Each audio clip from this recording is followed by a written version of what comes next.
The manhwa begins with someone rising from the ground, covered in blood, as a winged man stands before him. The celestial being declares, "God is dead." Humanity worshipped gold and revered arcane engineering until, in the end, they became slaves to themselves. The man holding a sword questions how this can be fair. His opponent wraps the blade in a powerful aura, but despite this he charges forward, asking why this even exists.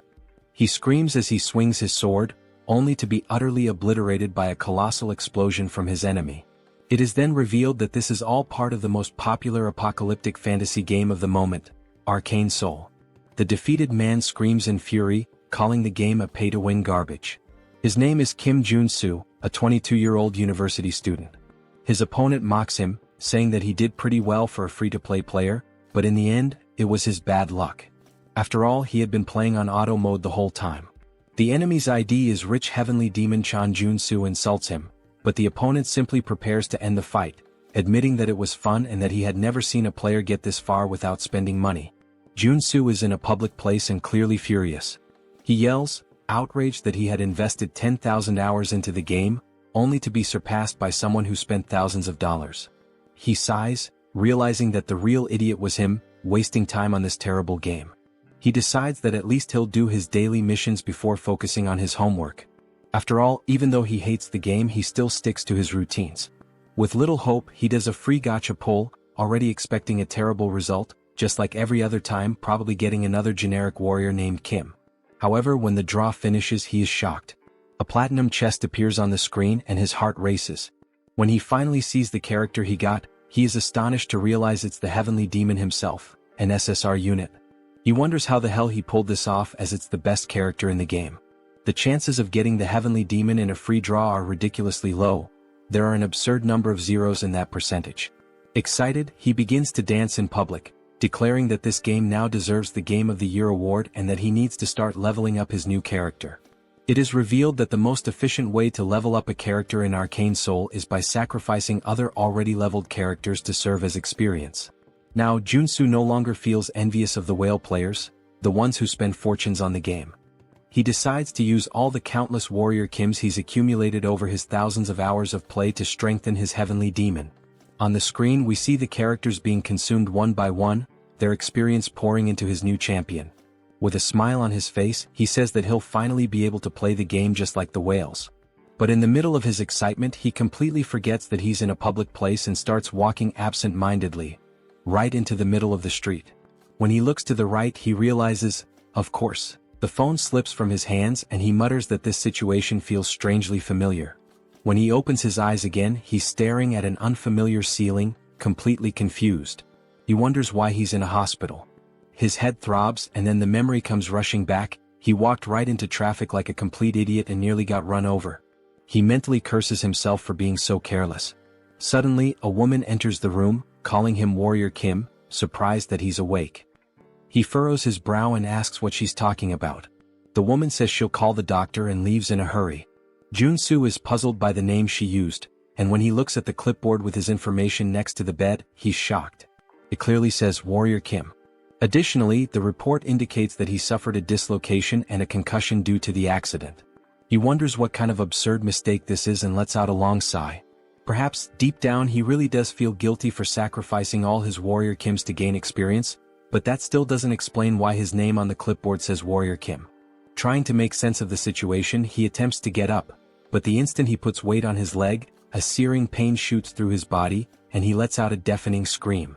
A nurse rushes into the room, telling him that he can't move yet. Still writhing in pain, he asks why it hurts so much. At that moment, the doctor enters the room and explains that he was hit by a truck and, considering the circumstances, got off with few injuries. Still completely confused, Joonsoo furrows his brow and asks what they're talking about. The doctor responds that they still need to do more tests and that he'll need an MRI and a magical vision test. He freezes when he hears the word magical and wonders what the hell they're saying. Is he having a stroke? Is he still dreaming? Meanwhile, at the reception, they're calculating the costs of his hospitalization, including the tests such as the CT scan and MRI. When they finally give him the total, his heart almost stops. 22.3 million won, around $16,000. Totally outraged, he retorts that he was there for just 4 days, so how can the bill be this absurd? The receptionist, with complete calm, answers that he doesn't have insurance and has to pay everything out of pocket. Confused, he asks what she's talking about. After all, every Korean has national health insurance. The woman looks at him as though he's delirious and responds with a question. What are you talking about? You don't have insurance from the Legion or the Magic Tower. A chill runs down Joonsoo's spine when he hears those names. He doesn't fully understand what's going on, but those words sound strangely familiar. Legion, Megacorp, Magic Tower, Sacred Order. Then it hits him. These are the 4 factions that dominate Arcane Seoul. The world where God abandoned humanity. Where arcane science advanced drastically. Where Earth was overrun by monsters. Where humans modified their own bodies to survive. His mind starts to fail him. He falls into denial. No. The summary? This world is a hell to live in. Hours later, he finds himself in a dark alley shouting at the top of his lungs. Why the hell did I end up in this game? He remembers how happy he was when he went to sleep that night, after finally getting the heavenly demon. But now he realizes the cruel irony of fate. He didn't reincarnate as a protagonist. He became a tutorial character. Maybe this is divine punishment for sacrificing all of his old characters. Finally, he arrives at Warrior Kim's house. Looking around, he lets out a heavy sigh. This crap is smaller than my bathroom. He can't believe this guy was so miserable. Exhausted, he throws himself onto the bed. His body is battered. He has no money. And now, what should he do? Then reality hits him like a punch to the stomach. If this is really the world of Arcane Seoul, events like nuclear wars, dimensional rifts, and even the rebirth of ancient gods are going to happen soon. And when that happens, this place will turn into a true hell on earth. He has no idea how he ended up here, but one thing is certain. If he stays still, he will definitely die. Then, suddenly, something occurs to him. His gaze locks on his own hands and he finally understands what this means. Without hesitation, he grabs a pen and raises it above his palm. Looking down, he murmurs that he needs to test this before it's too late. For a moment, he hesitates. But then, gathering all his courage, he stabs the pen into the top of his hand with all the strength he can muster. The pain explodes in his skin, and he lets out a loud scream as he pulls the pen out. It has pierced his hand completely. Immediately, a green aura begins to swirl around the wound, healing it before his eyes. A smile spreads across his face. I knew this would work. He has just obtained a trait called Wound Recovery. Now everything makes sense. The reason he created and sacrificed so many Warrior Kims was because this character is the only one without a base trait. However, this means it's possible to unlock and swap traits freely, allowing players to shape Warrior Kim however they want. For someone like him, who always played strategically and never had luck with rare characters, Warrior Kim was the best choice. And now, he is Warrior Kim. This means he can acquire any trait as long as he works to earn it. As he watches, his wounds start to fully heal, regenerating thanks to the newly acquired ability. He takes a deep breath and reflects. In Arcane Seoul, you die if you're poor, weak, or if your luck runs out. But he won't let that happen to him. He spent 10,000 hours playing this game. He knows all the shortcuts. He knows how to break the system. The scene cuts to his global ranking, which plummets from 115,000th place to the top 7,000. Then he climbs into the 3-digit ranks, finally reaching the top 9. Now he's above monsters, literally in the top 9. He doesn't know exactly what that means, but he'll figure it out. Plan change, make money. Now he walks confidently into a talent agency, muttering to himself. With Warrior Kim's body, this is a free pass to the top. Inside the player registration sector, a man reviews his file and raises an eyebrow. So, this is your first time at a player recruitment office? Joonsoo nods in confirmation. Yes. I want to enter the monopurification field. The recruiter stares at him, surprised. Monopurification? Joonsoo nods. He needs money to fund that pay-to-win gacha nonsense, and using his own body for work is the only option available. The man leans back in his chair, putting his feet on the table. He sighs, then looks at Joonsoo with an amused expression. They even call it monopurification, but do you have any idea what clearing a dungeon really means? The badge on the table reveals his name, Choi Seon-soo, Player Recruitment Director. Joonsoo crosses his arms and responds without hesitation. Of course I know. Seon-soo lets out a sarcastic laugh. Are you sure? Because honestly, your resume is completely empty. Joonsoo rolls his eyes and confidently responds. It's obvious that I understand how this damn game works. I know that the mana contained is what caused the monsters to overrun the world of Arcane Seoul. He continues explaining, clearing a dungeon isn't just about killing monsters and collecting loot. In the long run, prolonged exposure to the contained mana can erode someone's humanity, turning them into something else. This process is called mutation. And that's what makes the job so deadly. Joonsoo sighs and says it's fine. Once they gather enough people, he'll assign him to a team. Joonsoo thanks him, but the man still looks skeptical. He stares at him and asks if he's absolutely sure about going through with it. I am, Joonsoo answers without hesitation. Joonsoo sighs again and comments. I've seen many guys like you take this job for money and come out completely dead inside. Joonsoo laughs casually. Relax. I'll leave here in better shape than you. Joonsoo frowns, confused by the response, but Joonsoo just smiles and says, working hard without spending a dime has always been my specialty. First contact with the team. He then meets his team leader, a man named Deer. Deer crosses his arms and looks at him with a stern expression. So, you're the newbie they sent here? Joonsoo shrugs. I guess so. I'm just here because I was assigned. Without warning, Deer grabs the collar of his shirt, pulling him closer. You think this is a playground? He says, his eyes cold. Do you think you have what it takes to be here? Joonsoo doesn't answer, simply staring back at him. You'd better not beg me to save you if you start mutating, Deer continues. If I see the slightest sign of it, I'll kill you on the spot. Joonsoo smirks and calmly responds. I'll keep that in mind. For him, this is nothing new.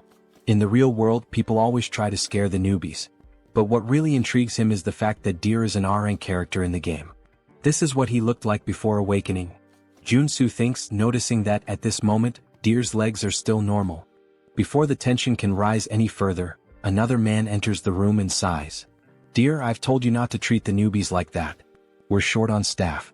The man is introduced as Hedgehog, a veteran with 5 years of dungeon clearing experience. Deer clicks his tongue, clearly irritated. Whatever. I just hope he doesn't mess things up. He then turns to the group and gives his instructions. We have 4 hours to clear 5 locations. No time to waste. Joonsoo watches Deer and thinks, this guy's much tougher than he was in the game. Hedgehog notices and pats him on the shoulder. Don't mind him. He may seem tough on the outside, but he's a good guy deep down. Joonsoo gives a nonchalant "hmm" in response, not paying much attention. The first dungeon. The first location they need to clear is a junkyard. As soon as they arrive, everyone complains about the terrible smell. No matter how many times I come here, I never get used to this stench, one of the workers says. Deer ignores the complaints and says, I'm opening the entrance. Get ready. He activates the access card and the dungeon door opens. What they see on the other side is simply disgusting. The place is covered in filth, a complete mess of waste and magical residue. Deer gives the command. Everyone, position yourselves. Inside the dungeon, there are low-level monsters known as contaminated slimes, creatures that feed on trash and residual mana. Joonsoo quickly assesses the situation and starts explaining to himself. The core of mana-contaminated clearing is eliminating these slimes. They're weak but troublesome. If you cut them in half, they just multiply. The only way to truly kill them is by destroying the small mana core inside their bodies. As they begin to fight them, the workers quickly realize the problem. How the hell are we supposed to find these cores in the middle of all this mess? Someone shouts, frustrated. Joonsoo takes a deep breath, steps forward and says, get out of the way. Before they can react, he rushes toward the slimes, holding nothing but a shovel. He leaps into the air, preparing to strike. If this goes south, don't blame me. He shouts to his teammates. With a precise swing, he drives the shovel directly between the legs of one of the slimes, hitting the mana core dead center and destroying it instantly. The other workers stare in shock. Hedgehog's eyes widen. He's killing the slimes way too fast. Deer also watches, intrigued. Meanwhile, Joonsoo just smiles. This is perfect. He continues to move forward, destroying the cores one by one before the slimes can multiply. And the most impressive part?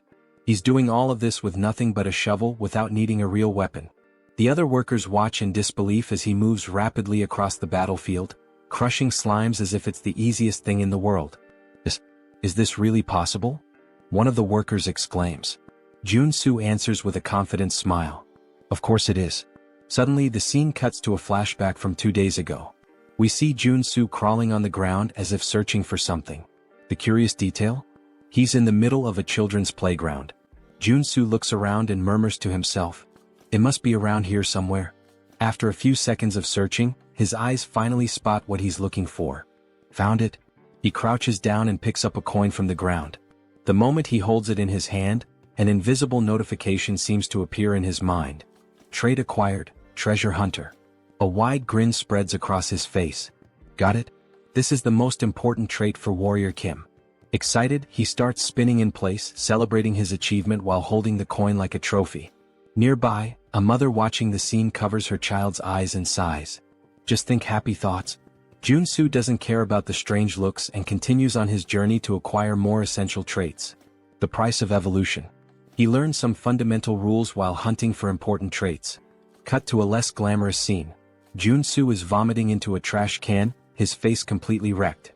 That went too far, he groans. The truth is, to acquire a specific trait, he put himself in the middle of Asmongold's room, or at least something as disgusting as it. The notification appears once again. Trait acquired, Contamination Resistance. Joonsoo wipes his mouth, panting. That was the hardest one so far. The logic for acquiring traits in this world works exactly like in the game. If you meet the conditions, it's yours. He opens the mental menu and reviews his abilities, explaining to himself that it's possible to equip up to 6 traits at once, and that he can switch between them at will. Now, thanks to Treasure Hunter, he can see the mana cores inside the slimes, which explains why he's able to eliminate them so easily, even the giant ones. However, another slime is attacking his team, shooting a barrage of sticky slime. Deer gives an urgent warning. Don't let that stuff touch you. But Joonsoo simply walks through the toxic substance without hesitation. Finally, all this work paid off, he comments, satisfied. Thanks to contamination resistance, he feels no side effects from the slime. I personally wouldn't stick my tongue out in this situation. End of shift. The scene cuts to the bus on the way back home. Joonsoo leans against the window, exhausted. Even with all these traits helping me, working all day is still draining. Hedgehog smiles and comments. But thanks to you we finished early today. It was incredible seeing all of that up close. He pauses and asks curiously, "Are you hoping to awaken like deer?" Joonsoo laughs. "No way. I only know how to use a shovel. Military training to blame." Hedgehog whistles. Impressive. As they talk, something strange happens. Small horns begin to grow from Hedgehog's head. Joonsoo furrows his brow. "Your mutations are getting worse. You've been exposed to too much contaminated mana." He observes his colleague more closely. "You don't look so good. You should rest for a bit." Hedgehog just shrugs and lets out a bitter laugh. "I'd rather mutate than face the debt collectors." Joonsoo sighs, understanding his situation better. "Now it makes sense why you wanted this job. Not exactly the kind of position people queue up for." 4 days later. A time skip brings us 4 days forward. The work finally comes to an end, but everyone is exhausted. "We're done," someone murmurs. The team members are wrecked after days of non-stop dungeon clearing. On the other side, a worker is vomiting uncontrollably, almost doubled over. Joonsoo immediately recognizes him. "Hedgehog. I told you not to push yourself so hard." Deer approaches and pats Joonsoo on the shoulder. "The only reason you're still in one piece is because you're young. Never thought you'd do your part properly, but good job." Joonsoo gives a faint smile. It was thanks to everyone. But deep down he knows the truth. He only managed to do well because of his traits. He watches Deer, noticing that he's holding up surprisingly well against the exhaustion. For someone at our rank, he's holding strong. Before they can continue talking, a desperate scream echoes through the area. Joonsoo turns to find Hedgehog. Something is terribly wrong. A dark aura begins to form around him. His colleagues look horrified. What's happening to his spine? Deer runs over, his expression turning serious. "Hedgehog. Hang in there." Joonsoo understands everything in that instant. Hedgehog is mutating. Deer tries to hold his friend back. "Hold on. We need to get out of here." But it's too late. The mutation consumes Hedgehog completely, and his body explodes into pure energy, creating chaos around them. Joonsoo feels the impact and murmurs. "Shit. Now this is serious." The battle begins. Hedgehog has lost all trace of his humanity. His silhouette now resembles that of a giant porcupine, and his foaming mouth makes him look like a rabid dog. Joonsoo watches the creature and immediately concludes. He's gone. There's nothing left of Hedgehog in there. If they don't defeat him, no one will walk out of here alive. But there's a problem. All the traits Joonsoo has acquired so far are specialized for monster cleaning. None of them are useful for combat. He struggles to find a way out, but nothing useful comes to mind. The first attack comes directly at him. Joonsoo has no time to react. The strike hits him square in the face, sending him flying like a rag doll into a wall. He crashes to the ground, spitting blood. The power difference, it's absurd. A new notification appears. Trait acquired, endurance. He smiles faintly, wiping the blood from the corner of his mouth. It's still too early to give up. If he wants to survive, he needs to act now.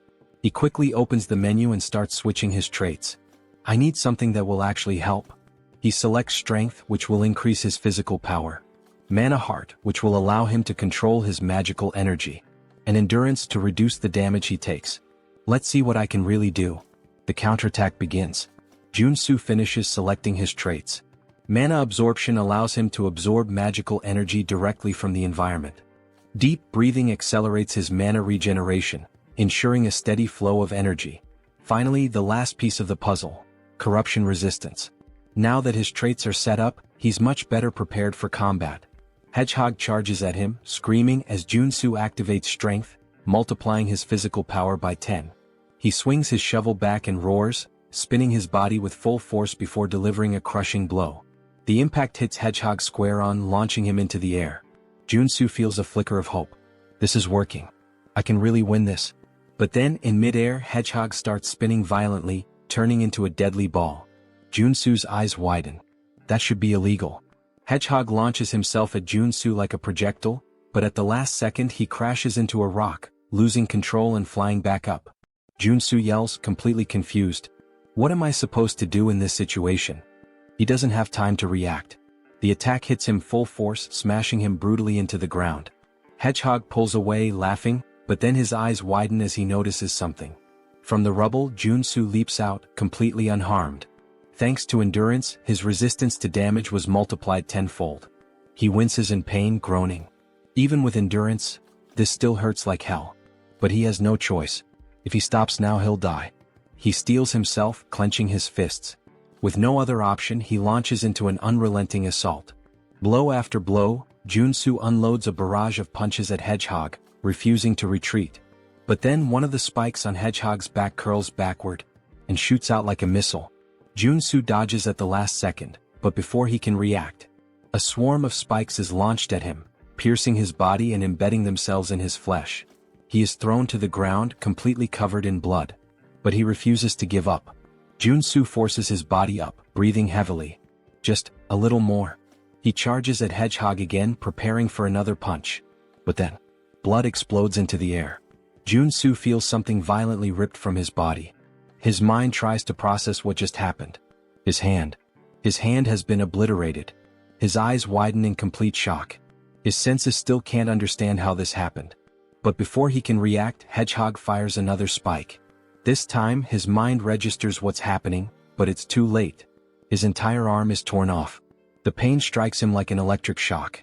Joonsoo lets out a scream of pure desperation. But Hedgehog doesn't stop. He clenches his fists, preparing a final crushing blow. Joonsoo closes his eyes, gasping. This is exactly what I expected. Hedgehog lands the blow. The ground shakes violently as the impact hits where Joonsoo had been lying. The price of victory. A flashback unfolds in his mind. He remembers when he used to play this game just as a mobile game. Back then, everything felt easy. All he had to do was press a single button to defeat monsters. He never stopped to think about what the character felt. He pushed it to the limit over and over under the guise of efficient training. But now he finally understands. He understands the pain. He understands the suffering required to earn even a mediocre trait. And above all, he understands that there is no victory without sacrifice.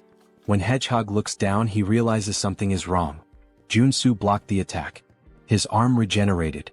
Before Hedgehog can react, Joonsoo rushes at him with lightning speed.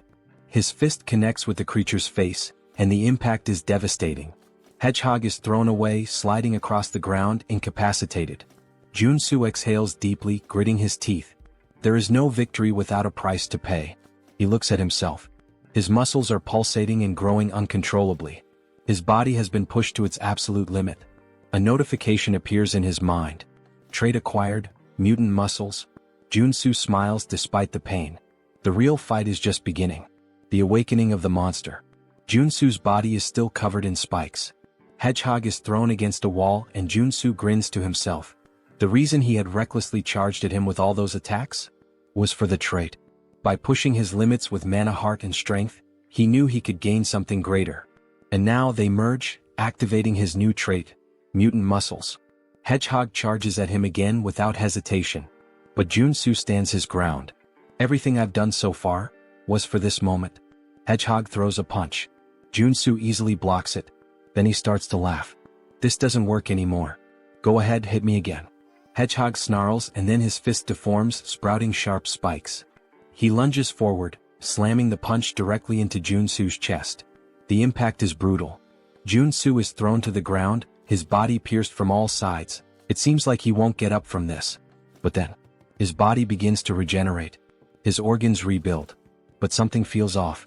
The regeneration is not just healing him, it's transforming him. Hedgehog watches, confused, as Joonsoo unlocks a new trait, mutant body. His arms grow, his structure expands, and his physique now matches Hedgehog's. Joonsoo smiles. Thanks, Hedgehog. I needed this. All of this happened because of you. He moves forward without hesitation. Hedgehog howls and charges straight at him.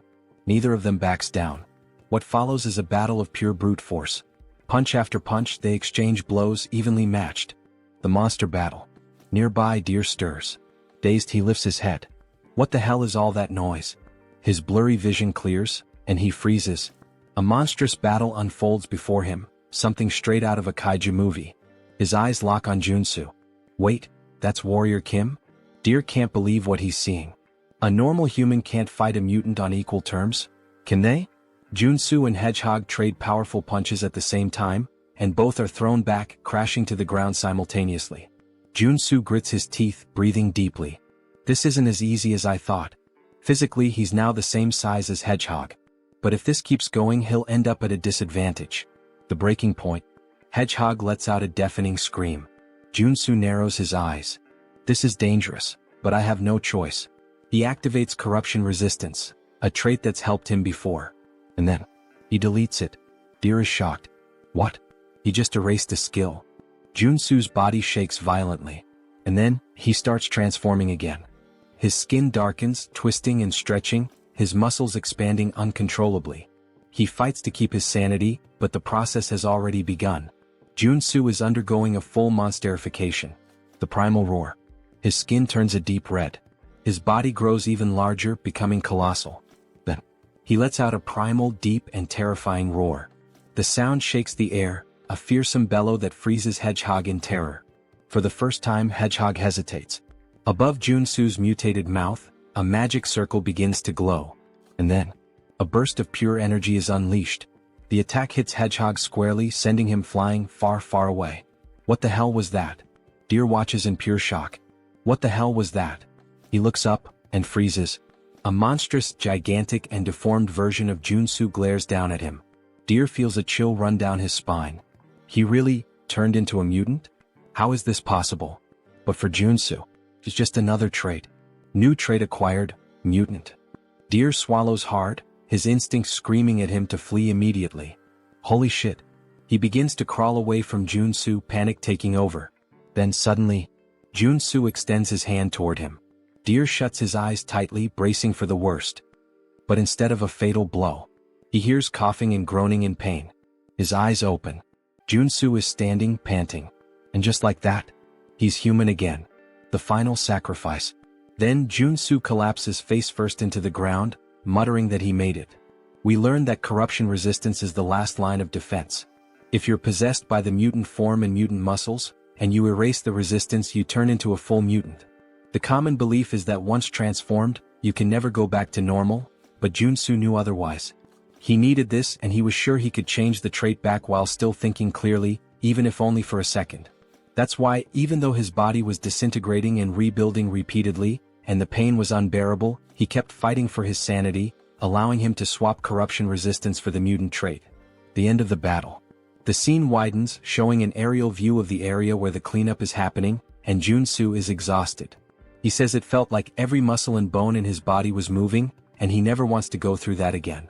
Struggling, he gets up, stumbling toward Hedgehog's body. A purple orb leaves Hedgehog's mouth. Joonsoo grabs it, and it's revealed to be a level 1 mono core. He starts to smile sarcastically, saying it was worth it. Soon he starts dancing, joking that clearing the field is really profitable. Deer approaches and asks if he's alright, commenting on his mutant transformation and asking what happened. Joonsoo replies that it would be annoying if strange rumors spread, so he just says he kinda bet he could turn back and got really lucky. Deer is surprised, saying it was an insane risk, and Joonsoo hands him some level 0 mono cores since he now has a level 1 mono core. Joonsoo says he wants to head back now, breathe some fresh air, and everyone is surprised since he saved their lives and even gave mono cores, hoping they'll keep his secret. But Deer looks at him with suspicion. Back at Seonsoo's building, we see him starting to flatter Joonsoo heavily. Joonsoo wonders what all this flattery is about. Seonsoo responds that he should have said something if he were a superhuman, so they could have given him proper work instead. Now Joonsoo understands why all the praise. In the world of Arcane Seoul, a superhuman awakens a skill that grants them powerful mana. In a world like this, where strength equals power and authority, superhumans are practically the nobility. But it makes sense for Seonsoo to think this way since it takes a superhuman to defeat mutants. Though in Joonsoo's case, it's just a game design flaw since he can acquire traits. Seonsoo puts his hand in his pocket and says he should pay Joonsoo for the cleanup. Joonsoo responds that would be nice, trying to stay calm, but inwardly he has that mischievous smile, thinking he'll let Seonsoo think he's a superhuman for now. Seonsoo pulls out a mountain of cash from his pocket and says that they cleaned 5 regions, and that they get 20% of the total fee, which amounts to 50 million wons.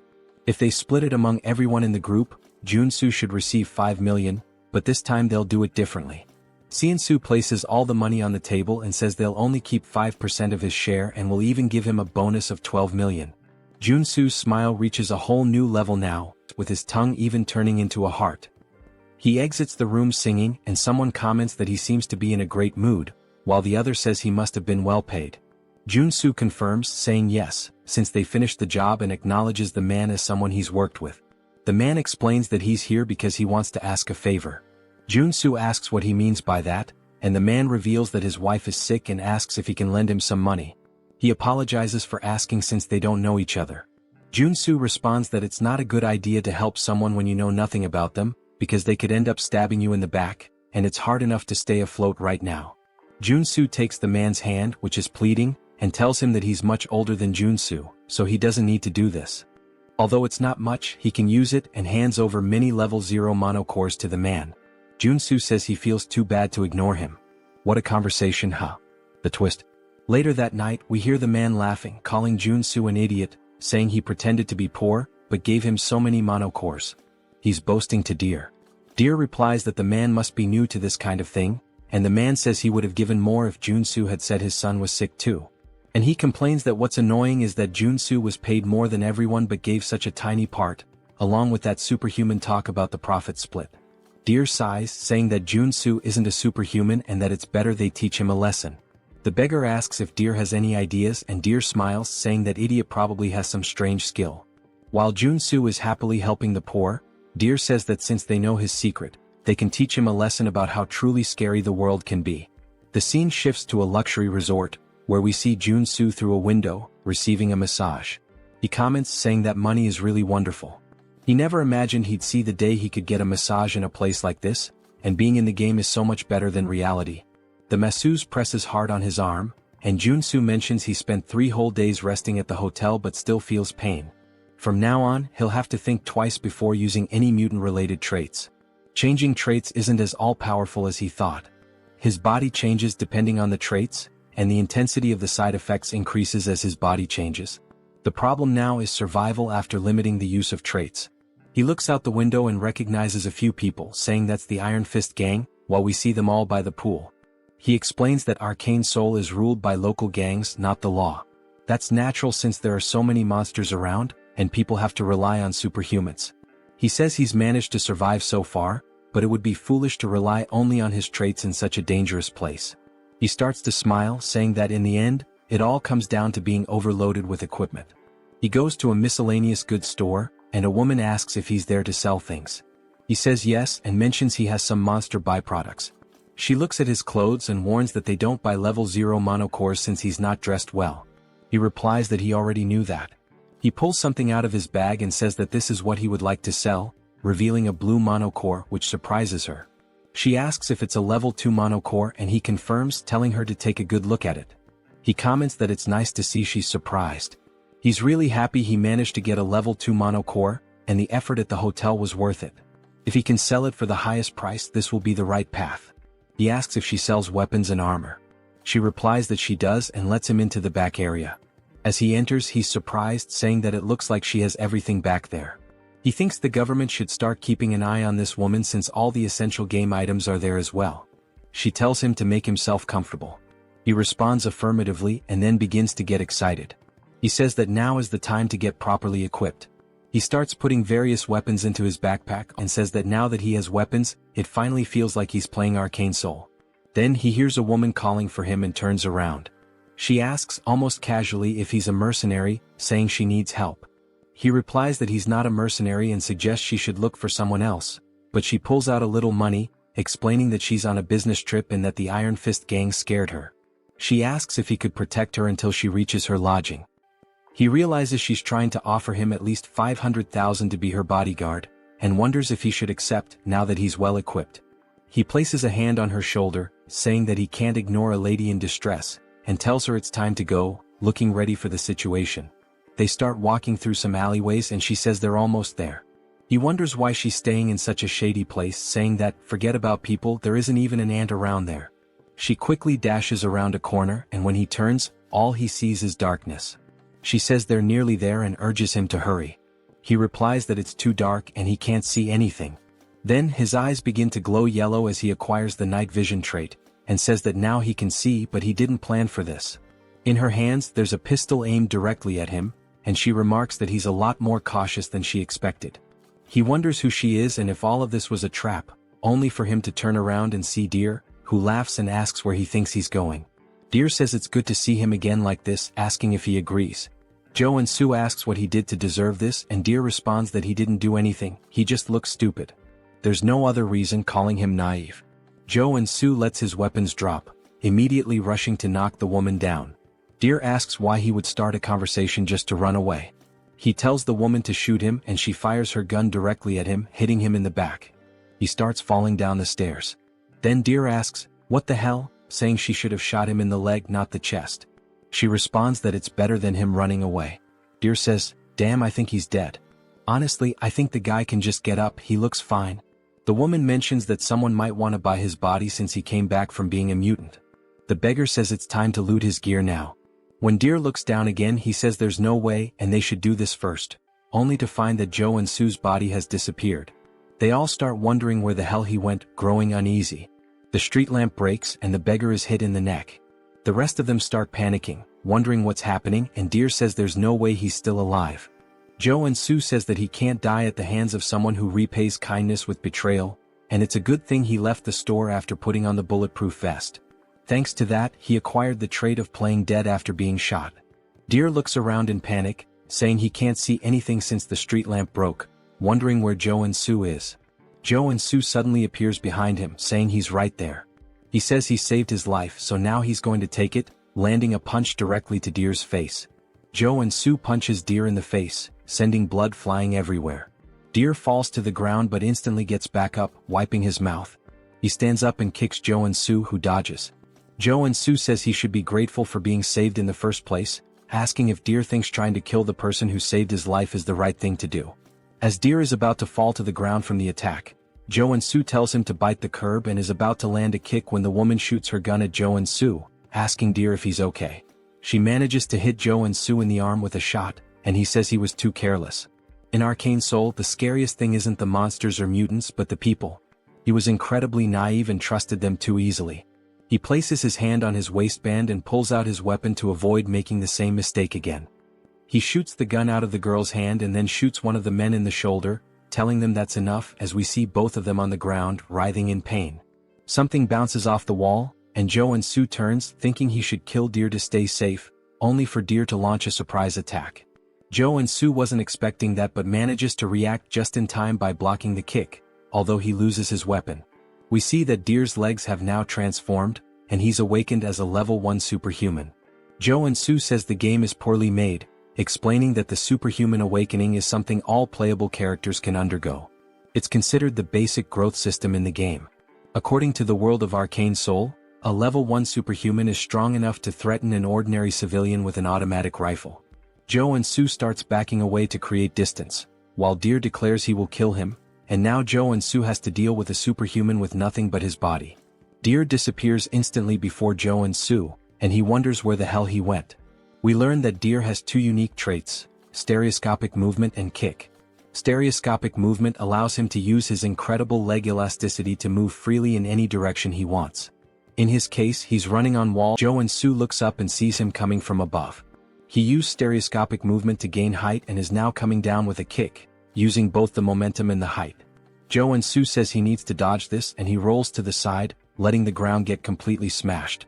Deer is surprised and irritated that he dodged, preparing to attack again, saying that this time Joonsoo won't be able to dodge. The impact happens and Deer starts to smile, thinking it's over. But Joonsoo says, "Sorry, but I didn't plan on dodging." As we see, he blocked the kick with a weapon, calling him a mutt who doesn't know his place. He knew buying that extendable baton was a great idea. A few hours ago in the girl's store, he was wondering if a weapon would really be worth it. Since Warrior Kim is a warrior class character, even though he gets stronger, there's a limit to how effectively he can use a weapon. That's why he decided to buy a close combat weapon, which turned out to be nothing other than this extendable baton. Each character has weapons and traits that are more effective for their class. We see Deer's leg trembling, and Joonsoo manages to push him back. To defeat Deer, he needed to use a close combat weapon and traits suited for a warrior like him. He swings the baton downward, hitting Deer and knocking him to the ground, then acquires a trait called Strike. This is a trait specific to the warrior class. He then starts spamming his attacks to acquire even more traits, using moves like a downward strike, uppercut, and even an advancing attack. He tries a side strike, though it's unclear if he gained a trait from that moment. Deer searches for an opening and as soon as he finds it, delivers a direct kick toward Joonsoo. Joonsoo hesitates, wondering whether to dodge or not, but decides he can't stop now after coming this far. He grits his teeth, saying that even if he has to break bones, he'll block the attack with his elbow, hitting Deer's leg. He tells himself he needs to keep attacking. The fight continues with blows exchanged one after the other. Then Joonsoo acquires a trait called Combo and starts smiling, saying, "That's it. The best trait build for the warrior class at the early stages is combining strike and combo." He uses his left hand for punches and his right hand to swing the baton, taking down Deer like it's a cut scene. Deer begs him to stop as he begins to lose consciousness, but Joonsoo throws the baton directly into Deer's chest, hitting him with the strike trait. Deer finally loses his strength and collapses to the ground. Joonsoo shouts, saying that he succeeded and defeated an awakened one. His arms begin to burn, as though the air itself is searing his skin. He wonders what this sensation is as he looks at them. His whole body starts to ache as a red aura begins to swirl around him. He says he can feel something about to overflow inside him, thinking he knows what's happening. There's a brilliant explosion from where he stands, and now, with a golden aura surrounding his fingers, he says, "This is the day I learned the cruel truth of the world of Arcane Seoul, and now I am awakened as a level 1 superhuman." Joonsoo clenches his fist with excitement and starts shouting, saying that the time has finally come. He then pulls the fiercest face he's ever made, resembling Lloyd, and is so pumped up that he does a handstand, announcing that he's about to start taking low-interest loans and landing high-paying jobs. A man approaches him, asking what he thinks he's doing. When Joonsoo turns around, he's shocked to see a giant, old man holding an enormous weapon.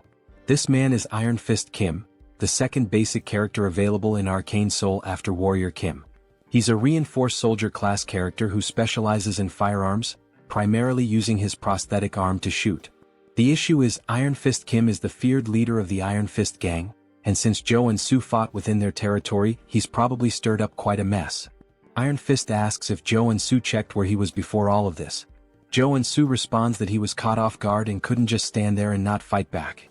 Iron Fist unlocks his weapon, saying this means they're more terrifying than his own gang. Joonsoo is taken aback, saying that if he fights under these conditions, he'll die for nothing. Iron Fist presses the weapon directly to Joonsoo's chest, stating that he made a terrible choice and will show him what happens when someone messes with his territory. Joonsoo pauses for a moment, then asks if that's the best he's got, mentioning that Iron Fist forgot something.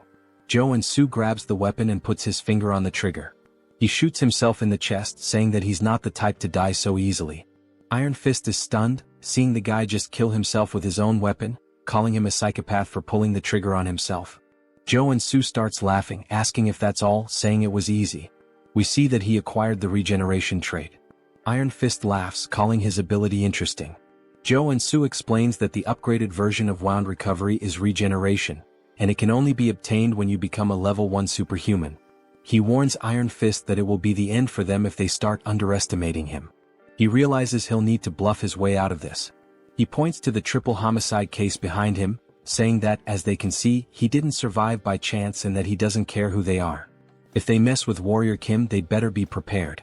Iron Fist laughs, asking if that's his name, saying he likes his audacity, but he'll let him go this time. However, now Joonsoo owes him a favor. He puts a hand on Joonsoo's shoulder, saying that he surely knows what he means. Joonsoo says he'll remember this, wondering if maybe Iron Fist recognized him. Iron Fist then extends his hand, suggesting that they might work together on a job next time. When Joonsoo looks at her hand, he thinks that Iron Fist is not the type of person who would betray him. In that case, it wouldn't be bad to form a connection here. He says it's a deal as they shake hands, telling her he'll see her next time. The scene then shifts to the superhuman tower in Jamsil, where Joonsoo says he had no idea when he first saw this place in the game, but now he realizes that it's really impressive, completely different from anything he's seen before. A woman then catches his attention, thanking him for visiting the tower and asking how she can assist him. The guy is stunned by her beauty and mentions that she looks familiar, wondering if she's an NPC. She tells him that if he's there for certification, he needs to head to the machine to measure his mana and trait circuits. He thanks her and starts walking towards it, thinking that he didn't even ask for help, but she guided him anyway. It just shows how much of a novice he must look. He thinks that once he gets his certification, he'll truly start his life in Arcane Seoul. Suddenly, he hears a loud noise that startles him. When everyone tells him to look at the ceiling, saying the saint has arrived, he looks up and sees a bright light descending from an airborne ship. As the light appears right in front of him, we see some enchanting text spread across, while people are teleported. Joonsoo is shocked, recognizing it as the Old Father's order and wondering why a boss monster is there. People begin praying, saying it's an honor to be in her presence, but Joonsoo remembers that, since he's still in the tutorial timeline, she's a saint and not a boss monster. As the story progresses, it's revealed that the order is actually a cult disguised as a religion, and she is a complete psychopath. While people continue to praise the saint, they mention that she must be there for a level-up renewal. She then starts releasing a powerful aura, so strong that it knocks people down, with a golden light pulsing around her. Joonsoo looks away, saying that it's a rather flashy way to do things, and that it's kind of too noisy. As the machine begins reading her mana, it starts collecting her energy until it completely disappears, leaving everyone in suspense, wondering what she'll get. We then see that she is 27 years old, a priestess class with mana level 8 and a 6-layer circuit. They can't believe she's only level 8. She smiles as they say she has up to 6 traits, which the layered circuits represent. But Joonsoo has a different opinion. He's sweating nervously, saying that it's not the time to celebrate. A level 8 superhuman can be compared to an aircraft carrier, and she's a walking national powerhouse. Why are strong women always crazy? But even if he tried to warn them, they would just treat him like a madman and stone him to death as if it were the Middle Ages. For now, he decides to just measure his mana. It would draw too much attention if he had 6 traits, so he'll lower it to 3. The saint suddenly turns, sensing something. When her men ask what's going on, she says that she's found something that caught her attention. She appears right behind Joonsoo, saying that he has an interesting ability. He says, "Damn," surprised, and then repeats what she just said, asking if she really noticed that he swapped his traits. He freezes for a second as the window remains open. Everyone wonders why the saint is talking to him, saying he looks like a normal guy. She then takes his hands, asking what his name is. He says his name is Warrior Kim and comments that the only reason a priest would ask someone's name in Arcane Seoul is. Before he finishes his thought, he's interrupted as she declares that she represents the Old Father's order and baptizes him. Since the Old Father always desires powers like his, she tells him that he must submit and find peace in this hellish world, as the enchantment table begins moving across his arm. Everyone around him envies the fact that he's being baptized, especially because she is the Old Father's first daughter. Joonsoo, however, has a different perspective. He's extremely nervous, thinking that if he's baptized and gains the baptism trait, he will have no choice but to become a paladin of the order. However, the Old Father's order loses to major figures in Arcane Seoul during the war with South Korea, and this figure is none other than the Celestial Demon. As she continues with the baptism, he rips her hand off of him, saying it feels like being forced to invest in a stock that's about to crash. He kneels, refusing the baptism. We see her eyes turn completely psychopathic as she says that he must not have heard her correctly. He responds saying he's very serious despite being a little exhausted.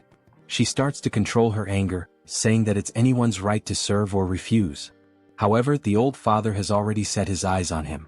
She places her hand on his shoulder, warning him not to forget that a powerful divine energy is already rooted inside him, and that if he can't overcome such a small power, his fragile free will won't mean anything in the end. Then he begins to be enveloped by a yellow flame as he starts screaming in front of everyone. They question how someone like him can refuse the baptism, asking if he isn't religious or something. We see that he's being affected by divine fever, and that he will suffer a burning, endless pain as punishment for refusing the baptism. He was prepared for this, but it still hurts like hell, his whole body burning. This is one of the strongest debuffs in the entire game. The effect causes continuous, searing pain, preventing the person from continuing their normal life. The only way to get rid of it is to go to a temple and be baptized. He refused the baptism thinking about the future, but it seems he might die right here as we see his eyes rolling back. He loses consciousness until someone splashes water on his face, waking him up again. He wonders who it is, only to see the woman from before asking if he's okay. She seems genuinely concerned. He says that no one helps someone affected by divine fever because they fear the negativity will spread to them, and he's grateful that she took the risk to help him. He sits up again, saying that he'll endure a little longer. As he enters a lotus position, he gains a trait called divine resistance. We see that he's starting to build a resistance to the flames. He says he didn't refuse the baptism recklessly either, and that the debuff gets stronger depending on the total mana of the target. Since he's still level 1, the debuff is weaker in comparison, so there are some solutions. The first is to acquire the trait, which he just did, and now he'll focus more mana within himself. It's unclear whether he unlocked his traits or activated mana absorption. Still, he starts screaming in pain, while the woman continues to pour bottles of water over him, telling him that he'll make it. This immediately cools his body, and he says it feels like life-giving water. He needs to focus on this contrasting sensation between the fire and the water. As he begins to balance them inside him, it feels as though time stops.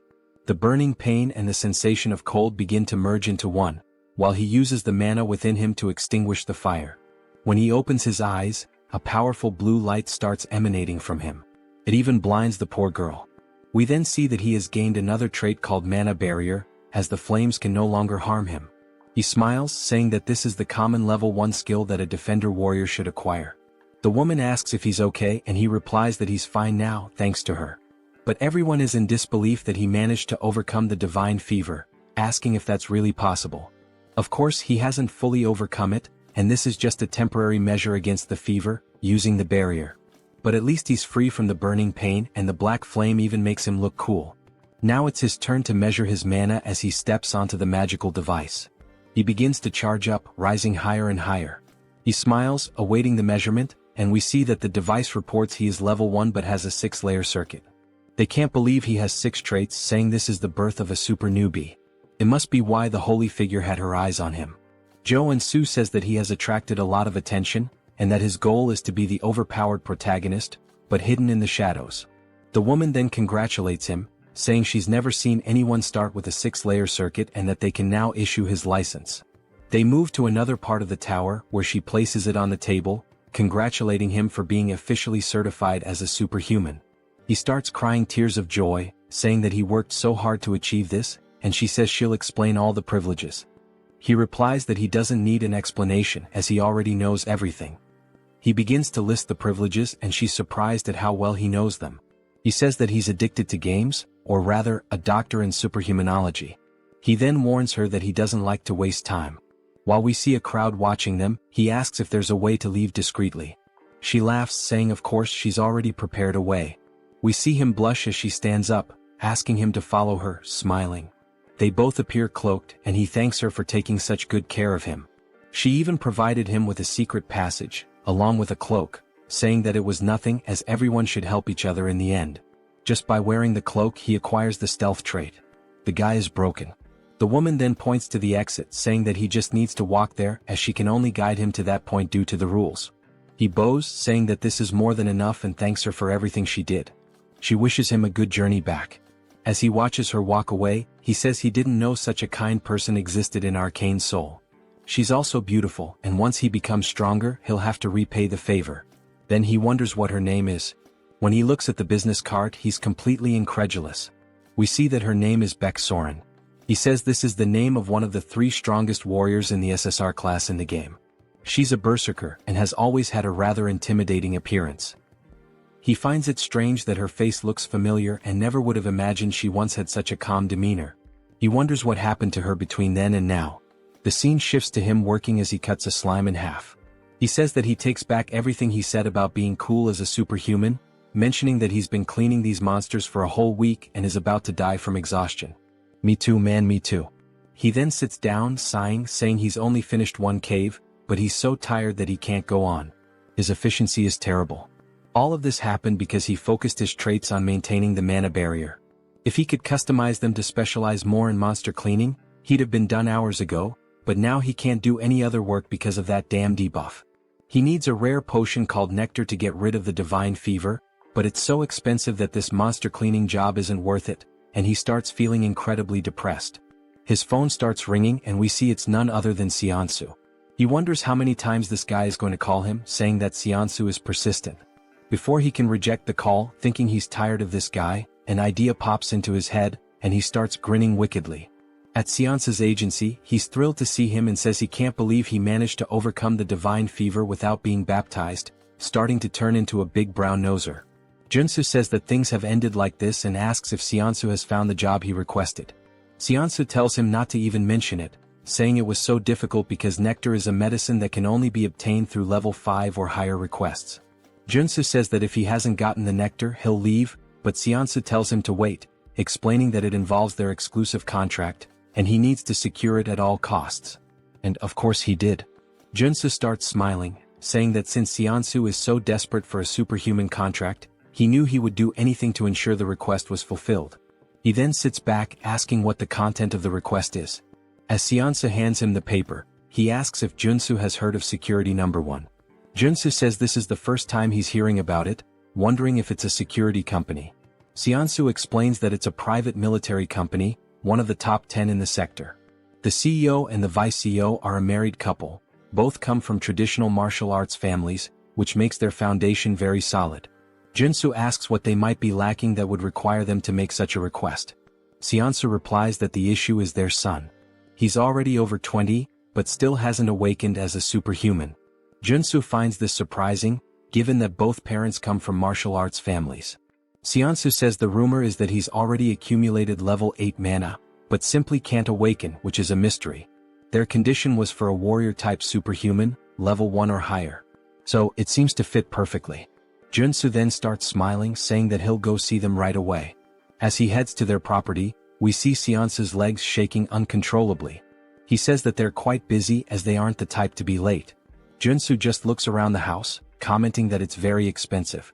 We hear a woman apologizing, saying she's very sorry for making them wait so long. The guy's about to have a heart attack. Finally, we are introduced to them. She says they are the clients. The husband's name is Seo Youngju, and the wife's name is Lee Miria. Seonsu bows, saying it's nothing, thanking them for the time they've spent with them. Joonsoo does the same, saying they must be superhumans of at least level 6, as both have a considerable amount of aura. Youngju sighs and says he can tell this one is weak just by looking at him. Miria tells him not to be like that, and if he's going to act that way he should go back to his room. He sits on the couch, saying he can't do that, and she says he's so stubborn before asking both Joonsoo and Seonsu to take a seat. They thank her, and Miria says that since they've come all the way here, it means they intend to accept their request. Joonsoo says that first he'd like to see the condition of their son, as there might be a special reason preventing his awakening. Youngju bangs his fist on the table, asking if he really thinks he'd share that with a novice like him, and he's absolutely furious. Miria tells him to calm down and apologizes, saying he gets worked up easily about anything concerning their son. She says this isn't something they can tell a stranger, but if he accepts the request, they'll call the son in and explain the situation. They're sure he's also desperately in need of the nectar, as they can tell the divine fever is affecting him. Joonsoo says that if it's a confidential matter, but they know exactly what he needs, it only makes him more certain that he will accept the request. He says he'll accept it and asks them to call the son in. While they do, he opens the door. He introduces himself as a Woojin. Joonsoo says it's a pleasure to meet him and shakes his hand, noting that he doesn't feel any mana coming from him. Then he notices something and tells the guy that his cloak is really cool. The guy responds that it's more than he deserves, but he always wears it with gratitude. Joonsoo says he imagines he needs it to seal his mana. The entire family is surprised and Joonsoo smiles, saying that the moment he saw the gloves he was sure of it. Although it's a matter involving a noble family, he deliberately set the conditions for a level 1 superhuman and used the nectar debuff to summon him. He was baptized under the order of the old father. The reason their son couldn't awaken is because he rejected the baptism and sealed his mana to avoid the divine fever. While they couldn't announce this publicly and were struggling with the situation, they must have heard the recent rumors about him overcoming the baptism. So they decided to seek him out. Woojin is extremely impressed and starts acting exaggeratedly, saying that no further explanation is needed. He almost thought Joonsoo was the protagonist of a detective novel. Joonsoo says that he's watched enough Detective Conan in the past and that there's nothing to fear, since he also knows the future. The moment he saw the photo he understood everything because in the future, Woojin becomes the vanguard paladin of the old father's order. He rejected the baptism and resisted, but when his parents lost their power, he gave in and joined the order to help the family. Yeongju then approaches, calling him sir and asking if there's any way for their son to avoid the baptism. We see everyone looking at him with puppy dog eyes. Joonsoo remarks that he was so arrogant just a moment ago, but now he's acting all polite, saying that of course there's a solution. He says that since he's spent 10,000 hours in Arcane Seoul, it's obvious that he knows how to handle this. He places a hand on Woojin's shoulder, saying that he understands the pain he's feeling because he's been through it too, and that he'll get him out of this situation. Woojin begins to cry and hugs him, while Joonsoo says it doesn't matter whether she's a saint or not. She tried to pull him into some low-level cult, and now his future subordinate is by his side, showing yet another expression of loyalty. He then starts pushing Woojin away, saying that before they proceed, he'd like to add a condition. Yeongju asks what he wants. Joonsoo says that since the difficulty of the request has increased, it means he should be entitled to something more. Miria agrees, saying it makes sense because now it's not just about awakening their son, but about overcoming the divine fever. They'll do whatever it takes if he can cure their son. Joonsoo says that as an additional condition, he'd like them to teach him the sword capable of breaking mountains. Both are surprised by this request. While Joonsoo smiles, Woojin looks scared. Seonsa strikes the "oh, I'm in danger" pose. It's not Yeongju but Miria who steps forward, releasing a strong aura of murderous intent, saying that he surely understands what he just asked for. He looks up, startled, wondering what's up with her murderous aura. It's far more terrifying than her husband's. He realizes she would be furious because the sword capable of breaking mountains. He explains that people might doubt his decision to learn swordsmanship in the 21st century, but in Arcane Seoul, it's a different story, where strength equals authority. As we see a woman slicing through a tank with a sword, he explains that a superhuman swordsman can easily destroy modern weapons, and high-level martial arts are traded for fighter jet squads. If a level 1 superhuman learns and continuously trains in the sword capable of breaking mountains, they can easily reach level 4, which is essentially a cheat code for the early game. He recalls that it was said that only elites could learn this technique, and he wonders if he has crossed the line. He tells her that he would only ask for this as an exchange if he truly completes the request. Woojin then calls her, which snaps her back to reality, and she stops releasing the murderous intent. She says it's fine, and if he succeeds she will give him a memory chip containing the sword, along with the nectar. Joonsoo is surprised that it actually worked, and he thanks her while once again showing his sinister smile. He thought she was going to kill him but now he might be able to get the sword, which is great. She tells him that if he fails, both she and her husband will be genuinely disappointed, even angry. He responds that that won't happen, and that they should start as soon as possible. As we see them heading towards a warehouse, Miria says that a room with a mana focus circle and 200 intermediate grade mana potions have all been prepared, just as he requested. He says that should be more than enough, and that he would prefer to be alone with the patient during the treatment. She apologizes for what happened earlier, explaining that Woojin was forcibly baptized before he even had a chance to start school. He never got the chance to make friends, let alone go out as a family. He had to suffer being forced to stay in his room. It seems that she was being overly sensitive due to the situation, so she will trust him completely now. Joonsoo comments that everyone had to suffer because of the saint's trap, and Woojin tells his mother that it's okay. Joonsoo notes that in the game, Woojin ends up opposing his family, even though they were the reason he joined the order. It makes sense that he became so cold in the future, but he feels sorry for them. He says that he will succeed at any cost, and now that it's just the two of them they can begin. We see Woojin trembling and Joonsoo tells him to take it easy, asking what he's afraid of. Woojin replies that he thought Joonsoo was going to torture him, forcing him to awaken using electric shocks or something like that. Joonsoo asks what the hell they've done to him so far, and explains that the general treatment for curing divine fever is to drink nectar after awakening. However, since he had too much mana in his body, the divine fever was so severe that he couldn't awaken, and he failed. Joonsoo then tells him not to worry but to remember one thing. Everything he sees today is a secret. Joonsoo says he's about to begin. First, he needs to expand the mana barrier to its absolute limit. Then the barrier will weaken. As we see the divine fever starting to consume Woojin once more, he removes the caps from the healing potions, pouring them into his throat, saying that now is the time. Woojin is confused as the cycle repeats relentlessly, and he continues drinking the potions. He comments that it tastes awful. After several bottles fall to the floor, he finally acquires the drug addiction trait. The damage taken and mana consumption increase, but the effects of the drugs are amplified. He says that now, if he focuses on the mana shield with the drugs, he can level it up, transforming it into an area shield. After configuring the shield around him, he wipes his mouth, saying that the divine fever has been completely expelled from the barrier. Woojin says that was amazing, and Joonsoo responds that it's still too early to be impressed, asking him to take off the glove. Woojin is confused, asking if he heard correctly, and Joonsoo explains that he needs to push his hand through the barrier, and then he just needs to grab his hand. Woojin says that the two divine fevers will create a resonant reaction. Joonsoo begins to step out of the barrier while the divine fever starts to burn him again. He says that the pain will be bearable as he stays inside the barrier, and asks him not to question why, just follow the orders. Woojin's heart starts to race because it's the first time he's taking off the glove since he was baptized. He places his hand through the barrier and it starts to burn intensely. It's even more painful than Joonsoo's divine fever, even though it's only his hand. Joonsoo wonders how much mana this guy has in his body, to the point of being terrifying, but he grabs his hand because there's no other choice. Then he experiences one of the most unbearable pains he's ever faced, as if his entire body is burning. He screams in agony, saying it hurts much more than when he was originally baptized. Joonsoo's eyes start to roll back and he says it feels like his bones are being shattered into pieces. He bites his lip, saying that he needs to stay focused and endure it. Then he hears the notification of a new trait appearing, and he immediately jumps back into the barrier toward Woojin, and the two of them fall to the ground. Joonsoo starts to pant, and we see that he's still holding Woojin's arm, while Woojin acquires the damage absorption trait, meaning he can absorb damage from others. Joonsoo says that this was a success, and Woojin is staring at his hand, now gloveless, saying that he can't believe it's still bearable. Joonsoo says that everything was planned to go this way. Besides the barrier, he used damage absorption to take some of his divine fever for himself, which means his fever is severely weakened, and now it's the final stage.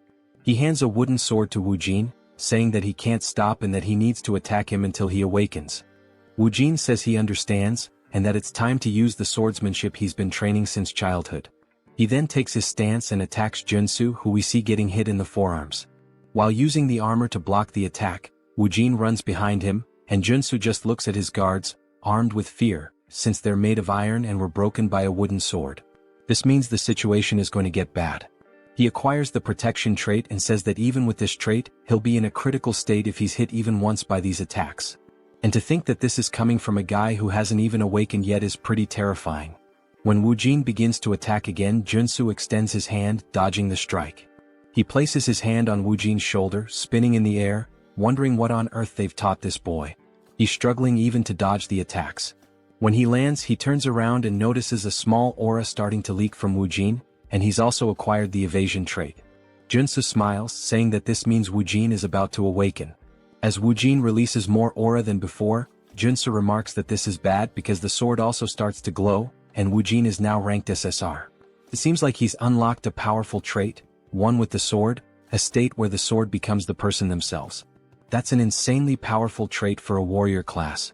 But it's not the time to get excited, as the guy is completely in a trance, firing a wave of aura directly at Joonsoo. He watches it approach and says that if he gets hit, he'll definitely be dead. Joonsoo says he needs to use all possible defensive traits and focus the barrier on his arms. With the help of the mana focus circle in the room, he might actually have a chance, and he begins using them together. The attack closes in and explodes, and the impact alone destroys the ground beneath him, sending out a powerful shockwave. We see a shield forming from the smoke as he acquires the mana shield trait. He says he's glad he managed to pull it off, and that when you combine mana barrier with protection, this is the result. He comments that he really almost died there. Woojin starts to stagger, which surprises Joonsoo as he watches the guy fall unconscious. Joonsoo asks how he can just lie there so peacefully after trying to kill him. He's relieved that Woojin is just sleeping since he was a bit worried he might be having a seizure. He probably just lost control due to the awakening. In the game, Woojin was a strong character with an SSR rank just like he is now. But because he awakened as a warrior instead of a paladin, he acquired the sword trait as his initial one. Joonsoo then picks him up, saying he doesn't know how this is going to change the story, but Woojin is a guy with privileges and immense strength. It's good that he now owes him a favor as he smiles again. This guy might just be a villain. We see Joonsoo lying on his bed, and they're extremely happy that he's truly overcome the divine fever to the point of bowing in gratitude to Joonsoo for everything. Joonsoo says it was nothing, and Seonsu once again becomes a sycophant, holding out a cup for him to drink. Miria gently pats Woojin's head, saying it's been so long since she's seen him sleep so peacefully and that she doesn't know how to repay this debt. Yeonju nods and she does the same. He says that, along with the promised nectar and memory chip, they would like to offer an additional success fee. Joansa replies that he doesn't have to, and the other man responds that he would like to give 1 billion wons, although this may seem small compared to what Joansu has done for them. Joansu nearly dies on the spot and forces a smile, saying that it would be painful for his heart to refuse, but of course he's actually overjoyed to hear this.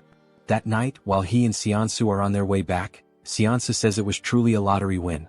Joansu looks at the reward saying that it looks great. Seonsu asks if he's going to drink the nectar immediately, and Joansu says yes, since he has to do it anyway. He plans to take a break for a while. Seonsu says he understands, as Joansu doesn't want to attract attention from the Order or anyone else who might hear about the rewards and try to pursue him. But it's a shame because if he refined the nectar and consumed it, it would significantly increase his mana. Joansu agrees, saying that if he refined it, his superhuman level would increase a lot instead of spending it on treating the divine fever. They head to a hotel, and when Joansu steps out, Seonsu says he'll see if he can find the necessary equipment to refine the nectar, so Joansu should hold on to the drink. Joansu says he'll think about it, but he's not thinking anything of it and he tears off the label. He decides to drink it as quickly as possible. He learned how cruel Arcane Seoul can be during the incident with the deer, and he can't guarantee Seonsu won't betray him. He also has traits that can maximize the effect now, as he's a drug addict with mana absorption and potion dependency. These are just traits. He begins drinking the nectar and drops the bottle due to the pain he feels, describing it as if every fiber of his muscles were being dismantled and reassembled. He closes his eyes trying to focus, saying there's an incredible amount of mana inside him. His eyes begin to glow yellow as he shoots a brilliantly bright beam through the window. He's now reached level 2, but the divine fever still seems to be present. He says this is one of the best tier 1 traits in the entire game, and since it was added to his traits along with the mountain sword, he's relieved as he can now focus on training these two traits without any problems. His phone starts ringing and when he checks, it's Seonsu who says he has something to tell him. Joansu ignores it, saying he'll just train, but the phone keeps ringing several times until he answers, asking why the hell Seonsu is bombarding him with messages. He looks at the phone and sees that it's actually a strange message. He starts decoding the letters and reads between the lines, saying it's telling him to run from the Dagger Gang. He says he can't believe he found a secret message in the text and that the Dagger Gang is one of the rival gangs to the Iron Fist. If Seonsu had wanted to betray him, he would have called as usual to buy time.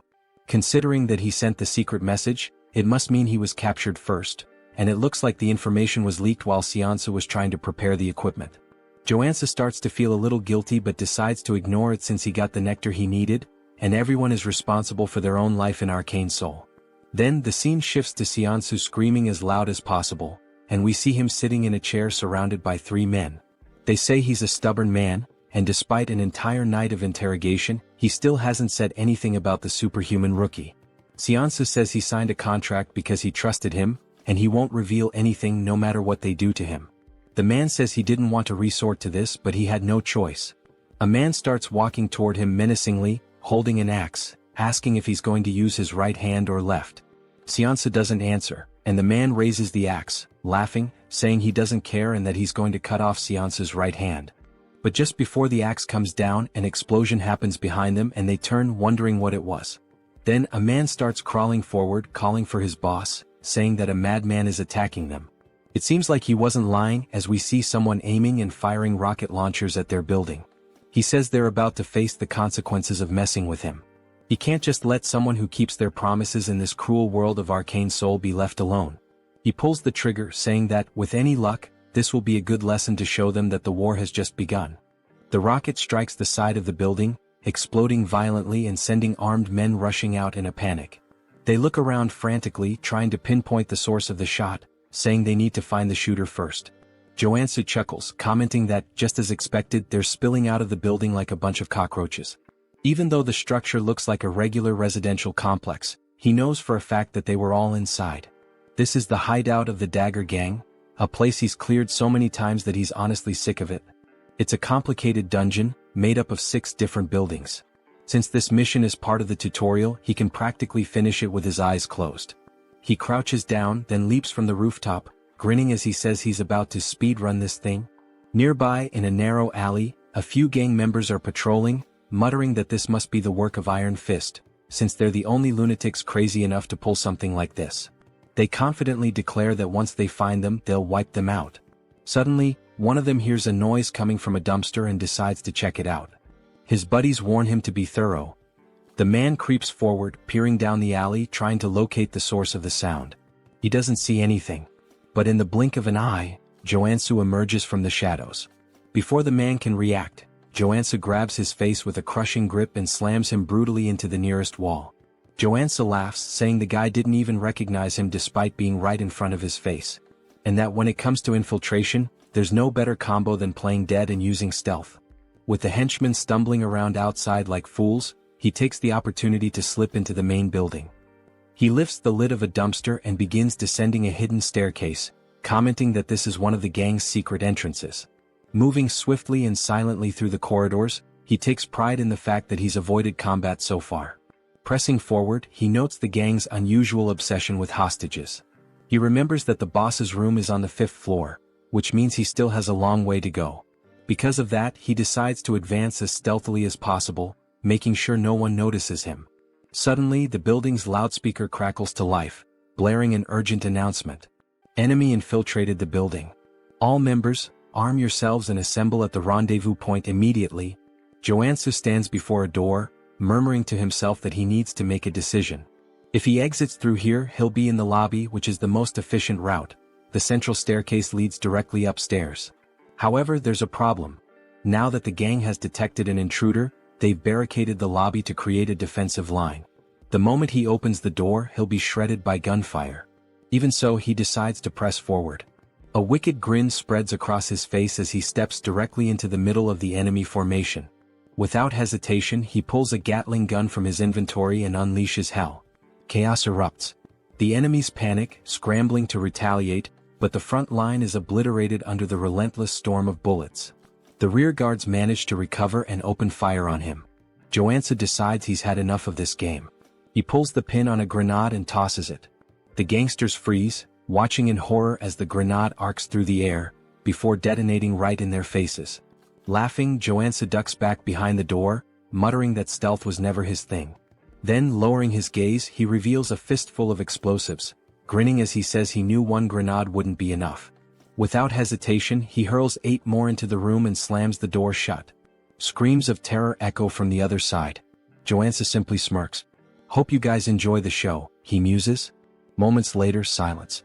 Stepping back out, he surveys the scene. Bodies litter the ground.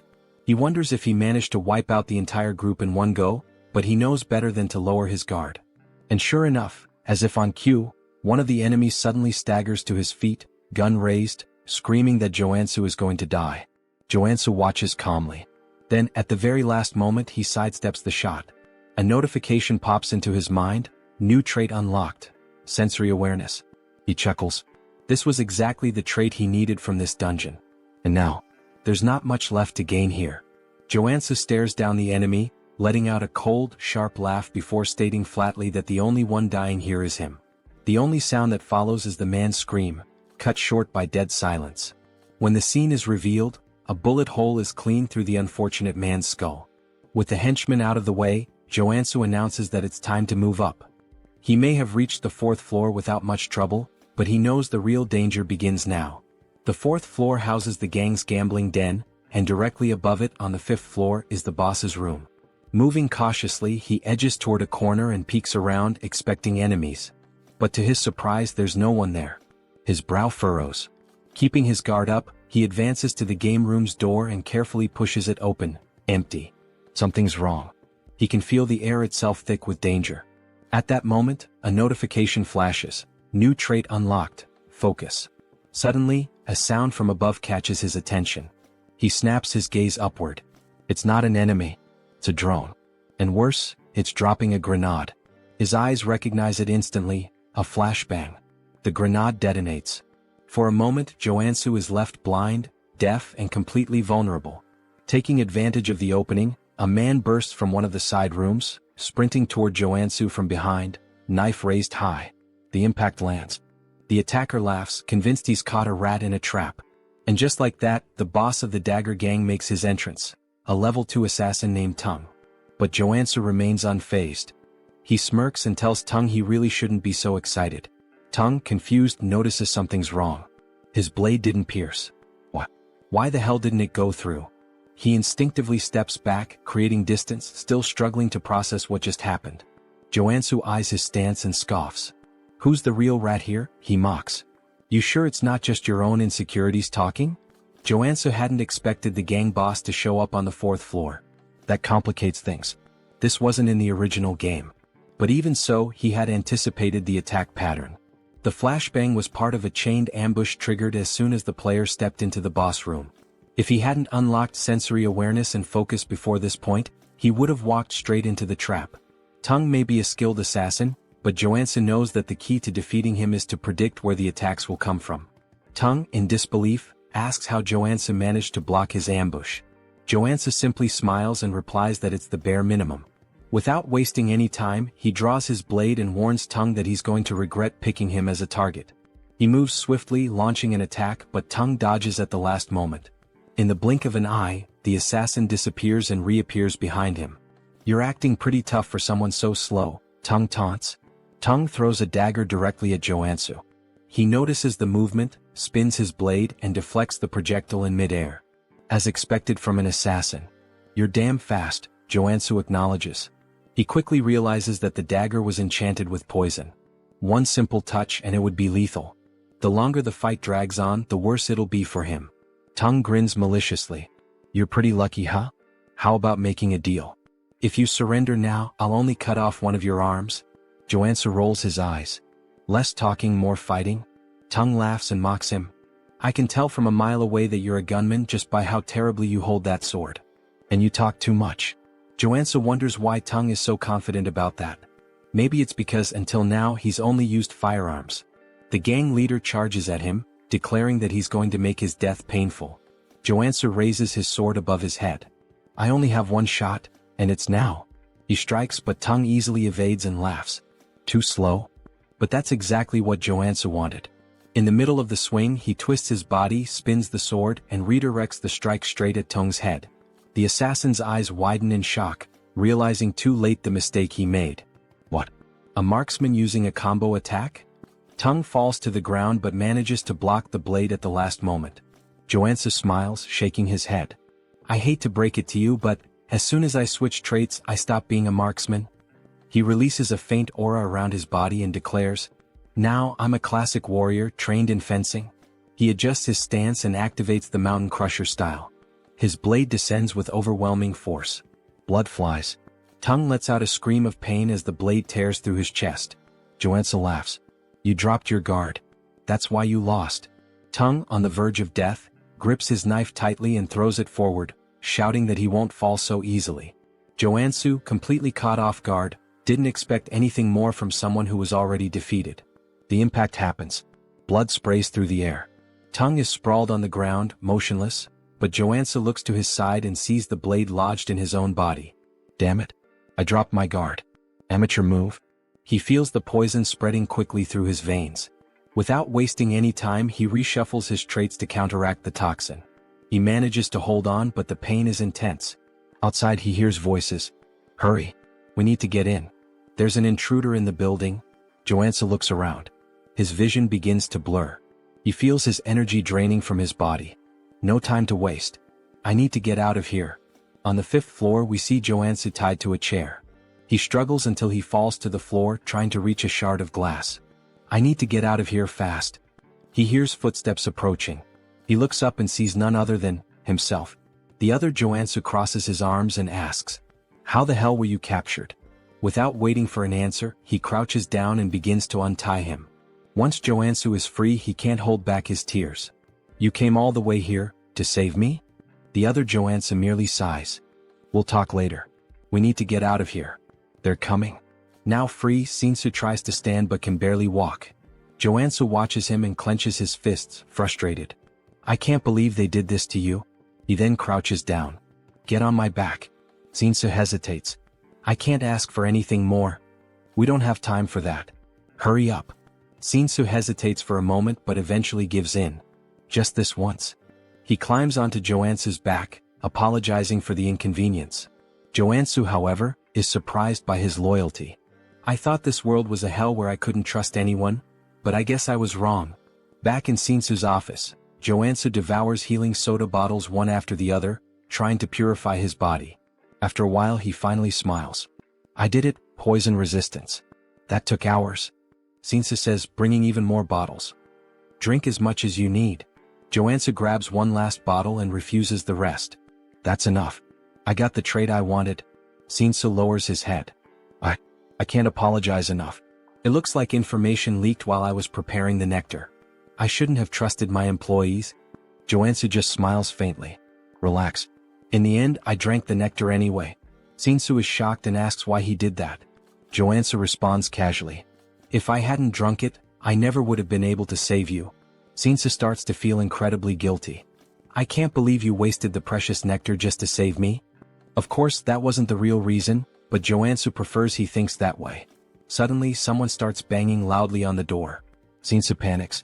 "Is it the Dagger Gang? What do we do?" Joonsoo smiles. "Let's welcome them." He opens the door and to Shinsu's surprise, it's not the Dagger Gang standing there, but the Iron Fist Gang. The leader of the group looks at Joonsoo with a half-smile. "It was about time I got here." He crosses his arms. "I knew you weren't an ordinary guy, but I never imagined you'd wipe out the entire Dagger Gang. What do you want from me?" Joonsoo reflects for a moment. "Well, it's my turn to receive the reward for cleaning up this tough mission." He begins to explain how the two gangs hated each other and were constantly fighting over territory. In the game, the tutorial required the player to annihilate the Dagger Gang by helping the Iron Fist Gang take the building. As a reward, the rival gang offered various advantages. But now Joonsoo is struggling with an internal dilemma. Iron Fist asks, "Do you intend to create your own organization?" Joonsoo shakes his head. "That's not my style.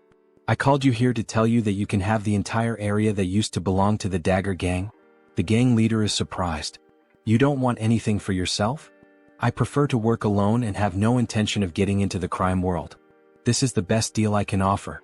Iron Fist ponders. "Such a deal has no drawbacks for me. Compared to the debt I had before, this feels like a bonus."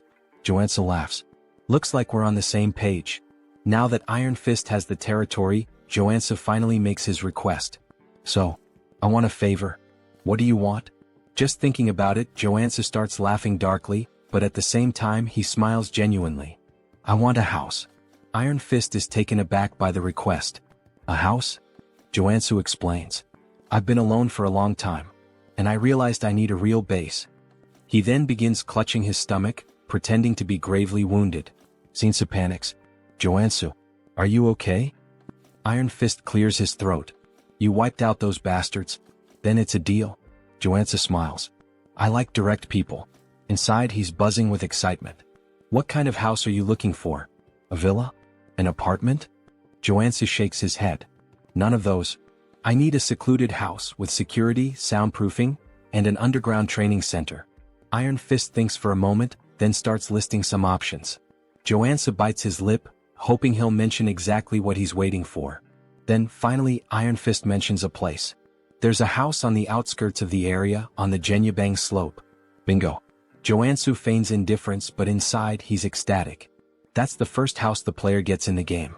The main base in Arcane Seoul? He heads to the location and upon arriving, can barely contain his excitement. Finally, he takes in the view and laughs to himself. This house is way better than I imagined. Memories flood his mind. When he first fell into Arcane Seoul, he had no idea what to do. His hospital bill was a ridiculous 20 million won, and now he has a house that feels like a palace. Plus, now he has money coming in from the city's biggest security company. He could pay for a full year of hospital bills without a second thought. But this is still Arcane Seoul. No time to relax. The game's story is going to move forward, and he'll have to face enemies like the Saint, who threaten to destroy the city. He grabs his pickaxe. Time to find out the real reason I chose this house. He heads down to the underground training room and starts tapping on the walls. It must be around here. After a few minutes, he finds a specific spot and begins hammering with force. The wall finally breaks. Joonsoo smiles. My instincts never fail. I think I'll finish this faster than I thought. He continues swinging his pickaxe back and forth, deep in the mine. However, things aren't going as quickly as he expected. Man, I had no idea this was so deep when I played. Even so, he's determined to continue. There's no turning back now.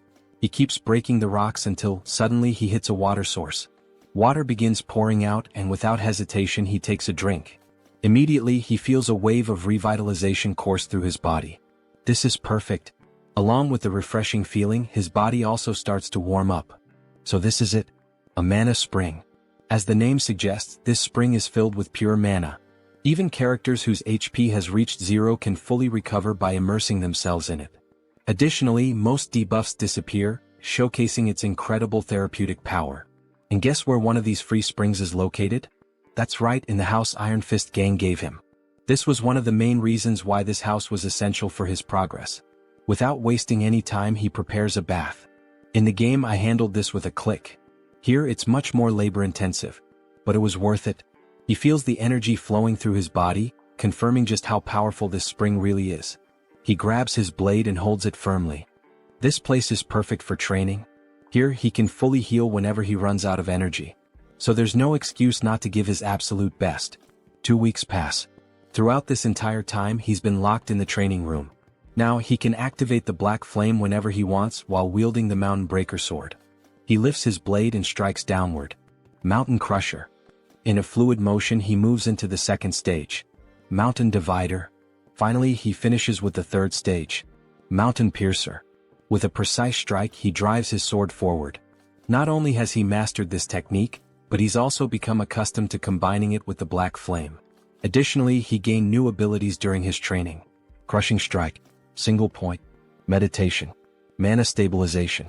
Fire Resistance. He leans back, catching his breath. Now that I've completed my training goal, there's just one thing left. The Mana Cultivation Technique. Unlike other skills, this one can't be acquired simply by training. Had he refined the nectar properly, he would have already reached level 3. But since he's only at level 2, there's still residual mana in his body. To fully absorb the mana from the nectar and level up, he needs this technique. The problem? It costs tens of billions of won. But he already knows where he can find a copy without spending that fortune. He heads to an antique shop. The shopkeeper eyes him, confused. Are you sure you want to buy this? It's been sitting in the back for over a decade. At that moment, a memory floods his mind. He recalls when he played Arcane Seoul and discovered this secret. He's probably the only person in the world who knows that this technique is hidden in this shop. He makes his way to the market where the shop is located, walking casually. Time to level up. Upon arriving, he notices something strange. The shop's door is locked, and surrounded by a blue mana barrier. He touches the barrier, feeling the energy pulse. Not only is the door closed, but there's a mana seal blocking the entrance. Looking around, he takes in the vastness of the area. This is the market with the most shops in the city. You can buy anything here, but what he needs is locked behind that barrier, and he's going to find a way in. In the game, this shop would be open at any time during business hours. But now in real life it's closed. And not just that. All the other shops around it are closed, leaving only this one standing. This is the complete opposite of how it was in the game. He narrows his eyes, feeling a chill run down his spine. This means that the world of Arcane Seoul isn't exactly as I knew it. He finally spots a store with its lights still on in the market and heads over, asking the man inside if things are going badly. He remarks that even the owner of one of the few shops still open doesn't seem to be doing well. The man responds that it's obvious just by looking at him. He's not in a good situation and has to fight off thugs every single day. How could customers possibly come under these conditions? Joonsoo comments that he thought the Iron Fist gang was the only one around. The man tells him he's dead wrong. Ever since the Dagger gang was wiped out, several other groups have been battling each other daily. There's the Iron Fist gang, the Venom gang, and the Naked gang. Who in their right mind would want to step into this mess? Now Joonsoo understands why all the markets are closed. According to the original story, the Iron Fist gang destroyed the Dagger gang and rightfully claimed the territory, naturally bringing the market under their control. But this time he was the one who took down the Dagger gang. Because of that, the market has turned into a battlefield with other gangs fighting to claim it. Joonsoo is considering his next move when he suddenly hears people shouting, telling someone to take them down. The old man says they're at it again, and Joonsoo decides to check out what the thugs are up to. Rounding a corner, he sees a man being thrown into a small tent. A woman confronts him, reminding him that she already told him this was Venom gang territory. She's talking to a member of the Iron Fist gang, flipping him off as she orders him to go back to his own turf. And that's when we're introduced to Steel Scorpion, the sub-boss of the Venom gang. The Iron Fist gang member is bleeding from the mouth. Then, the most elegant voice ever is heard, asking what all the commotion is about. Everyone turns to see none other than our Lord and Savior, Captain Underpants, arriving on the scene with his allies. Scorpion immediately starts yelling that the perverts have arrived. The leader of the Naked gang, known as the Exhibitionist, though I'd rather just call him Captain Underpants, declares that this three-way intersection belongs to him and orders everyone to clear out. If you really want to keep fighting, he warns. The Iron Fist gang members start backing off, calling them lunatics and saying they should take this chance to get the hell out. But one of them accidentally bumps into Joonsoo, who sighs, saying this whole thing is a complete mess. The Iron Fist guy recognizes him and Joonsoo helps him up, telling him to focus on his job. Then he shouts, ordering both Captain Underpants and Scorpion to stop fooling around and come to him. The guy he just saved asks what the hell he's doing, and Joonsoo calmly replies that he's here to help. If he wants the market to return to normal, he needs to establish a clear hierarchy. Scorpion barks at him, demanding to know how he dares to tell her what to do. Captain Underpants chimes in, asking if he's trying to make an offering. Joonsoo explains that if he fought at full power he would probably win. But that would only cause unnecessary damage to the merchants. So he's come to a decision. There's only one way to settle this. He's going to unleash everything from the very start and show them his true strength. Both of them recognize the black flames in his swordplay, realizing that he's the same warrior who single-handedly annihilated the Dagger gang. Joonsoo confirms this and adds that this time he's feeling generous. He's offering them a deal they can't refuse. He doesn't want to drag this out, he'd rather settle it with a one-on-one duel. So what do you say, he asks. Scorpion scoffs, laughing with disdain. Do you seriously think we're dumb enough to agree to a direct fight against a warrior? Joonsoo smirks. Don't worry. We'll compete in the area you have the most confidence in. Sometime later, after a bit of negotiation, we hear Joonsoo talking with Captain Underpants. The so-called leader smirks and declares that his specialty is mind control. If Joonsoo can resist it, he wins. Captain Underpants then gets excited, saying it's an honor for such a handsome man to know so much about him. Scorpion looks like she can't believe what she's hearing, while Captain Underpants continues, insisting that they don't even have to go through with this competition. Joonsoo can just join his religion instead. Joonsoo replies, "Nah bro, I'm good," and tells him to think for a second. His religion isn't even one of the 7 major ones or even one of the lesser ones, it's literally an unnamed backyard cult. Why would he join a random sect that isn't even listed anywhere? Captain Underpants sighs and says that, as expected from a non-believer, Joonsoo will have to be enlightened by the love and mercy of his goddess. He then stretches out his hand and a green aura begins to form around him. He commands Joonsoo to kneel before him so that he may grant him the privilege of meeting his goddess. As the aura starts wrapping around him, Joonsoo immediately recognizes that the mind control ability of a combat priest is no joke. He struggles against the influence, admitting that he feels the urge to kneel, but his traits are far too strong to let that happen. Then, without warning, he delivers a brutal uppercut, sending Captain Underpants flying. As the cult leader crashes to the ground, Joonsoo casually apologizes but warns him that not even a saint could manipulate him. His divine resistance is too high. Captain Underpants' followers rush to carry him away, muttering that it was one hell of a fight. Joonsoo then turns to Scorpion and says it's her turn now. She folds her arms and smirks. Not bad, I'll give you that. But the Venom gang is on a whole different level compared to the perverts you just dealt with. Joonsoo grins. Yeah, I don't think so. But I guess we'll find out soon enough. He tilts his head toward her. Your specialty is obviously poisons, right? Then go ahead, prepare the strongest one you've got. He gestures at himself. I'll drink it. She laughs. If you're that eager to die, I'll be more than happy to help. The Iron Fist guy starts begging, saying he knows Joonsoo is strong, but drinking poison is literally suicide. Joonsoo waves him off. Relax. I got this. Scorpion extends her hand, holding out a small vial. Drink it. If you survive, you win. If not, well, obviously you die and that means I win. He takes the vial and examines it. As expected. You gave me picnic knockout, the most painful poison among all the gangs. He sniffs it and grimaces. Ugh. Smells like ass. Just so you know, if I survive, I'm punching you in the face. She cackles. Then don't come crying for the antidote later. That never even crossed my mind, he replies before downing the entire vial in one go. The pain hits instantly like a thunderclap. His knees buckle, his face turns purple. It feels like his blood is boiling. Scorpion places a foot on his back, grinning in triumph. You're feeling it now, huh? If you beg for your life like a good little dog, maybe, just maybe, I'll consider helping you. Woof woof. But Joonsoo isn't here to play games. He grits his teeth and forces himself to focus. The poison was created using a mix of special medicines. Ordinary resistance won't be enough. He needs to take control of the venom inside him. Slowly he directs it toward his arm. Scorpion's eyes widen as she realizes what he's doing. Then a silent notification flashes through his mind. New trait acquired, drug resistance. With this, he can now manipulate poison using his own mana. Joonsoo draws his sword. Time for the final step. Without hesitation, he slashes his own palm. Blood drips from the wound, then, it transforms into a stream of pure venom. The entire crowd falls silent. No way. He actually expelled the poison? Someone mutters in disbelief.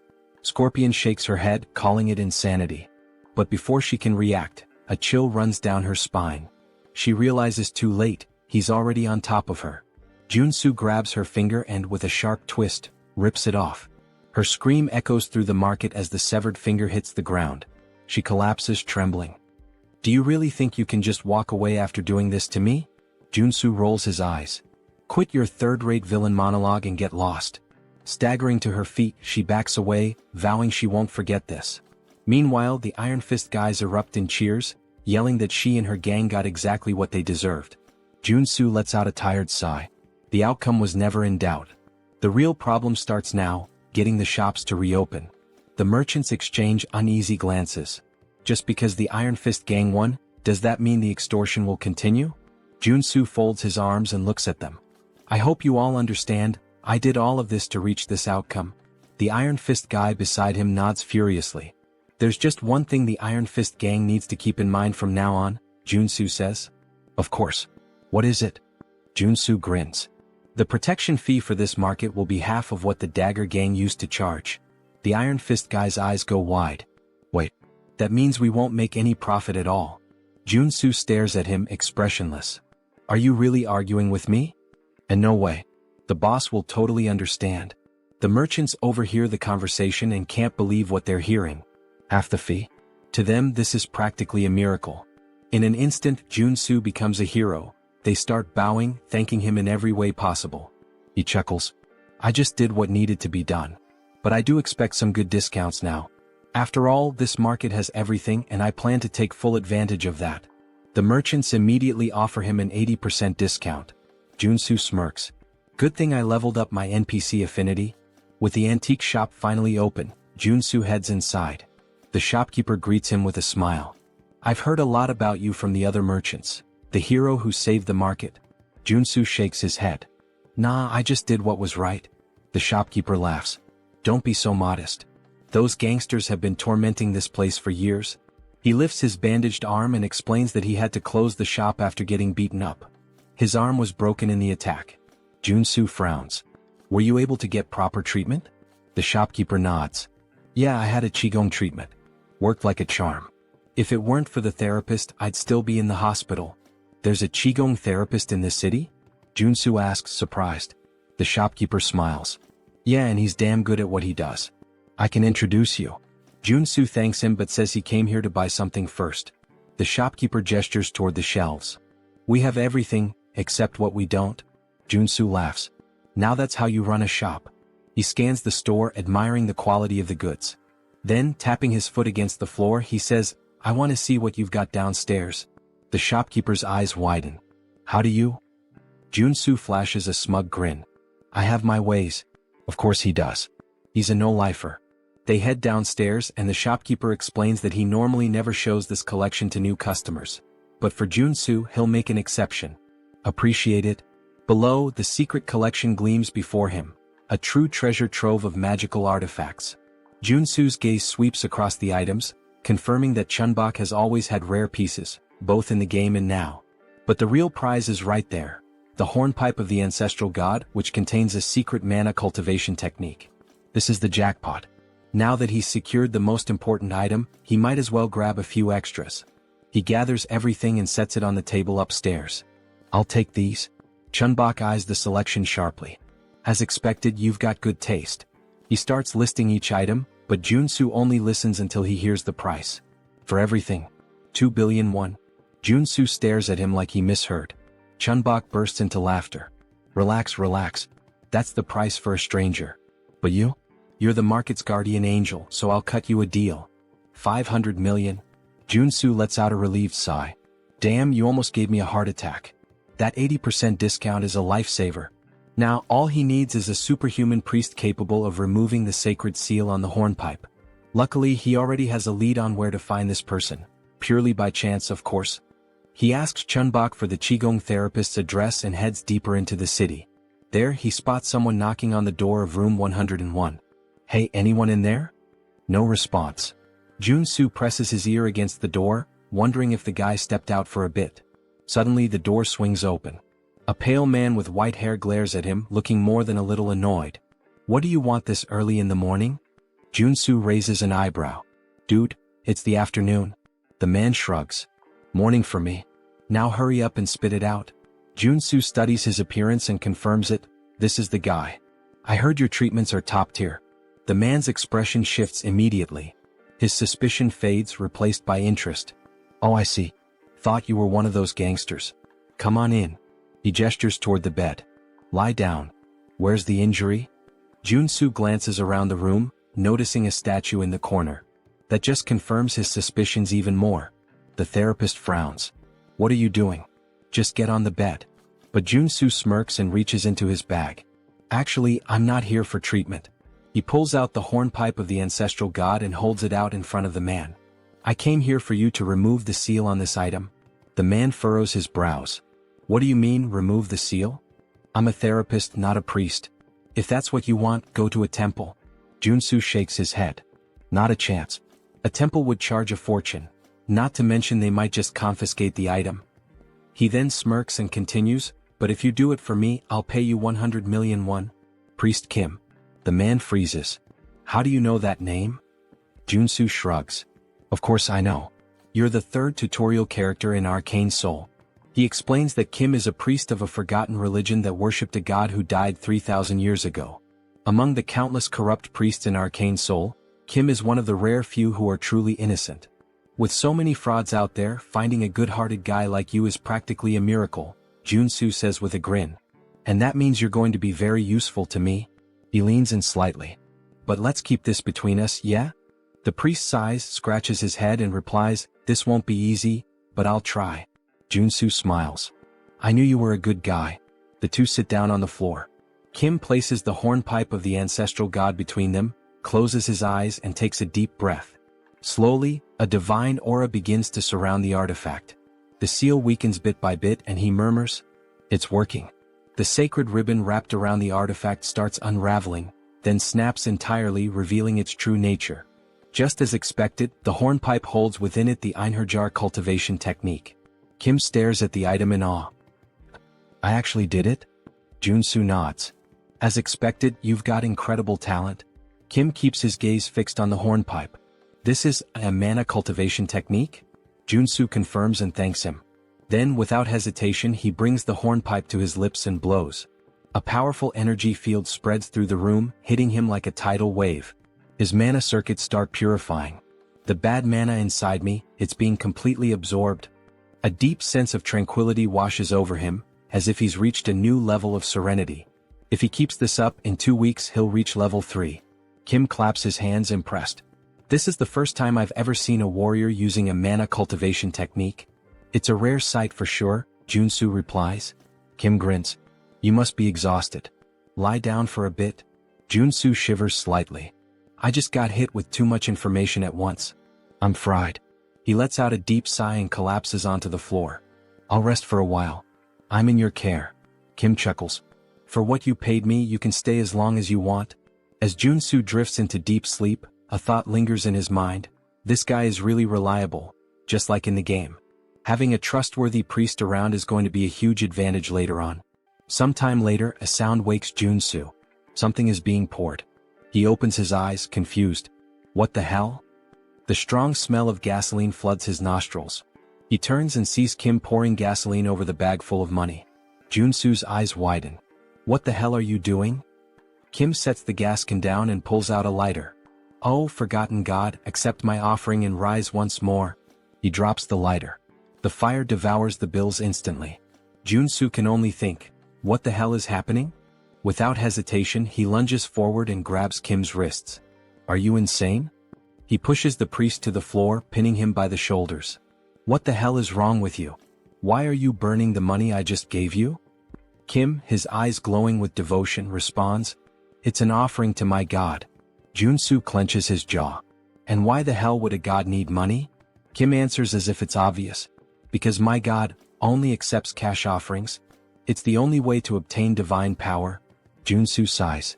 Ah, so this is that phase where you still believed in this nonsense. He crosses his arms and continues, the god you worship has been dead for 3,000 years. Even in the game, your religion was weak and had no influence, until you resurrected him. Which means, you clearly didn't know how to worship him properly. And you know what? Your method is wrong. Kim furrows his brows. Wrong? Yes, Joonsoo states firmly. You're not supposed to burn cash. What you actually need to burn is gold. You have to melt it down and vaporize it. Kim's eyes widen in outrage. Only a heretic would say that. Joonsoo shrugs. Or maybe it's something only someone who actually knows what they're doing would say. I bet you've never even tried it before. Kim scoffs. Don't talk nonsense so confidently. The Order has practiced this method for thousands of years. Oh yeah. Joonsoo smirks. Then why is your god still dead? The argument hits so hard it practically leaves a bruise. Kim is speechless.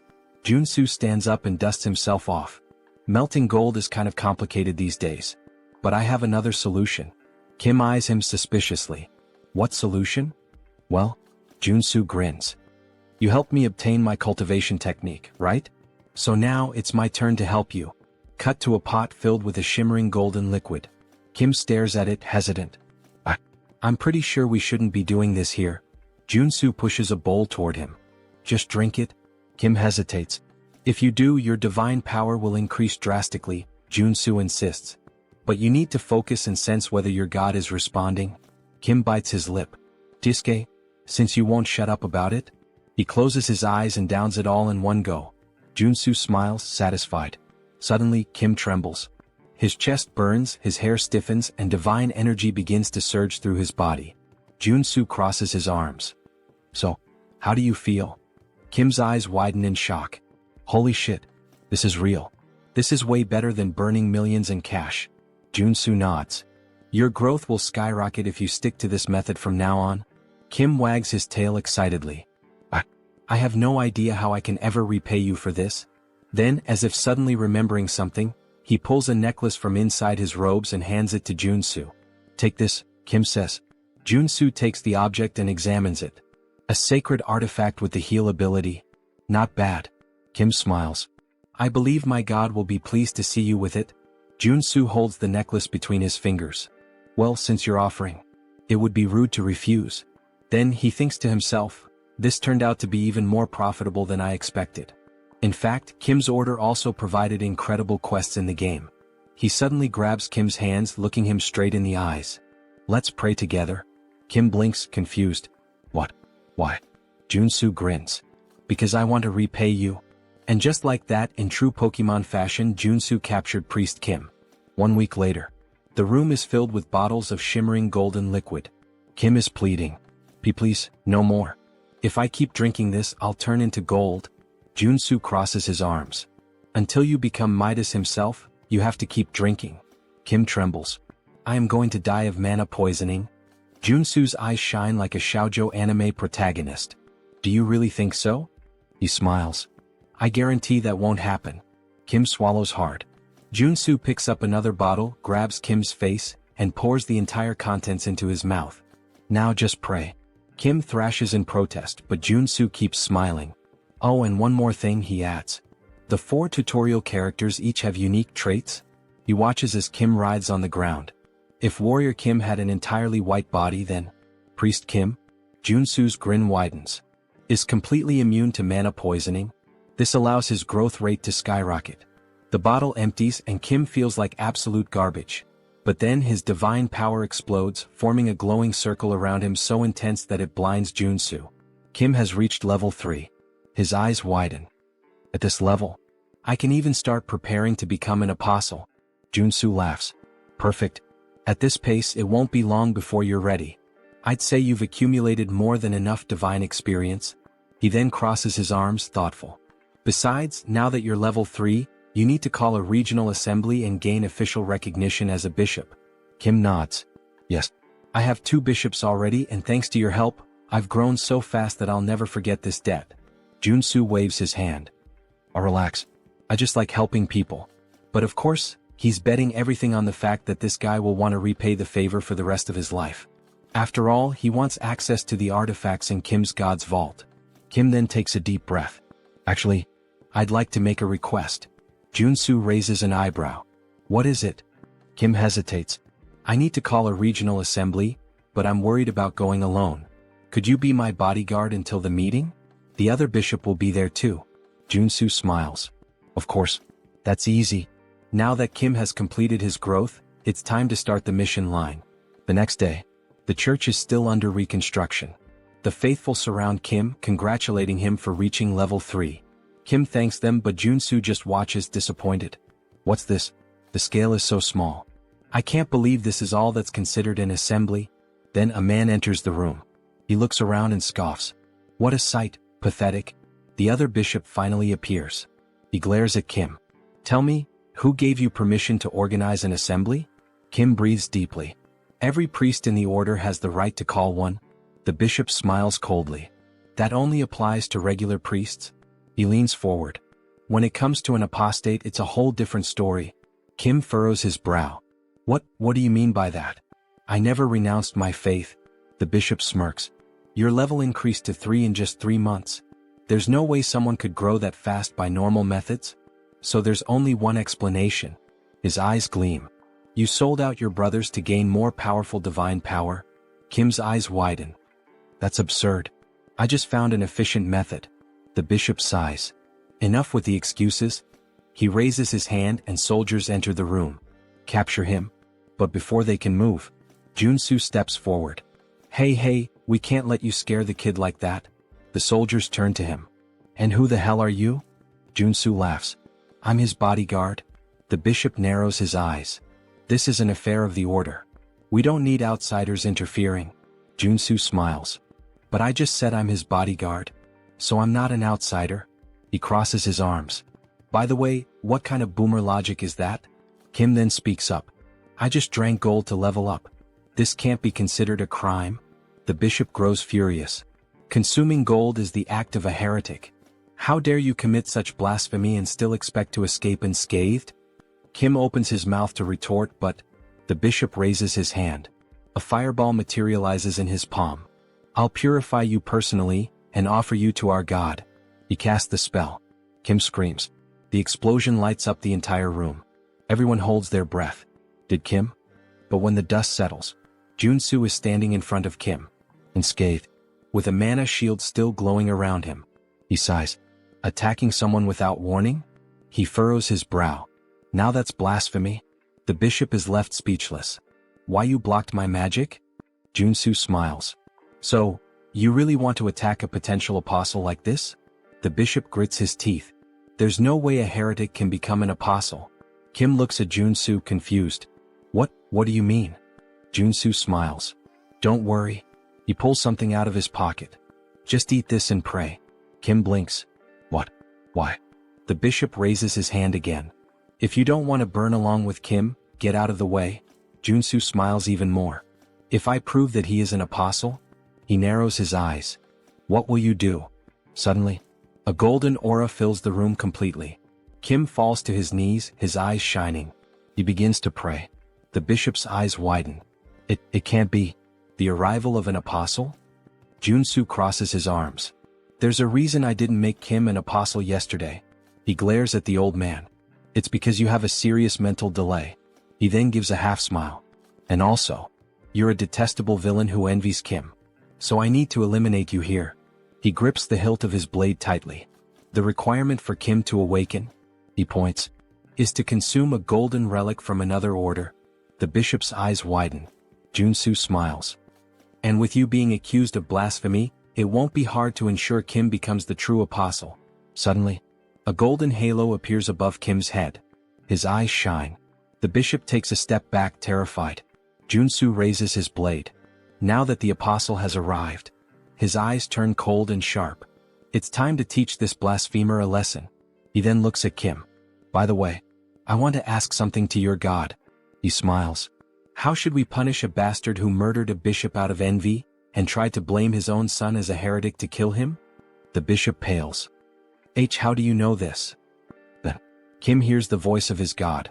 He lifts his head, and with an unwavering tone he responds. The only answer is to kill him. Joonsoo swings his blade, aiming directly at the bishop's neck. The blade stops a hair's breadth from his skin. He smiles. If this is the divine order, I can't refuse. The bishop trembles, his eyes filled with despair. Please, have mercy. Joonsoo runs the blade across his throat. Blood sprays and the body collapses to the ground. The air in the church grows heavy. Everyone is in shock. Someone has just died in the house of their god. Joonsoo then smiles indifferently. The problem was solved before this worm could cause any more damage. Even Priest Kim seems stunned. Still, he was one of our bishops. Joonsoo shrugs. No reason to feel sorry for him. He deserved this. He then looks at Kim. And now, what is your god commanding you to do? Kim closes his eyes for a moment as if listening to something. Then he breathes deeply. He ordered me to go to the Levant region where our order began, and offer gold there. Joonsoo smiles. I told you gold was the best choice. He crosses his arms. Now go there and expand your influence. Kim bows deeply. I don't know how I can repay you for all of this. Joonsoo pats him on the shoulder. You don't have to. I already planned to take advantage of it. Sometime later, Joonsoo arrives home. He stops in front of the statue of Kim. He smiles, satisfied. The reward for helping the priest was worth it. He looks at the valuable items he acquired. Among them, his first holy sword of rank or worth billions. But the most interesting thing is the divine statue, which creates a sanctuary around it. The sanctuary effect turns an area into a safe zone, protected by the will of its owner. If an enemy tries to invade, they suffer an expulsion or suppression effect. In other words, he can train like a madman without worrying about any interruptions. He begins his training. His sword strikes cut through the air. Time to have some fun. He raises his blade, an excited smile on his face. Sometime later, Joonsoo is submerged in the bathtub, holding his breath. He wants to test how long he can last without air. He emerges, looking like a wrinkled old man, gasping desperately. Okay, maybe I trained too much? Even the mana source isn't healing him properly. But still, he had plenty of time to practice his Enherjar cultivation technique and his mountain-crushing swordsmanship. And now, finally, he can assess the results. He picks up his phone. Joonsoo appears on the screen. Been doing well? Joonsoo laughs. Of course. But I need a warm-up. He stretches, excited. Is there anything I can help with? Joonsoo makes a face. Actually, we have a rather troublesome request. He pauses for a moment. Do you remember the first landfill? Joonsoo frowns. How could I forget? It was the first job I did, where I fought the porcupine. Joonsoo nods. Well, a whole cleaning team went in there, and they were massacred. This means that there are at least 6 active mutants there now. Joonsoo narrows his eyes. And why the hell haven't you called in the Janitors Association? Joonsoo sighs. The authorities asked us to handle it secretly. They don't want this to become a scandal. Joonsoo snorts. If this leaks, some of them are going to lose their jobs big time. He crosses his arms. And what's the reward? Joonsoo scratches his head. The payment is kind of pathetic. 100 million for a level 1 mutant. 300 million for a level 3. Joonsoo rolls his eyes. Is that all? Actually, Joonsoo smiles. They're offering an artifact. An arcane rifle with a cursed debuff. Joonsoo raises an eyebrow. What kind of debuff? Joonsoo hesitates then smiles. It's an item that's related to you. A rifle used by the old order of the father. Joonsoo's eyes widen. Then he chuckles softly. This mission. I can't refuse. That arcane rifle used by the order. It has a black flame debuff that consumes its user. But Joonsoo has already overcome that before. He gets up from the bathtub. Alright. I'm heading there right now. Joonsoo is definitely fired up. He heads toward the landfill and right from the start, he can feel a sinister aura emanating from the place. As he moves forward, holding his rifle, he mutters. They haven't cleaned this place for just a few days, and it's already this chaotic? Something's very wrong here. His senses are scrambled, he can barely see properly. He needs to prepare for a surprise attack. With a quick movement, he activates his sensory focus. Almost like an immediate warning, he feels something moving fast in the mist. He looks around, tense. The sounds of the creature come from multiple directions.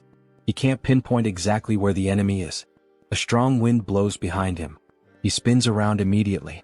And there it is, something like a gargoyle bat leaping straight at him. Joonsoo pulls the trigger. Die.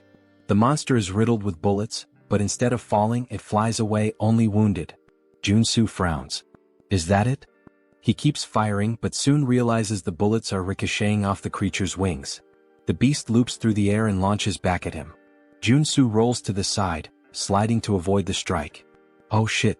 If he hadn't switched to the evasion trait, he would have been torn in half just now. A flying bulletproof enemy? If I keep this up, the longer this fight lasts, the worse it'll get. There's only one solution. He lowers the weapon, aiming directly ahead. The monster charges toward him. I need to end this with a single shot. The enemy gets closer and closer. Bang. The shot hits directly between the eyes.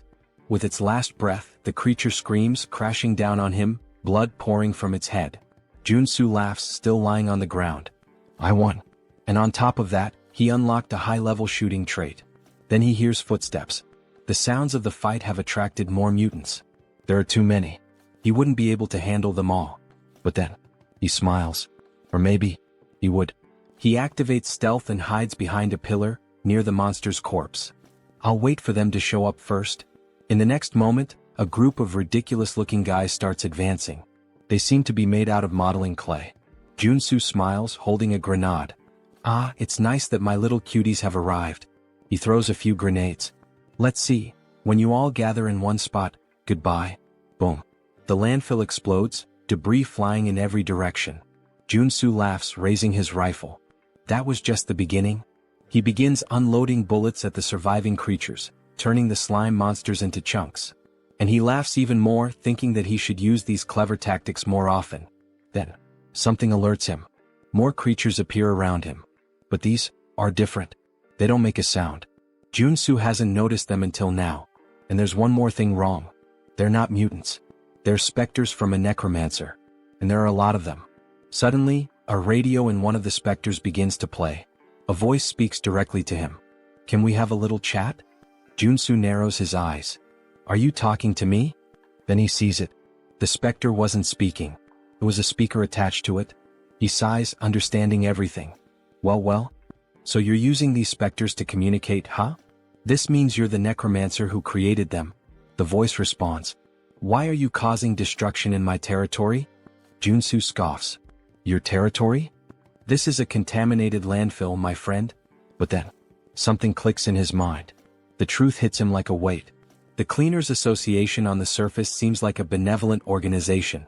They clean contaminated mana, bringing safety. But in reality, they're one of the most dangerous groups in Arcane Seoul. Ah, I get it. The mana cleaning is just a cover. Behind the scenes, the organization is involved in all kinds of crime, expanding its influence. And this This is probably yet another one of their schemes. They created this situation on purpose. The government would have no choice but to ask for their help. And with that, the Cleaners Association's influence would only grow. Joonsoo closes his eyes for a moment. Then, he smiles, full of adrenaline. This just got a lot more interesting. Meanwhile, the Cleaners Association already has another plan in motion. They intend to use these incidents as an excuse to dismiss public employees who oppose them, consolidating their power even further. The necromancer's voice echoes through the speaker. There's really no reason for us to fight, you know? He pauses. I've got a proposal for you. Joonsoo rolls his eyes. Here we go. You're quite talented, the necromancer continues. Why don't you join us in the Cleaners Association? Joonsoo scoffs. And why would I join an organization that spreads terror with monsters and landfills? The voice stays calm. I'm serious. With your skills, you'd be at the top of our hierarchy. Without a second thought, Joonsoo flips him off. No fucking way. Besides, he adds, that name is garbage. Totally lacking style. The necromancer bursts out laughing. Looks like you don't know your place. If you don't want to join us, the voice turns cold and sharp. Then you can just die. The specters charge toward Joonsoo. He shoots, causing a massive explosion that sends the specters flying in all directions. Sit down, buddy, he taunts. But the specters aren't mutants, they're magical summons. As long as there's mana, they simply regenerate. Joonsoo lets out a frustrated sigh. Oh shit. I forgot that firearms are useless against these things. He holsters his weapon and pulls out his sacred sword. Well, if that's the case, sacred attributes will take care of them. The necromancer's voice falters for a moment. A sacred sword? I thought you were just a shooter. Joonsoo charges, slicing through the specters with precise strikes, cutting them in half. Shut up, he growls. I'm going to find you, and when I do, you'll regret it. He advances, slicing through the fast-moving specters, severing limbs and limiting their mobility. Thanks to his attribute advantage, the fight isn't difficult. But the specters keep coming. Okay, enough, he mutters. Time to change tactics. He activates his resistance traits and combines them with the abilities of his artifacts. The sword, gloves, and necklace he bought from the store. Now, with 9 traits active, he believes this will be more than enough. Let's see how far this takes me. He launches forward, releasing an attack in the form of 4 aura blades, sending the specters flying backward. It works, but it's draining my energy pretty fast. He fires another attack, destroying even more of them. But some simply ignore the damage. The world around him begins to spin. Shit. I'm getting dizzy. But, just one more attack. His body starts to glow blue. He takes a step forward, and in the blink of an eye, he surges straight ahead like lightning. The ability he just unlocked is called Charge. A trait that allows him to move at high speed, dealing damage to everything in his path. He grins excited. I didn't expect to get this, but I'm glad I did. As he cuts through the specters like a rocket, he's already thinking ahead. If I can unlock another skill now, that'd be perfect. He bends his knees and leaps into the air, unlocking another trait called Jump. Yeah, it's exactly what it sounds like, he laughs. With Charge and Jump combined, escaping or attacking becomes a breeze. As he descends at high speed, he mocks. Now these idiots won't even know what hit them. He leaps and charges repeatedly, bouncing across the battlefield like a human projectile. After a while, he collapses, exhausted. Most of the specters have been destroyed. But his body is on the verge of breaking down. The necromancer's laughter echoes from the speaker. I didn't expect you to be a paladin. Now, I want you even more. Joonsoo struggles to get back on his feet. If you're so confident, why don't you show yourself? The necromancer responds with contempt. What kind of idiot mage would face a warrior in direct combat?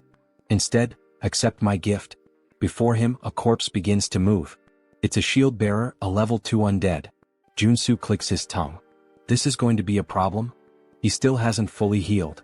The shield bearer raises its weapon and brings it down violently toward him. Joonsoo narrowly dodges. But before he can react, a purple arrow soaked in dark mana cuts through the air, and it strikes him in the back. He spins quickly, trying to understand what's happening. The necromancer's voice comes through again. Your moves are pretty decent. I can't wait to turn you into a death knight. Joonsoo narrows his eyes. This reminds me of a rule in Arcane Seoul. When you fight a necromancer, you should never focus on their servant. He leaps into the air, pretending to prepare an attack, but it's a feint. Instead, he dives straight to the ground, sliding beneath the undead's shield. His eyes scan the area, searching for the origin of the shot, until he finally spots it. Up high in the balconies, a silhouette stands out. So, it's you? Joonsoo activates charge, dodging the shield-bearer's attack and rushing directly toward the necromancer.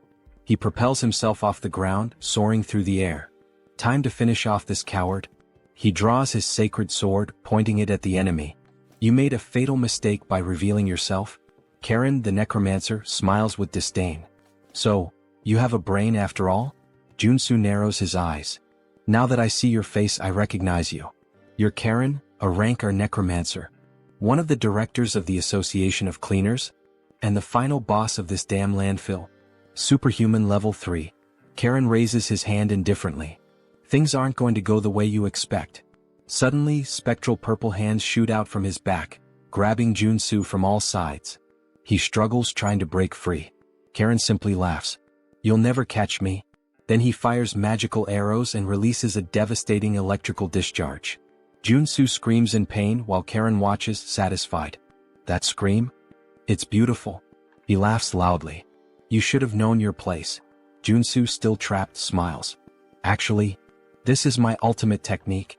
He raises his hand, conjuring a massive black fireball. Black flame. Karen's eyes widen. What? Joonsoo forces his arm to break free. This is the end of the game. Karen tilts his head. Why are you trying so hard? It's actually adorable. Joonsoo grins slyly. You really think so? From the very beginning, I never intended to finish the fight quickly. Karen furrows his brow. Joonsoo continues. When a boss uses their ultimate attack, if you equip the right traits, something fun happens. Karen rolls his eyes. Enough with the small talk. He shoots the black flame directly at Joonsoo. The black sphere, roaring with malevolent flames, advances rapidly. The spectral hands still hold him in place. Joonsoo smiles. It's now. When the three pillars, sword, magic, and physical power, align in perfect harmony, a supreme technique manifests in the face of certain death. It's the ultimate technique. The blade that cuts through everything, both the tangible and the intangible. Joonsoo raises his sword and brings it down. A massive golden burst erupts from the blade, slicing the black flame in half. The light illuminates the battlefield. Karen trembles. It can't be. The name of this trait? Cutting lightning. Karen watches in panic as the golden cut heads straight for him. And then, it cuts through his body, splitting him in half. The explosion of the black flame happens shortly afterward. The shockwave hurls Joonsoo back. He crashes to the ground, gasping for breath. Almost died. He lets out a sigh of relief. But a smile forms on his face. He won. Karen, the dungeon boss, was defeated. In the game, if you want to defeat this boss on level 2, you need an entire group. Even at level 3, winning alone with common traits and basic equipment would be impossible. He only managed it because he's been playing this game for way too long. But now, time for the loot. And since he did everything alone, he doesn't have to share anything with anyone. Cut to Seonsoo's office. Seonsoo is waving at Joonsoo, looking at him with admiration. You're amazing. Joonsoo boasts. Oh, it was nothing. Seonsoo lightly touches his shoulder. Joonsoo winces in pain. Hey, be careful. That's where I got hurt. Seonsoo apologizes. Meanwhile, the others around them are just staring, trying to understand. What the hell did they just witness? They thank Joonsoo, still in disbelief. I can't believe you did it all alone. Joonsoo just shrugs. I was just doing my job. He pauses. But there's one problem. He looks around at everyone. When I entered the landfill, something very different from what you asked for happened. Joonsoo slams Karen's equipment onto the table. Do you recognize this? The others look at it, confused. He points to the pieces. They're mana equipment, used to create specters. Equipment that belongs to Karen from the Association of Cleaners. A heavy silence falls over the room. Then Joonsoo confirms. That's right. This incident wasn't an accident. It was planned. The man slams his fist onto the table, his face red with anger. I can't believe those bastards did this. Joonsoo crosses his arms. Looks like they never liked you from the start. The man grinds his teeth. They always charged us ridiculous fees. We've had our own conflicts before, but I never imagined they'd take it this far. Turning innocent people into mutants? Joonsoo observes his reaction. Did he really not know? But thinking about it, it makes sense. In the game, The reality of the association is only revealed after the player completes this mission. The man lowers his head, ashamed. I'm sorry we put you in unnecessary danger because of this. Joonsoo shrugs. I just did what I had to do to blow up the bad guys. He smirks. But, of course. I hope there's a good compensation, not just a simple apology. The man nods, picking up 2 boxes and placing them on the table. This is the reward we promised. Joonsoo furrows his brow. Wait a minute. Why are there 2 boxes instead of 1? The man explains. One contains the arcane pistol we promised. The other is an extra reward for you taking on such a dangerous task. Joonsoo opens the second box, his eyes widening. Wait, is this sacred water? He nearly freaks out but quickly hides his excitement. This is an essential potion and I always have to buy it at the temple. Are they giving it to me for free? The man gives him a final warning. Stay safe. We'll use this evidence to officially accuse the Association of Cleaners. Joonsoo clicks his tongue. So that means they're going to retaliate against me, right? The man confirms with a nod. Exactly. But we can't just let this slide. Joonsoo smiles, confident. Don't worry. I'll find a way to survive. That night, Joonsoo and Siansoo are driving through the city center. Siansoo at the wheel sighs. Maybe it's a good idea for us to stay off the radar for a while. The Association of Cleaners won't let this go. Joonsoo shakes his head. I don't think hiding is the best plan. After completing the landfill mission, the player gets a chain of quests. Eventually we'll end up clashing with them again. It's natural. After all, I just killed one of their directors. He looks out the window, thoughtful. But the most important thing? The association's quest line splits into 2 routes. The worst one is doing nothing and just wasting time. Siansoo raises an eyebrow. And why is that? Joonsoo smiles bitterly. Because in that case, the president of the association attacks your house with dozens of superhumans. Siansoo swallows hard. Joonsoo continues. On the other hand, the easier route is the one I'm considering. He turns to Siansoo. Have you ever heard of Genubong? Siansoo goes serious. Of course. It's that restricted area south of the region. There's a huge poppy plantation there. If you're caught inside, you're screwed. Joonsoo smiles sideways. Exactly. And guess what? That place belongs to the Association of Cleaners. Siansoo's eyes widen. They have dealings with poppies? Joonsoo shakes his head. No. It's not about the poppies. They're conducting body modifications and human trafficking there. They're nothing but a luxury crime syndicate. Siansoo's eyes widen. Are they crazy? Joonsoo nods. Exactly.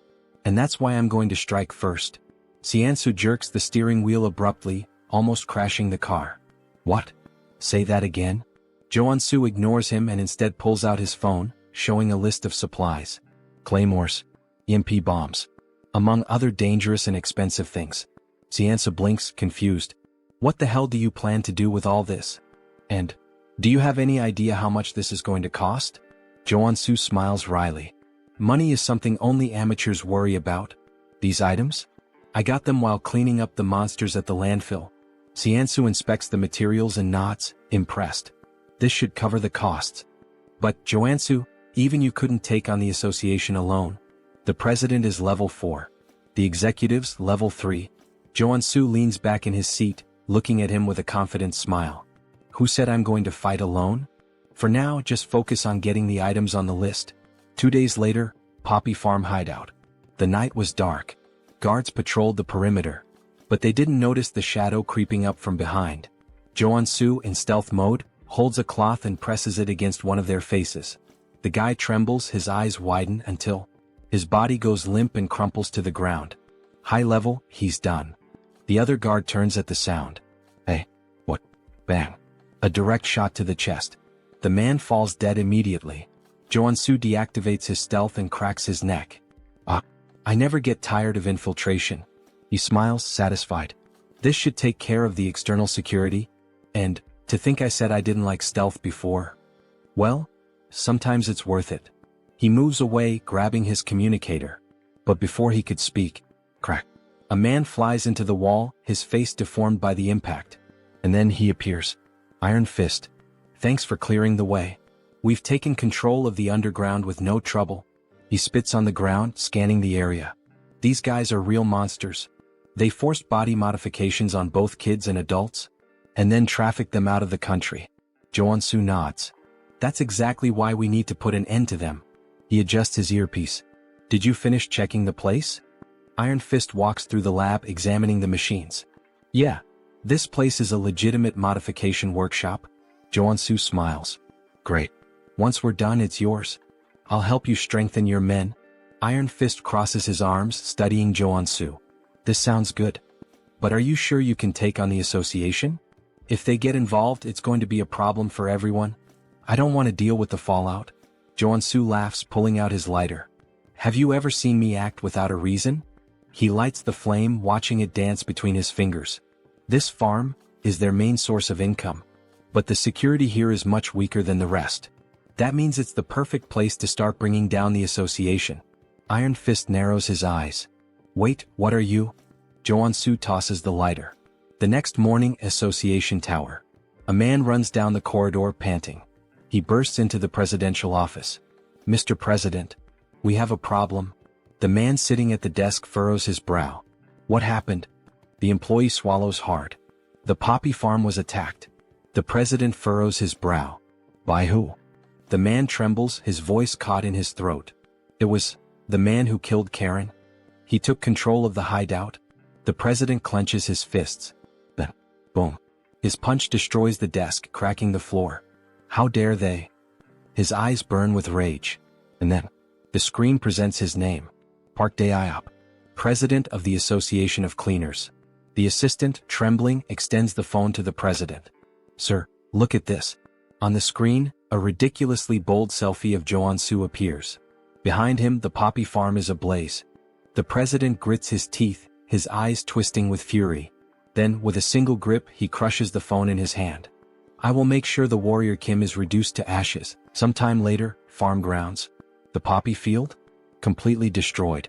In its place, an entire battalion from the association. Soldiers scan the area dazed. I can't believe it's all gone. That warrior Kim is a damn psychopath. In the middle of them, a bald man steps forward. It doesn't matter. Our only job is to capture him. The Department of External Affairs will show the president what we're capable of. The troops begin advancing. Baldy, the bald man, eyes the surrounding buildings. He might be sniping from one of these. Stay alert. One of his men grips his weapon tightly. If he shows up, we blow him to hell on the spot. Suddenly, something glints from a window. There. Gunfire rips through the air, striking the barrel of a rifle. Falls and Baldy smirks. My prediction was right. The troops start celebrating, but then the ground trembles. Baldy frowns. What? Boom. A massive explosion sends soldiers flying. The survivors glance around, panic setting in. Are those claymores? Before they can react, a rocket streaks across the sky, heading straight for them. Baldy looks up. Oh shit. Our IP brother didn't even last 5 pages. Meanwhile, in the underground security room, Joonsoo laughs, watching everything through the cameras. Good thing I spent all night setting up these bombs. And of course, thanks to my special talent. Stealth, obviously. They never would have found them in time. The troops start retreating, but it's too late. Every step triggers more mines, throwing them into total chaos. Joonsoo crosses his arms, satisfied. I may be crazy, but I'm not crazy enough to take on hundreds of them head-on. I'll wipe them all out from right here. Explosions consume the battlefield. In the midst of the carnage, something gleams. A mana barrier. The association's president, Dae-iop, narrows his eyes. Looks like he came well prepared, despite the way he taunted us. Beside him, a man steps forward. Leave this to me. I've analyzed all his patterns. His voice is so cold, so precise it almost sounds... Wait. He talks exactly like me. He must be a robot. On the screen, a name appears. Cyborg. Superhuman class R level 3. Vice President of the Association. Dae-iop glares at Cyborg, his voice dripping with hatred. Bring him to me. I'll make sure he dies the most painful death possible. Suddenly, boom. A grenade detonates near them. Cyborg doesn't move. The blast radius doesn't reach here. Well, since they're throwing grenades to test the waters, we can just clear the traps and move forward. Another rocket fires straight at them. Sometime later, Cyborg raises his hand and simply swats the rocket aside, sending it exploding behind him. His men stare, slack-jawed. He turns to them. Did you track the shot? Yes, sir. It came from the right side of the rooftop. Good. Shoot him. The troops opened fire, tearing the location apart. But as the dust settles, it was just automated turrets. Cyborg grins, satisfied. We're almost at his hideout. Time to show that bastard what hell looks like. Or maybe, he's already getting a taste of it. Inside the bunker, Joonsoo clenches his teeth. As expected of cyborgs. Not even remotely human. Suddenly, a red alarm flashes on the control panel. Joonsoo leans forward, surprised. They're here already? Faster than I thought. This newbie hunting event really lives up to its name. Then, crash. The doorknob explodes. The door creaks open.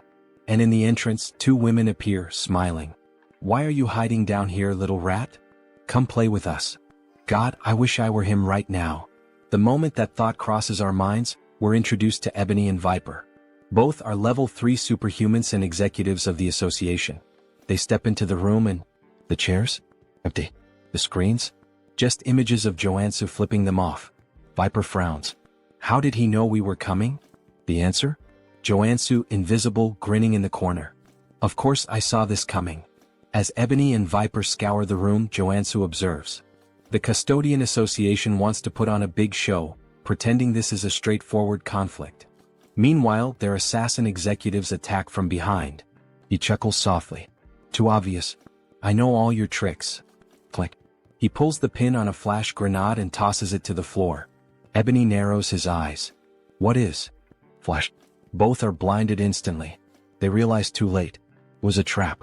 Joonsoo dashes past them, cackling. Damn, that was perfect. I've got no business with you too. Viper, still dizzy, screams in fury. I'll kill you, you little shit. But he's already sprinting up the stairs.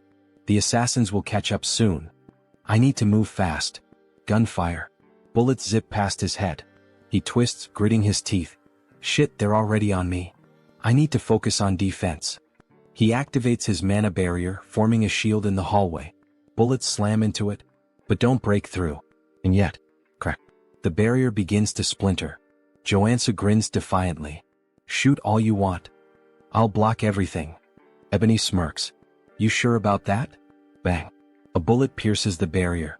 Joonsoo's eyes widen. Shit. The shield shatters. Shards fly across the corridor. He stumbles back, trying to recover. Ebony steps forward, gun still smoking. How'd that taste? These bullets are laced with explosive magic. Joonsoo mutters a curse under his breath, but then, his eyes land on a clock. Important enough to catch my attention now? Viper pulls out a crossbow, loading a shot. Oh, and don't forget. The sweets come from the sides. Twang. The bolt whistles through the air, and buries itself in his side. Tisk. Pain flares through his body. Viper smirks cruelly. That's nothing. Compared to the pain you're about to feel. Joonsoo grits his teeth. You guys are just dime store villains, in ridiculous latex suits. Viper's smile vanishes instantly. What? She lunges forward, and kicks him square in the face. Bow. Joonsoo is sent flying. Straight into the clock he had just noticed. Viper laughs, enjoying herself. Bet that hurt like hell. By the way, that poison's pretty strong. It's already in your arteries. Good luck surviving. Ebony steps up, grabbing Joonsoo by the collar. It's over. Time to bring you to the president. But then, Joonsoo smiles. A confident smile. Now you're in my domain. He exhales slowly as if relaxing. Acting was harder than I thought. Ebony narrows his eyes. What do you mean? Joonsoo gestures with his chin. You hear that ticking? Tick, tock, tick, tock. Viper frowns. And? He chuckles. Surely it reminds you of something? Joonsoo grins wickedly. Almost like there's a giant time bomb right next to you, huh? He channels mana into his feet, preparing to rush. With a burst of speed, he rockets down the corridor. Stay put and rot. As he runs, his mind races. Ebony and Viper are stronger than Karen. If this were a direct fight, I'd have no guarantee of winning. So I had to play my role perfectly. I disabled all my abilities to appear weak.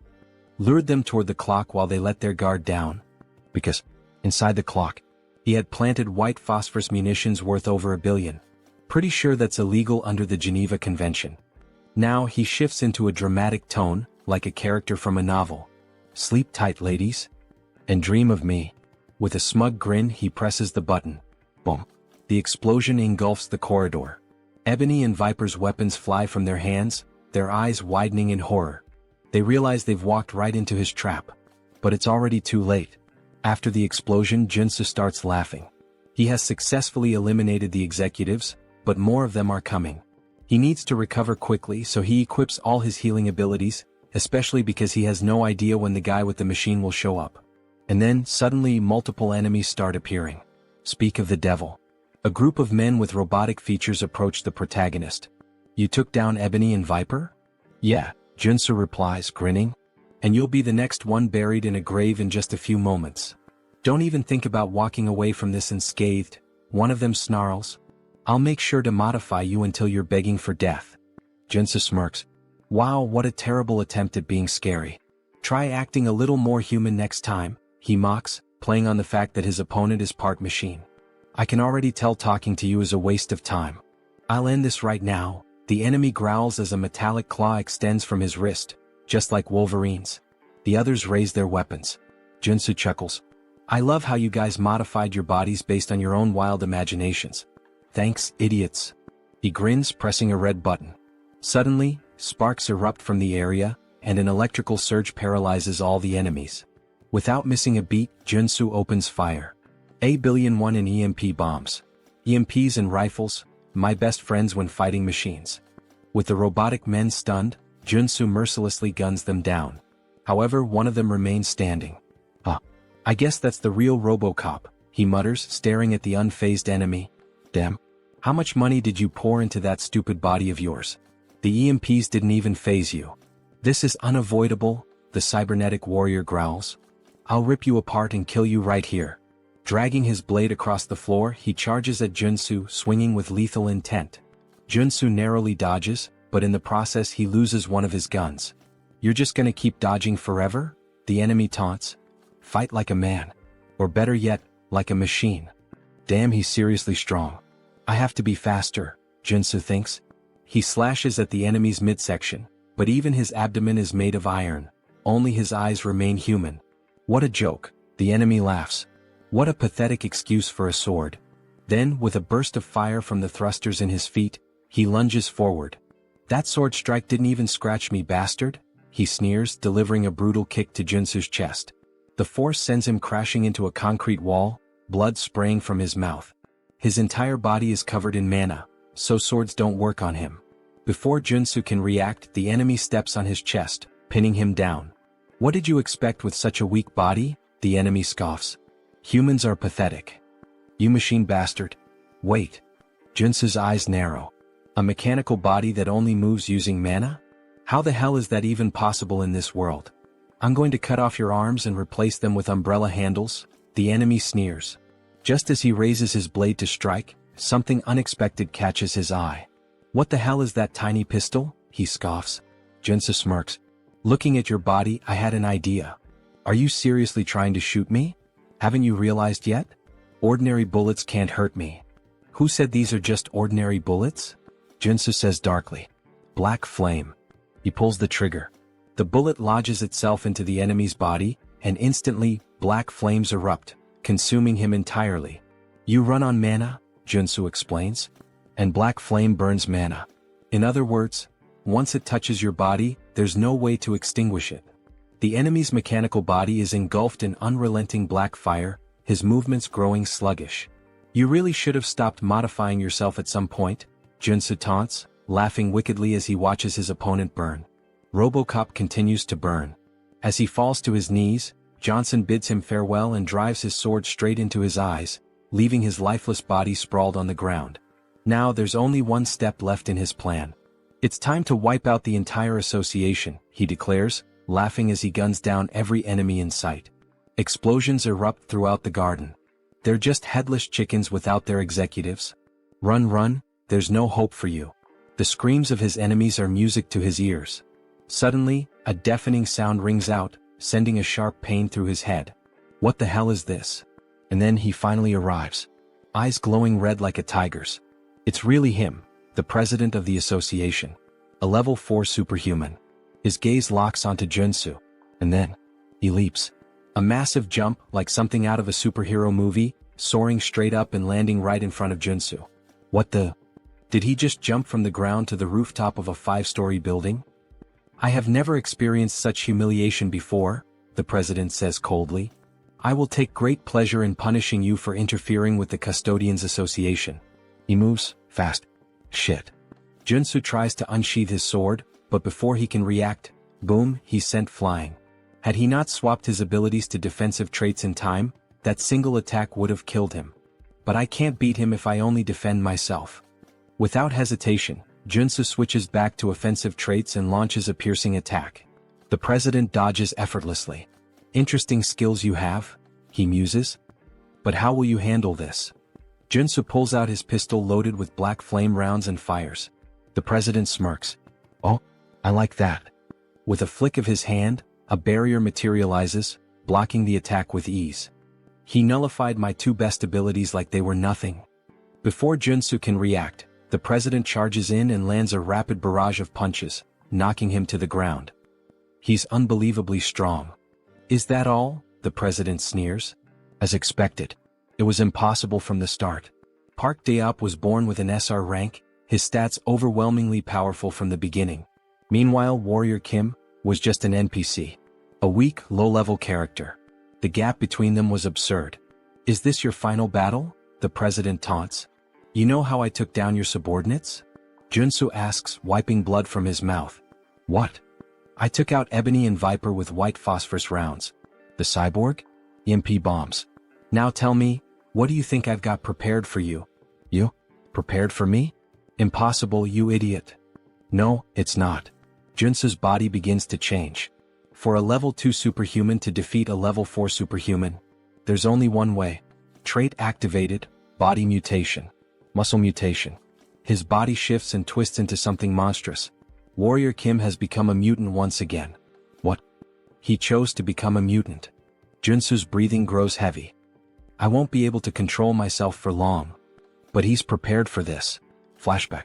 In the shop he bought a specific item, Berserk Glasses. This item grants the frenzy trait for a limited time. And that's exactly what he needs right now. Joonsoo crushes the glasses. A new sensation floods his mind. All distractions disappear. His thoughts fade. Only bloodshed, death, and combat remain.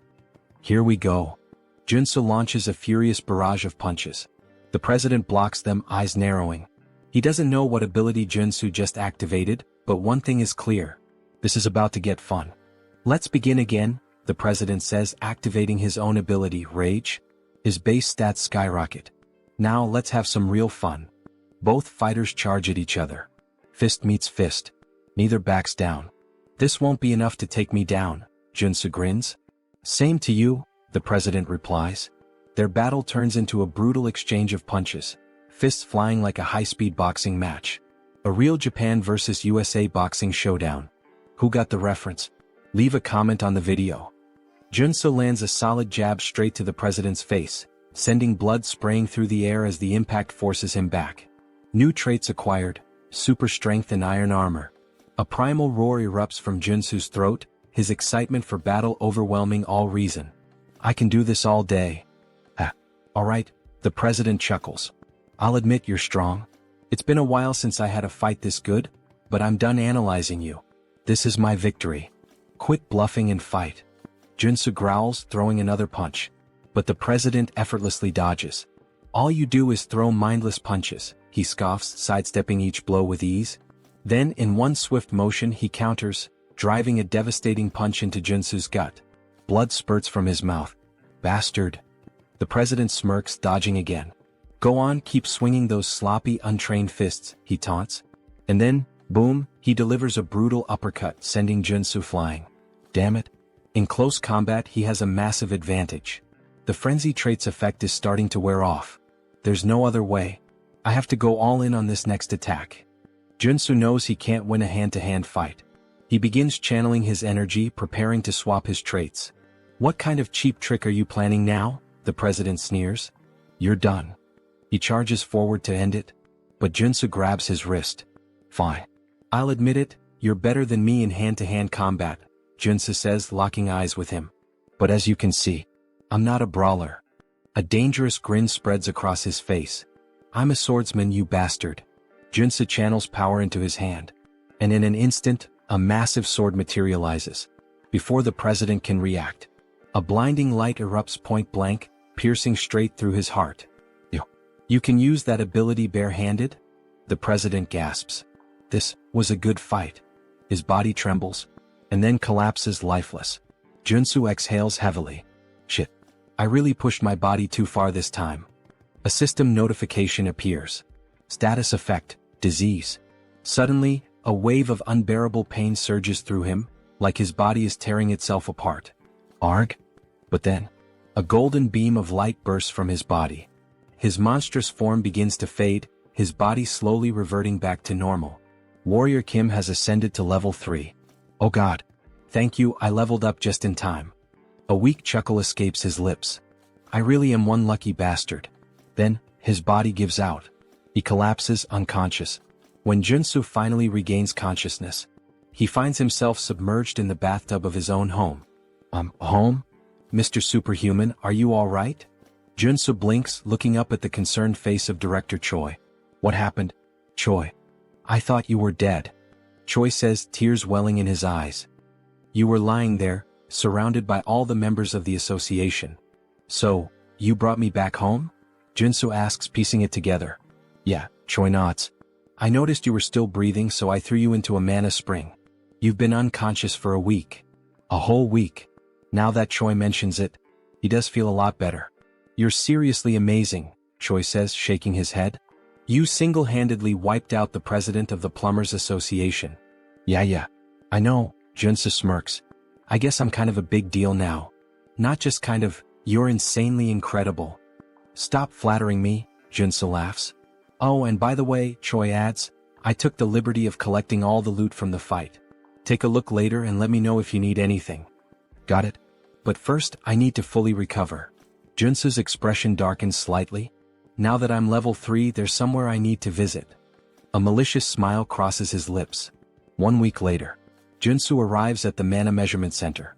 Now that he's level 3, he will officially be promoted, receive a certificate, and gain access to countless benefits. This is insane, Mr. Superhuman, Choi exclaims. I've never seen anyone level up as fast as you. You're gonna start your own country soon at this rate. Joonsoo scratches his head, looking embarrassed. I wouldn't go that far. Maybe I should get my certification now? He asks, flashing a JoJo fan grin. The examiner chuckles. Of course. Please come this way. After a while, the girl officially hands over the certification paper. Thank you. I'm so jealous of you. Ha. Me? Why? Joonsoo asks, puzzled. For so many reasons. I wish I were as strong as you.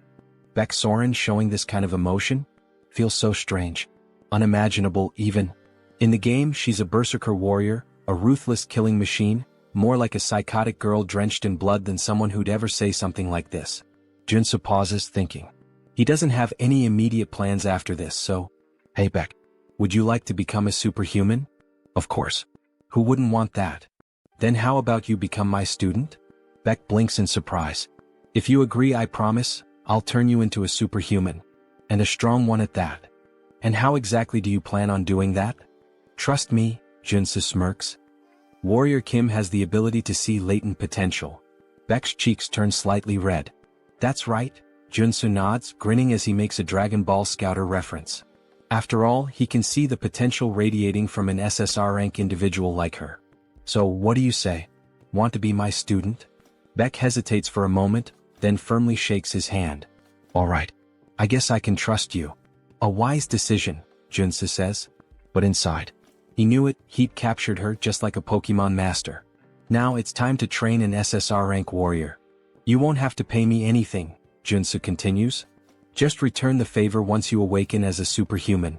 That's nice and all, but I should warn you, I already failed to awaken once, even after undergoing rigorous training.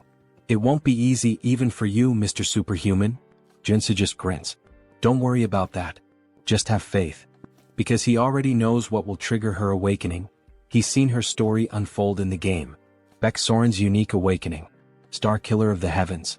A trait that signifies an embodiment of pure bloodlust, a force that stains the world red. Berserker Level 1 Trait Effect. Combat Experience plus 1000%. While this trait dramatically increases the experience gained in battle, it comes with dangerous side effects. It risks corrupting her mind, turning her into a bloodthirsty psycho-killer obsessed with combat. Her awakening event perfectly matches her unique trait. You'll need to prepare yourself, Joonsoo warns. Prepare? As in, I'll need a lot of money? I don't make much in this job, Beck jokes, making a quiet hand gesture. No, Joonsoo shakes his head.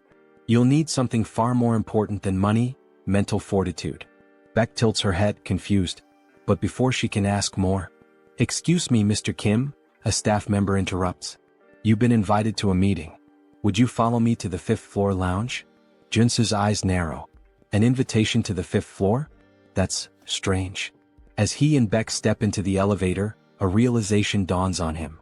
In this tower, superhumans are divided by their power levels. He's being summoned to the 5th floor. That means a level 5 superhuman invited him. Who could it be? As the doors slide open. "Professor? Wait, it's really you?" A familiar voice greets him. Seo Woojin, a level 5 superhuman. "Congratulations on earning your level 3 certification," Woojin says warmly. "I'm so happy to see you here." "I'm happy to see you too," Joonsoo replies. But inside he's assessing him. Despite his natural-born talent and wealthy family, Woojin reaching level 5 this quickly is still surprising. "He's already surpassed me. Also," Woojin continues, "I'd like you to have this." He hands Joonsoo a small ornate box. "A gift? You didn't have to." Inside, Joonsoo sees the item description. Item acquired, Mana Focus Crystal. A rare artifact that enhances mana control and efficiency. Perfect for Warrior Kim. A warrior who relies on mana. For a split second, Joonsoo almost drools at the thought. But instead, he clears his throat and coolly says, I shouldn't refuse a friend's gift, right? Thanks, Woojin. Use it well, Woojin nods. But then Woojin's expression turns serious.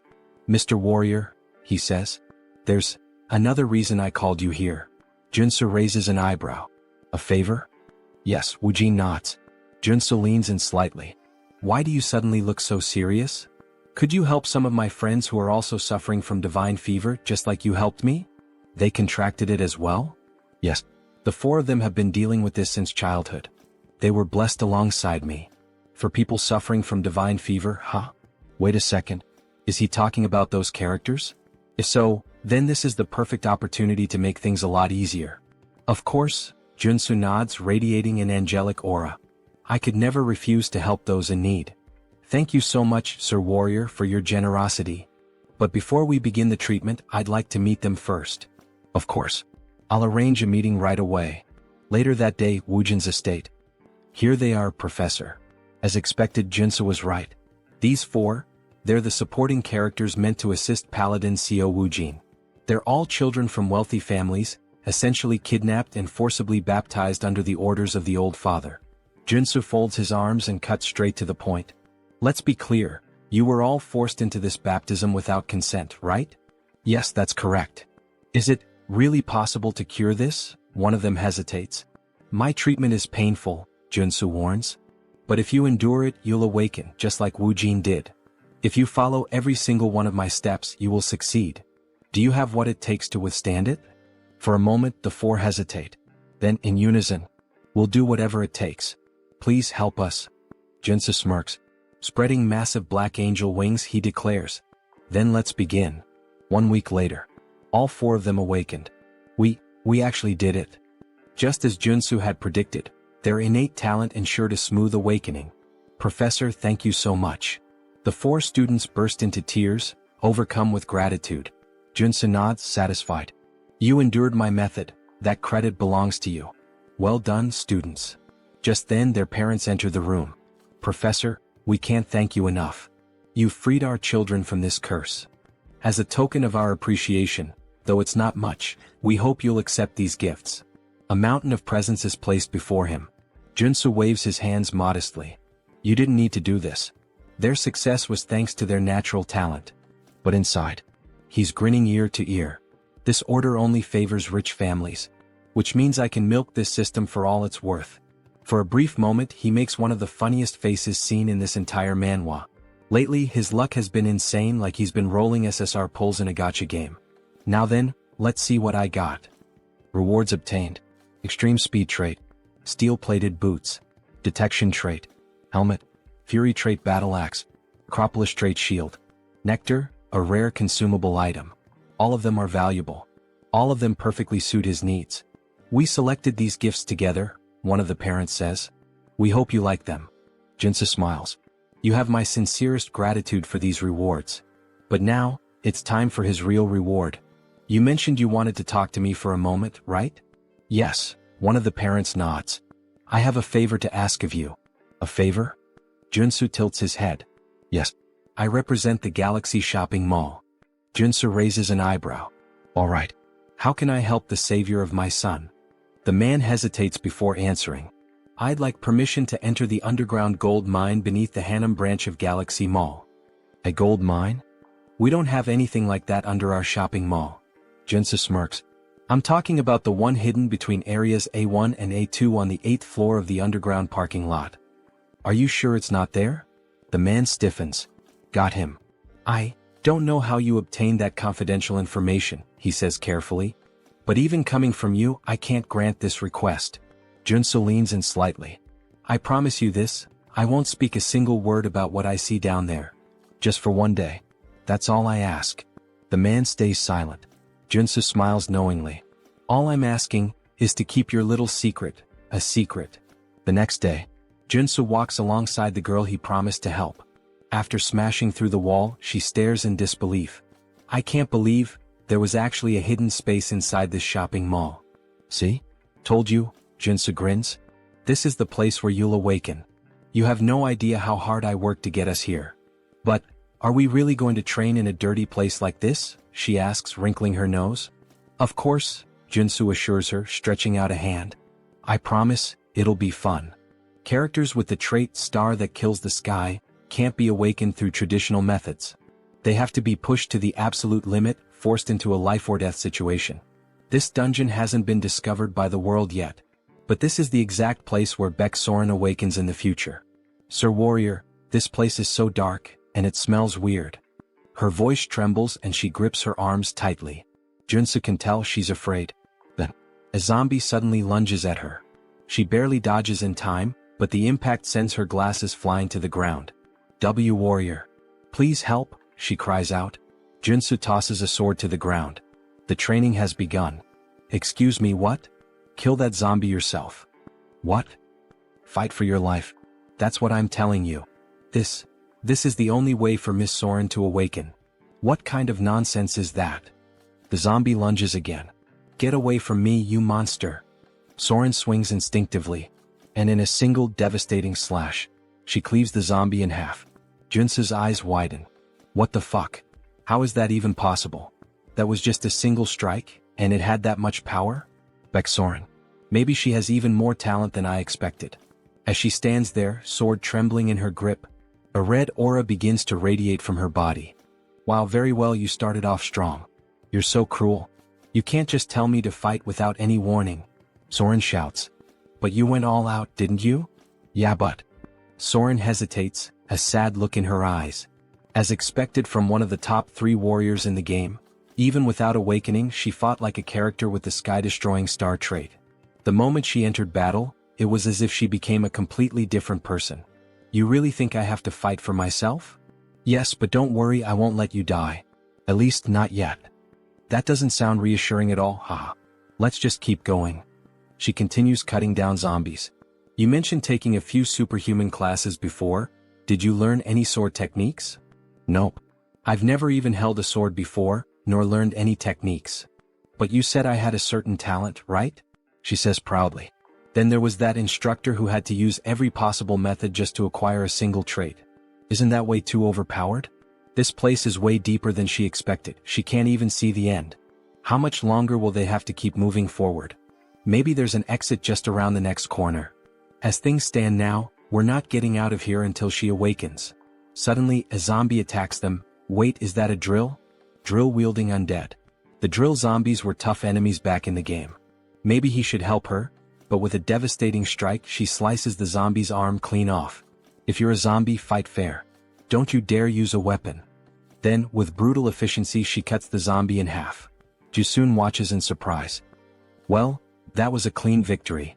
She felt her body moving on its own. But just then the still-living zombie sinks its teeth into her foot. You bastard. What do I do now, master? Well, common sense says if you get bitten by a zombie, you'll turn into one too. Please kill me before I become one of those things, she cries. Miss Soren, of course I came prepared for this. Wait, is that holy water? Yes. In this game they actually developed a cure for the zombie virus. After the chaos they decide to rest for a bit. She had been so desperate, she really thought she was going to turn into one of those horrible creatures. It's a harsh world out here, but these zombies are acting strange. Some of them are even picking up weapons and using them like gear. It's almost like this place was artificially designed. Well, you're not wrong. The Galaxy Mall was built much faster than any other location of this size. It was thanks to the efforts of a massive workforce. But because of the extreme labor conditions, many were injured and some even died. But the official reports claimed there were 0 incidents during construction. The corrupt executives of that wicked corporation just dumped their bodies here. Later, the representative of Galaxy Mall learned about the situation. However, since it would critically damage the company's public image, he decided to cover it up and keep the area a secret. Such corruption was only possible because of how rotten this world had become. Soren never imagined there would be such a tragic story behind this place. But how did you find out about their secret? Because when the Order of the Old Father unleashed zombies to overrun Seoul, the dungeon that opened up was none other than Galaxy Mall's forbidden area. Well, let's just say the professor has a special ability. Wow, and you already have so many abilities. Since this was the place where Beck Soren was first attacked by zombies, he figured it would be the perfect location for her to train and awaken. But up until now there had been no sign of her awakening. These victims are still suffering even after death. I just hope we can at least put them to rest. Oh, so it looks like you've finally found some determination. At the same time she couldn't shake the strange feeling that she had to keep fighting. Alright, let's go. It's finally starting. All of a sudden the temperature in the area plummets. This place, it's eerie. Let's be careful. Then they spot an open warehouse, almost like a giant freezer. What is this place? Upon entering they see a radio. There are 3 bears in the house. Papa bear, mama bear, baby bear. A children's song. This is creepy. 3 bears in a house. The song starts to glitch, distorting into an ear-piercing screech. What the hell is this? Then, an ice spear shoots straight at Soren. Watch out. Joonsoo throws himself in front of her, blocking the attack with his own body. Sir Warrior, are you alright? He hadn't expected an ambush like this. Then a grotesque monster emerges. Conjoined Phantoms. Boss of Galaxy Mall's forbidden area. Level 3 mutant. A level 3 mutant? Soren, you need to get out of here, now.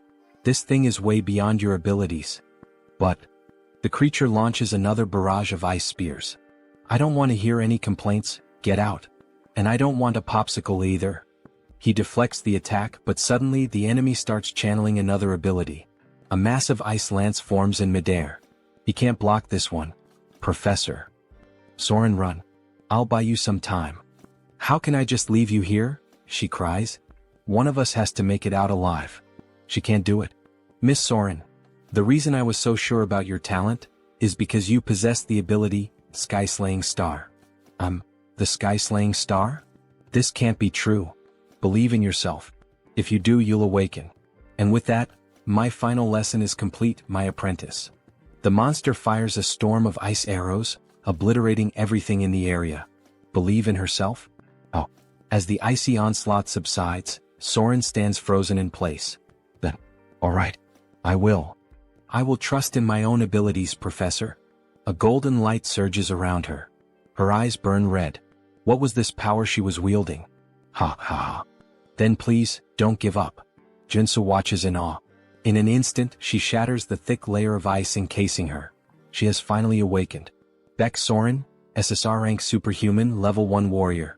What is this power? It's real. I've truly awakened. Before a spear can pierce her, Joonsoo moves, cutting it to pieces. Now that you've awakened, it's time to drop the act. The Sky-Slaying Star has a condition for awakening.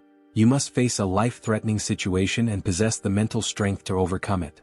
You put yourself in danger just to make me awaken? You did an excellent job. But now, it's time to fight. Baek Soren, the sky-slaying star. The mutant lets out a furious roar, then begins channeling a new attack. He looks pretty pissed off, Professor. Don't worry. You'll be fine as long as you deflect his attacks before they touch your body. To prove his point, he demonstrates, effortlessly knocking aside an incoming strike. See? It's not that hard. But when he glances back, he sees Soren trapped in ice. Are you alright? Right. Even though she's awakened, she's still just level 1. It's unrealistic to expect her to master everything perfectly right away. She had been caught by multiple ice barrages, yet she wasn't seriously injured. Looks like you're fine. Upon awakening, every warrior receives their initial trait. Hers was Indomitable, a trait that grants strong resistance against all abnormal status effects. Before awakening, she constantly felt like she was about to die. Now she barely feels a thing. Fascinating. As expected from an overpowered character, she got Indomitable, the best defensive trait.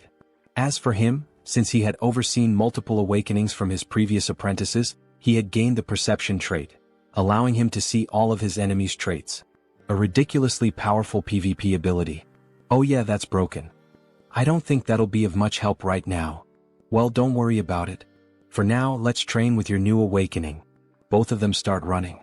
She acquires the haste trait. Good, you've already picked it up. Her combat growth is incredible. Her body feels like it could take off at any moment. She wants to keep fighting. Watching the professor leap to dodge 2 ice blocks, she instantly learns the same technique. Wait, I'll cut it for you. But before he can react, she's already next to him. What the? How did you get here? Well done. You can already use that ability. It felt like I was flying. Will she surpass Joonsoo in just a few days? Just like Seo Woojin did? Alright, Professor. What's the next move? Use the traits you just learned to pull the mutant's attention. While you keep him occupied, I'll finish him off. I've already taught you everything I could, so it's best to end this quickly. Understood. Soren starts dodging every attack with ease, gliding across the ice as if she were skating. Come on, hit me, you dumb mutant. She suddenly gains 2 more traits. She keeps accumulating traits. Her talent is truly something beyond normal. Alright. Now that I've helped Baek Soren awaken, it's time to wrap this up. Joonsoo channels a golden aura into his sword. With the skill flash, he unleashes a devastating light-infused slash, instantly obliterating the mutant. Well, congratulations, Professor. That was amazing. Nah, that was nothing. Then a phone appears on the ground. So this was the monster's mana core? How does a phone work as a monster's mana core? Well, this happens a lot with ghost-type monsters. A worker who ended up here valued his daughter more than his own life. Before he died, his resentment possessed this phone, turning it into a monster's core. I hope he can rest in peace now, Soren says, tears welling up in her eyes. I'm sure he will. Suddenly, the phone transforms into 2 mana cores. These are called crystals. If you hand them over to someone who knows how to use them, you can get some pretty good equipment. This is an incredible reward, something only obtainable by defeating this area's boss. Suddenly, the ground starts shaking. What's happening now? We already defeated the boss. This area is collapsing. Then what should we do? Have you managed to fully adapt to the traits you just acquired? What? There's no time. Start running if you don't want to die. Now. Both of them take off at full speed. Run as fast as you can, Soren. If you keep going this slow, it'll be the end for you. This is as fast as I can go, Professor. There's still a long way to go before they reach the teleportation portal.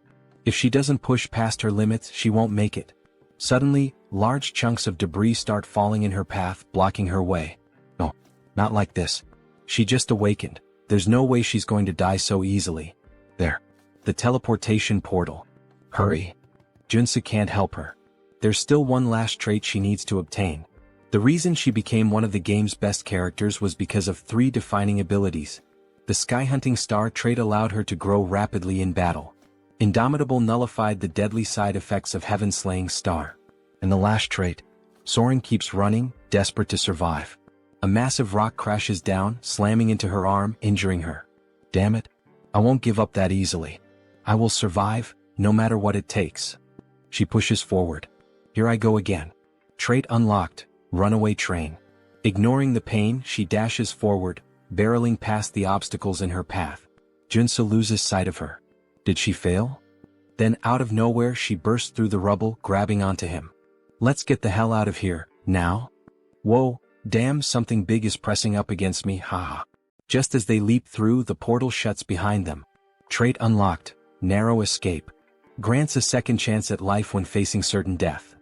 The next moment, they reappear in the middle of the city, still clinging to each other. A crowd immediately starts murmuring. Where did they come from? They look like a total mess. Joonsoo exhales in relief. I knew you could do it. Now that she's obtained the last trait she needed, his mission is complete. Sir Warrior. Baeksoren, are you okay? Can you stand? I'm fine. The hell do you mean fine? Your face is completely red. That's just because. Sir Warrior, just let me stay like this for a little longer. Could you hold me a bit more? Meanwhile, some jealous bystanders grumble in the distance. That lucky bastard. Why couldn't that happen to us? So, returning to the scene where the bastard makes the viewers jealous. Sir Warrior, please let me stay like this a little longer. Could you hold me just a bit more? She says with an angelic and timid face. He has to fix her clothes for a moment, and in the process, we witness something truly beautiful. Alright, done. Thank you, Sir Warrior. You're welcome, Joonsoo replies, his face flushed. That surprised me. It was close, but we made it out. Yes, we did. That smile on her face after awakening. It's definitely a sign that she will be different from the game. Perhaps it's because she awakened in a way that diverged from the original story, where she had survived after an endless massacre. Joonsoo managed to steer her away from the path of evil. Alright, let's get the hell out of this damned mall. After leaving the shopping mall, Joonsoo offers one of the crystals to Surin. Are you sure you want to give me this crystal? It's worth at least 2 billion. Yes. So try to evolve quickly using this material I gave you. This is far too much for a simple gift. Honestly, I don't even know how to repay you for this, or if I should even accept it. Don't worry about it. Just pay me back in the future when you can. Of course, our protagonist had a plan behind this. There was another reason he was willing to spend so many resources to awaken Baeksoren. The Martian sword technique, one of the 3 top-tier sword techniques in the Arcane of Seoul. Once learned, a character experiences rapid growth. However, it's a unique trait that only Baeksoren can use. The only way to acquire it is to obtain the trait in the form of a memory chip. Thank you very much, Sir Warrior. Don't worry about it. Just don't forget what I did for you, because I'd really like to learn that sword technique that only you know. Hehehe. After returning home and finally getting a chance to rest, a car honks in front of his house. All he wanted was a little break. Sir Warrior, please come here. The damned world of Arcane Seoul wouldn't simply let him rest. Alright, Woojin. Thanks for coming to my residence at this hour and making the trip all the way here. I'm so happy to finally be able to repay you for healing all of Woojin's friends. I would have preferred if he hadn't come now. We miraculously managed to schedule a meeting with the Armor Meister. I'm beyond excited. There's no devil in existence that could stop me from attending this event if he is the one we're meeting. In this world, good items belong to those with good skills. The master craftsman we contacted this time is incredibly busy, but he can forge level 7 armor. Level 7? Alright, let's go now.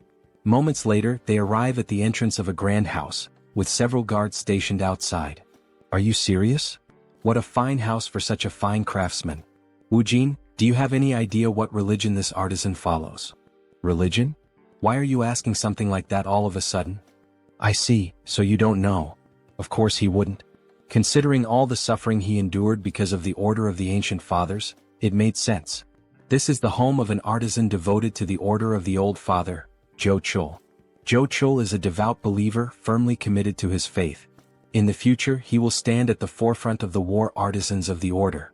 Joonsoo, the Artisan of Death, mid-boss of Episode 3. I already refused to be baptized, yet he's still willing to craft armor for me? What does he want from me? Stop. Extend your hand for identification. Identification. Show me your black flame. Grabbing the protagonist's hand roughly, what the hell is with this guy? Here it is. He then releases a powerful surge of black flames. Are you satisfied now? Yet the guard doesn't seem pleased. What is the meaning of this? Let go of his hand. We are visitors with a reservation to see the artisan. Stop. Who said you could treat my guest this way? The master artisan, Joonsoo. Level 6 superhuman. Sir. My apologies for the intrusion. Refusing baptism and awakening the black flame. You are indeed an honored guest. And this is how you treat me? Please forgive me. The light and the savior recognized by the saint. What? The light and the savior recognized by the saint. What the hell does that nonsense even mean? Alright, now come inside. Let's start discussing what kind of equipment you're looking for. Alright. A plate armor of this style is my specialty. Since it's a request from the saint, I can craft it in this design if you'd like. Before them stands a medieval suit of armor, reminiscent of the Templars. Joonsoo scans the area, searching carefully, until he finally finds something that catches his interest. Alright, I've decided. I'd like this outfit. Its appearance resembles a military uniform. Seriously? You want that kind of clothing? Yeah, I love its style. This is ridiculous. Infusing magic into that type of armor is incredibly difficult.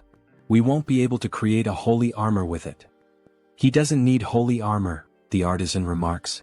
I just need to infuse it with the magic of giant and extreme. Judging by his reaction, Joonsoo can already tell what the order is trying to do, push him toward holy armor. Also known as Paladin's armor, it grants an absurd amount of attributes to tank-type users. However, in order to wield it properly, the user needs immense divine power. To increase his divine power, he would have to join a religion. The artisan sighs in frustration. So he's choosing the worst option instead of the best one. But fine. The customer makes the final decision. They're pretending to offer me something good while trying to trap me in their religion. Then I'll be expecting great work from you, Master Artisan Joonsoo, Joonsoo says with a grin, shaking the artisan's hand. After a long discussion, they finally leave the house. Woojin hesitates, then asks, "Are you sure that was the right decision? Not choosing the holy armor?" Joonsoo shrugs. "No. I just like the other one more." Meanwhile, the guard from earlier continues watching Joonsoo strangely. "I can only imbue a few traits into this type of armor," the warrior comments. "Are you really going to make it the way he asked? So, you want me to defy the saint's order? She said that man is the light and the savior of our order." The warrior cannot believe the saint's words. No matter how many times he thinks about it, there's no way Joonsoo is the Messiah. He'll have to confirm it with his own eyes. 1 week later, Joonsoo is back at the shopping district. "Sir Superhuman, you really shouldn't be downing mandrake elixirs all at once like that. You glutton." "Thanks, but I'm fine." "Are you sure?" "Of course. I got the treatment I needed." A notification flashes. "New trait obtained, energetic. Thanks a lot for giving me these elixirs for free." "Don't worry about it. It's thanks to you that our market was saved. Now we're flooded with customers every day. Consider this my way of saying thanks." "So that's why there are so many people here today? Looks like business is really thriving." "That's great." "Hello, Superhuman," a man says, lowering his head in respect. "Hey, you're that guy from the Iron Fist gang? It's a pleasure to see you again," Joonsoo says, laughing loudly as he slaps the poor guy on the back. How have you been, sir? Could I kindly request a few minutes of your time?" "For what?" "Our boss wants to see you for a bit. There are too many eyes around." "Let's move somewhere else," Joonsoo says. "Understood." They get into a car and drive onto the road. "We've prepared a high-quality bulletproof car for you, sir. Do you like it?" "Not bad." A sign reveals their destination, Miram. Something feels off. Has the Iron Fist gang always used Miram as their meeting spot? If Joonsoo remembers correctly, that place is nothing but a slum filled with human garbage, the worst kind of murderers and degenerates. The car runs out of gas, forcing them to stop at a gas station. Of course. Wait, this place is Miram gas station. Joonsoo turns back, only to see the driver grinning. "Alright then, have a nice rest here, sir." With a murderous gleam in his eyes, the driver grips a detonator. "Seriously? He's trying to set me up?" Joonsoo glances at the car. Several C4 explosives are planted inside. "Shit. I walked right into a trap. Hey buddy, do I look like an idiot to you? Who do you think you're messing with?" "Excuse me? What the hell are you even saying?" Joonsoo suddenly kicks the car door open and swiftly jumps out. "Stay in the car, you idiot, with all those bombs you set up. Go ahead, stay inside forever." Then Joonsoo throws a grenade. The driver screams in panic as the car erupts into a massive explosion. Joonsoo dashes forward, activating his abilities, speed and breakthrough. But something is off. That explosion was way too powerful for just a single grenade. There was no way it should have caused that level of destruction. As expected, that guy was a traitor. The bulletproof luxury car speeds toward Miram and ultimately the gas station. That lingering sense of déjà vu, there was a reason for it. A flashback begins.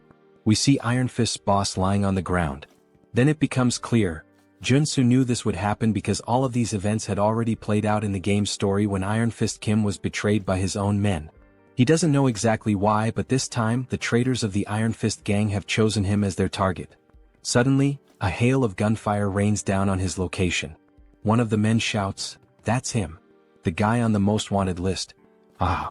If we take him down, we'll get that billion-dollar bounty." Excitement spreads through the group as they ready their weapons. Guns, knives, and eerie grins. Of course, this wouldn't end with just that bomb-filled car, Joonsoo thinks, dodging the storm of bullets. The gunmen keep firing relentlessly. Joonsoo ducks behind a car for cover. Damn it, there are too many of them. He knows the vehicle won't protect him for long. With no other choice, he activates his leap ability, launching himself onto a nearby building. They probably didn't expect this. I should be safe up here. But the reprieve is short-lived. There he is, on the rooftop. "Shoot him down," one of them yells. Damn it, they caught on fast. Joonsoo grits his teeth, raising his mana shield just in time to block another volley of bullets. They're not even enhanced. How the hell are they reacting so quickly? What's wrong with these bastards? Then their leader shouts, "Everyone aim for the center of the shield. Fire all at once. Let's end this now." A synchronized barrage slams into his barrier. The sheer force causes it to crack, leaving Joonsoo momentarily stunned. What the hell? How do they have this kind of precision? He instinctively takes a step back, just as a bullet grazes his arm. He clenches his teeth. He had underestimated them. He really didn't want to use these, especially since he had just bought them, but at this rate he had no choice. Reaching into his jacket, he pulls out a handful of odd-shaped grenades. "Here, have some gifts, you bastards." The grenades slowly fall near the enemies, releasing smoke. They begin coughing. What the hell is this smoke? Wait, these are tear gas grenades. Damn it, I can't see him. We can't let him escape. We need to kill him to get the antidote. Who do you think you're chasing if you're not even superhuman? Joonsoo mocks them. Well, anyway, it's time to say goodbye to the failures. Time to get the hell out of here. As he runs between the buildings, he finally manages to lose them. Finally, a group of thugs showing focus almost like superhumans, huh? Joonsoo thinks. There's only one way that could happen. The damn combat drugs. They have serious, harmful side effects, but they can temporarily enhance combat abilities. That's probably how they almost trapped me for a while. Considering they mentioned something about an antidote, Joonsoo is sure that's what they're after. The only problem is, the only person who could lead that gang in Harem is the human hunter. He's the first person that comes to the protagonist's mind. He's a superhuman with excellent abilities, a sharpshooter with deadly aim, focus, and precision. He's the master of cowardice in combat, active in Harem. His methods are simple. First, use the betrayal of an infiltrator to plant a bomb. Second, send in a gang of criminals under the influence of combat drugs. And third, his specialty being a sniper. Knowing this, Joonsoo activates his abilities to see beyond normal vision on the battlefield. With great effort, he spots a distant light coming from a building. Just in time, he narrowly avoids a shot from the building, but despite his speed, the bullet grazes his face. If he had reacted even a fraction slower, he would have definitely been dead. But the risk paid off. He now knows the enemy's location, where they're hiding. Looking out over the city, part of it is on fire, and an idea forms in his mind. Got you, you bastard. He leaps down, sprinting toward the flames to confront the cowardly human hunter, the sniper. He has no choice but to go straight for him. However, the fire is intense, so he'll need to use his defensive abilities. Fire resistance, perseverance, black flame, leap, dash, and the Einhejar cultivation technique.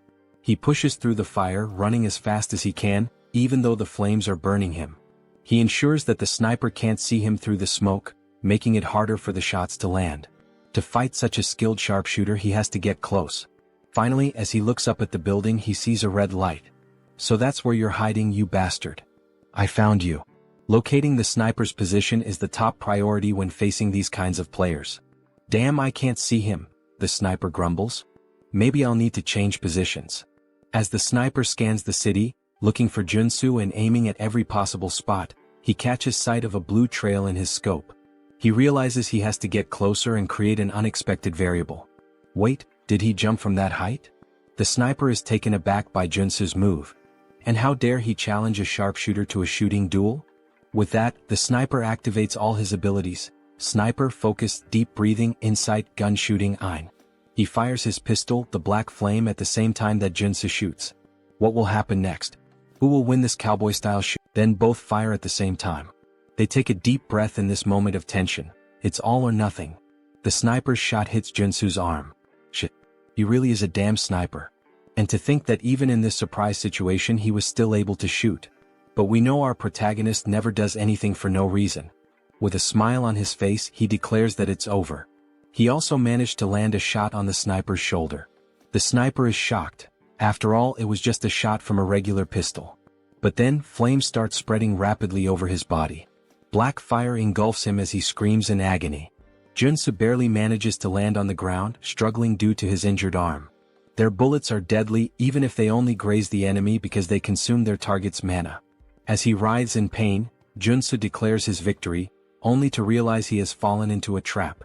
A pool of sand appears beneath his feet. It's a magical snare. Meanwhile, Human Hunter starts taunting the protagonist, calling him a brat and a fool. Don't think this is over, you bastard. He pours holy water over himself to extinguish the black flames. Shit, this is bad. If Joonsoo doesn't get out of this trap now, he's dead. The moment I put out this damn fire, I'll fill your body with bullets. You'll look like a damn sieve. Damn it, I need to think fast or I'm a dead man. He hadn't expected this to turn into a race against time. For now, he needs to slow down the infiltration of magic and minimize the damage. He equips the traits: Mana Barrier, Perseverance, and Resolute. Then he adds the traits of Brute Strength, Strength, and Super Strength. Pressing both hands against the ground, he yells that survival comes first, pouring all his strength into escaping the trap. He activates his last available trait, Purification. With Purification, he will destroy as much mana in the trap's magic as possible. But before he can react, his enemy is already in front of him, fully recovered. The enemy acknowledges the protagonist's resilience against the magical trap, but it's too late. Has he already extinguished the black fire? This victory is mine. If he kills the protagonist now, he'll spend the rest of his life relaxing on beaches. He raises his gun to shoot, but the protagonist vanishes. Before he can grasp what's happening, a fist slams into his cheek, making him spit blood. This is what a comeback feels like, you bastard. Thank God he managed to obtain the trait at the last second. Earth Resistance. It worked. Since you're a sniper, don't even think about fighting back at this distance. Now tell me who ordered this assassination. Alright, he admits defeat. He'll tell everything he knows, he just wants to light a cigarette first. Fine, you're free to talk, start now. As he lights a cigar, the protagonist already finds it suspicious. His expression shifts as if he knows exactly what's happening. So, do you enjoy the taste of that cigar? Of course he does, without a doubt he loves it. His mouth changes shape. Because it tastes like my sweet victory. He looks like a zombie now. Just as he is about to attack Joonsoo, a sudden gunshot rings out, and a hole appears in the Human Hunter's chest. So, you knew what was going on. Of course he did. Did he really think that a player with 10,000 hours of experience wouldn't recognize the cigar that turns the smoker into a mutant? What a mess. In the end he had to put him down. That was unexpected and bizarre. The hunter was always a cunning bastard, but in the game he usually surrendered after admitting defeat. This time though he chose to fight to the very end, transforming into a mutant? Maybe he had a hidden motive. Not that it really matters. What's important is making it out of this alive. As he searches through the hunter's clothes, he finally finds a flash drive. Alright, let's see who's behind this plan and trying to kill me. The next day the news is all over TV, reporting on the chaos from the previous night. Last night, a large-scale shootout between gangs erupted in Harem. The explosion of a gas station triggered a massive fire, and it is estimated that the death toll is in the dozens. The president doesn't believe Joonsoo was involved in the massacre. How did you even survive that? That's why he's in such a complicated situation. It was truly dangerous. Who the hell tried to kill you? Tell me now.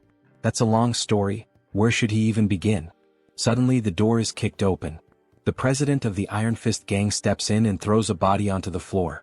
Both the president and Joonsoo are taken aback by his sudden arrival. The gang leader immediately starts apologizing. He failed to keep his subordinates in check.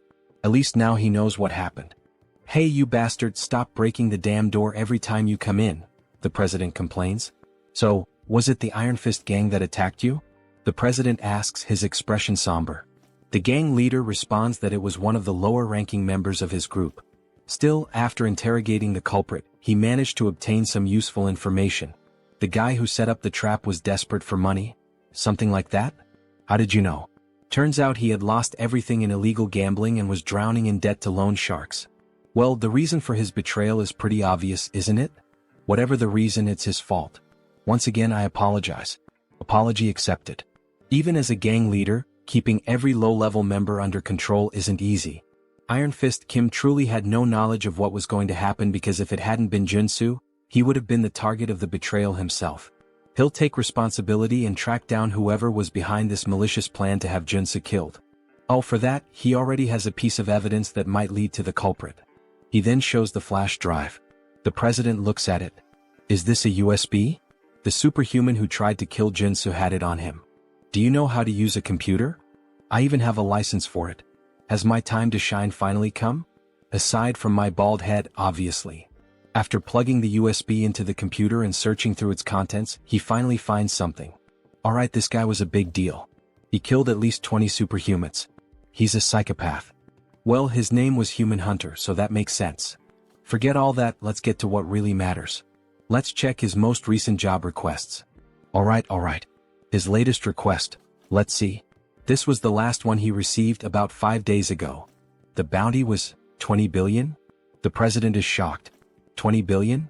Even the protagonist is stunned by the absurd amount. Maybe it would be worth turning himself in just to collect the reward. Who the hell could afford to offer that kind of money? The client was someone from the Ascendant Group? Someone from a major corporation? This person right here was the one who made the request. As soon as the name appears on the screen, Joonsoo recognizes it. Son of a bitch. So it was that bastard. The paladin who had gripped his hand tightly and questioned him. Things just got complicated. So it was that bastard. He's the paladin Joonsoo saw at Juchul's house. Why the hell is that rich kid trying to kill him? Maybe he has a suspicion. Can you pull up the Ascendant Security family tree? Sure, just a minute. Here it is. Just as he suspected.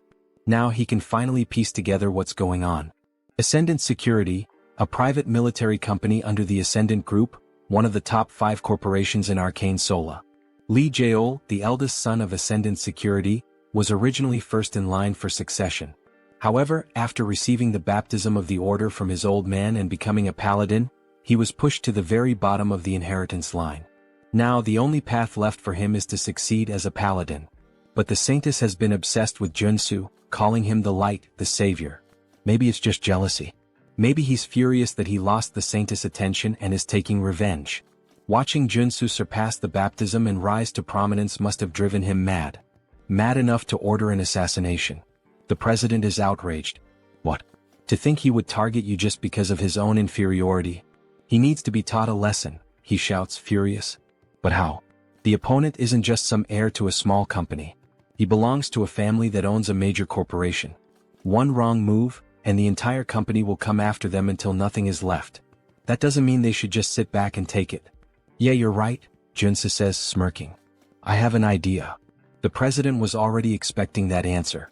With an almost theatrical reaction, he exclaims, I knew you were plotting something. If we have to take down a big name, let's start by focusing on our expansion. Hours later, Seo Woojin is shouting. That damn bastard. How dare he try to assassinate the Lord Warrior? He slams his fist on the table, shattering it. Joonsoo sighs. Relax. I'm still alive. Woojin looks at him with concern. You're not hurt, are you? Dear viewers, I'm starting to think he has something different about our protagonist, haha. Back to the Manhwa. The other two stare at the destroyed table, stunned. Nothing could be better than having Woojin on their side. He's not just insanely rich, he's also a level 5 superhuman. He won't let this slide. An eye for an eye, as they say. We should hire an assassin to do the same to him. I can't even begin to imagine how much it would cost to put a hit on the eldest son of Ascendant Security, but... Don't worry, Joonsoo interrupts. I have an idea. What kind of idea? I'm going to challenge Lee Jaeol to an official duel. A duel? Woojin questions, clearly alarmed. The other two are equally shocked. This can't be avoided. If he lets him go free, he'll just keep hiring stronger and stronger assassins to try and kill him. But that guy is a coward, he'll probably just hire someone strong to fight in his place. Either way, this world is full of unfair advantages. If he wins the duel, he'll receive a formal apology and proper compensation. Right now, this seems like the most realistic solution, analyzes the gang leader. Joonsoo won't be able to fight him on equal footing, so he'll have to rely on the duel. With clear evidence in his hands, he has more than enough justification to challenge him. If they allow Seoul to send someone in his place and keep the duel private, with only close acquaintances present, he will accept. All right, the president says, preparing to formally send the duel request. We'll also need an official notary. I'll take care of that, Woojin offers. His parents know a lawyer who used to be a Supreme Court judge. All right, thank you everyone. I can always count on you guys. Why are they all looking at him like that? Everyone has a sad expression, almost as if they're mourning him. I'm not going there to die. Don't look so down. Don't kill me off just yet. Are you confident you can win? The gang leader questions. Since your enemy knows your strength, he'll bring in a fighter who's at least level 4. Of course this won't be easy. Especially since he can't use his mutation characteristic in an official duel. This will be much harder than when he had to face that man before. Either way, he can already predict who the fighter will be. So you already know who your opponent will be? Yes, and that's why I need a good amount of preparation. Woojin, can we spar for a bit? Of course. I'll help you with everything I've got, Woojin says, gripping his sword with a happy expression. Thanks a lot, but please take it easy.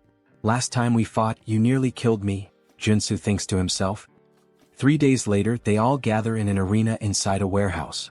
Some spectators are present. We're all cheering for you, Lord Warrior. The president is dressed up like a cheerleader, completely decked out. The gang leader can't believe what he's seeing. And, of course, she's there too, the girl who got the protagonist all fired up. She's in the stands cheering for him. We believe in you. Don't give up. All right, thank you everyone.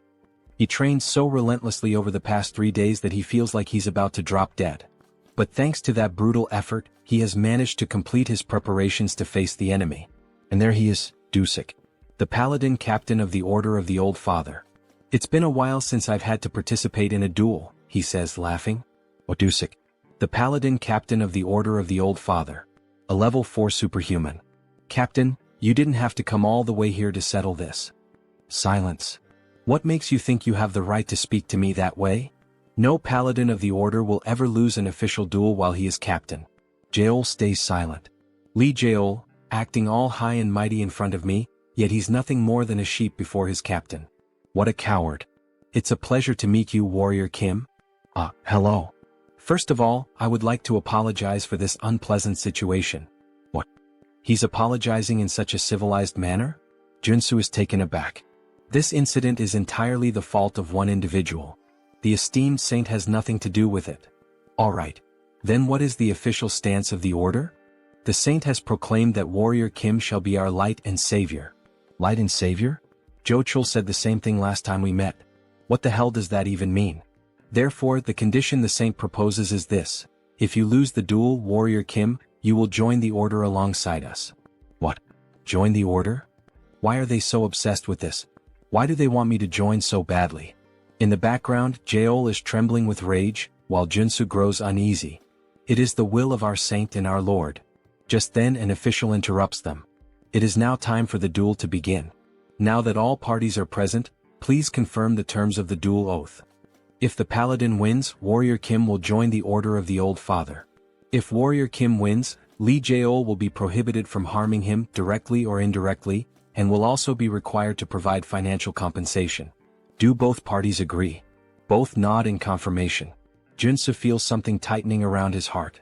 In Arcane Seoul, a duel oath is a magical contract. If you break it, your heart will literally explode. Even in this chaotic world, no one is reckless enough to defy such an oath. The official proceeds with confirming the rules of the duel. This duel will follow the standard international regulations set by the Superhuman Federation. All personal superpowers and weapons are allowed. However, all consumable items must be crafted on-site. Dusik is already prepared, but before proceeding, Joonsoo requests time to craft his items. Understood. The time limit is 10 minutes per item. He grips 3 potions in his hand. He's practically an alchemist with how he formulates, crafts, and modifies substances. These elixirs are specifically designed to counter paladins. Elixir of Steel Body, Elixir of Flash, and Elixir of Arcane Dragon. Are these correct? Yes. I will now consume all 3 elixirs. Doping is essential in PvP. He drinks all 3 at once.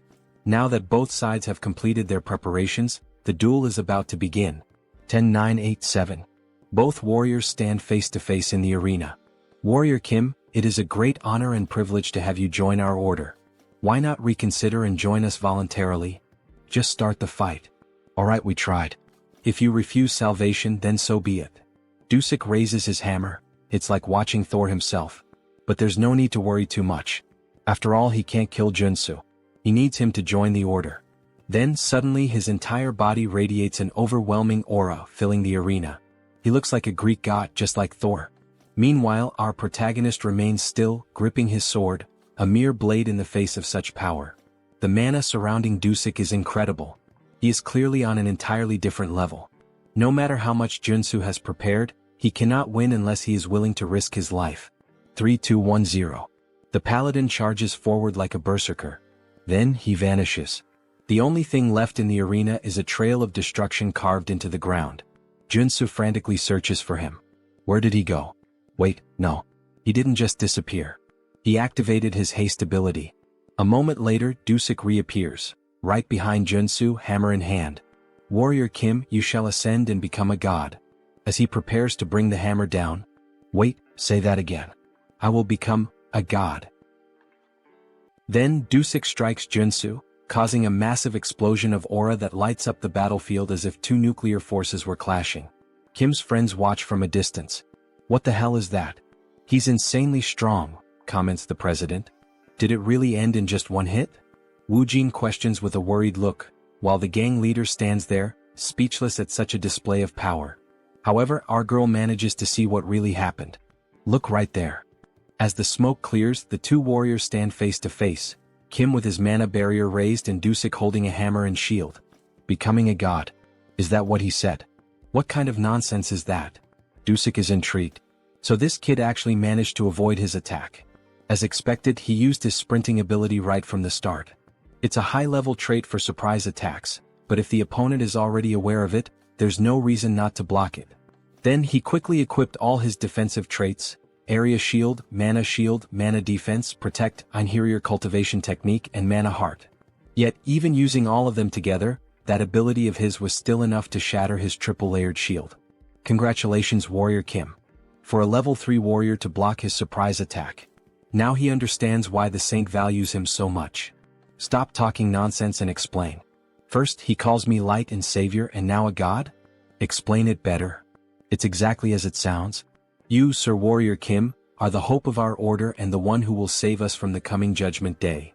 Joonsoo can't understand what he's saying. The hope of the old father's order? Now that he thinks about it, the god they serve is dead. In the game's story, a few years later as the plot progresses, the saint performs a revival ritual for her god, triggering a boss battle in the middle of Seoul. A massive octopus appears, wreaking havoc on the city, and it must be stopped. So wait, if they keep mentioning this over and over, does that mean that by savior, they're actually referring to the vessel of God? Yes, exactly, Dusik confirms with a malicious look. A noble sacrifice and sacred devotion. These insane bastards. So in the end, they've just been planning to sacrifice Warrior Kim this entire time? He had actually thought there might be some genuine purpose behind all of this.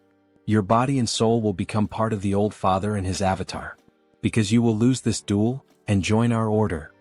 Dusik shouts, radiating pure hostility and arrogance. Yeah, go to hell, you bastard. He then charges forward, quickly activating his sprinting trait and striking at Dusik with his sword. However, he isn't fast enough. Dusik easily blocks the attack with his shield. But even so, he is sent flying backward from the sheer force of the blow, eyes wide with shock. What kind of power is this? Then we see the new traits of our protagonist: strike, rush, endurance, strength, super strength, perseverance. Confusing, isn't it? Of course it is. He has swapped out all his traits for those suited to an offensive warrior. Right now he is fully optimized for battle. He lunges at Dusik again, this time fully engaging in the fight. He unleashes a series of swordsman strikes, attacking relentlessly with every warrior trait at his disposal to keep Dusik on the defensive. Then, in an instant he switches traits again: mountain-breaking swordsmanship, smashing strike. With this, he delivers a relentless barrage of consecutive attacks, putting Dusik under immense pressure. Haha! Your swordsmanship is quite the challenge, isn't it? Alright, this is the chance. Now that Dusik is completely focused on defense, Kim grabs the axe he had equipped and quickly switches his traits once again. Strength, super strength, endurance, strike. Dusik is distracted. Taking advantage of the opening, Kim swings the axe and lands a solid hit on Dusik's left rib, cutting through his skin and drawing blood, forcing him to step back. Finally, things are starting to get interesting, aren't they? He says with a laugh. It's working. The 3 days of preparation weren't in vain, Kim thinks to himself. A flashback begins. The reason he trained with Siu Woojin wasn't just to acquire the right traits for this duel, but also to learn how to switch them instinctively in a fraction of a second. We see him training, shifting his traits while attacking Woojin, and when Woojin counterattacks, Kim immediately switches to defensive traits to absorb the hit. Back to the fight. When facing superhumans far stronger than him, he must use defensive traits at the right moment. Just like now, as he swiftly switches to defense to block Dusik's hammer strike. However, the strike is too powerful, shattering the shield and forcing Kim to step back slightly. But within a second he switches his traits once again. Use offensive warrior traits when executing a surprise attack. He dashes forward, aiming another strike at Dusik, who manages to block it. Use other warrior traits when unleashing multiple attacks to keep up the pressure. Dusik struggles to keep up, forced entirely onto the defensive. This is the perfect opportunity. Wielding both his axe and sword, Kim activates his berserker traits, taking full advantage of the opening to push forward. For a level 3 superhuman to fight a level 4, the only thing he can do is continuously switch traits mid-battle. And so, he keeps the pressure on Dusik, driving him further and further back. It feels as if he's fighting 4 different warriors at once. How the hell is this possible? Then, in a brief moment of distraction, Joonsoo seizes the opportunity. With a swift move, he disarms Dusik, knocking the hammer from his hand and sending it flying across the battlefield. All the paladins watching are stunned. Impossible. How could this happen?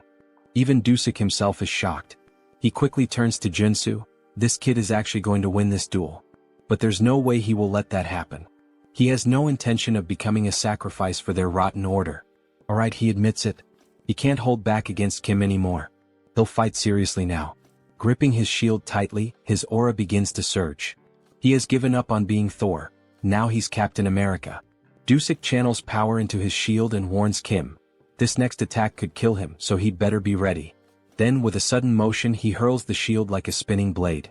Kim quickly raises his own shield to defend. A direct attack like this won't work, or so he thinks.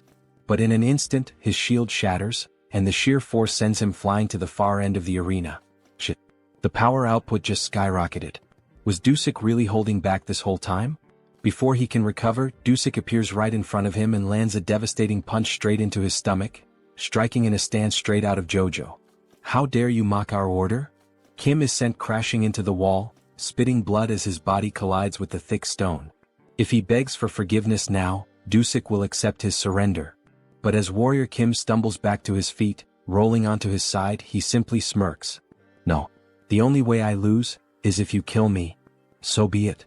Now both warriors engage in an all-out frontal clash, neither backing down.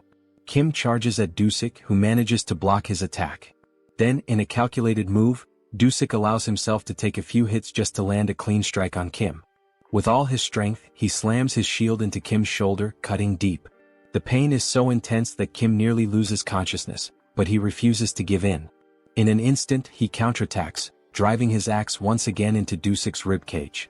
Dusik grits his teeth and retaliates with a powerful kick to Kim's chest, sending him flying across the arena once more.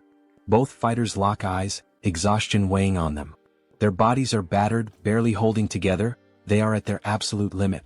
Dusik declares that it's time to end this meaningless battle. Oh, great Father! Lord, hear my prayer and fulfill my wish. From heaven bring down the hammer of your wrath. Raising his shield to the sky, he calls upon a massive storm. Dark clouds swirl, and the arena trembles as if about to be swallowed by a raging sea. Kim instantly recognizes the ability, Dusik's ultimate move. Darkness Tsunami. Now that he's seeing it with his own eyes, there's no doubt, this is a catastrophe. If that attack lands, he will lose. 100%. But there is no way to dodge it. If he wants to win this fight, he has to go through it. He stares directly at the approaching tsunami as his sword begins to glow. Suddenly, everything shifts. The colors around him fade to gray, as if time itself is slowing to a stop. He is afraid. But he has to trust in the traits he has built as Warrior Kim.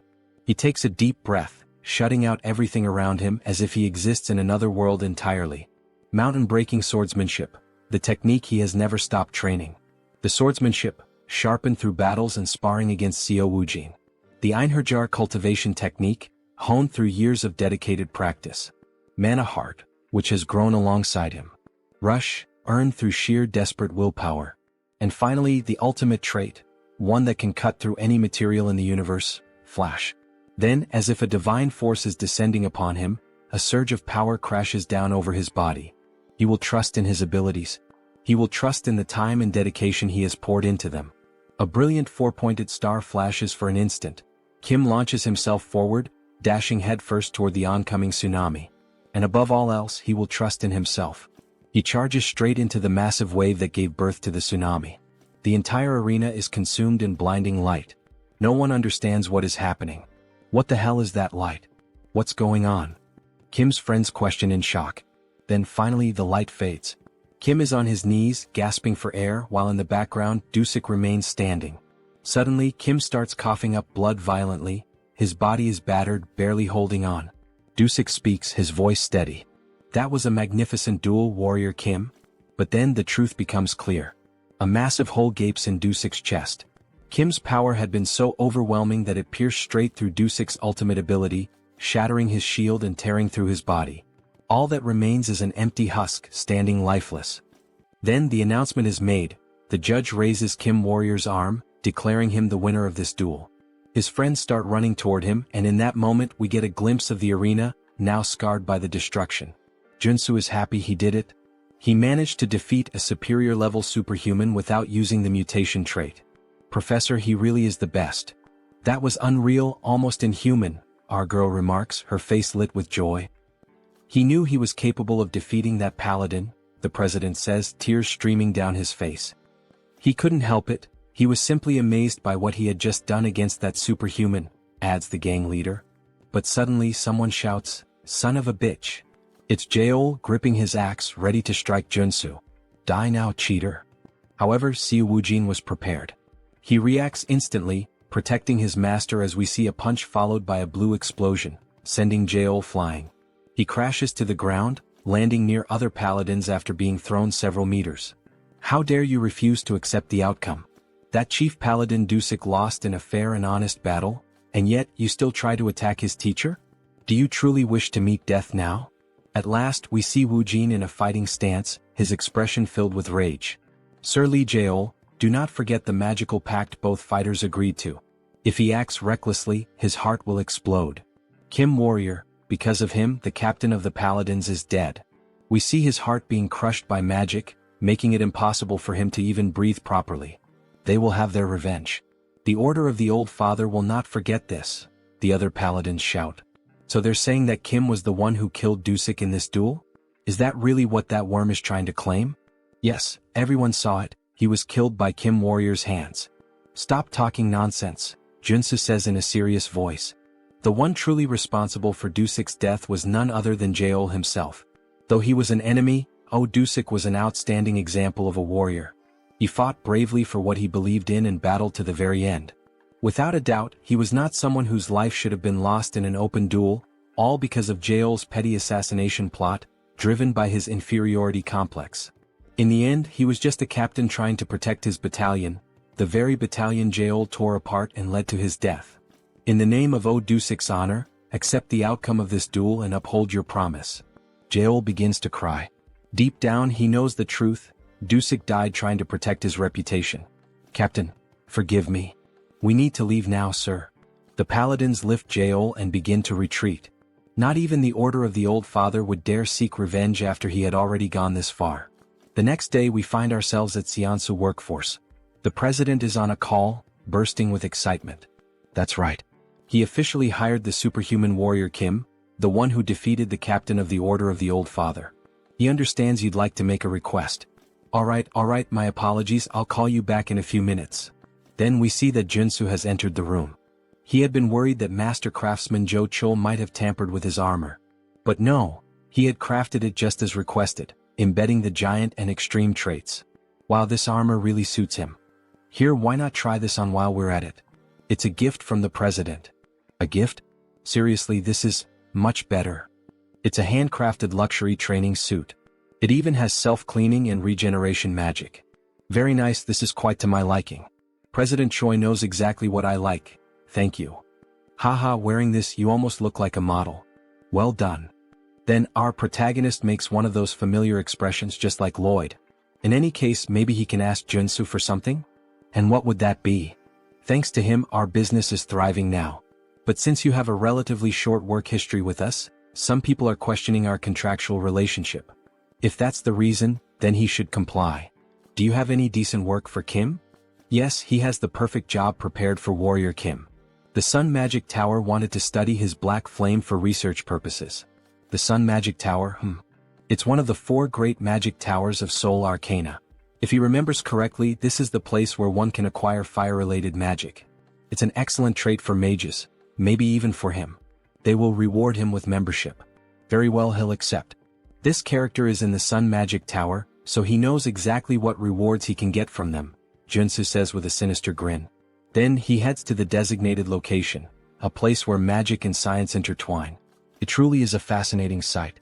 Superhuman Warrior Kim? The man introducing himself is Park Hyungju, a senior researcher. You must be here because of our request to study your black flame, correct? Park Hyungju, senior researcher, level 5 mage. Yes, that's correct. He had expected him to be much older, but he's actually quite young. There's not much time, so they'll get straight to the point.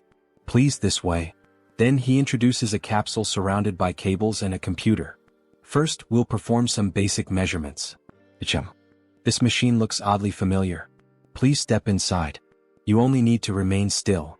So he enters the machine. The assistant shuts the door and a robotic voice announces, initiating ultra-precision measurement. Ultra-precision? Wait, this is the machine used to reveal everything about a character to the player. He's walked right into a trap. Information about him starts appearing on the screen. This machine will expose all the secrets of his traits. Hey you bastard, what the hell?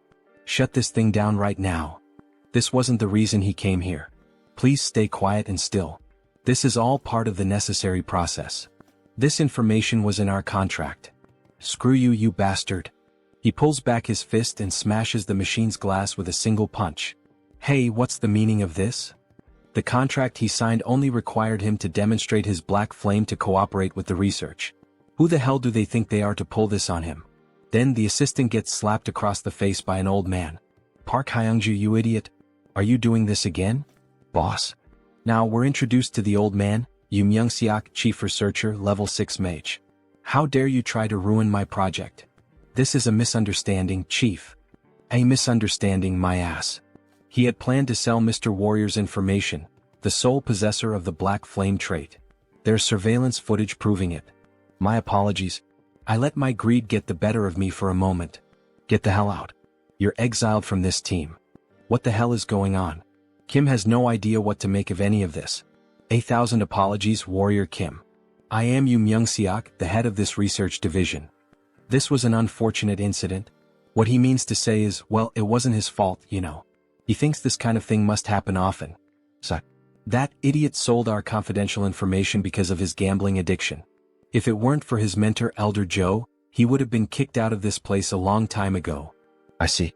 In any case, I came here to fulfill your request and nearly had my personal information stolen. As an apology, we'll upgrade your membership status. Alright, I'm listening. What exactly are the benefits of this so-called upgrade? You'll have access to our commercial facilities as well as our training grounds. I assure you he'll make excellent use of them. The training facilities of the Magic Tower can only be used by its mages. What an unexpected stroke of luck. Yes, this doesn't seem too bad. Please, take some time to rest while we prepare for the research. Alright then. He'll take a look around the Magic Tower. As he enters a room, a floating golden orb appears. He almost fell for it, just as expected from Arcane Seoul. But in the end, everything worked out. This is a chance to acquire many excellent traits from the Magic Tower's training grounds. Initiating electric magic training. The golden orbs suddenly begin releasing fierce lightning bolts that strike the protagonist. The pain is unbearable, he complains that it feels like it's shocking him down to his very bones. But if he can endure it for a while using his traits, perseverance, determination, revitalization, After withstanding the pain for some time, he gains a new trait, electric resistance. Nice. He has finally obtained the ultimate resistance trait for all 6 attributes. Okay. Even with resistance, this still hurts. You can turn it off now. At this point, he's going to get fried alive. However, something happens. The lights turn red and the robotic voice announces, "Training system has been switched to manual. Warning, warning. The intensity of the electric magic has been adjusted." Wait, what? It said the training was already over. Who the hell switched it to manual? Wait, that bastard, what is he doing there? He tampered with the settings, that son of a bitch. So he pulls on the machine. Maximum output. Electric magic beginning. All the golden orbs begin to gather massive amounts of energy simultaneously, and then they release it all at once, like a huge Kamehameha of electricity aimed straight at Joonsoo. Hey, calm down, what the hell is this? Die, you bastard. Then Joonsoo receives an enormous, concentrated surge of energy. Hyungja laughs a lot. This is what happens when someone messes with his business. Now die. However, after a moment he's surprised. What the hell is going on? Is he actually withstanding this massive electric discharge? There's no way he would go down from a simple low-level lightning strike like this garbage. There's a reason he's been training during his free time. We see his trait window showing 5 resistances already acquired. Divine resistance, which he gained by enduring the holy baptism. Fire resistance, obtained by boiling himself in the mana spring. Darkness resistance, earned during the battle against the necromancer Sharon. Cold resistance, obtained in the fierce blizzard of the conjoined ghosts. Earth resistance, which he acquired while trying to escape the magic trap set by the human hunter. And lastly, not least important, electric resistance, which he obtained through the training he just did. With all 6 traits now combined, we see a bright green aura surrounding the protagonist's body, as if he's undergoing some kind of mutation. His body begins to change from the inside.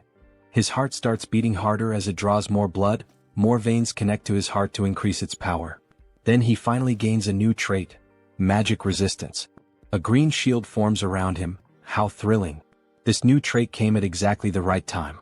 Hyungju can't believe what he's seeing. How is this possible? Can he really block a level 3 magic spell using only his body? Is he even human? This is going to be harder to deal with. Attention. The program is now out of control. Please terminate all training and evacuate the facility immediately. The system is out of control. This is going to get dangerous. In that case, he'll start dodging all the attacks using his perception trait. Then he quickly begins evading all the electric strikes, adding 2 more traits, movement and dash. By using this combo, he ends up gaining another new trait, secession. Good. He managed to acquire this useful trait as well. At this pace, he should be able to obtain the high-class trait, air raid. Damn it, what the hell is going on? Hyungju starts to panic and frantically presses all the buttons. He's really trying to kill the warrior Kim. However, he's stopped by his superior. That bastard of an assistant. He thought he'd heard the warning sounds and came running to check what was happening. What the hell does he think he's doing? Shut it down now before it explodes. Yes, sir. Resetting the training program. The training program has been stabilized. Lunatic. How dare you try to harm Mr. Warrior Kim? Chief, that's not what you think. Harm who? Mr. Warrior Kim? He seems to be unharmed after all that electricity. Well, it was definitely a bit electrifying, no doubt. But it was a good warm-up. Everyone present is left in disbelief at what they're seeing. Chief, please forgive this fool. Please don't expel him from the tower. He has nothing else left in the world. What will happen if he's expelled from the tower, asks Kim. He'll be magically marked in the brain so that he can no longer learn any new magic, just like a thief who loses his hands after stealing. His life as a mage will be over and he'll be useless for the rest of his life. That seems fair considering the trouble he caused Joonsoo. He's already done many bad things. This is just a natural consequence. And look at this, Mr. Kim. It may not be much, but it's a symbol of our apology. This is an elixir. It's a miraculous potion that can take you from 1 HP to full health in a single gulp. Thank you. This gift is like an extra life for him. He needs to calm down. Ah yes. He believes this is the proper compensation. He doesn't want this incident to turn into something bigger. But there's something else he needs to gain from this magic tower.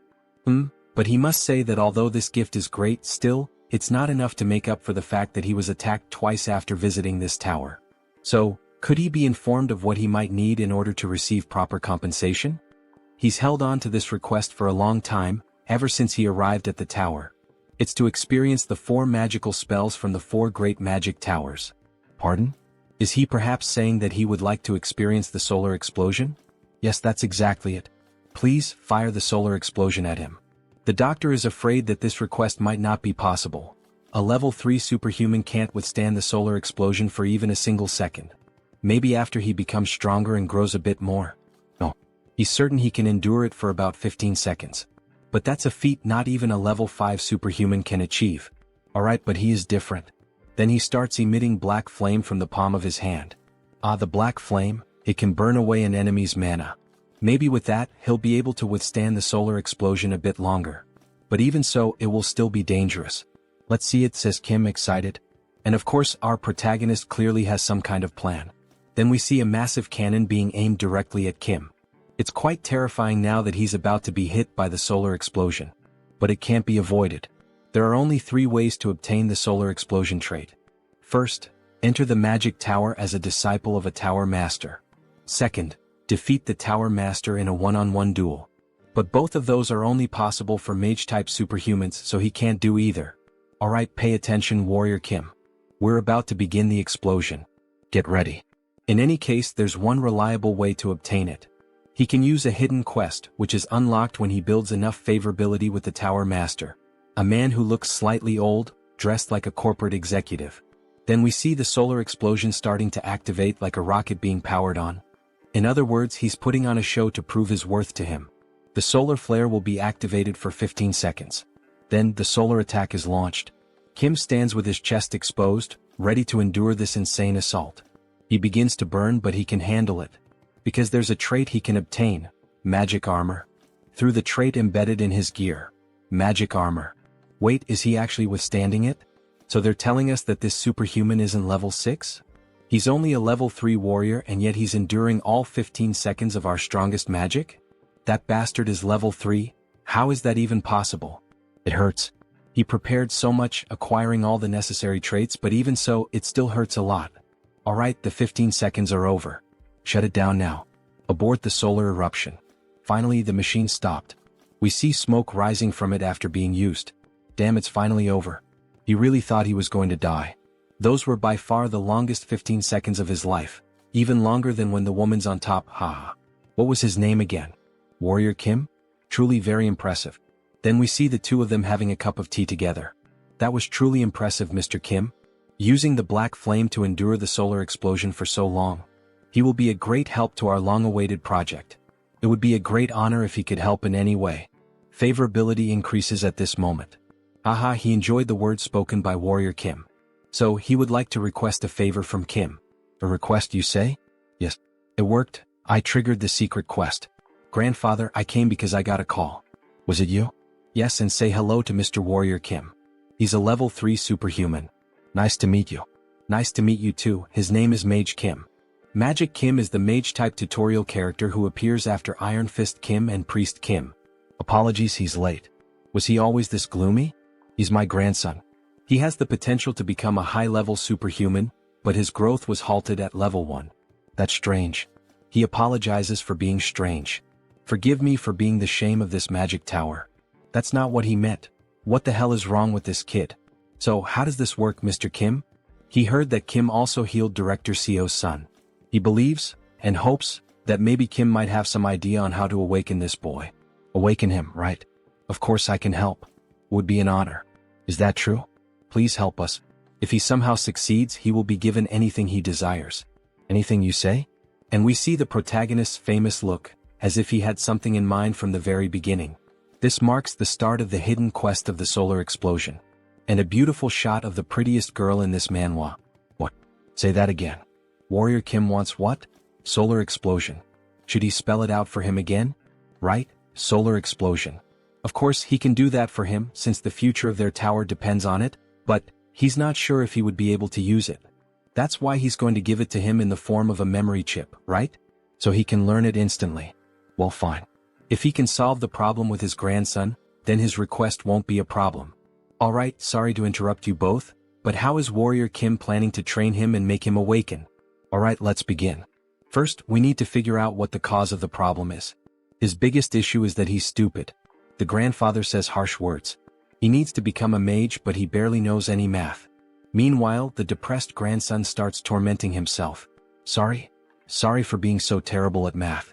Alright, of course Joonsoo already understood Mage Kim's problem very well. He's smart enough to have graduated in business administration from Seoul University. However, he gave up on mathematics, which makes him unsuitable for magical research. No matter how hard he tries, he just can't grasp magic. He's just making excuses at this point. Sorry? So, why don't we learn a type of magic that doesn't require mathematical calculations? What did he mean by that? Magic that doesn't require mathematical calculations? By using spirits, he will become a flame sorcerer. He says he's a flame sorcerer, but that's not the same as a mage. So does he prefer to let his grandson remain in that state forever? Or would he rather train him as a flame sorcerer, so that he can unlock his potential? Alright, for now, explain your theory in detail. The problem is the magical enchantment, isn't it? Since he can't perform the calculations for the formula, he can't cast spells. So, just leave that difficult task to the spirit that will assist him. In exchange, he only needs to supply mana directly to the spirit. That's not possible, he has no familiarity with spirits. How is he going to deal with one? He just needs to make a contract with a spirit like he already explained. The boy will only be using the spirit's strength. He inscribes just a single spell into the mana circuit. That way the user handles the mana, and the mana circuit handles the spell itself. Incredible, he's right to suggest that we capture a spirit and use it as a mana circuit. Or better yet, we could simply transplant it into his circuit. That's right. Truly amazing. An incredible theory. He thought he was a warrior. How does he come up with something like this? Of course, he knows, after all, the guys thought of this in the future of the game. He didn't just come up with this now. And honestly, he doesn't even know what the hell he just said. He just repeated what he saw in the game. But there's a problem. The gate to the spiritual realm is closed at the moment.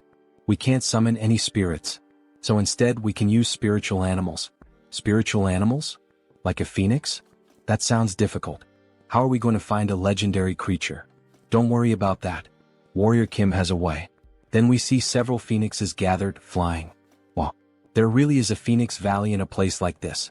Even high-level superhumans have difficulty finding places like this, so how? Contrary to the rumors, it was hidden in the alleys. He also found it by accident. My god, he really is one of the luckiest. So, about the promised solar explosion. Yes, he'll make sure to give him one.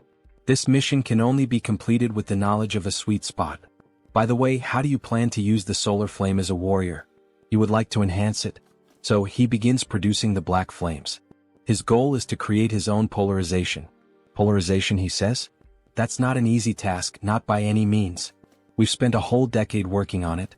This won't be easy, but approaching it as a mage and approaching it as a warrior might produce different results, you know? Who knows? Maybe his polarization is better than yours. Really? Then how about we make a 2-year bet? Let's compare the magical tower's polarization with yours and see which one is better. That sounds fun. How much are we betting? If Warrior Kim wins, the director will grant him one wish. But if the director wins, Warrior Kim will join the magical tower's security team. Alright, that sounds like a fair bet. Don't forget this promise. Another chance to benefit from the magical tower of the sun, hee. Alright, now it's time for the verification. Then we see Kim waiting near the operating room. That was incredible, superhuman Kim. And to think that he paved the way for flame sorcery in our magical tower. Hello, boss. Yes, that's what happened. But first, we need to hope that the operation is successful. Indeed. But about that mage who was expelled earlier. That failure? He did a thorough investigation on him after he was expelled from the tower. And it became clear that he received money from the Humo Group. The Kumo Group. One of the 5 largest conglomerates, known for their highly aggressive and predatory commercial expansion. They are mafias, politicians, criminals, and all kinds of bad people gathered in one place, represented by a black crow. They were basically the villains in the game. The problem is not that they stole information from our magical tower. It's that they specifically demanded only your information. Perhaps they are trying to recruit you? You wouldn't want to have to participate in this. You would never join villains like Kumo. Damn, another thing to avoid again. Suddenly the silence is broken. That was a huge success, all thanks to him. Superhuman Kim. Your grandson is now a mage, no, a superhuman. Ugh, it's good to hear that, but that slap really hurt. Incredible, so this is the power of an 8th level mage. Seriously, really thank you, Mr. Kim? We see the boy surrounded by flames. Mr. Mage Kim. What the hell is this? Is he already as strong as Joonsoo? Starting at level 3? This is the power of genetics. Joonsoo took so long to reach this level. He feels so strange while being able to use magic so easily. From now on, he suggests he drinks fire attribute elixirs to accumulate more mana. He's even telling him how to get stronger. Thank you. Good work, Kim. Here's what was promised, your reward. That didn't take too long. Yes, solar eruption. But what the hell is this? Open it and see for yourself. He placed an allowance for him in this bag, enchanted with space expansion magic. I like you, Master of the Tower. Your favorability is off the charts. Moments later, we see the protagonist back at his boss's side. You received a bonus reward of 5 billion? That's incredible.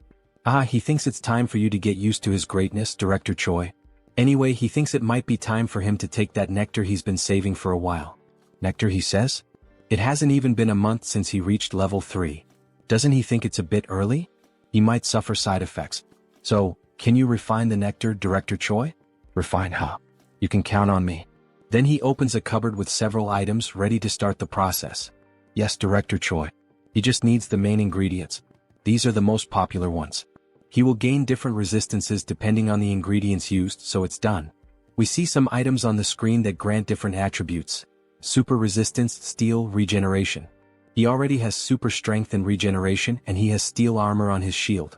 He will choose the heart of the horned tiger. Oh, this one? Does it have to be the horned tiger? What's the problem? It's an endangered species, so it's hard to find these days. Endangered? Well, in the next scene we see a car speeding down the road. If that's the case, then he will search for it himself. The problem is how he will find the horned tiger in such a vast area.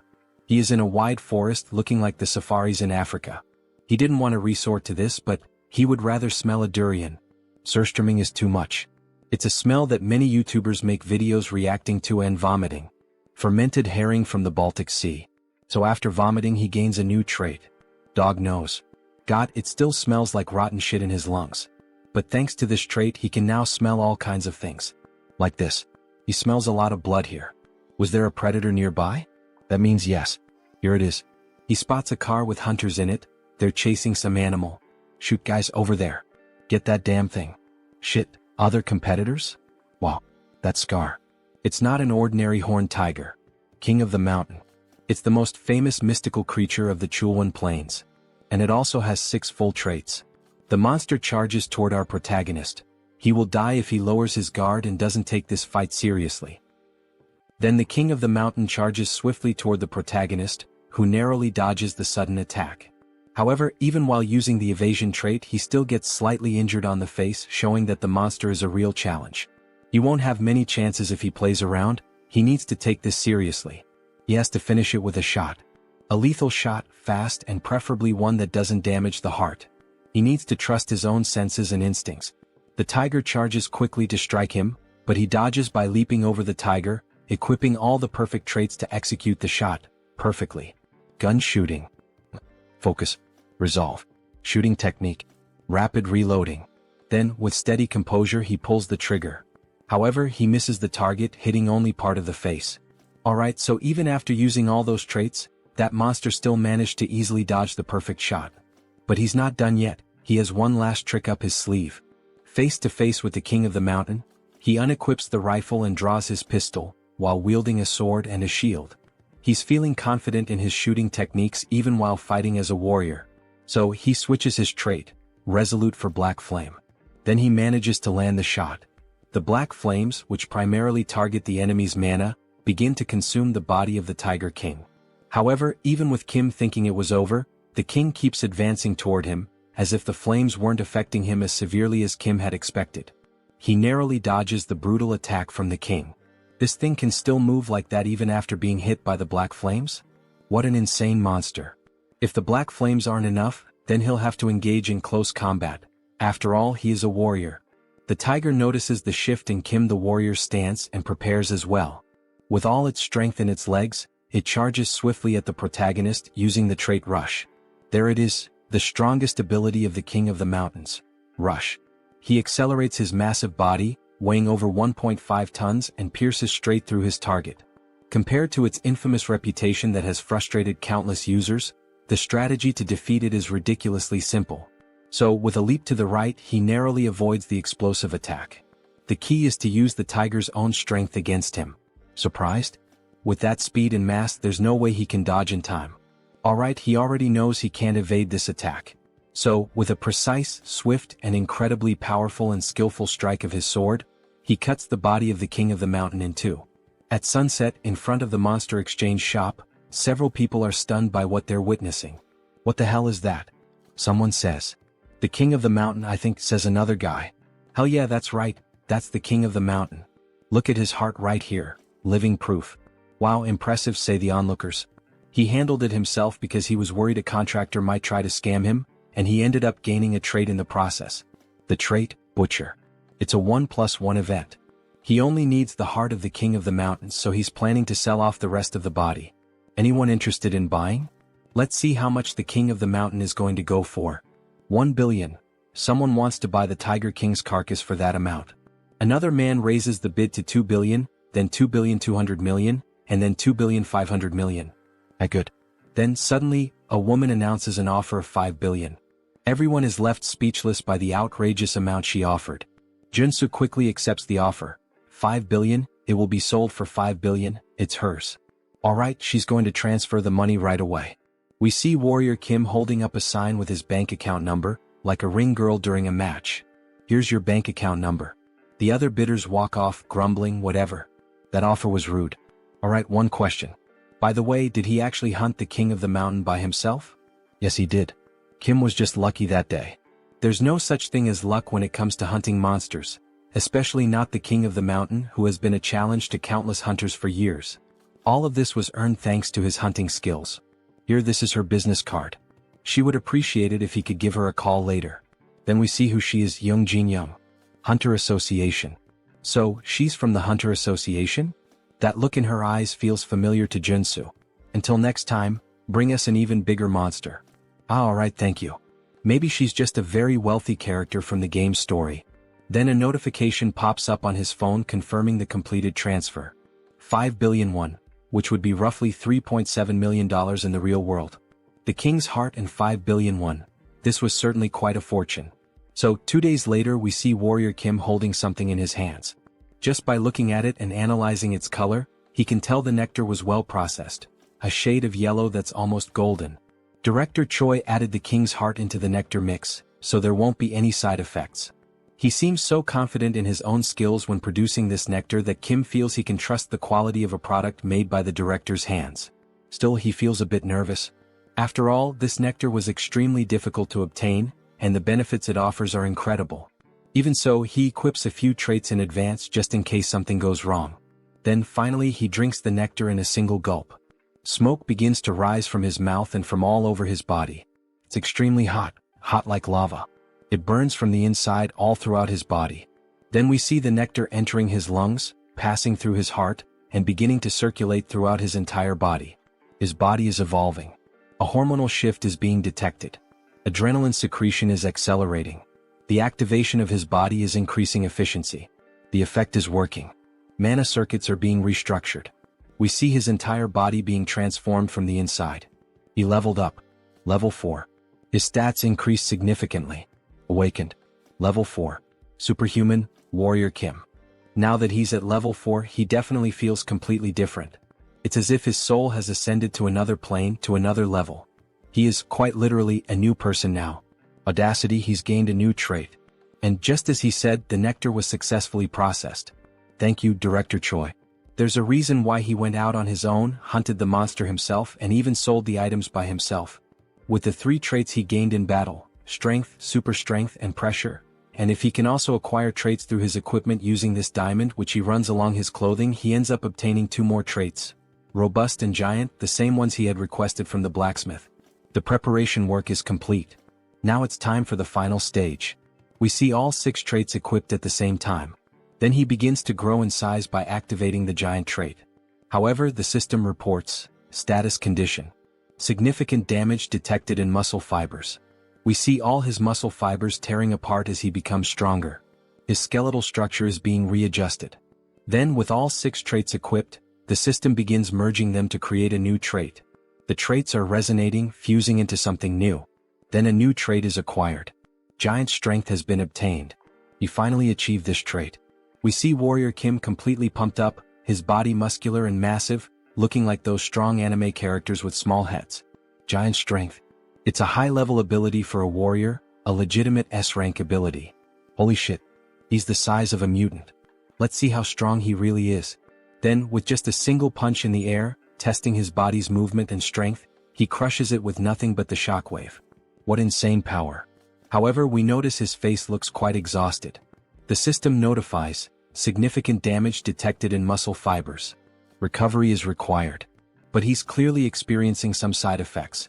As expected, in order to use this trait he needs the diamond body, which makes his body more resistant, or the invincibility trait, which boosts his regeneration. But these two traits are high level. We see his body slowly returning to normal. He could learn from their equipment just like he did with the two new traits, but he has a problem. He no longer has any diamonds. He used up all he had this time. Well, no problem. Because he knows exactly where to get more diamonds. Alright, we don't have any more diamonds available. Kim is stunned. Seriously, none left? No, they'll be replenished next month as soon as possible. But he thought the Shinwon market would have everything he needed. Next month? That's so late. I need them as soon as possible. Then Warrior Kim, the old man, begins speaking softly, as if to ask if Kim has an interest or urgency in obtaining the crystals. So, he could accompany him to extract some diamonds. He says, "Mine?" He doesn't remember that from the game. This is a route that can't be leaked under any circumstances. So, Warrior Kim, are you interested? Of course, Kim replies. Let's go ahead. Time for faster growth. Then, in the city, the old man drives Kim in his truck. He's sure Kim already knows that obtaining something like diamonds requires taking risks, right? He'd assume so. Just like everything else in Seoul Arcane. First, brush up, and if you don't feel like doing that, you can quit. What's with all these disclaimers? Then, the direction of the city they're headed to, Buchin. Buchin, right. Now he understands where they're going. The place we're headed is where superhumans fight for their lives. Beat them. Kill them. Dismantle them. Everyone in the arena is ecstatic as they watch the battle. The largest battlefield in the capital, the Colosseum. And right off the bat we see two men fighting with blood splattered everywhere. Warrior Kim and Chunbok watch from a distance. The scale is enormous, the Colosseum is truly massive. Did he already know anything about the Colosseum? No, he's only heard some rumors. This is his first time visiting the place. By the way, is he affiliated with this place? Ah, he got him. Well, he was wondering where all those rare items were coming from. After all, they were from here. Now that he thinks about it, Chunbok's history in the game also seemed pretty suspicious. Kim Chunbok, the owner of the antique shop. One of the founding members of the Shinwon market. He sells magical items from unknown sources and occasionally offers high-level magical products at surprisingly low prices. But he'll let him know that he didn't bring him here to force him to participate. After everything he's done for him, how could he? But anyway, he brought him here, right? As part of his plan. Well, yes. He can't get things for free in this unjust world. This is one of the many ways to obtain his diamond as quickly as possible. The rule is very simple. The winner takes everything from the loser, including the diamonds. The loser will have to dismantle their magic circuit to create a diamond. This basically completely resets his experience points. So, he would have to fight with his entire battle life at stake, wouldn't he? But the higher the risk, the greater the reward. Yes. If this isn't to your liking, we can always leave. Leave now. Stop kidding around, where the hell can he sign up for this? This is a perfect opportunity to collect diamonds. Chunbok will sign up Warrior Kim, since he's the matchmaker who brought him here. Well, that means he'll get something out of it too, right? Half of the victory bonus is his, and the rest goes to him and the organizers. Sounds good. Let him experience this place first. Then, we see the protagonist already fighting another competitor. He dodges all of the opponent's attacks perfectly. The other fighter begins to get frustrated. This bastard is just going to keep dodging like a coward? Fight, you damn fool. He'll eliminate him in a single hit with those muscles. Then with both hands he lands a direct blow to Joonsoo's head. However, Joonsoo ends up growing, becoming massive, his body packed with muscles. This guy talks too much. Then he activates the trait, Giant Strength. Now it's his turn, right? He then strikes a pose to deliver a powerful punch, just like All Might from Boku no Hero. He lands an uppercut with extreme force, causing the other fighter to spit blood from his mouth and lifting him into the air with the sheer impact of the punch. The fighter then crashes to the ground without any sign of resistance. It was just one punch again. the excited announcer declares Kim the winner. This marks the birth of a super rookie. He is on a 5-win streak. Wow, that's incredible. 5 consecutive wins. He bets he has a lot of diamonds now thanks to him. Not only that, he also made a lot of money from all these fights. So, what does he plan to do with all this money he earned today? Well, Joonsoo is thinking about getting some better equipment. He needs new weapons and armor, maybe a new tactical set. Wow, even with all that money, he only thinks about ways to get stronger. Amazing. Maybe that's why he's so strong. He's a fanatic in search of power. Yes, of course. After all, strength defines a person's capability in Arcane Seoul. The world is unfair and only the strongest survive. You wouldn't want to live like a failure, deceived in this rotten world. Suddenly, Chunbok receives a notification on his phone. Look, it seems like Warrior Kim just received a duel invitation. Oh, from whom this time? From a level 4 superhuman named Destroyer King, ranked first. Destroyer King? Who the hell is that? Maybe this fight will be tough. After all, he's ranked first and Warrior Kim is in 10th.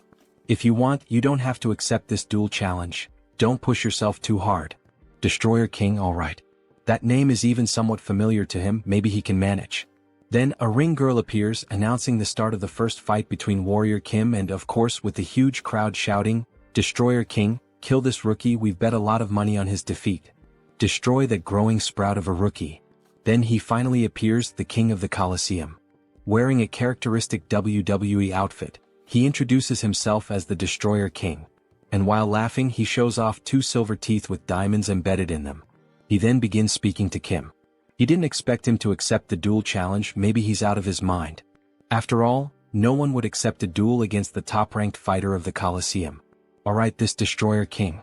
He's certainly someone hard to deal with. He's a character with 3 rank S attributes. Practical combat, giant strength, fighting technique.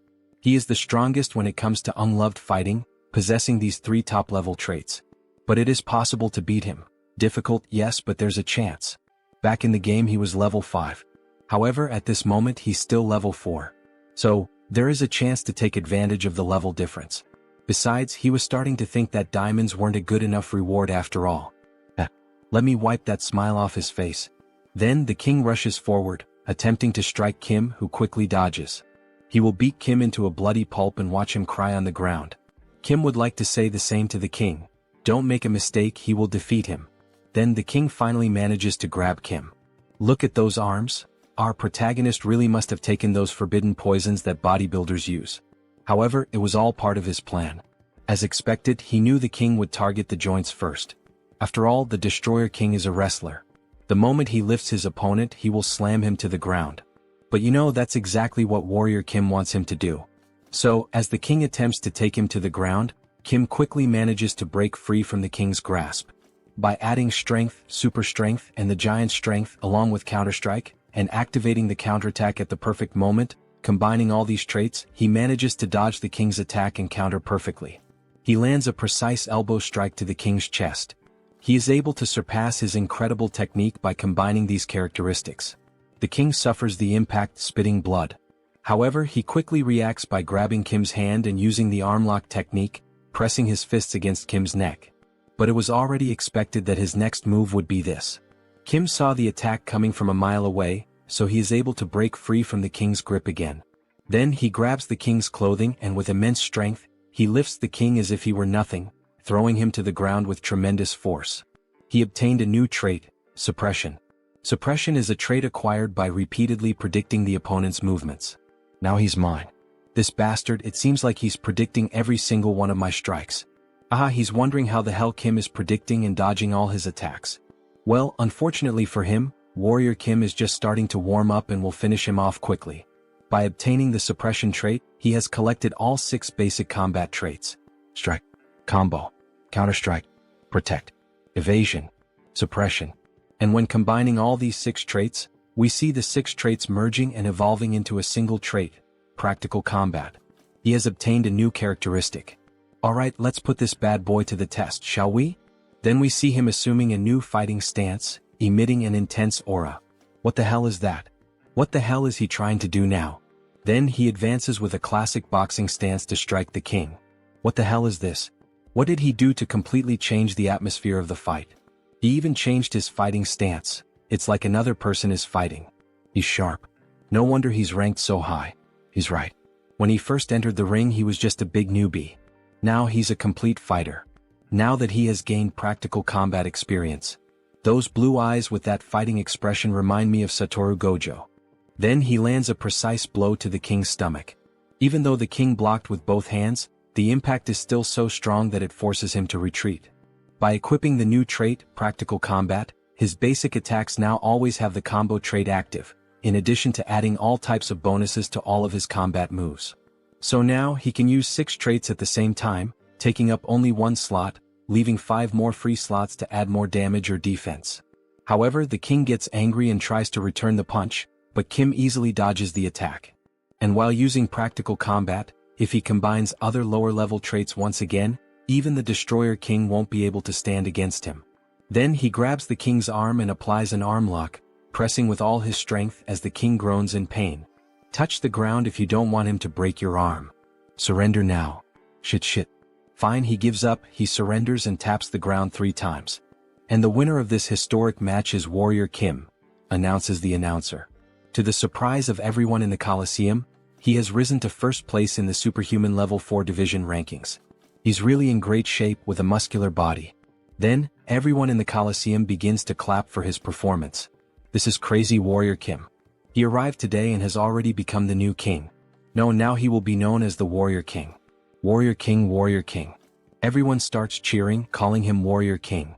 Joonsoo feels shy about the current situation. What kind of humiliating name is this? Stop calling him that. However, we know he likes it, he's just embarrassed. Alright, now let's begin, announces the announcer. Let's start the process of creating diamonds, here we go. Will he accept and lose all the strength he has gained so far? After all, the diamond creation system resets all the experience earned. Or maybe he will use the other option. Then he requests to use the special contract. Exactly what Joonsoo wanted him to request. Alright, are you really sure you want to use the special contract? The announcer asks. The special contract is an agreement made with the organizers when the Destroyer King became the level 1 fighter. The condition is that, if the Destroyer King is defeated, the organizers will provide the diamonds in his place. However, this is only possible with the winner's consent. Will Warrior Kim accept these conditions? If he accepts these terms, they promise to give him 10 diamonds. Even the announcer gets excited. Wow, this is an unprecedented deal. Considering that it is expected to extract 3 or 4 golds from the Destroyer King, it's a good deal.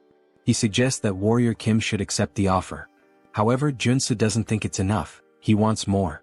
Both the former king and the announcer are surprised by Warrior Kim's audacity in refusing the offer. The mana and experience points of a level 4 superhuman are at stake. He can demand more and take advantage of this unique opportunity. Alright, in order to accept this agreement he would like to add one more term. But this does not involve diamonds in the discussion. So what would he like to add to the contract? He wants the item he was using when he first appeared in the game. If he gives him the Steel Fist, the item he has been hiding all this time, he will accept the conditions presented. Give me that damn SS level magic weapon. He is perplexed by the proposal. What did he just ask for? Steel Fist? He has no idea what that is. It's too late to act as if he doesn't know anything. He saw the look of surprise and suspicion on his face. He will accept nothing less than the 10 diamonds and the Steel Fist. If he doesn't accept, he will lose all his mana and experience points. Damn, how does he know about that? This bastard is very suspicious. So what will be done? He can't refuse Kim's proposal. If he breaks his magical circuit to create diamonds, he will lose all his abilities.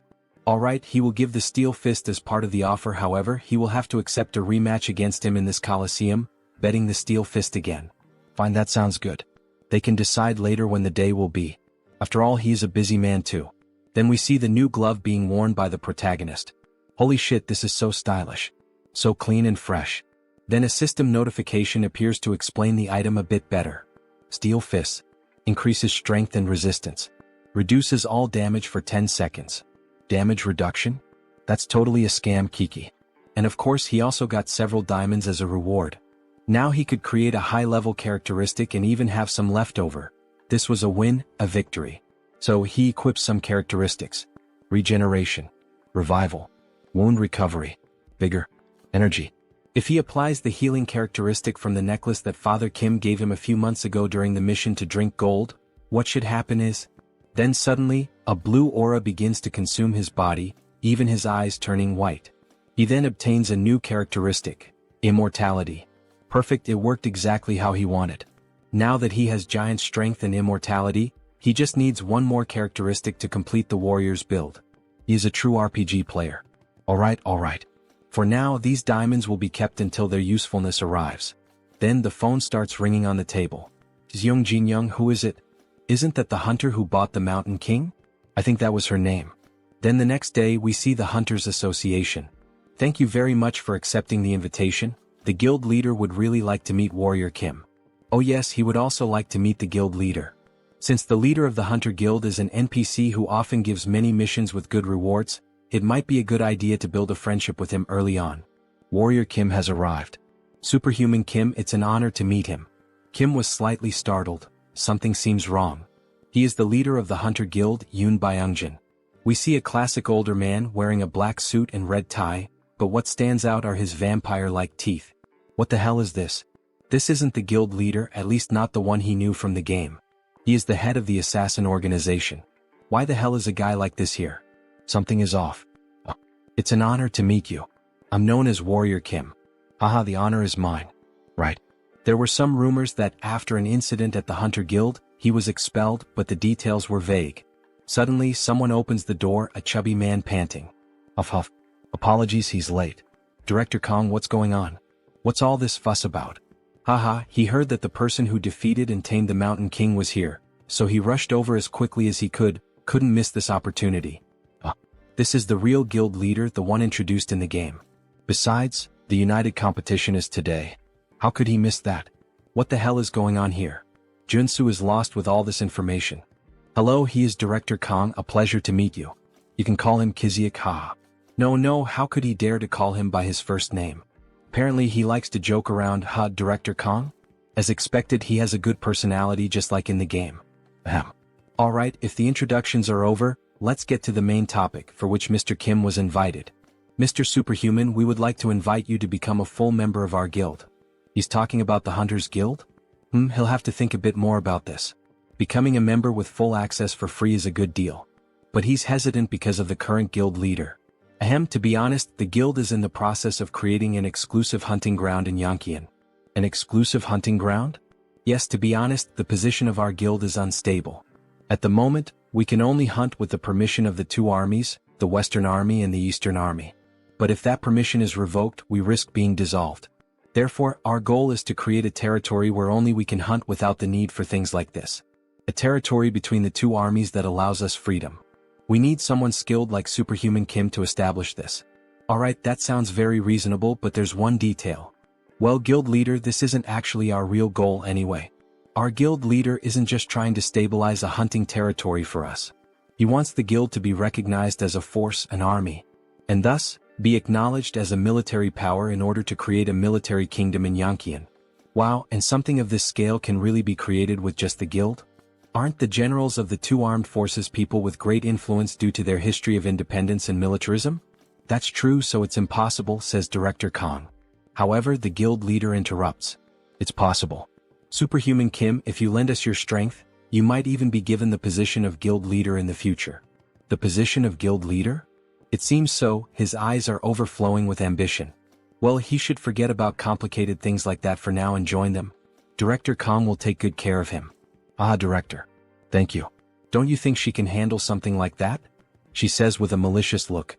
Yoon Byungjin. A cruel man whose actions are unpredictable. The man behind the assassin organization, not trustworthy. It would be unfortunate if something happened to Director Kong, who will give out rewarding missions in the future. Then Director Kong interrupts her charm. Superhuman Kim, of course if you decide to join us, there will also be tax benefits. You can also enjoy hunting in today's united competition. Alright, he's made his decision, he has to protect the director at all costs. Fine, sounds good. So he will join. Moments later we see a truck in the middle of the forest. He owes a favor to Warrior Kim now. He'll take care of driving, just relax. He was worried that the guild leader inviting him first made him have to rush over there. To be honest, he was concerned about the fact that the guild leader approached him, Warrior Kim. Anyway, it's a lucky thing that both of us can ride in the same car like this, haha. We see Joonsoo's ears bleeding, and he complains that the game never mentioned how chatty he was. Director Kong, why are you against the exclusive hunting area? It's because of the Yankian faction. The Yankian faction? It's a group of guild members who follow the guild leader. They don't care about hunting, they're just cleaning up the politician's mess. So, the guild leader was trying to recruit him to his side? Exactly. He's doing everything wrong. Shouldn't merit be the most important thing in a guild? Instead of getting involved in nonsense like this. But lately, all the guild members who agree with me have been sent on expeditions, so his position has become unstable. He thought the director was just a happy-go-lucky guy, but he has some pretty deep thoughts. Meritocracy is good. After a good while of talking, they finally arrive. So, they finally made it. This is the secret hunting ground of our guild. Wow, it's really well set up. Damn, there are so many hunters gathered here. Look at those weapons. Hunter Kim, he's finally arrived. We see our beautiful hunter, look at that gorgeous stomach. Wasn't he supposed to come with Director Kong? Yes. But suddenly he had to go to the bathroom, ate something bad. Right, good timing. She would like to talk to him herself. It would be better not to get too close to Director Kong. Do you think he will join him? It seems like he already knew about the factions within the guild. Well, he has a general idea. That there's a difference in thinking. Yes, that's correct. He's someone who can't see the bigger picture and is too focused on the small details. Yellow eyes with a scar? He really thought she looked familiar. She was a member of Yoon Byungjin's assassin organization. Young Jin-young, Wolf Claws. He's understanding now. The Yankian faction is the predecessor of the assassin organization.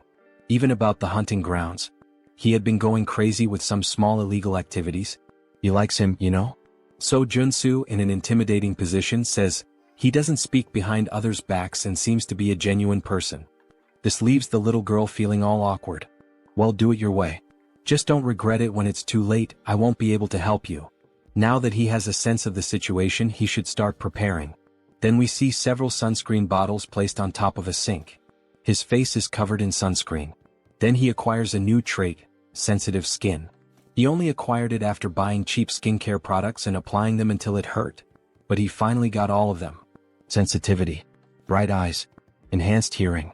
Dog nose. God's tongue. Sensitive skin. Now he can combine all of these into an absolute trait for hunting. Sixth sense. The sixth sense is a great trait for hunting, but it's also useful in other situations. We see the protagonist with his face all distorted from the excess of products. Should he check if someone is having evil thoughts? Then, as he leaves the bathroom, he is shocked by the situation. Everyone in that area has a purple aura. What the hell is this? Don't tell me most people here are evil? Warrior Kim, finally he found Kim.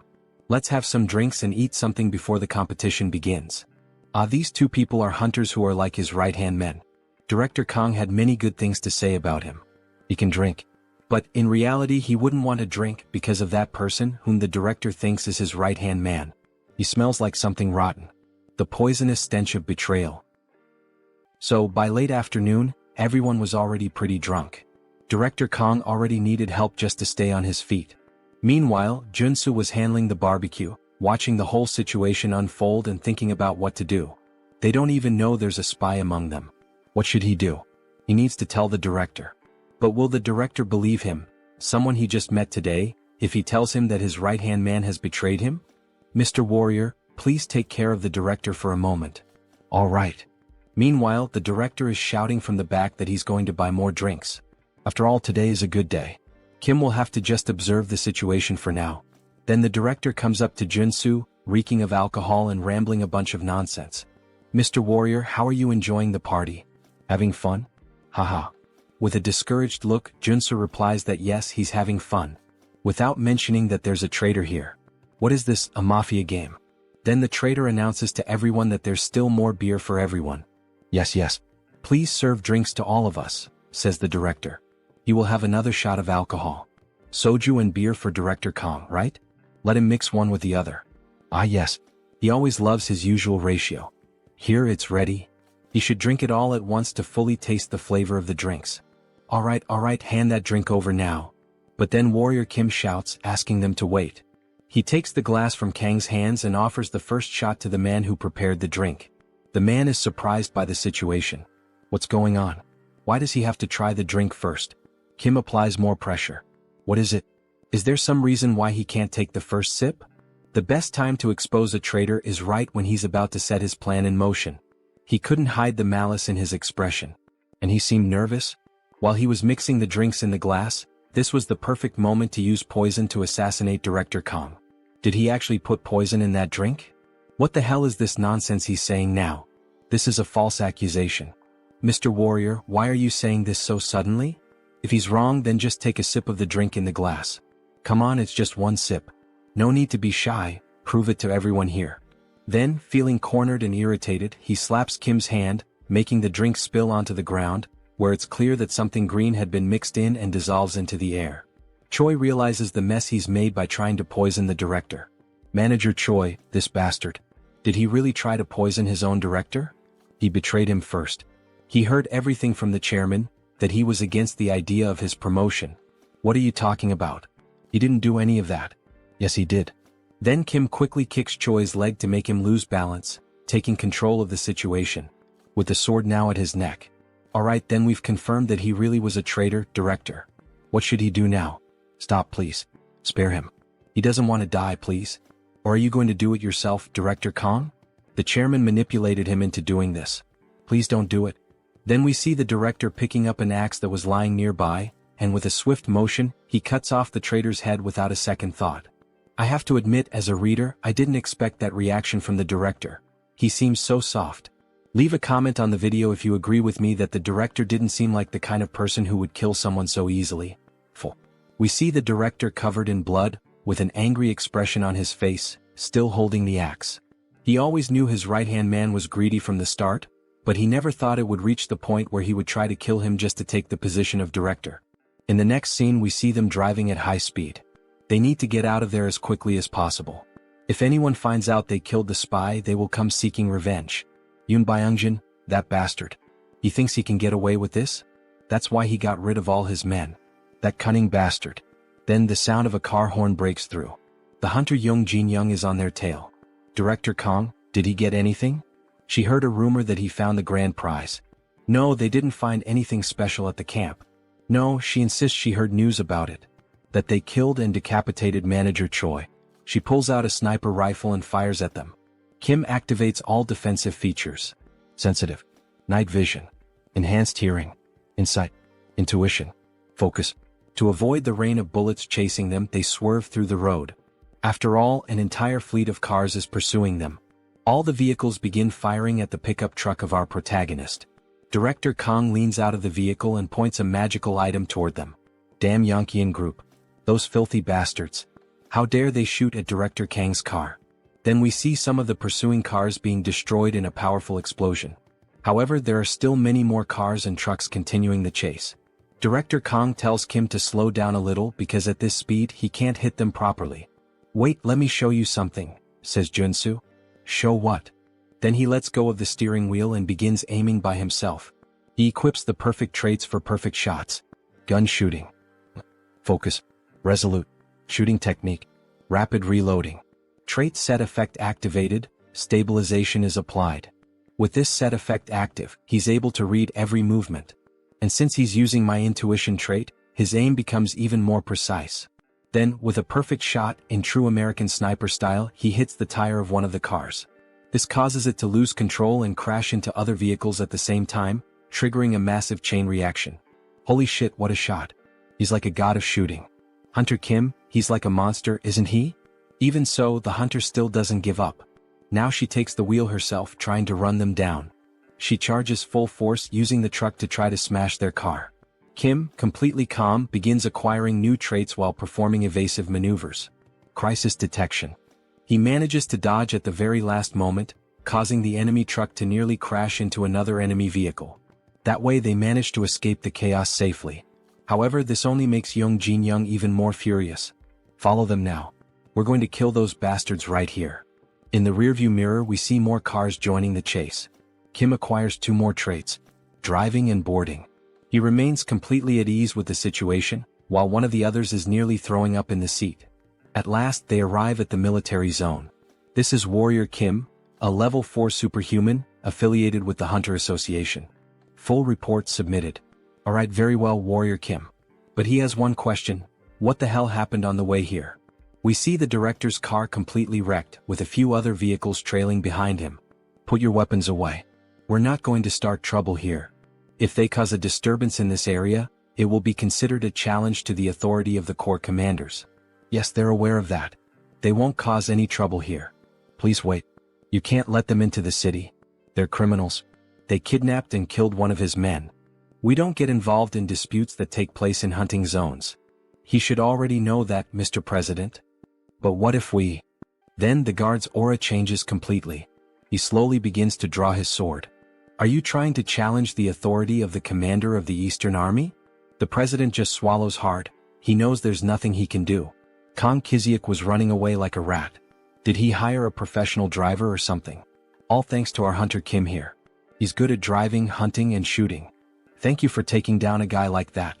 If I had a daughter, I'd let you marry her. Marrying into that guy's family? What a horrible thought. Damn it. He didn't think Warrior Kim would take the side of that fat bastard. Director Kang, come over here for a moment. We don't want to see any blood spilled. No.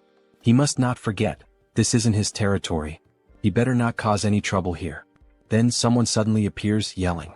What the hell is all this noise? Everyone is caught off guard by the sudden voice.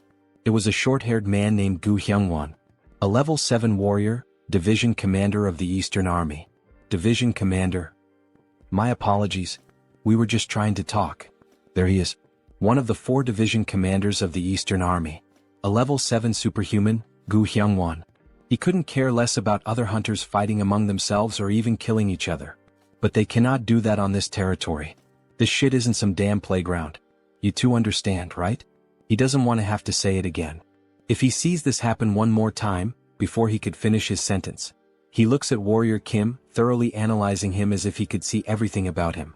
Alright, he will mediate this dispute between the two as representatives of the Eastern Army. What is this?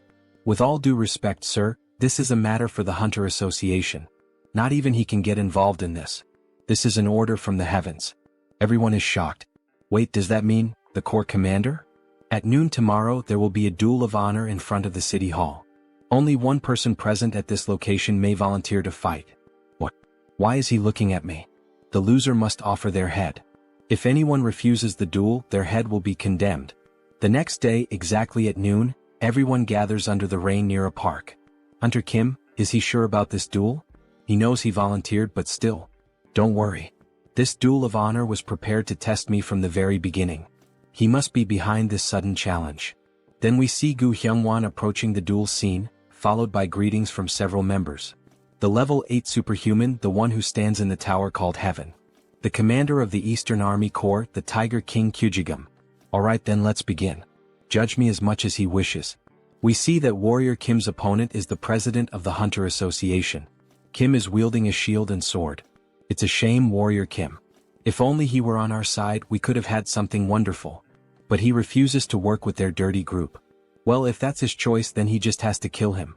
We see the president transform into what we suspected from the start. He's a vampire. Wow, that bastard is a vampire. He was a shapeshifter? It's understandable that everyone is shocked. Vampires are known as extinct monsters. But Kim has known his true identity from the beginning. And he knows all the countermeasures. The night before, just a few hours before the duel, we see Kim holding a diamond. He went through every exchange house to gather as many as possible. Are you sure that will help him fight this vampire? Just wait and see, Manager Park. Then he begins acquiring new traits to finally reach the Trinity. Endurance, Perseverance, Iron Armor, Acropolis, Resolute, Extreme. Mixing the 6 traits, he obtains a new one, Diamond Body. He will soon reveal it in the duel. He now has the Trinity build. Then the vampire attacks first. With his claws extended, he tries to strike Warrior Kim. However, Kim easily blocks the blow with his shield. How can a mere level 4 block his attack so easily? Because he isn't at a level where a monster could kill him. Then Kim uses the trait, Giant Strength, counterattacking with a sword strike that forces the president to retreat several meters. What the hell kind of power is that? He is utterly shocked. Did you fake your level? The correct answer is this, Giant Strength, Diamond Body, Immortal. It's the synergy of the 3 most powerful traits in the game, combining Diamond Body and Immortal to withstand the full force of Giant Strength. He can exert power that surpasses that of a level 4 superhuman. He then continues attacking the president with full force until he finally breaks his extended claws, his steel claws. Now that it has reached this point, there is no avoiding it. Red eyes and veins appear on his face. He is beginning the transformation. His body starts to change. His face takes on a more vampiric look with huge fangs. His claws grow again. He begins to sprout new arms. Director Kong, what the hell is this? Oh my god. Is he a mutant? This is the secondary awakening of a shapeshifter, using the mutant trait. There is a risk the user will lose consciousness and become enraged, but he gains enough power to annihilate an entire group of level 5 superhumans. That's why the highest priority is to suppress him before this transformation fully develops. Then Kim quickly tries to strike him with black flames. However, the mutant manages to block the sudden attack. He resisted the black flame. He could possibly become a level 7 if he completes his transformation 100%. While Kim was thinking of a solution, one of the vampire's wings hits him in a blind spot, leaving him badly injured. So much power in a single strike. Then the vampire advances, attacking with all his wings at once against Warrior Kim. He finds it truly regrettable, Warrior Kim, thinking he would have to kill such a talented individual. Then he hits him with a powerful blow, attempting to pierce his heart. We see debris on the ground and some black flames around the vampire's body. Wait, why is he still alive? Damn, he was almost screwed this time, he nearly died. Then we see him using the new item he acquired from the tournament, Steel Fists. Effect: reduces all damage for 10 seconds. But what the hell is this? With his awakened power he should have died right there with no chance of survival. Yes, he's right. If his black flames hadn't slowly halted the mutant's growth. Had your fun? Now it's his turn. Now that the transformation has stopped, there's only one thing left to do. He begins to gather golden energy in his sword. Kill this before he reaches 100% transformation. Then he unleashes a pure energy slash, the same one he used to defeat the president of the staff while using the mutation. Say goodbye, hideous monster. What the fuck? We only see a trail of golden light on the vampire. Even the sky started to clear after the heavy rain. He actually defeated the level 5 vampire. He still can't believe it even after witnessing it with his own eyes. Phew. It was a fierce battle. He knew from the beginning that he would win. He defeated the president of the association. We're screwed. Screwed, he says. Hunter Young, say something, what are we going to do? But she remains silent, showing no reaction, only a look of sadness in her eyes. What is Director Kong planning to do with the association now that the president is dead and there's a vacancy? He's not sure what to do, but what if Hunter Kim were to take the position of president? It would be great to have him as president. No, thank you. The director knows the association better than Joonsoo could ever imagine. So he wants to believe the director will do a good job. Kong is pleased to receive the praise. Of course, all of this is driven by interest. After all, he can only obtain his mandatory quest once Kong becomes president. Then we see Gu Hyungwon approaching after the duel has ended. Warrior Kim, follow him. The Corps commander wishes to see you. As expected, that man had been watching the entire time. Kyujigum. Night falls and we see the moon above a brightly lit tower. The Tiger King's palace. Inside, for people are in the room, 3 servants and possibly the master. Hello, his name is Warrior Kim. He thought Kim was over 100 years old, but he doesn't seem to have that age. He's heard that from level 8 onwards they transcend human limitations. Yes, he saw his battle and it was entertaining. Who is his teacher? He doesn't need to exhale his mana to dominate me. He can sense every muscle fiber and mana pathway trembling. He has no master. Seriously? So that means Warrior Kim is self-taught? As expected. Their movements are still unrefined. His sword skills were basic and his combinations weren't very smooth. They are being overly critical of him. Interesting, my child. Tell me, would he like to become your student? Joonsoo had anticipated this situation because he makes the same offer in the game as well. When he becomes your student, his rapid growth is guaranteed. And as a reward he will receive the Corps Commander's technique, the Tiger King's sword. But unfortunately, it is a great honor to receive such an offer, yet he would prefer to follow his own path. He dares to refuse the father's offer. Has he gone mad? If he accepts the offer he will face many restrictions. Taking the easier path is not always the answer. He should be bowing his head at this moment. He is going to discipline this young man. Quiet. He explodes with rage, emitting an aura that leaves everyone in the room frozen. That killing intent. Just feeling it is like being stabbed by millions of blades all over the body. But somehow he will endure it. Then he activates defensive and morale-boosting traits. Oh, so this kid managed to hold out? He is genuinely a little surprised. After all, not even his own subjects could. Even with so much talent, why does he still refuse to become his student? It's as if he has to face a tiger bigger than a mountain. He almost fainted. Because he has a dream he wants to fulfill. That is to reach level 9. It's to reach the constellation that only 4 have attained so far. But to reach level 9 as a warrior, he would need a high-level swordsman, mana cultivation techniques, and most importantly, enlightenment. However, he worries that his bad habits might hold him back when he reaches level 7. Even so, he wants to follow his own path, whether it's right or wrong. Because that is his resolution. Understood. He values his courage highly. Then he begins to pick up a sword. Here, boy, take this with you. The servants are stunned by what they just witnessed. Wait, is that the Black Tiger sword of rank SSR?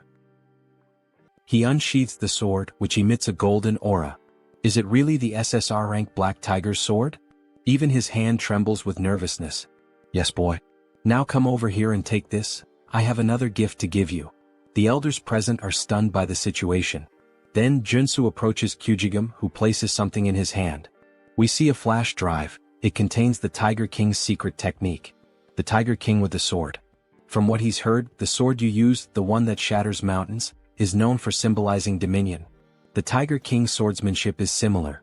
As dominance and speed blend together in perfect harmony, it will suit you well. Thank you, Commander of the Army Corps. But why would Kyujigam give such great gifts to someone like Joonsoo, a complete stranger? He's not going to refuse them, of course, he's not insane. But still, it's a heavy burden. Answering the child's question, he saw both passion and talent in him. His eyes lit up as he spoke about the ambition to follow his own path. If he reaches level 9 within 10 years, no, even if he reaches at least level 8 within that time, the Eastern Army will be his. And he will be free to lead it however he wants. Everyone is shocked by his controversial statement.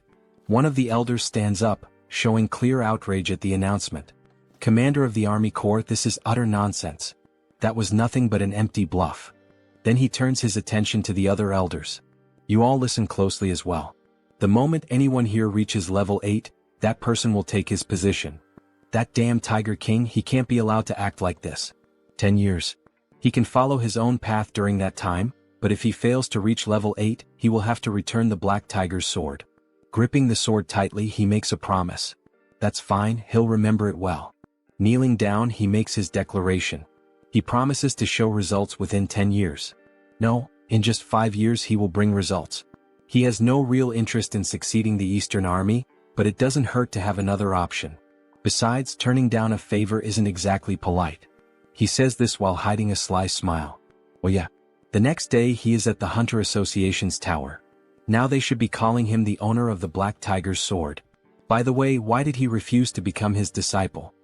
Because his dream is to be independent and free. But of course there is a hidden reason behind it. To collect all 3 high-level swordsmanship techniques, he cannot afford to be tied to just one place. Since he met Beck Soren by chance, he is simply waiting for her to awaken the Sword of Mars technique. But he still hasn't met Jeanette and Carly. Joonsoo sits in thought, quietly sipping tea. He is definitely different from the others. Without him, our association would be in danger, Hunter Kim. So, he had something he wanted to ask. The former director, now President Kong, grabs Kim's hand and asks enthusiastically. Since he refused the position of association president, then how about becoming an honorary director? Wait, what does he mean, an honorary director? Kim is caught off guard by the sudden proposal. He only needs to attend the quarterly meetings, and we promise to provide him with all kinds of social benefits. He needs some time to think it over. Our protagonist likes to play hard to get. Basically, it's a dream job where he doesn't even have to work to get paid. Of course, the president argued that this still wasn't enough, so he prepared a few more things, a special gift. Joonsoo becomes curious, looking like a child faced with a new present. What could it be? Then inside the box we see 2 weapons adorned with golden details. One is a shotgun and the other looks like an automatic rifle. Dear God, is it really what he's thinking? Then with a sharp gaze the president announces the name of the weapons. They are known as the weapons of Daesun. Holy shit, so those really are Daesun's weapons inside the box. And the weapon crafted by Chong Yagyeong, the Mountain of Tea, who worked as an arcane engineer in the game. These are known as the best weapons ever made in the game. He's going to give him both pieces that our association owns, its treasures. How about that? Maybe it's a good time to start collecting the rest of the set. They say that if you collect all 5, you'll be able to find Daison's magical tome. But of course he already knew that story, after all he was a game addict. It's a relic that unlocks the high-class traits needed for building the gunslinger class. He'll have to gather a few more when he gets the chance. So, would he like to sign the contract now, Director Kim? We can see that the current president is excellent at marketing and negotiation. Yes. He is looking forward to working with you, Director Kong. No, President Kong. Then the two share a firm handshake, symbolizing their commitment to the agreement made today. He absolutely loves this president. The first rewards have already begun. Back at his house, we see sparks flying. More precisely, golden lightning bolts. We see Kim training with his newly acquired sword.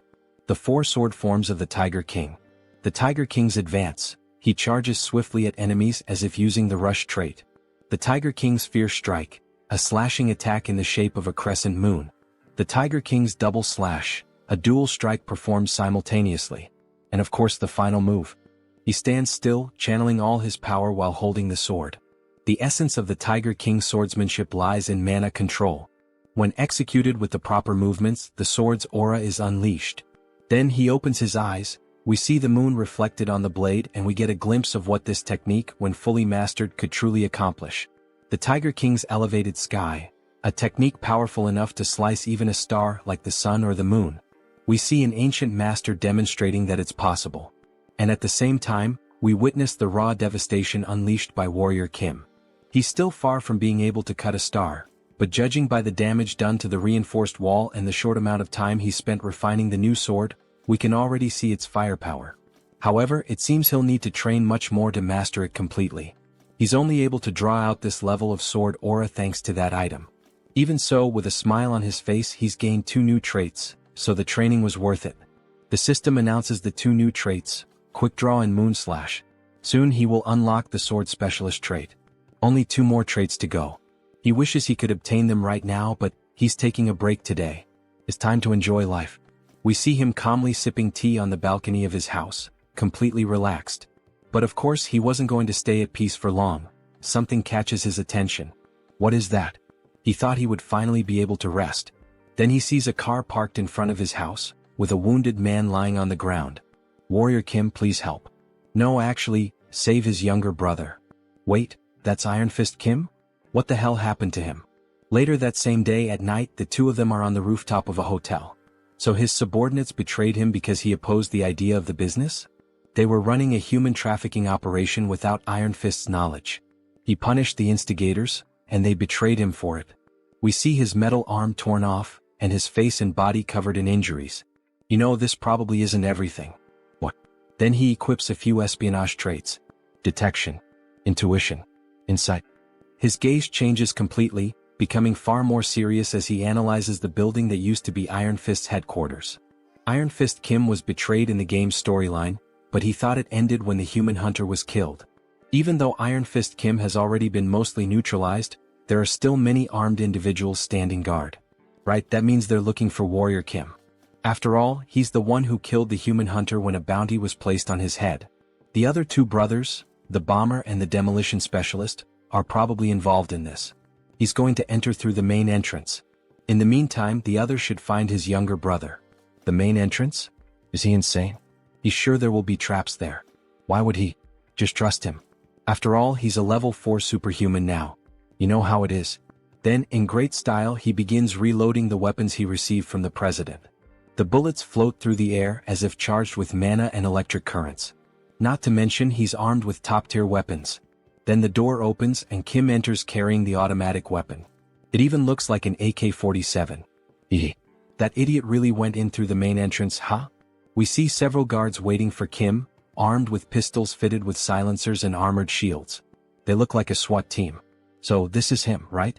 The man who betrayed Iron Fist Kim. He didn't betray him. He opposed the business plan meant for the organization. But still, human trafficking is a bit too much. Don't you think? Then he draws his weapon. What are you doing? The guard laughs. This is a bulletproof shield. Go ahead, shoot me. He doubts Kim has that kind of audacity. Unfortunately, it's the worst mistake that random guy has ever made in his life. Alright, since he asked for it himself. With a huge smile on his face, mana channels at the tip of the weapon. He finally fires a shot that easily pierces the shield, hitting the enemy directly. How did he penetrate the bulletproof shield with a single shot? Because the weapon he's using is the superpowered weapon that surpasses all defensive abilities, the Daisen weapon. Why are you just standing there? Shoot him and kill him now. Then a gunfight begins straight out of an action movie. As he runs and dodges bullets, he modifies the weapon's mechanism, extending its magazine. The first weapon he received from the Hunters Association was the Daisen shotgun. The skill this weapon possesses is devastating. It's a powerful trait that shreds and pushes back everything the bullet touches. We see multiple shots fired at once, hitting the entire front line of enemies. He keeps running while using his mana shield to deflect attacks. He equips 6 traits for this combat. Einherjar cultivation technique, mana heart, mana shield, gun shooting, insight, rapid reloading. And if he adds more traits that have synergy with these, we see him reloading the weapon with incredible speed as he rushes toward the enemies. He could obtain the final piece needed to complete the gunslinger build. With a single shot, he hits several enemies at once again. He gains a new trait, Spitfire. Then he quickly switches to new traits, shooting technique, gun shooting, rapid reloading, Spitfire, snipe. Now he's going to take down all these guys and uncover the true culprits behind everything. Post-credit scenes. We see a funny image of Iron Fist Kim smoking a cigar, and in the background Warrior Kim sucking on a lollipop. Until the next chapter. If you watched all the way to the end, leave a comment and subscribe to the channel as well as like the video. Then he starts gunning down all the guards who try to shield themselves behind ballistic shields. However, they don't work. At least not against those special bullets which completely bypass all forms of defense. One by one they begin to fall to the ground. They look just like the zombies from Resident Evil 4 when they're hit by a submachine gun. If you got that reference, leave a comment on the video. When the storm of bullets finally ends, only one soldier is left alive. It's the same one who, at the beginning of the invasion, was confident and laughing, thinking that Warrior Kim was a fool for entering through the front. What the hell? How did he manage to pull all of this off on his own? This guy is literally a one-man army. There's no way he came up with this entire plan by himself. Where are the others? As he interrogates the last remaining soldier, a phone on the ground begins to ring. Kikik, very well done, Warrior Kim, for getting past those worthless soldiers. Alright then, Warrior Kim, let him give you a little farewell gift. Wait, what does he mean, a gift? Suddenly, he hears a deafening sound coming from above. No way, that can't be. We see a massive explosion heading straight toward him. The noise he heard was the bombs detonating inside the building he had just invaded. The building is shown in ruins. Columns shattered by the force of the blast, chunks of concrete falling from the sky. Pieces of metal torn in half and collapsing. Anyone left inside wouldn't stand a chance of surviving. However, that's not the case for Warrior Kim. By using the trait known as dash, he managed to run fast enough and leap through a window, narrowly escaping being consumed by the flames or crushed by the building's debris. We get a clearer view of the building's condition. These lunatics. They used the entire structure as a trap. He's going to have to teach them a lesson. He activates the trait, trace, to locate the two brothers. We then see a red line extend from the protagonist's hand and spread across the floor, moving as if it had a life of its own, something that wouldn't stop until it had tracked down whoever he was looking for. Eventually, it reaches a new building, stopping on the 25th floor. So that's the way then. They can try to hide all they want. With his traits, he can find people like them with his eyes closed. However, before he even finishes that thought, he's suddenly caught off guard by a ballistic missile flying straight at him, which he narrowly manages to dodge. A massive explosion erupts behind him, showing that the brothers aren't playing around, they're actually trying to kill Kim. Alright then, so that's how they want to play, huh? Fine. He's going to settle this long-standing feud once and for all today. We then see Kim equipped with a powerful sniper rifle, one from the Daisen collection. A beautiful sniper with electric blue lines running along its frame, giving it the appearance of being charged with energy. He then activates the 6 core traits of a sniper. Gunner. Sniper. Focus. Insight. Intuition. Alright, let's see what these bastards are up to. He brings his eye to the scope and begins aiming. The visual effect makes it feel like he's inside a first-person shooter game. In fact, it almost looks like he's using wall hack, that infamous cheat that lets players see through walls. A glowing purple line marks the direction of the enemies. Alright, target acquired. Time to eliminate. He begins to channel the shot with mana swirling around it. A beautiful effect forms around the weapon. Fire. As the brothers attempt to escape, one of them takes a perfectly guided headshot straight to the skull. If he ever pursued a career as a professional FPS player, he'd definitely make it big. Hey, what the hell just happened, brother? We hit ourselves intentionally between the buildings, so how? You'd better find a good place to hide. Because the shots he's firing now can't be blocked by walls. That's because these are special bullets that pierce the tangible to strike the intangible. Then we see another shot fired in their direction. They're known as soul bullets. The bullet flies straight between the buildings and hits the second brother directly in the head, making it a double kill. Warrior is the MVP. He didn't finish them off completely because these bullets strike the soul instead of the physical body. But that's even better, because others will take care of the rest. He then grabs the brothers and throws them to the ground like gifts, dropping them in front of Iron Fist Kim. As he assesses the situation, he hears someone calling out, "Brother. Everyone's alive and well. We've been protecting your younger brother, boss." You have no idea how worried he was. Worried both for his brother and for the rest of the team who had been taken hostage. Wait, where are the other members? All the captured members escaped safely.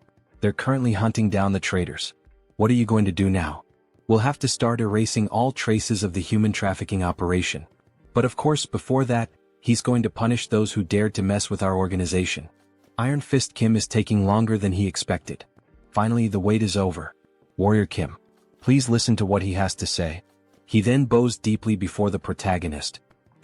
What happened? Tell me everything that happened. Please, he begs. Teach him how he can become as strong as Joonsoo. He's learned from this incident that he needs to become stronger to protect his people. And that right now he doesn't have the strength to do that.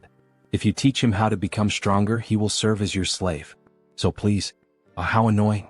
If he's that grateful, then give him a reward that's actually useful. He doesn't want him as a slave. But still, he starts analyzing Iron Fist's body. Maybe with that method, Kim can definitely turn him into a stronger enhanced soldier. They can even perform a magical oath right away. He'll swear his loyalty. Wait, he's seriously willing to take a magical oath? Yes, of course he is. Alright then.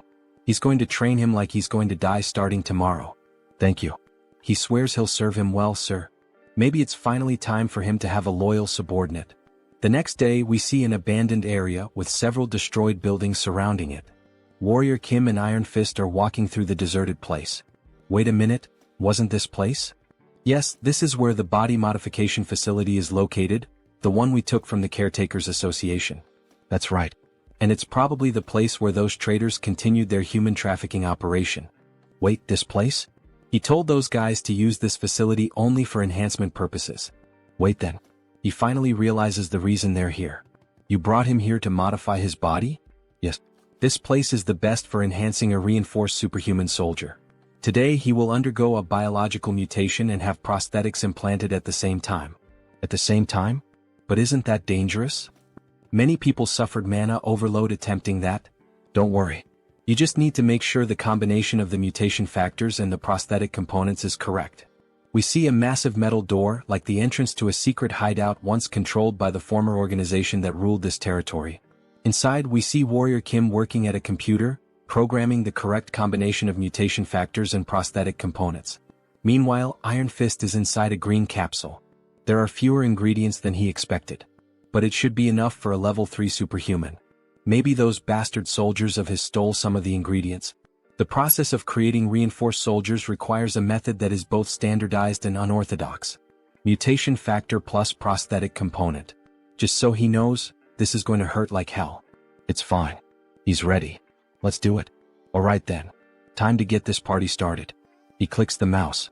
The capsule begins to emit a strong green radiation, lighting up the entire room.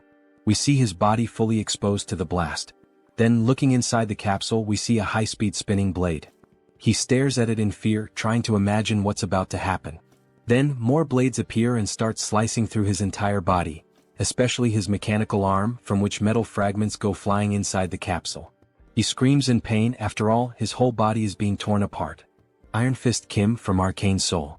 His combat style relies on a prosthetic arm used as a melee weapon and a submachine gun for mid-range attacks, making him a versatile attacker.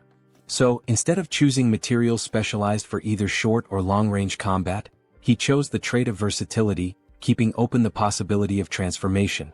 And finally, if he manages to incorporate this mana core, then he inserts it into the machine, causing the green liquid to flow into a syringe, which is injected directly into his neck. Iron Fist begins to undergo a mutation.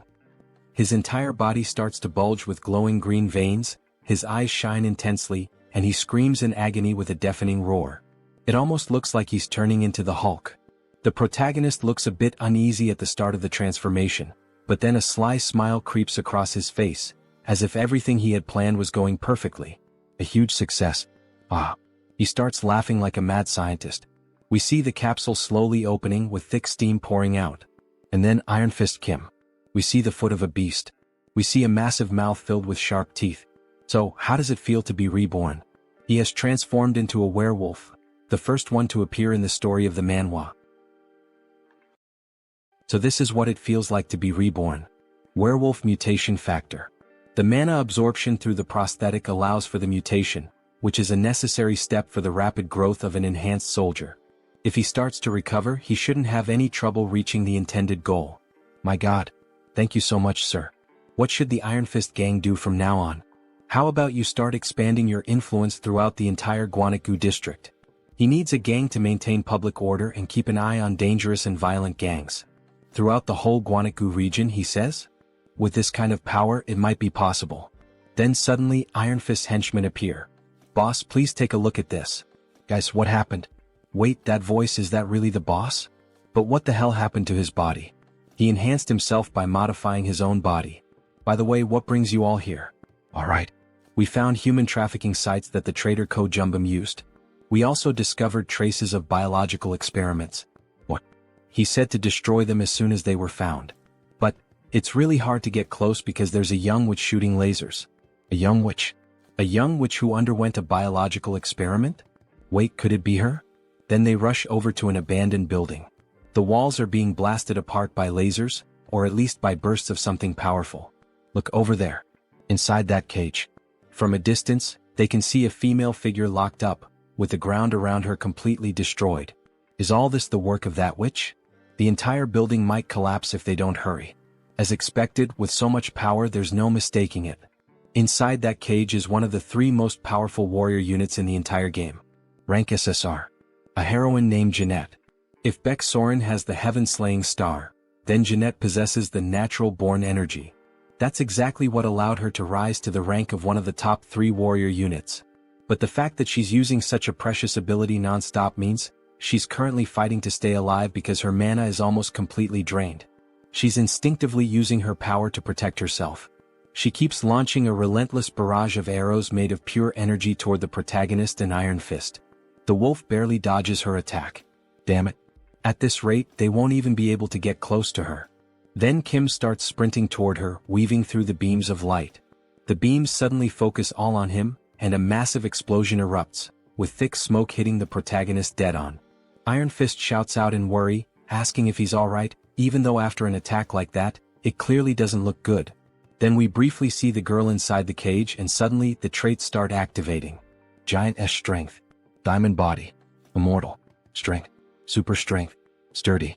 He transformed and modified his body to withstand the impact and, with sheer brute force, broke open the cell where the girl was trapped. Damn it, this hurts more than he expected. Then all of a sudden she starts conjuring an energy beam at point-blank range, which hits Kim directly, causing a massive explosion that leaves even Iron Fist panicking about what just happened. Holy shit, is he okay? All they can see is thick smoke rising, unable to make out what's underneath it. But then a mana potion is quickly used, leaving the werewolf stunned. Like he almost died burned alive. They see him carrying the girl in his arms, completely wounded, while she rests quietly against him. Sir, are you alright? Sure. He calmed her down with a potion for now. They need to get out of there before the effect wears off. Should he order his men to take her to a hospital? No, he will take her to his own house. He will take responsibility for healing this child himself. Then later that same day at sunset, Beck Soren appears in front of her master's house. Ah, so she's already at level 3? Congratulations. Haha, she knew he would notice, thank you so much. By the way, what kind of training did you want to do to call me over to your house? The situation is a bit uncertain, but his second disciple candidate is a bit unwell at the moment. They see her sleeping on the armchair hooked up to an 4 drip. My God, what did this child go through? She still can't even control her power properly, but he plans to make her his disciple and awaken her true talent. And he thought that you as a senior could help her a bit. Can you take good care of her? If that's what being a senior means, of course. She will do anything. A few days later, they can be seen deflecting the beams of light with their swords, while the girl remains seated in the chair, completely unconscious. Master, how much longer do we have to keep dodging these things? Soren is showing clear signs of exhaustion. It's been an entire week of non-stop dodging and blocking all these attacks. Kim receives a notification from the system. You have obtained a trait. Deflect. Her mana should be fully replenished by now. She will regain consciousness soon, so hang in there. Suddenly the attacks stop. Energy begins to float and swirl around her body. Then she finally wakes up. With a weak look in her eyes, her face very thin, still confused about what's happening. What's going on? Where is she? Hello, so she's finally awake. Soren grabs her hand. She was so worried that you would never wake up. Is she hurt anywhere? No, she thinks so, but where is this place? And why is she here? It's because that man over there rescued you. He also helped you recover. She says thank you very much, bowing deeply to them. They saved her. Her name is Jeanette. You're welcome. It's good to see you're all right. By the way, how did you end up trapped in that place? Now that she's regained consciousness, she looks like an angel, haha. He was getting tired of the laser beams. Her parents died while fleeing from the Iliang magic tower. She was captured and then... My god. Just as expected. It's exactly like the game's story. Jeanette, you are more than welcome to stay here if you have nowhere else to go. Actually, he would like to accept you as his disciple. Wait, her. Why her? Yes, so that she can avenge her parents' deaths. He will teach her to become a superhuman. But she has nothing to offer in return. It's all right. She can repay him when she's strong enough in the future. She gets emotional at Warrior Kim's words, fire burning in her eyes, and Soren finds her so adorable. Okay then, make her into a superhuman, please. And she promises she will repay him in the future. Alright, then he looks forward to working with her. Alright, it's a deal. Welcome Jeanette. She is an extremely precious talent who will teach him one of the 3 most powerful swordsmanship skills in the game. Then all of a sudden she releases a massive burst of pure energy right at Kim, which barely misses hitting him square in the face, leaving his pants soaked in crap. Sorry. She didn't mean to do that, it was involuntary. Soren tries to calm her down. It's okay, no one got hurt or injured, just relax. Kim is left stunned and shaken by what just happened, since he could have been seriously hurt. Jeanette, let's start by practicing your mana control first, alright? Okay, he thought she had already entered her rebellious phase. My god. Jeanette, the name of your trait is natural energy. Do you know what energy means? Do you understand what energy means here? No. Oh, she does know. It's like the aura of a sword, right? Yes. This trait is similar to Soren's Heaven-Slaying Star trait. However, you need to train your body to handle the power of the aura you wield. Because with a small vessel, the water will inevitably overflow. Although this trait gives you terrifying attack power, Jeanette is a tank. So it's important to focus on this first. You really think she can build up physical strength? Of course. He's going to teach you one of his own traits, Diamond Body. And it'll be even better if you can learn Mana Soul as well. He's going to use this chance to test the transmission system. She will help too, so don't worry. Thank you. Thank you, Senior. So cute. This will be the system he'll use in the future to learn swordsmanship skills from Beck, Soren, and Jeanette. He should start practicing right now. The Diamond Body trait hardens the user's body and mind at the same time. That's probably exactly what Jeanette, who has endured so much physical and mental damage, needs the most right now, isn't it? Eat as much as you can. The training will be tough, so eat plenty. Alright. They can be seen devouring a lot of food together. Eggs, salads, chicken, pork. A whole feast has been served. It's hard to believe that at the beginning of the manhwa, Kim was so poor he couldn't even afford medical expenses. She will need all this for her training. 2 weeks later, on a foggy night, we see Jeanette and Soren dueling, the classic 1 versus 1. Leona versus Fiora. Anyone who plays League of Legends will get the reference. Jeanette is playing defensively but tries to counterattack. Soren dodges gracefully, showing off her well-trained physique as she evades and tries to counter Jeanette's moves. To think they would reach this level in just 2 weeks. Both are truly natural talents. Beck Soren has already mastered the sword skill. You can stop now. You will take over from here. Pardon? You master? Now that her body is strong enough, she needs to train to control her mana with more precision. Yes. This is crucial, so try to block his attack. Both get ready, he's wielding the tiger sword he received. Using a legendary sword against a poor little girl. Then he charges straight at her. She raises her shield to defend herself. Even though she blocked it, she feels the strong impact and gets pushed back a bit. Kim starts delivering a series of quick strikes, forcing her to retreat even more and focus entirely on defense. She starts blocking his strikes more precisely, even using her natural-born energy to her advantage. You can sense it now. Her refined movements give off a solid presence. Her natural-born energy. Natural-born energy. Diamond body. Shield technique. Mana soul. And Jeanette's mana circuit. He then puts more power into a heavy sword strike and can feel her form clearly. Now he's the one who has to step back from the impact of her shield. Finally he lets out a laugh. She's controlling her trait with precision now. Cesar Jeanette has finally awakened. Soren congratulates her. She finally managed to awaken, such happiness, while hugging her almost like she were her own daughter. A daughter of Kim and Soren in a way. Then he congratulates her too. Good job. Congratulations on awakening. Thank you so much. It's all thanks to the two of you. An SSR rank really is on another level. To think she would reach level 3 as soon as she woke up. Good girl. Well, considering the others, maybe she shouldn't be so surprised. After all, I'm the only one still low-ranked. She can't let her junior surpass her. She's going back to training. Wait for me. Great. Make sure to grow fast and master the art of the sword. That way I can learn from both of you. He's literally planting the seeds now so he can reap the fruits later, and maybe in more ways than one. Alright, he can't afford to fall behind either. Before his two disciples' personal missions begin, he'd better take care of a few things. We see on his phone screen a plane ticket that he bought. There's a beautiful view of the airplane flying over a large remote island surrounded by the sea. There are various buildings on it and one of them stands out, releasing green winds almost like forming a cyclone. Finally he feels that he's truly abroad. This is the city where the Divine Annihilation War took place, a hen. Beneath that hollow structure of the building, which emits a strong green light, lies the extra-dimensional space known as the Great Labyrinth. It's a troublesome place where ghosts of forgotten gods constantly launch attacks. But there's no need to worry because the most powerful organization of humanity, the Guardians League, protects a hen. The true reason he came to a hen is right here. Diana Bar. Because here he can inherit the Einherjar cultivation technique from this place. Then he walks into the bar and sees the receptionist with two horns looking startled. First time here? Looking for a specific drink? We get a better look at her, an older woman with two horns and a cigarette in her hand.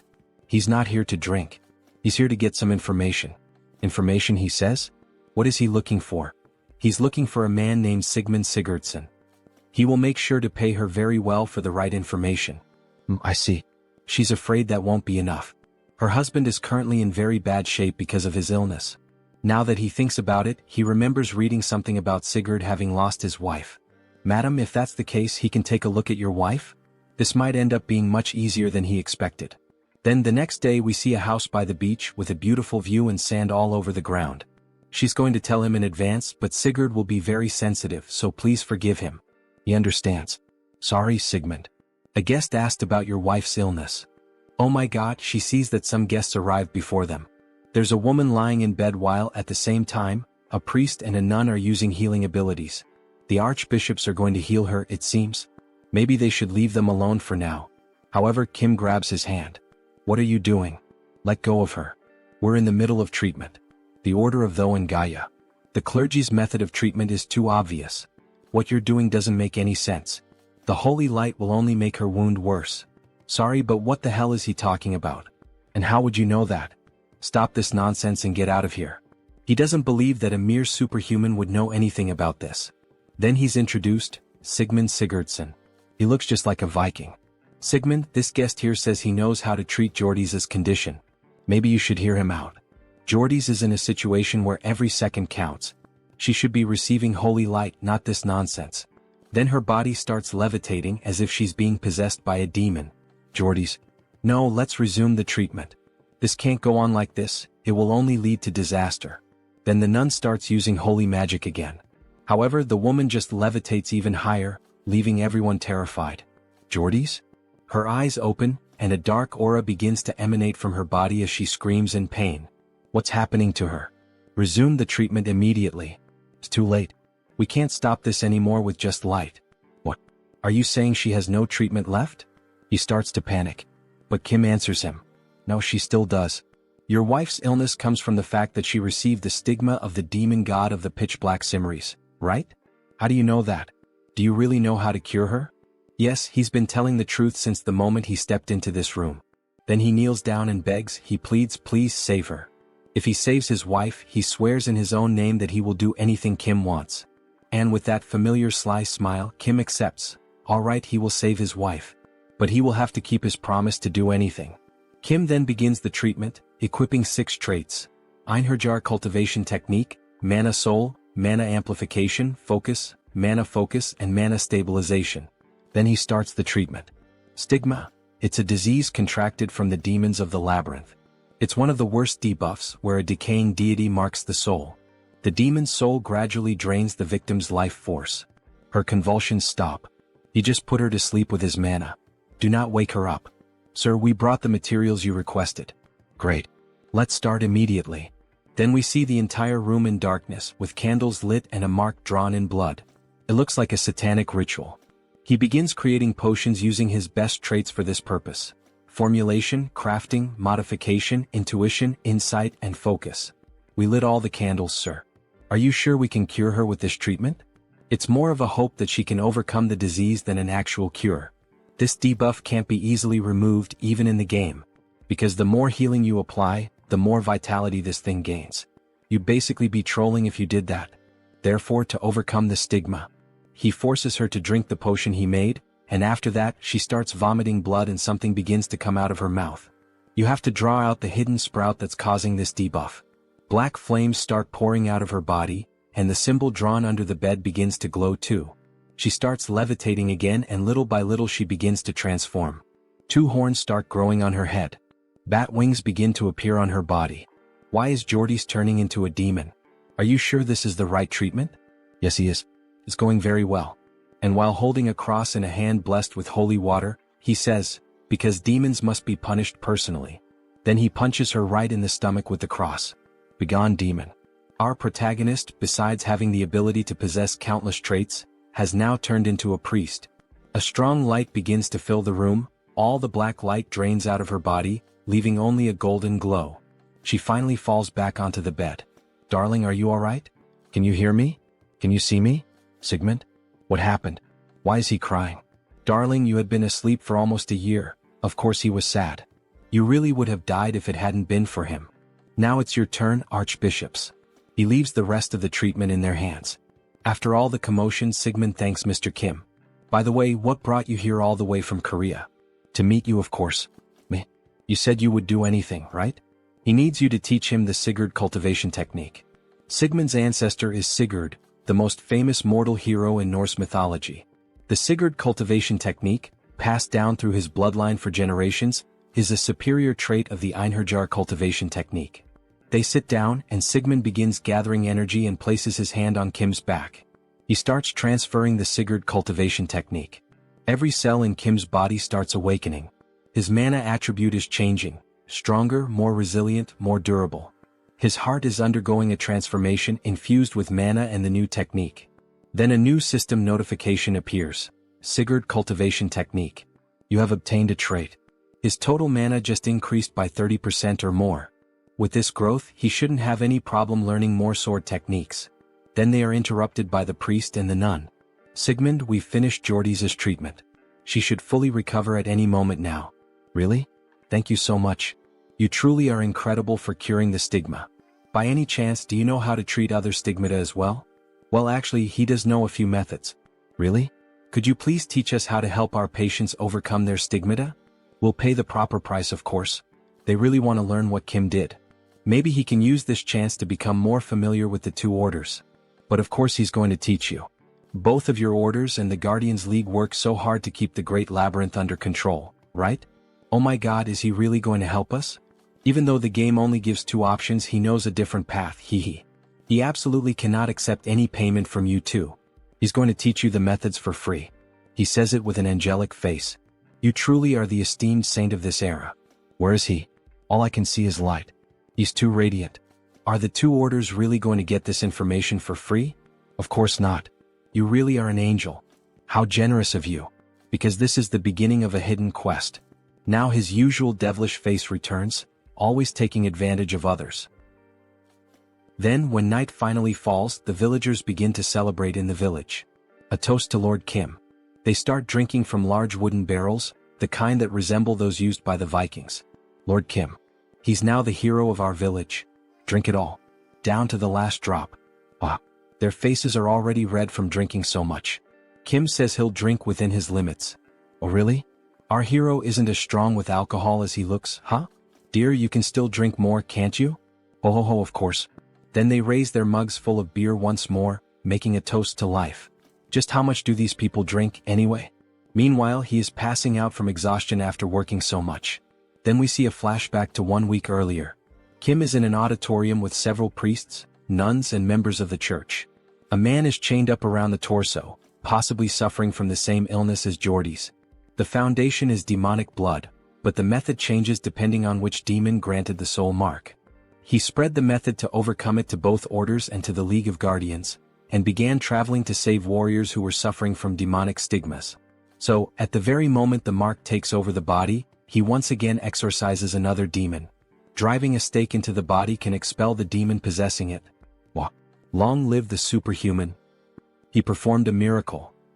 He changed Akin's fate just like that, so I guess the grand festival makes sense. But what he really needs now is rest. A good rest and a vacation. Phew, he barely made it through. The Nordics really do know how to party. Ichem? Ah, superhuman, there you are. He was worried he wouldn't get the chance to thank you.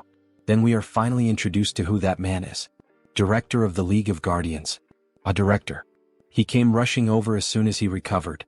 Do you have a moment now? Ah, he's a bit tired at the moment. He thinks it's better if they talk later. Ah, what a shame. Our league president really wanted to meet you at least once. If he's not available, there's nothing we can do. He'll explain everything properly to the president. No. Suddenly, all his exhaustion vanishes. Please show the way immediately. If it's the president of the League of Guardians, he knows who that is. The youngest disciple of the heavenly demon. The Blood King SSR. It's an honor to meet you. He is Warrior Kim. Nice to meet you.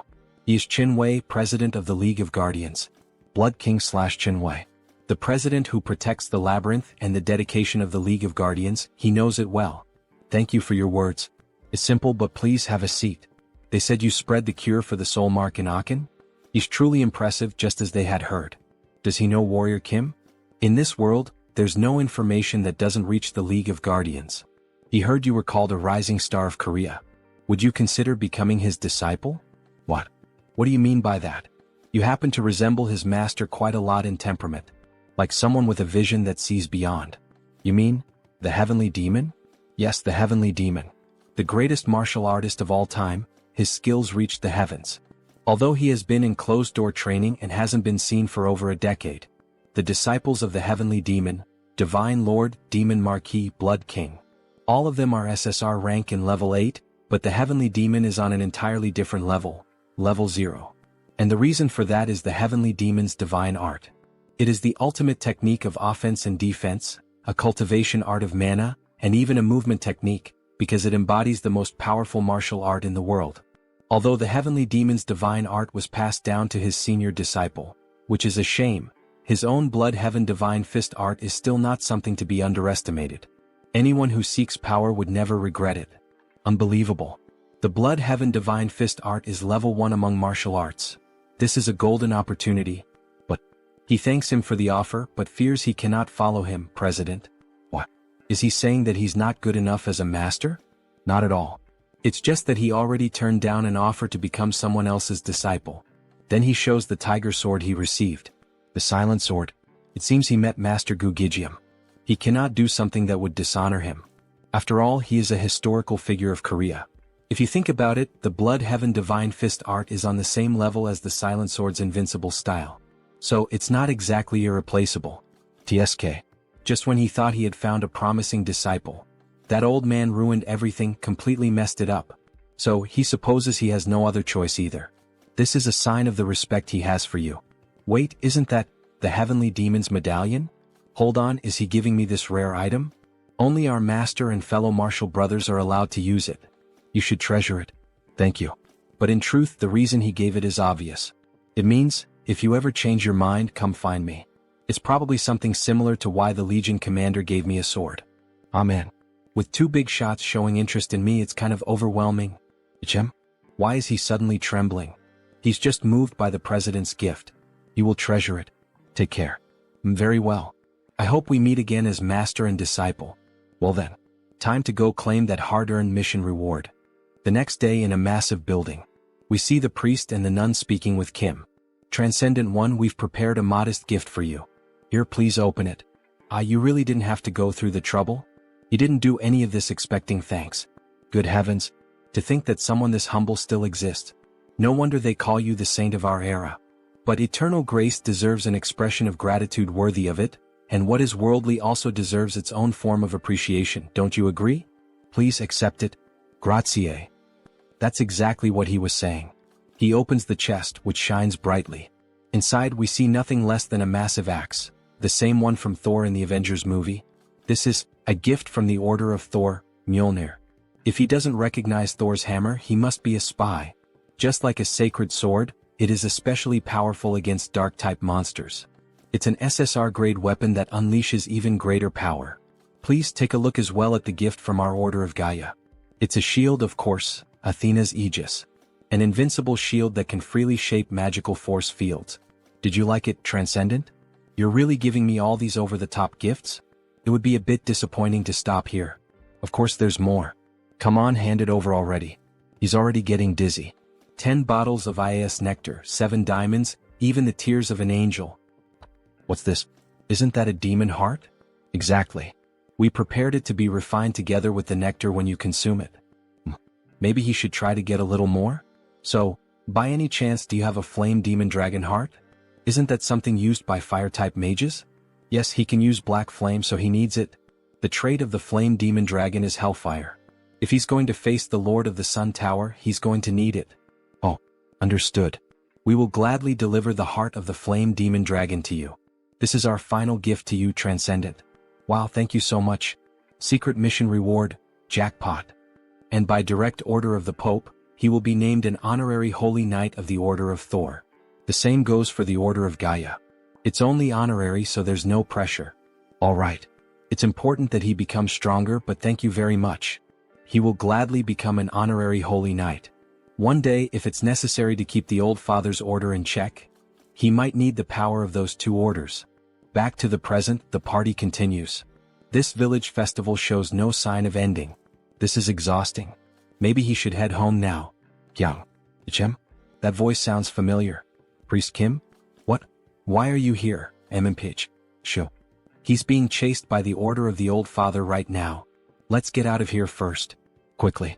Then we see a red-haired girl with short hair, surrounded by a few guards, searching for Priest Kim. He thinks they're already gone. Thought he was going to die. What happened? I thought you were in Levant. At least he found the treasure vault. Thanks to the golden artifacts inside, he even reached level 5. But he was discovered by the Order of the Father. That place is the origin of the order after all. Well, considering that Priest Kim's order is a cult not listed in the Divine Extinction Treaty, it's no surprise they're chasing you. Anyway, he's not sure if the trials are supposed to be that cruel. He needs to reach level 7 quickly so that their god can be resurrected. Well, is there anything I can help with? Actually, yes. That's exactly why he was looking for you. Tell me, what is it? Can you take me to the Great Labyrinth? The Great Labyrinth? Yes, all the way to the Fortress of Beginnings on the 10th floor. For Priest Kim's order to be officially recognized, they need to gather more divine power. Using the Great Labyrinth as a place to hide and accumulate power until then. This might actually be perfect? They then head to the Great Labyrinth, a massive gate guarded by 2 sentries. One of them notices Warrior Kim and Priest Kim approaching. Halt right there. State your purpose. Both of them are wearing masks looking like ninjas. He's trying to enter the Great Labyrinth. At this hour? He has his reasons. He covers his face and is treated like a criminal. Well, the Great Labyrinth is often used as a hideout for criminals. It's a lawless zone where the laws of the surface don't apply. Level 4 superhuman confirmed. They may enter freely, but remember, your identities will be checked upon exit. Yes, that's fine. Come to think of it, the suspicion isn't entirely wrong. From a normal point of view, Priest Kim is a cultist criminal, haha. The Great Labyrinth, the seal of the fallen gods. Hey, didn't you say you were famous around here? But earlier you looked like a total nobody. Don't even get me started. If he had been recognized, the news would have spread, and he would have been exposed instantly as well. But it's quieter than he expected. He thought it would be terrifying. So Kim decides to equip his best detection traits. Sixth sense, insight, sensitivity, perky ears, bright eyes, dog nose. There's a smell of sulfur. Sulfur? There are demons hiding up ahead. No, he takes that back. Demons are advancing toward them. One-eyed bats, one-eyed goblins rush toward them at high speed. Priest, bless our weapons. Yes. Perfect timing. He was just wondering how the new weapons would perform. We see Thor's hammer glowing intensely with the priest's buff. SSR-grade weapons with golden blessings. Man, you could just throw them and it would already be a total massacre. He then equips the Thurring trait and wipes out all the demons with a golden lightning strike. As expected, Mjolnir is Mjolnir. It's incredible to think he wiped out all those demons. His blessing was insane too. It felt like it doubled the power. That's what you'd expect from a level 5 priest. Honestly, he was afraid the old cult of the father would follow him all the way here. But once they pass through that gate, they'll be free from the 9th floor so he can finally relax. But Kim begins to stare intently at the door and the priest asks why. What was with that sudden look? He thinks things aren't going to go as planned. They came in a swarm. They're much later than we expected, Savior. An inquisitor from the old cult of the father. How did they find me? No. Thinking about it now, he realizes it was obvious. They followed Priest Kim here. They must have the same tracking trait he has. No wonder they found us so easily no matter how much we ran. This tiresome pursuit finally ends here. And at last, Savior, he'll join our faith. Join your cult? What the hell are you talking about? The saint has blessed us with a divine message. If the Savior joins our cult, he will be treated as her equal. He will offer both his body and soul to the old father. So they're basically declaring without any pretense that they're going to sacrifice me now. Are you insane? Who gave you permission to decide that? No need to worry so much. Because right here, the ascension ritual for you, Savior, is already prepared. So they want to break me, trap me here, and offer me as a sacrifice. Did you throw the Westphalia Treaty into a soup pot or something? You know that doing things your way could cause absolute chaos, right? Someone so well-informed, why act so surprised? This is the great labyrinth, free from the laws of the surface, a place without restrictions. Then, holy knights, kill this wicked cultist who deceives people with a false and twisted god, and bring the Savior here. Yeah, this place is beyond the laws of the surface, which means he can also rip their limbs off without consequences. Young, do you think we can handle this? There are 2 level 5s and the rest are all level 3 or higher. We can do it. Because he has. Priest Kim, bless me. Yes. All the high-level traits he's gathered and the weapons he's earned. He then throws the blessed grenade toward the enemies, which explodes right in the Inquisitor's face, causing a massive blast boosted by the priest's buffs. What a cheap trick you're trying to pull. These little toys won't even scratch my skin. We see the guards taking position to defend her. Then, suddenly, Kim appears above them with a massive missile launcher. He equips his best traits: gunslinger, shooting, aiming, rapid fire, insight, black flame. He fires multiple missiles at the enemies. It's useless. Old father. Protect your children. Then, in the shape of a cross, lightning strikes down from the sky and forms a powerful magical barrier. It precisely deflects all the missiles. This is the true power of the old father, Savior. Well, up until now it's only been friendly punches. But now the real punch is coming. Then he activates the new trait he acquired, Sigurd's combat method. His hand starts crackling with electricity, and the mana overflowing beyond its limit makes his blood boil. My head, it feels like it's burning, blazing like molten fire. A blue lightning slash cuts through all the enemies. His heightened senses pick up every detail of the world. He finds someone with an opening. Then he draws the tiger sword and strikes. Collapse. Multi-strike. And he slices one of the enemies clean in half, as if cutting through a slab of meat.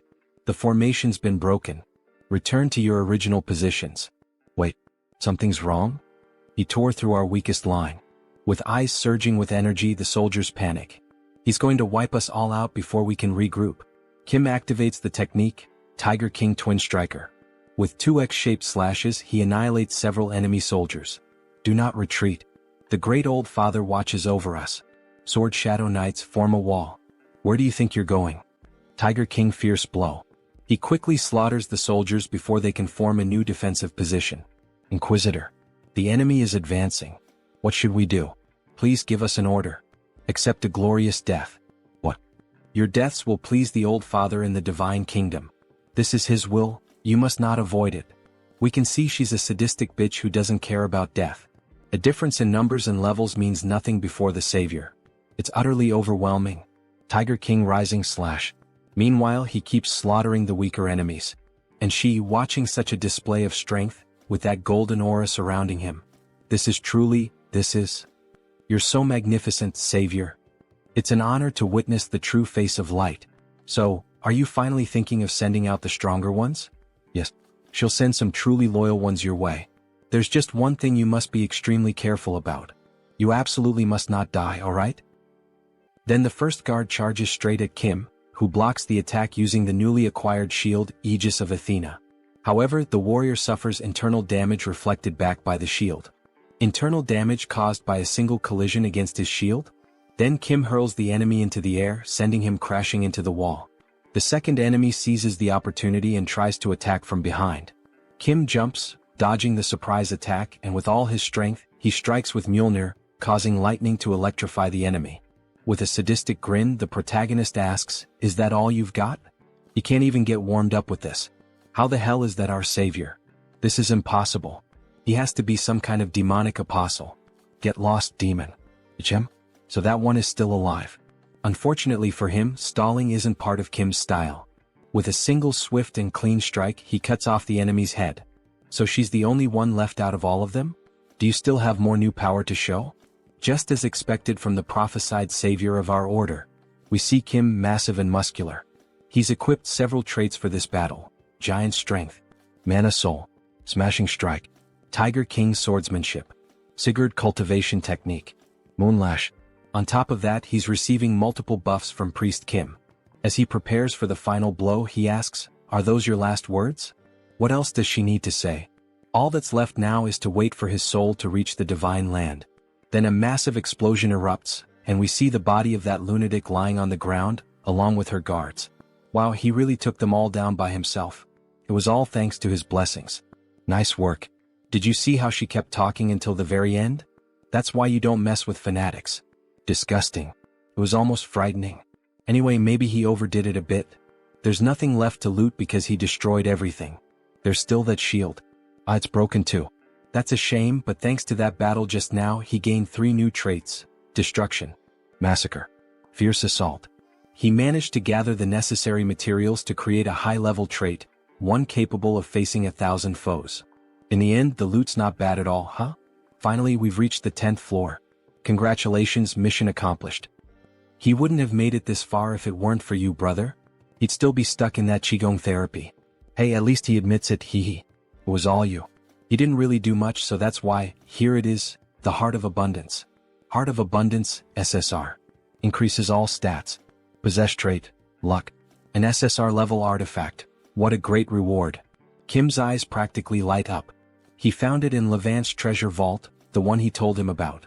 Apparently, it's an extremely valuable artifact and he thought it would suit him well.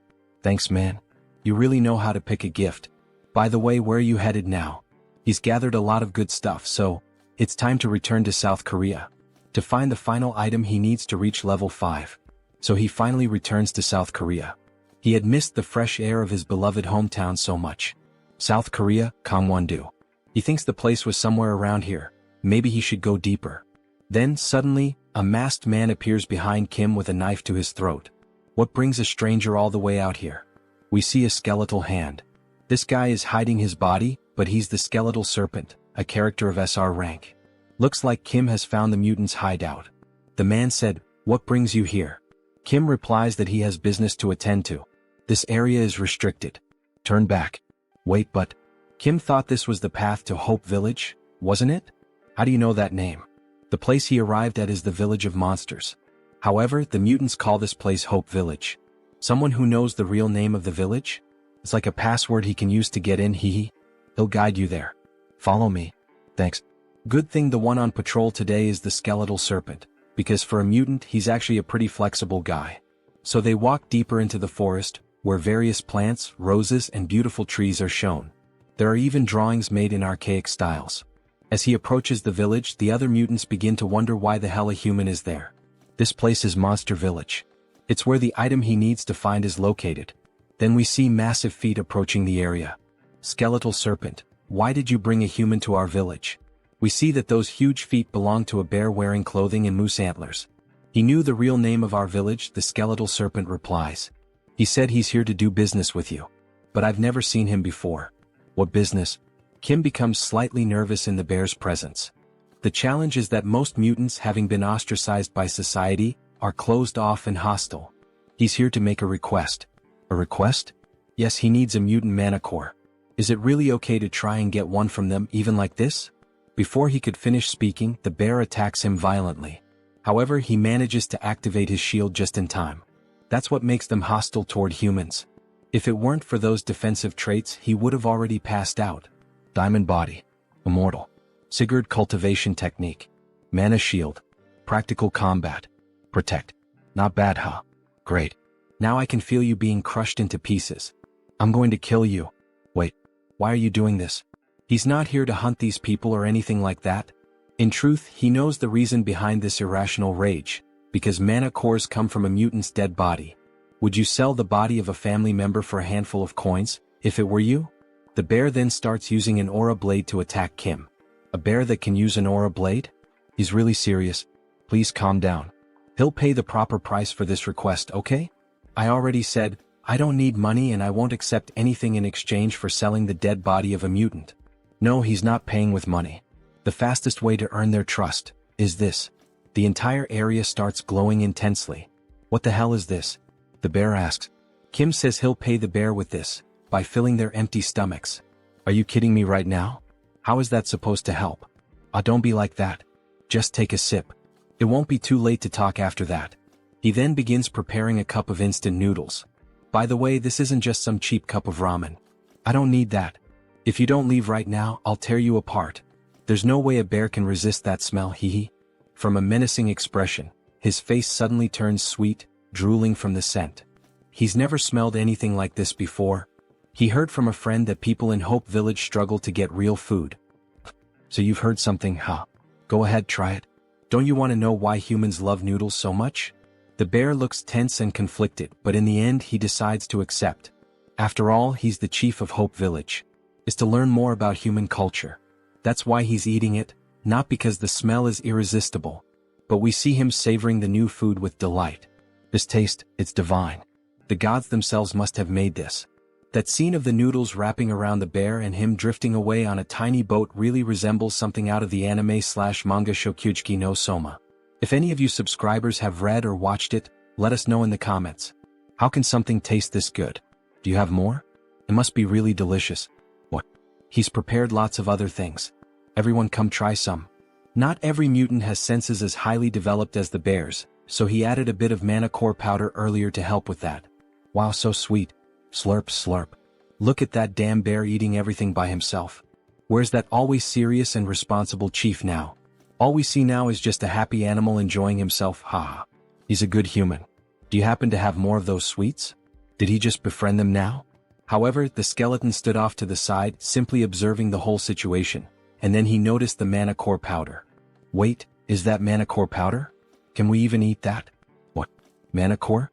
Shit, he already ate 2 of them. It's understandable that they're cautious. If something goes wrong, a mana core can cause them to go into a berserk state.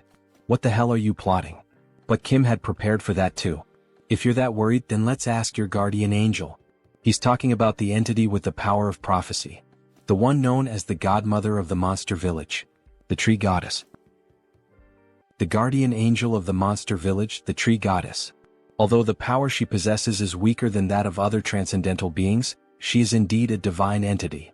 We see a very ancient tree shaped like a human, almost resembling an old woman. And so, all important decisions are made by her. The bear gathers in front of her along with the other mutants and Kim. Is what this human said really true, Great Mother? Yes. What that child used was level 0 mana core powder, purified by the holy water. He has given you, poor creatures, a great gift of nourishment. The mutant uses some kind of controller, similar to a video game one, to communicate with the tree. Thank the heavens. That means we can eat more. I mean, it won't have any harmful effects on our bodies. The godmother has given her approval. Really? Then we can eat more? Thank you so much for granting us your wisdom, godmother. He kneels down to offer the proper thanks, while the other mutants celebrate, many of them overjoyed to finally eat something good.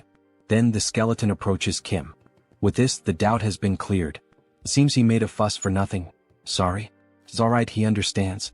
There's no need to apologize. Now that the misunderstanding between us has been resolved, how about we have a Korean barbecue party? We see 4 beautiful cuts of meat, even resembling bacon, ready to be cooked. Then he starts grilling the meat and everyone around goes wild. The smell, the look, even the sizzling sound as the meat cooks, everything about it sends the mutants into a frenzy. Meanwhile, Kim is having fun cooking for all of them. The tree begins to laugh, her expression turning joyful. It seems that an honored guest has paid a visit to our Hope Village. As night falls, we see the bear completely drunk. Isn't this a crime? Now he understands why humans love alcohol so much. It's refreshing. I'm glad you enjoyed it. By the way, why do you call me human but don't refer to yourself that way? It's just that he got used to it. To be honest, it hasn't been that long since they started treating us as humans. Back during the Japanese occupation, we were considered nothing more than talking animals. Even hunters used to hunt us in those days. Even so, he's amazing. From what they've heard, he played a major role in the Korean War, and that's why mutants have more rights nowadays. But he couldn't have done it alone. It's been so long since the entire village enjoyed the company of an outsider. Do you want it or not? Just one more, uncle. Try it like this, it tastes better. He always wanted to hear them laugh like that. A classic sentimental drunk. Wow, such an innocent village. He really shouldn't be crying like this. He's just giving them what they want and his reputation keeps skyrocketing. Alright, you said you needed a mana core, right? Here are 4. Go ahead and take them.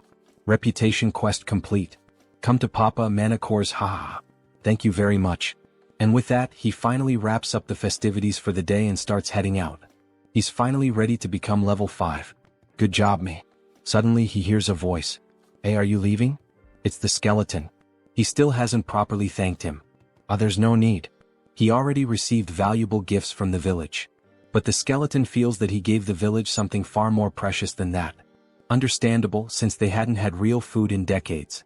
With a somber tone, he says that if he ever needs more mutant mana cores next time, just let him know. He'll gladly give him his own. What? Please don't say something like that again. He has no intention of taking the heart of someone who's still alive. He's not that kind of person. But he's serious, really. He truly means it. Because he received a prophecy from our godmother.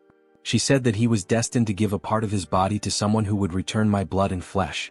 Okay, Korean barbecue isn't worth that much. He knows the skeletal snake's quest has something to do with this, but he's never heard anything about a mana core being part of it. Maybe it's just a metaphor? She could be talking about something other than her mana core. Of course, he'll find out when the time comes. You can go now. Sorry for taking up your time. Alright. Take care. He's looking forward to the day he sees you again. Obviously, that skeletal snake is hiding something. The next day we see a new house, quite large even with a pool. Yes, finally. What's right in front of me now is the large single-family home that will be mine from now on. The entire property spans over 660 square meters. And there's even a pool. But it's not just those perks. The real reason he came and chose this place. He takes an elevator down to the basement of the house. It leads to the high-quality, high-security secret training center.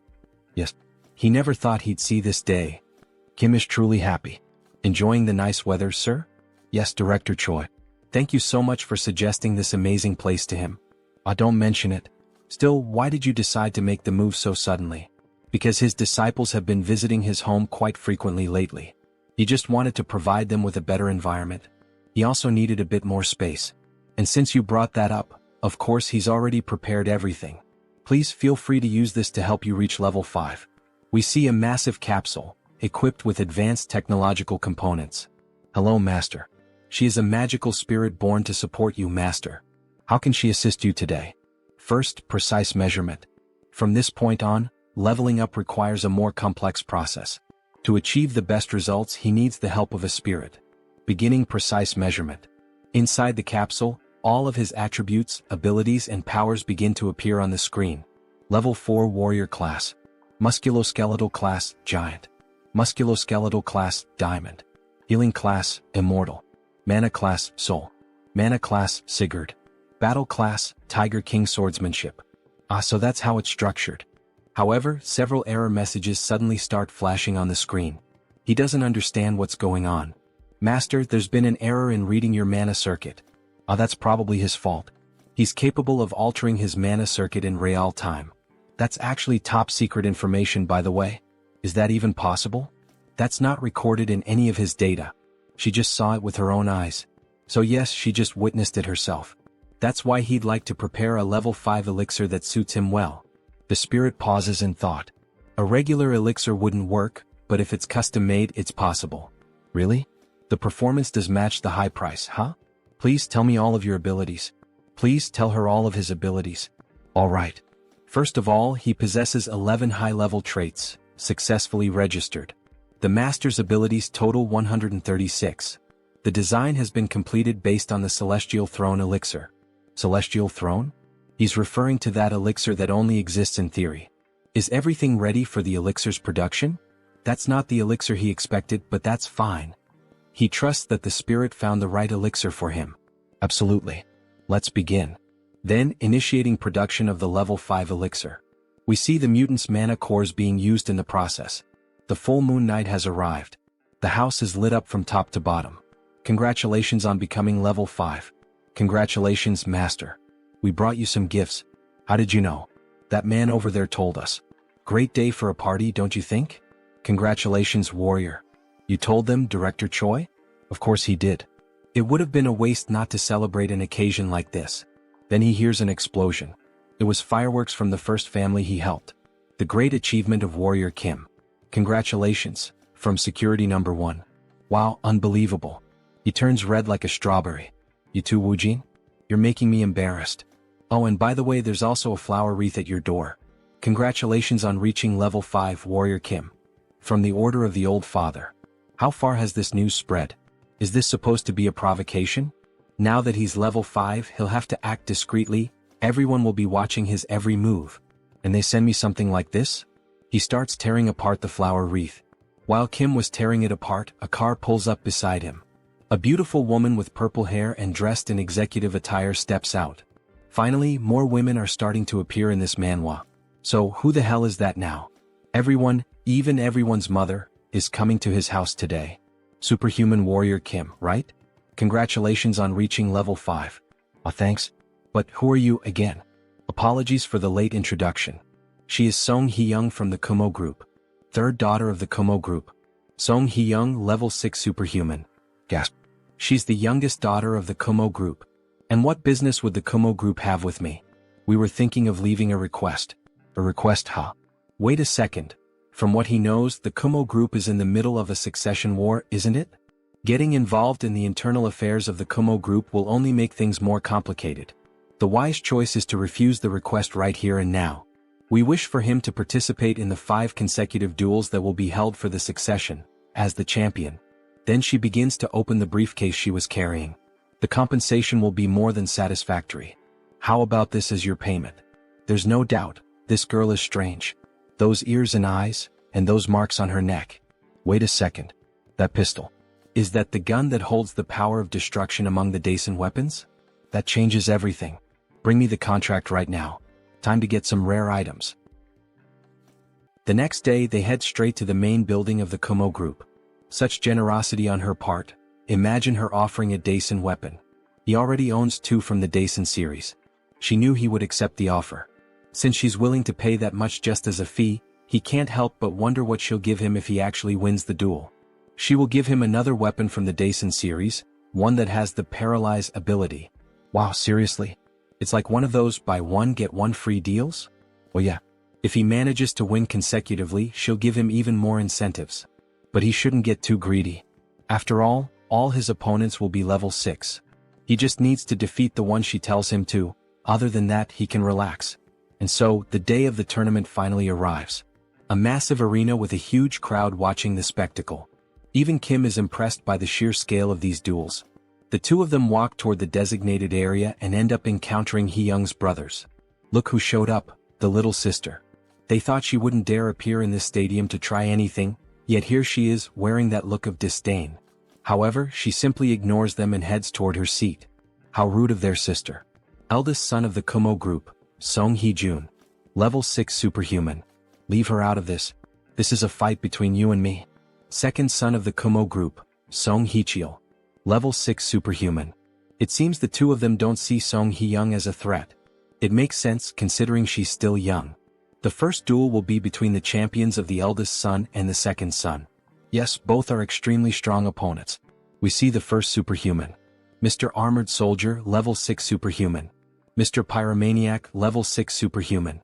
A level 6 cyborg and a level 6 human who manipulates flames through a mutant factor, huh? Being a conglomerate, they certainly have many enhanced soldiers. Please pay close attention to this battle. The Armored Soldier, team leader Kim, was hired by her second older brother. He is considered the key figure to watch in this tournament. And so, the battle finally begins. He charges straight at the enemy, trying to grab him with his own hands. However, Mr. Pyromaniac starts laughing and activates his ability. He brings his hands together, forming a cannon, and says, "Solar Flare." Mr. Armored is caught off guard. Flames, an enormous explosion, is unleashed directly at Mr. Armored. Song Hee-young is taken aback by such a powerful display. The cyborg is fatally burned by the explosion, leaving everyone in the arena hearing his screams of agony. After the explosion, only destruction and ashes remained in the arena. Song Hee-cheol, the second son, is left in a state of shock. Everyone present in the arena wonders, could he be dead? Meanwhile, the first son gives a wicked smile, knowing that victory is drawing near. That flame just now. He's not an enhanced soldier, but a mage capable of casting the solar flame spell. But isn't murder forbidden within the Tower of Solar Magic? He activates the insight trait to get a better view of the opponent. That aura, isn't it the eclipse buff? Could he really be who I think he is? President Song, is it our turn now? Yes, but he'll go first. Please finalize the preparations. Are you sure about this? That pyromaniac is covered by a veil, so she can't gather any information about him. She thinks it would be better to leave him to another level 6. He can win, because she believes she knows who he is. He is the mage who was banished from the Tower of Solar Magic, Park Hyungju. He ended up working for the Kumo group. Then the teasing between the brothers begins. He wonders if the person brought by their youngest sibling can defeat the pyromaniac. And finally, the two stand in the arena. Facing each other, it's time to settle the matters of the past. The gleaming sword catches the attention of the eldest brother. Could that be the Black Tiger sword? But even the Black Tiger sword cannot compete against the solar flame. Just another corpse to clean up. He never imagined they would meet again like this. Does he recognize him? Yes, because he's copying the techniques of the Eclipse School. How dare he use the solar flame in such a cruel way? Does his master, Elder Joe, know about this? His master knows everything. Before leaving, he received some information from Director Choi. Just before the Kumo Group's succession war began, the media deliberately ignored this incident, but his heart had already been reduced to ashes. The chairman was suddenly assassinated. The only people who could do something like that are the master of the tower or a certain someone. Is Elder Joe involved in the Kumo Group's succession war? It's truly a terrifying thought, but still within the realm of possibility. He needs to confirm that later, after dealing with this first. Before he can finish that thought, the enemy is already launching another solar flare. In any case, now that he knows you've recognized him, he can finally carry out his revenge. Consider yourself special because he's going to show you his hidden power. Solar Magic Blast. A massive explosion, 1,000 times greater than the first, almost like a Genkidama. However, Kim, using a shield and with his bare body, withstands the blast. So it's true, you endured a solar flame with your entire body, huh?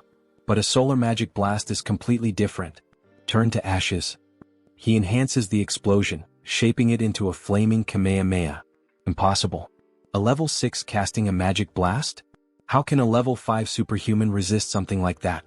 Before she can finish her sentence, Kim interrupts, asking if he's done with the fireworks. Now it's his turn. Even though he's striking a macho pose, he barely survived that last blast. Good thing he leveled up before coming to the duel. Let me borrow your flames for a moment. Impossible. How did you steal his Solar Magic Blast? Well, you'll see, you'll find out soon enough. He uses the hammer to summon clouds and lightning, all enhanced by his traits. Giant Strength, Diamond Body, Mana Soul, Sigurd Cultivation Technique, Practical Combat, Throw. He channels all the energy gathered into the hammer and unleashes it in a counterattack against his opponent. Once you've had a taste of this. Wait, at this rate he's going to die, he surrenders. And a massive explosion erupts. After all, it was the Solar Magic Blast combined with the power of the Mjolnir hammer. The entire arena is lit up, and in the end, Only the hammer remains on the ground, surrounded by ashes. One less to worry about. All three brothers are shocked, and at the same time furious. What the hell just happened? A mere level 5 human defeating a level 6? Something's not right. Now then, shall we prepare for the next battle? Night falls and they return to the Kumo group building. Thank you for completing the request along with the bonus. This is your reward for the victory. We see several briefcases filled with gold bars, and, of course, the promised weapon. The fourth piece of the Daisen series is now in his possession. Only one more to go. And that's not all.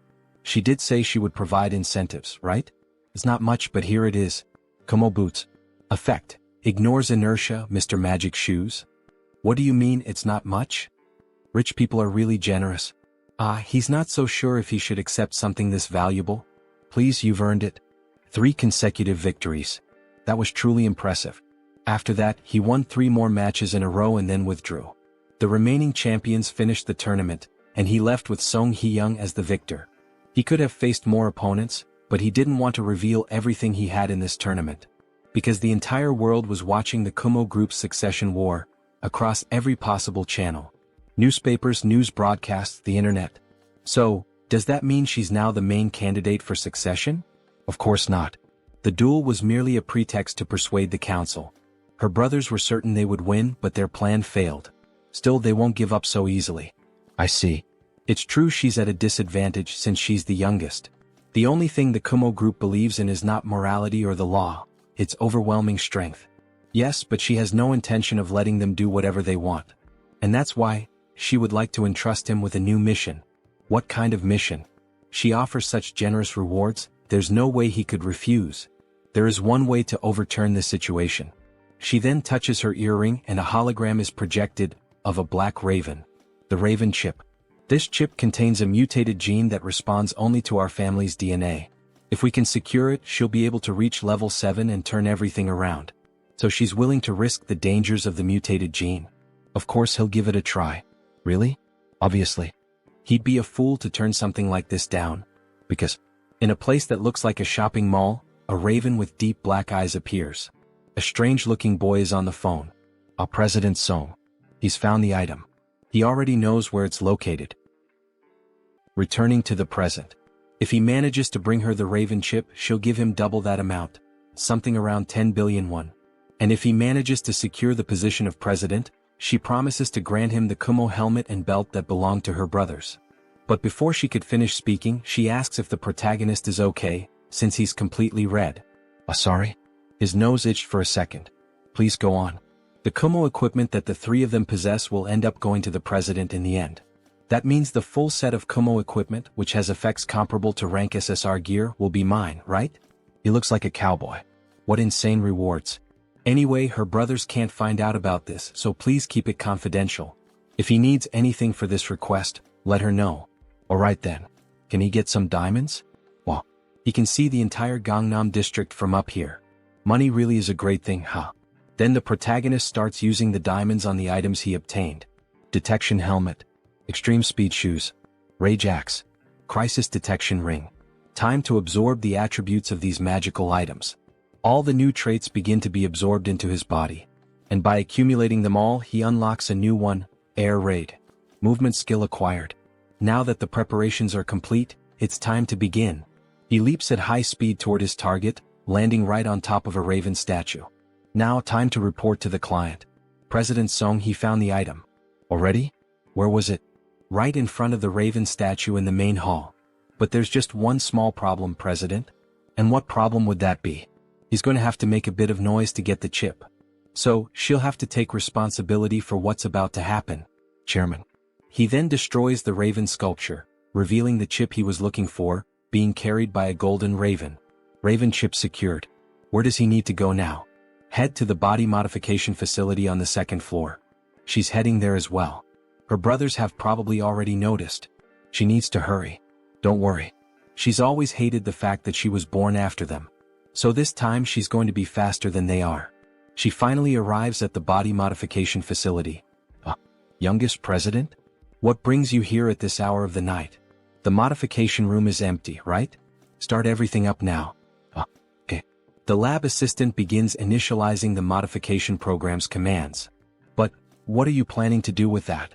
You arrived just in time. She's ready, warrior. And so is the chip. Let's begin immediately. Don't tell me, is that the Raven chip? Then she'll leave the rest to you, warrior. Yeah, leave it to me. She's going to stay right here and see everything through to the end. Someone bursts into the room shouting, Song Hee-young, you treacherous bitch, how dare you act behind his back? Brother, he thinks she's already started the process. Nonsense. Stop her right now. He won't let you go any further than this. So, you took down a few of those superhumans back then, and now you think you can go against him? Do you even know who he is? Of course he knows who he is. The president of Kumo Electronics. Or maybe, he should call him the former president of the company? You son of a bitch. Wielder of the Black Tiger Sword. No matter how great a warrior you are, you can't fight both me and my brother, 2 level 6 superhumans at the same time. We'll offer you a reward equivalent to what Hee-young promised. So, how about we make a deal instead of clashing? Alright. If you want, he can give you the position of Deputy Director of Security at Kumo. How does that sound? Kim thinks over the proposal. Oh my god. What a shitty idea, man. Asking me to betray a defenseless client? That's such an old man way of thinking. Maybe it's because of your age? And he's even offering me an equivalent reward, like, he might have at least considered it if they'd offered double or triple the amount. But of course he values trust above all else, so he wouldn't have accepted it anyway. Siding with trash would only make him trash too, heh. Before he could finish, the older brother had already launched his attack, eyes red like a raven and sword in hand. He strikes directly at Kim, who defends himself using the shield he got from the island. Arc. This hurts more than he expected. So this is the power of a level 6, huh? Maybe he shouldn't have taunted them. Like they said, he can't handle both of them at the same time. But we see the older brother has been wounded. When? He missed by just a little. But it was close, huh? Moonslash. Since they don't have practical experience, it's doable. How dare he do that? Then the second brother draws 2 automatic pistols and unleashes a true rain of bullets. New trait unlocked, shield blocking. He was wondering why the shield felt sturdier. Shoot as many bullets as you want, he's not going to budge an inch. Brother now? The older brother dashes forward, aiming to disrupt the body modification process from behind. However, Kim quickly switches equipment. The second brother is caught off guard. Daisen gun of halting? The older brother is frozen in place. That bastard, where the hell did he get that weapon? Wait, where did he go now? This is a leap boosted by the air raid trait. Exploit the opponent's opening in an instant. We see the 6 traits he's using: gunner, gun shooting, spitfire, focus, rapid reloading.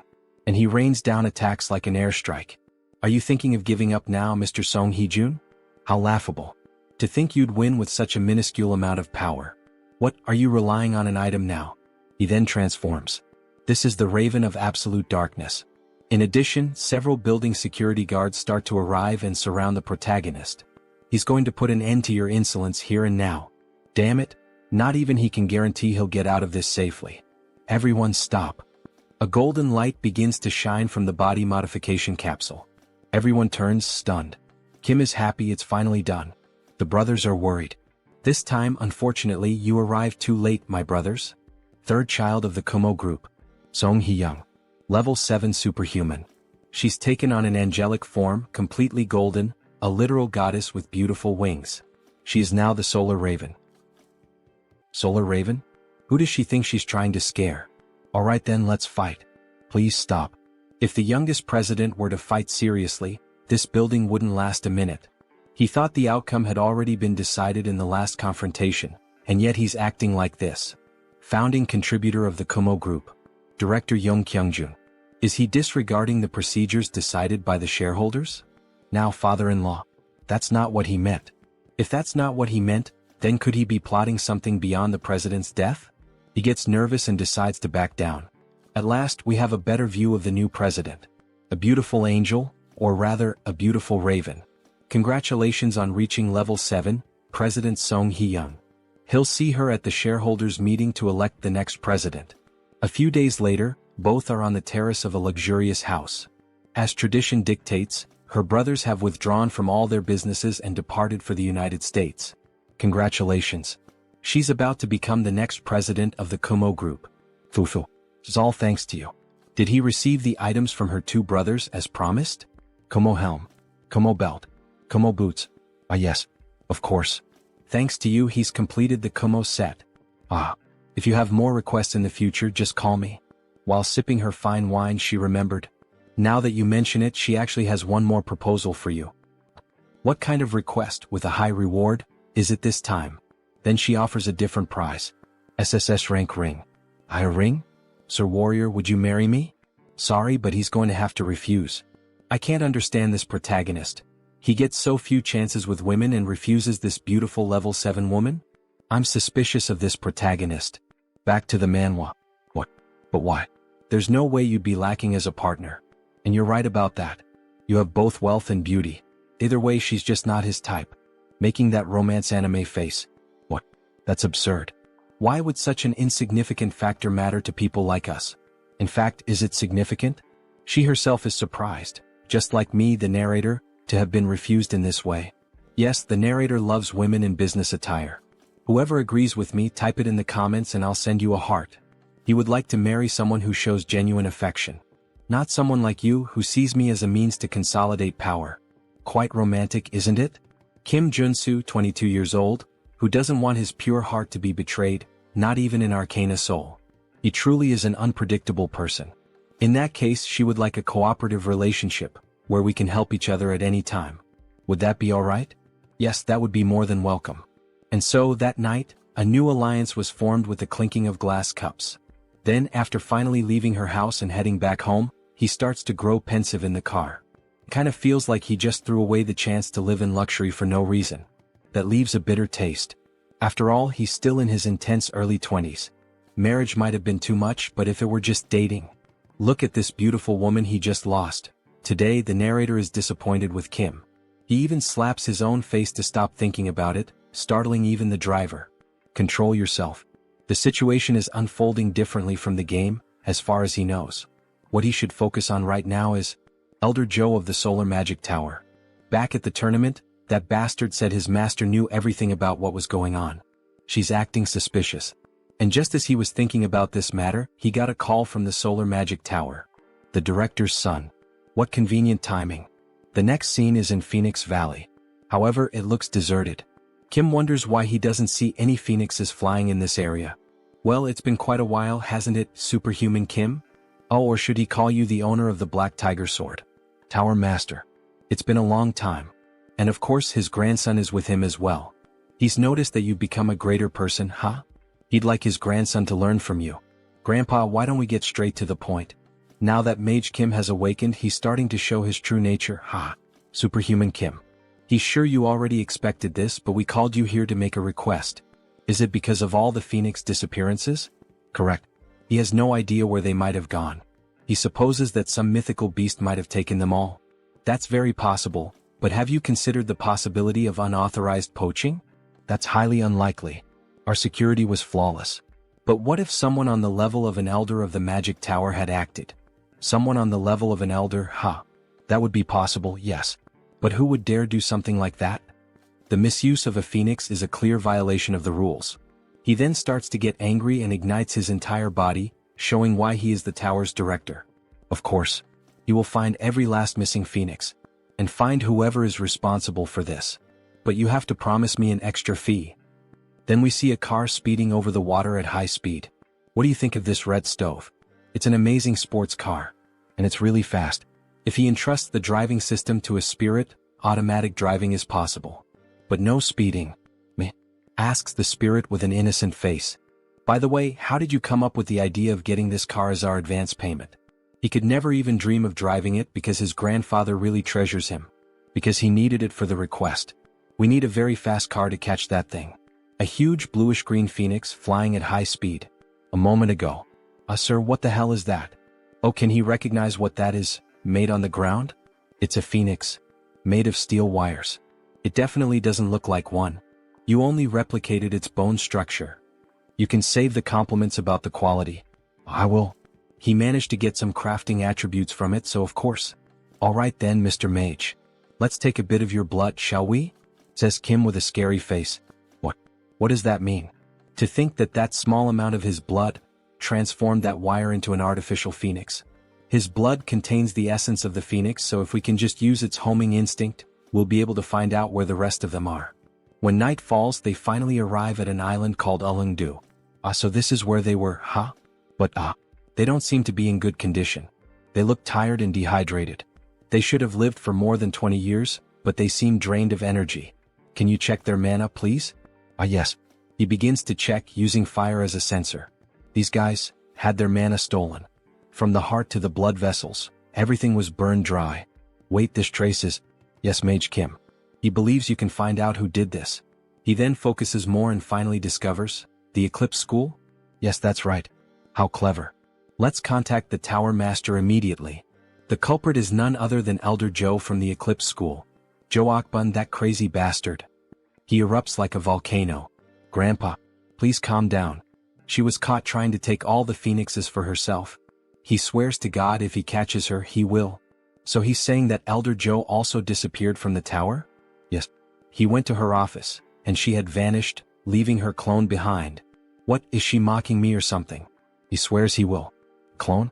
It's a magic that creates a body identical to the user. However, it dies after a while.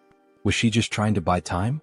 The death of the Kumo Group's president, whose heart was burned to ashes. The exiled mage reappearing as a reinforced soldier. The overexploited phoenixes taken to gain power. An Elder Joe hiding? You've already received so many clues. Come on. Tower Master, doesn't anything come to mind? Don't tell me. Joe Akbun got her hands on that? The forbidden ritual of the Eclipse School. The moon in complete darkness. The forbidden ritual. This ritual is carried out by emitting mana to block the sunlight, an event that appears in the polarization mission of the Solar Magic Tower. But this is even before the polarization research begins. It's the butterfly effect. A different course of events unfolded because he got involved with Elder Joe's disciple. What is this after all? She is using the power obtained from the phoenix to corrode solar magic. And not just that, through the sky, land, and sea, she is absorbing the mana from every form of life. Is she performing such an evil ritual in an era like this? And what if your magic tower is ruined because of it? We must find Elder Joe quickly. If she reaches level 8 with that power, we don't know what she will do. But how are we going to find her? He can feel a connection to a massive reservoir of mana in the distance. Follow him. He thinks he knows where that woman is. The mana trail leads them to a house near the forest. Upon approaching the place, they see an open portal. This is a subdimensional labyrinth? So he's saying she's hiding inside while the ritual continues? Yes, but the labyrinth is very resilient, so we cannot destroy it immediately. It was designed to withstand the power of a solar eruption. You stay here and he will take care of things. You can't, grandfather. There's no way Elder Joe wouldn't have prepared countermeasures against the Tower Master. He's right. This is far too dangerous. Leave it to me. He's going in there? Yes. Wouldn't it be better to have an outsider intervene to catch her by surprise? Looks like he owes him one more. In that case, take this. We see several objects in his hand, a ring and dice of different shapes. Magic dice. Rank SSR. Ring of Great Escape, rank SSR. It's the Ring of Great Escape. Use it if you're in danger. Thank you. The Ring of Great Escape. He's just gained an extra life. In that case, he can risk his life without worry. Because Elder Joe has one of the 8 treasures of the Magic Tower. Then he finally steps into the portal. What are all these things? We see a large ruined city completely abandoned. However, there's an unexpected visitor in this labyrinth. Why did you follow him into the labyrinth? You know you could actually die, right? But this is the responsibility of the Magic Tower. And he thinks that 2 would do better than 1. It would be a big problem if you ran into an enemy while installing those dice to neutralize the subdimension. Well, you have a point. By the way, does the School of Eclipse like this kind of atmosphere? Yes. The School of Eclipse is rooted in dark magic. The moon in the labyrinth is already black. While he was explaining, a larva-type monster tried to attack him from behind. However, Kim quickly uses the tiger sword to kill the monster instantly. What a damn scare. Where the hell did that ugly creature come from? He would have been all bitten up and screwed if he'd been even a second late. He thinks they smelled us. Stay close to my back. He will protect both of us. Then he activates the best traits. Intuition. Sensitive. Treasure hunt. Insight. Detection. Sword expert. Dozens of them will come at us all at once from now on. They start emerging from underground, several of them, but Kim quickly slashes through all of them in seconds, looking like a Japanese chef making sushi. And he ends up unlocking a new trait. Identify weakness. Attacking the enemy's weak point will deal extra damage. All those monsters were simply blown apart and sliced within seconds. Kim is truly very strong. However, from the top of the mountain, an old woman with a huge staff appears. Stop. How dare you set foot in this place? The crime of obstructing a great cause will not be taken lightly. She uses her power to create a crack in the walls, causing several rocks to start falling on the protagonist. Elder Joe is indeed a difficult opponent. But he's not going to die in a minigame like this. Hold on tight. What? Because he has already experienced this pattern many times in the game. He can see through everything. Then he activates the traits: Giant Strength, Air Raid, Intuition, Insight, Detection, Sensitive. He can see the battlefield with an overhead view, where each stone will fall and which route he should take. Running quickly, he saves the two of them from a terrible death. Only the rubble of the walls remains, and Kim emerges from the ruins in giant form, carrying Mage Kim. Are you alright? Yes, I'm fine. By the way, where is this? It's the place where the mana flow is concentrated. Install the neutralizer, please. Alright, he finishes it in a second. However, the old woman suddenly appears in front of him. You little rat. You've walked into your own grave. Mr. Mage, dodge. Then, by some miracle, he manages to dodge that powerful attack. As expected from a level 7 mage. He would have died instantly if he had been hit. It will be difficult to face her with normal methods. Mr. Mage, he will distract her. So go. Yes, then he will also have to reveal his trump card. Where do you think you're going, you little rat? Hey Joe Akbun, you old witch. He has to provoke her. Seeing you doing something like this all of a sudden, you're using the Kumo group chairman's magic circuit to keep yourself young, huh? Or have you gone insane because you're already too old? She wanted to obtain the solar raven through his disciple, but you ruined everything. Well, none of that matters anymore. Because the raven of the deep darkness will do. Does he really think he can keep avoiding the power of the School of Eclipse? Yeah, right. Your school is nothing but a loser third-rate school. Have your eyes gone bad too? You can't seem to land a single hit. Lol. You little bastard. The old woman truly gets pissed off by the protagonist's provocations. Magic dice installation complete. Activating. He's already installed the neutralizer? Grandfather, now's the chance. Good. The power of the subdimensional space is weakening. Time to show some of his own power too. He begins creating a whirlwind of fire, and the labyrinth slowly starts to give way under such power. Mr. Warrior, the labyrinth is shattering. Yes. It seems the Tower Master has done his part well. No, this can't be happening. Her magic, her power, and her world. Her body begins to melt along with the world, and we see that part of her body is robotic. It would have been complete in just a few seconds. It's all because of you, it's all your fault. Filled with rage, she tries to attack the protagonist with a massive burst of dark magic. He quickly manages to withstand the damage with the steel fists. Holy crap. He blocked it with the steel fists, but damn, what power. Even so, he won't fall behind when it comes to speed. Damn it. Why won't her attacks land? He vanished from her sight. Then he activates the new trait he gained, Identify Weakness. He found her weakness. And with a quick strike, he slashes her directly in the back. She falls to the ground like a sack of shit. No. It can't end like this. At the very least, she has to take his life with her own hands. Useless bitch. Time to die. Then the director himself burns her. So after defeating Elder Joe, they return to the tower. Warrior Kim is unbelievable. He thought you were an anti-magic warrior, but today you fought like a practical swordsman. Thank you for the compliment. It makes sense, however. That must be why that old tiger man gave you the black tiger sword. He thinks people call it the Celestial Star. That sounds like something the spirit said. What is the Celestial Star? It refers to those with infinite talent and 1,000 kinds of supernatural abilities. Doesn't that not seem exactly right for him?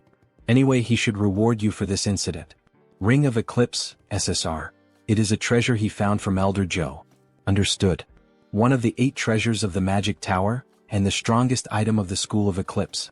The attribute imbued in the ring is Eclipse. The ring begins to display an animation of water and fire, as if there were a fusion of both powers. This is truly incredible. It combines the attributes of mana devouring, absorption, and storage.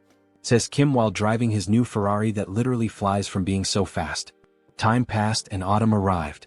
Beck Soren is training her attribute Heavenly Assassin Star, and Jeanette is training her attribute Innate Energy. Beck Soren will reach level 5 very soon. It will not take long until she learns the Mars Sword technique. we also have our werewolf. Having far surpassed level 4, Iron Fist Kim is in the process of expanding his territory throughout the country. And so, Arcane Seoul faced December 24th. Embassy of India in Korea. Wow. So an honorary paladin gathering is happening here? She wonders what it is like inside. This is the first time she spends the day of divine annihilation with other people. Make sure to enjoy today. Because tomorrow she will return to training, says Kim with an evil face, while Soren lightly laughs, seeming almost like a couple taking care of their daughter. She is going to enter first. Ah, Jeanette. Wait for me. December 24th, the day of divine annihilation. It is the day when the old father was officially killed, and the day to celebrate the Treaty of Westphalia. That is why it is commemorated as Christmas all over the world. Because this world does not have Christmas. Inside the Indian embassy it is beautiful. The girls become emotional upon seeing it. So much food and gold. Jeanette, look. It is Paladin Cha De-jun. Wow. He is so handsome. And on every day of divine annihilation, gatherings of paladins are held in several countries. He was invited as an honorary paladin of the orders of Thor and Gaia. But that is not the real reason why he came here. Who if it is not the owner of the Black Tiger Sword? He is Asim Kurat, the ambassador of India. He is Warrior Kim, level 5 superhuman. Thank you for the invitation. He came here because this man is the one organizing this gathering. This is his wife and daughter. His only daughter. Nice to meet you, Superhuman Kim. It is Kali, the last of the 3 most powerful warrior units of the game. SSR rank Kali Kurat. She will be the future owner of the Kalaratri. Let's use these girls as an excuse to talk to her. These are his disciples. And what a coincidence that his second disciple is. Before he could use the excuse to start a conversation with the ambassador's daughter, he is interrupted by strangers. Aren't you the owner of the Black Tiger Sword? What? The owner of the Black Tiger Sword? Really? Well, he is a big fan. He never thought he would see you in real life. Can we talk for a moment? What? Several begin to come forward wanting to meet the wielder of the sword. No, this was the perfect opportunity to become friends with Kali. You look great. He also wants to see you. Just a handshake. He leaves the rest to you girls. Our master was taken away by the crowd. He came out of there alive. He could not talk to Kali even for a second because of those people, but at least the girls made friends with her, so he thinks it is all right.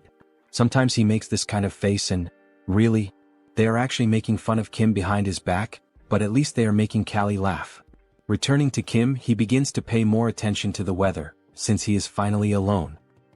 Seeing the snow really conveys that end-of-year feeling. He wishes life were always this peaceful.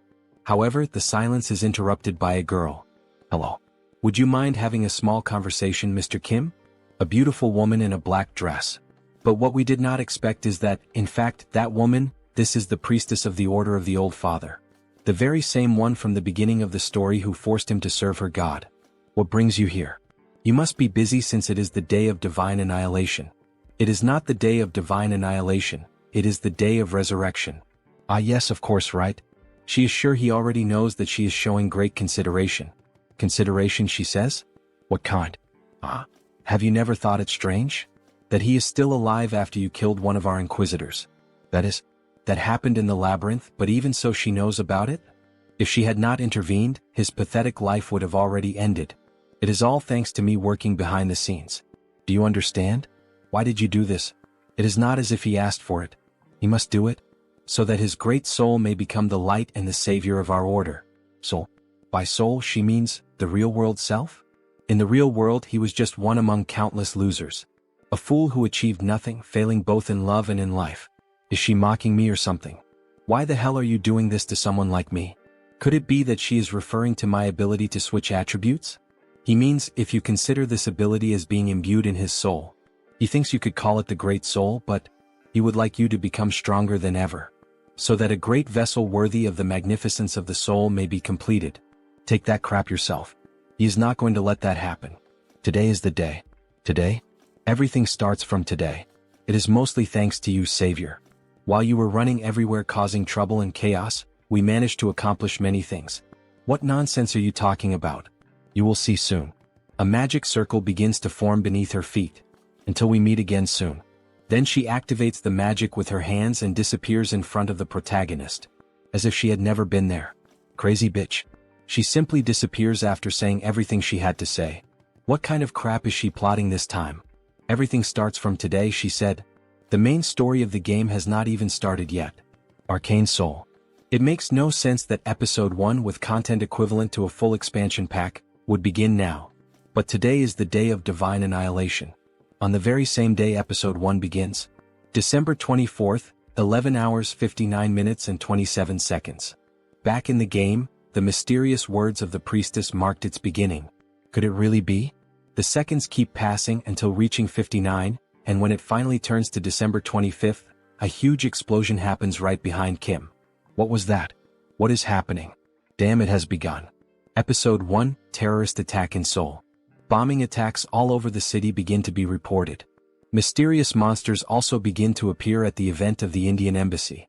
Before they could attack, they are struck by sniper shots. Our protagonist has already rushed to save everyone. The owner of the Black Tiger Sword?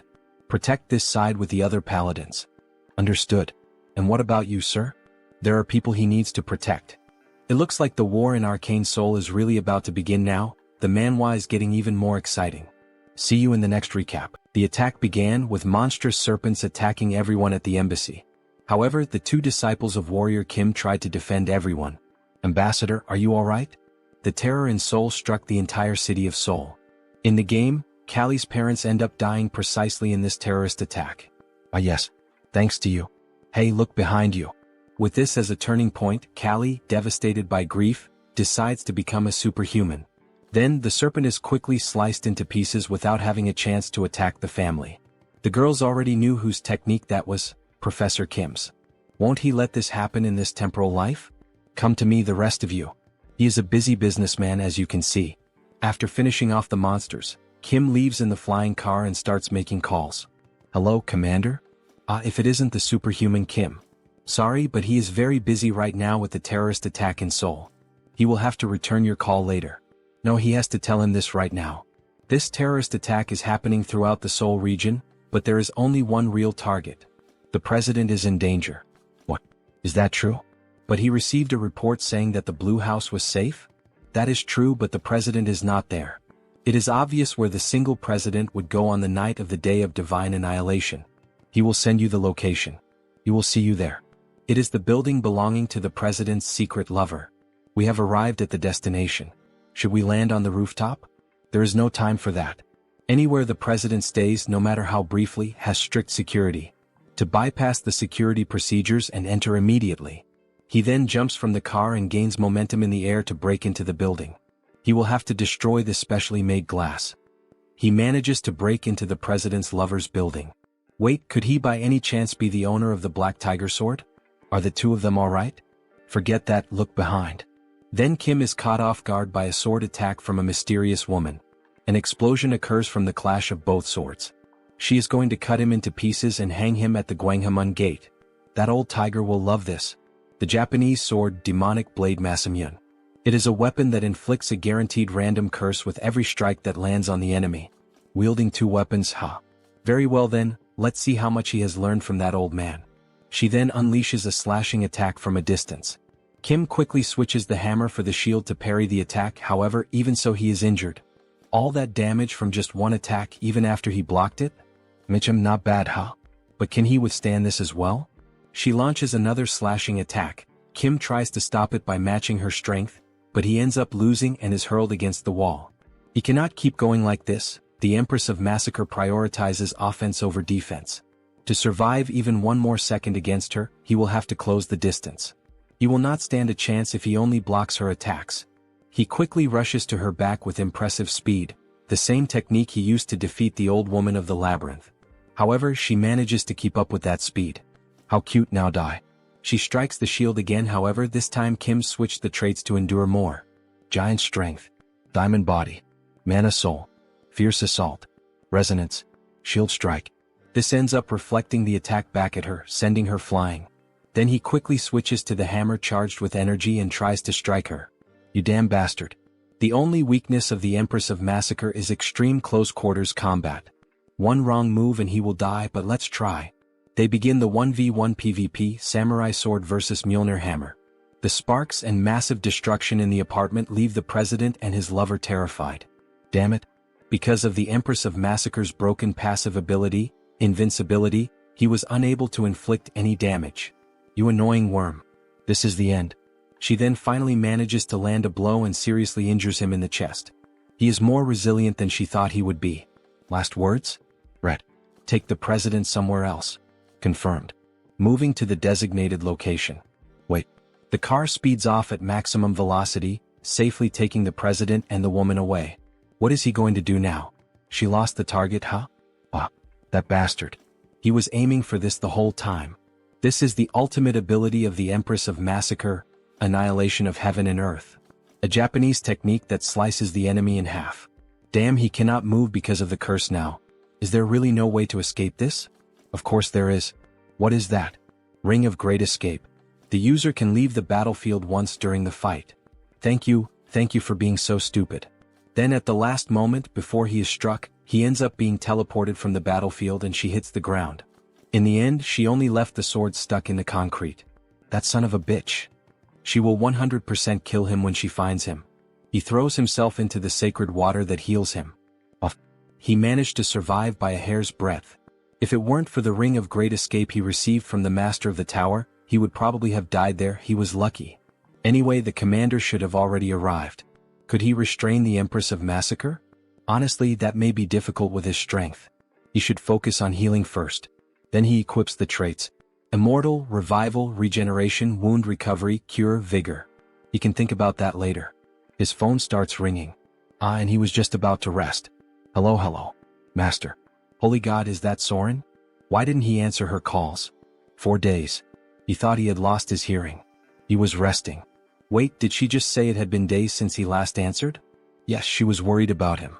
Kim had disappeared after leaving her a strange message. Soren, he managed to survive, he will rest a little. Sorry, he was in a hurry. Okay, that's fine. But do you know where she is now? Where is she? Soren is at the Blue House with Jeanette. Well, the president wants to see him right now. He understood what is happening. Alright, he will be there soon. Now then, it is time to receive his rewards. In the next scene we see a handshake. He is truly incredible. He risked his life to save the presidents. Are you feeling better already? Yes, he is 100% recovered from the incident. The mana fountain and the elixir played a huge role. Gah. What did he just say? Someone slapped Kim on the back. He told you this guy would show up as if nothing had happened. It seems the elixir helped you. Do not forget that it is thanks to the Tower of Sun Magic. Why are these guys acting so friendly? Thank you, Superhuman Kim. This is to show his gratitude, so please. Is this the Rankisar equipment, Star Descendant? Star Descendant. The trait embedded in the equipment shares the same name. Star Descendant. It is an overpowered ability that changes your attributes to fit the situation every time the traits are switched. Evolution. Superiority. Adaptation. Arrangement. Divine Blood. When switching to the swordsman traits, it increases his attack damage and dexterity. Strength and endurance for the warrior traits. And for the shooter traits, it increases attack speed and movement speed. It is literally perfect for him. Thank you. He will make good use of it. Now that Mr. Warrior Kim has received his reward, it is time to put him to work. What? He wants to become a corps commander. It will be good to try this out in advance. Then he is taken to a kind of war hall with several maps and points. Currently, they are pursuing the leader of the terrorists, Shin Yaren, also known as the Empress of Massacre. He is familiar with this map because it is the mission map of Episode 1. If this were inside the game, he would have to complete each of those missions, but here, he sees the commander of the Western Corps, a war hero like the commander of the Eastern Corps. He even sees some executives from other orders and some people from the strike force of the Superhuman Association. The government plays a huge role indeed. That is why the Order of the Old Father was trying to assassinate the president, huh? Everything starts from today. Oh, what are you going to do, priestess? He thinks Episode 1 will end sooner than expected. Wow, we see a photo of Kim and the president together. The entire internet is talking about you, Master. Someone filmed a clip of you fighting at the Indian embassy. It seems Episode 1 will wrap up without too many complications. He will focus on developing his character for a while. When they are approaching home, they notice that someone is already waiting for them. Is that the ambassador and Callie? Right, Callie. He had forgotten about her. Hello, owner of the Black Tiger Sword. We came to express our gratitude. Ah yes. He understood. It is the perfect opportunity to win Callie's favor. He has to say something. Master. She would like to become your student. Getting straight to the point? Student, you said? What do you mean? After experiencing this incident, she came to the conclusion that she needs to be strong to protect those she loves. She also wants to be strong like his students. Thanks to Soren and Jeanette, her family is alive. Please, she would like to become his disciple. Callie, are you sure you will not regret this decision? They can think about it a little more and make the decision later. Kim understands why her parents are so worried. Because Callie's grandmother, who was the former owner of the Kalaratri, which transformed into a kind of other world during the Rift expedition. The ambassador's family, upon reaching adulthood, manifests the destiny of the goddess Callie, and if they reject this destiny, death follows. Because of that, she also had no choice in the matter. But look at the time we are in now. Ambassador. No, Callie's father. This is a once-in-a-lifetime opportunity. The last of the 3 main warrior units has fallen right into our hands. He is well aware of his family's devotion to protecting humanity, and of the destiny passed down through the generations of their family. How could he know that? He understands his concern, but Callie has the talent to protect herself. Does this mean he knows a way for Callie to escape her suffering? Yes, and for that, Callie must become a superhuman. If he leaves that task to me, he will make it happen. He cannot miss this chance. That child has never wielded a sword in her life, and she needs to become a superhuman? There may be some other way. But dear, he already knows that Callie does not have much time left. Let us leave this to him. Callie, is she certain about this? Is this truly what she wants? Yes, father. She promises that she will do well, so please trust me. It will not be an easy path. But even so, if she is prepared, then do what must be done. You must overcome your destiny and survive. Yes, she will. Have you made your decision? Yes. Then, Callie, she will undergo hellish training starting tonight. Tremble. She is looking forward to it. A few days later, we see Callie exercising and stretching. Kalaratri is an assassin and a dancer. She unlocked the stealth trait some time ago, so now she needs to unlock the dance trait. It is already time for her to unlock it. As she dances, her golden aura keeps increasing as if she were leveling up. Goddess's blood. Stealth. Dancer. As expected, she has some talent. Now that they have built the foundation for her to challenge her destiny, all she needs to do is level up. Good work. She is already at level 3. Thank you. Rest a little. Her stamina is still somewhat lacking, so he suggests that she should not push herself too much. No, she is fine. Let's just start the next lesson right away. She has to become strong like Soren and Jeanette. Beck Soren has already reached level 5 and Jeanette is at level 4. She is overtraining without even realizing it, due to her growing impatience. Hallie, she also has a God-given talent like the other 2. All you need to do is train consistently at your own pace, so do not become too impatient. If you push yourself too much, it might slow down your progress. Okay, I will remember that. I am getting a call. Rest a little. Hello. Mr. Kim, owner of the Black Tiger Sword. It's me, Kim Chunbok. It has been a while. So what is the matter? He just wanted to inform you that you have another challenge in the Colosseum. Do you remember the Destroyer King? He wants to fight to reclaim his steel fists? Yes, he does. This time he offered to bet some diamonds, and the statue of Mars. The statue of Mars? That is the divine statue that has the Mars sword technique sealed within it. So this is the quest to obtain the Mars sword technique.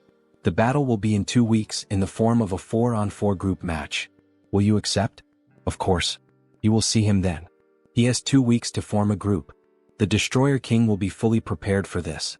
He needs a group that can guarantee victory. He does indeed know some strong people, but he is still a little anxious about fighting a real battle with them, since he has never used them in a group fight. Very well then. He thinks this group will do. After 2 long weeks of anticipation, the day of the team battle had finally arrived. The arena was filled with tension as the fighters began to make their entrance. Leading the opposing squad stood the imposing figure of the feared Destroyer King. Right behind him marched the other formidable names, the Wyvern King, the Dark Demon King, and the Angel King. Despite his aged appearance, the leader radiated strength, proving he still had enough vigor to face his enemies head-on. Each member carried with them the promise of unleashing their full might in the clash to come. Old or not, everyone stood equal before sheer violence. The expectation had been that a few high-level fighters would appear, yet no one anticipated the arrival of the foremost veterans of level 6. Even so, there was no reason to falter.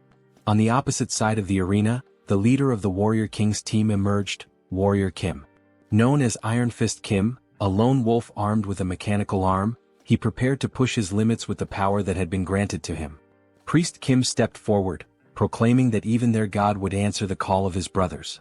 Beside him stood Magic Kim, ready to give everything in honor of his grandfather and the Magic Tower. A few days earlier the group had gathered at his summons. For them, his call was undeniable. It was their chance to repay Superhuman Kim, the one they owed so much to. He would have rushed to answer immediately, even in the middle of a meal. A traditional team had taken shape, composed of a warrior, a reinforced soldier, a mage, and a healer. The formation was one he knew all too well, though it carried a clear drawback. The greatest issue lay in their defense.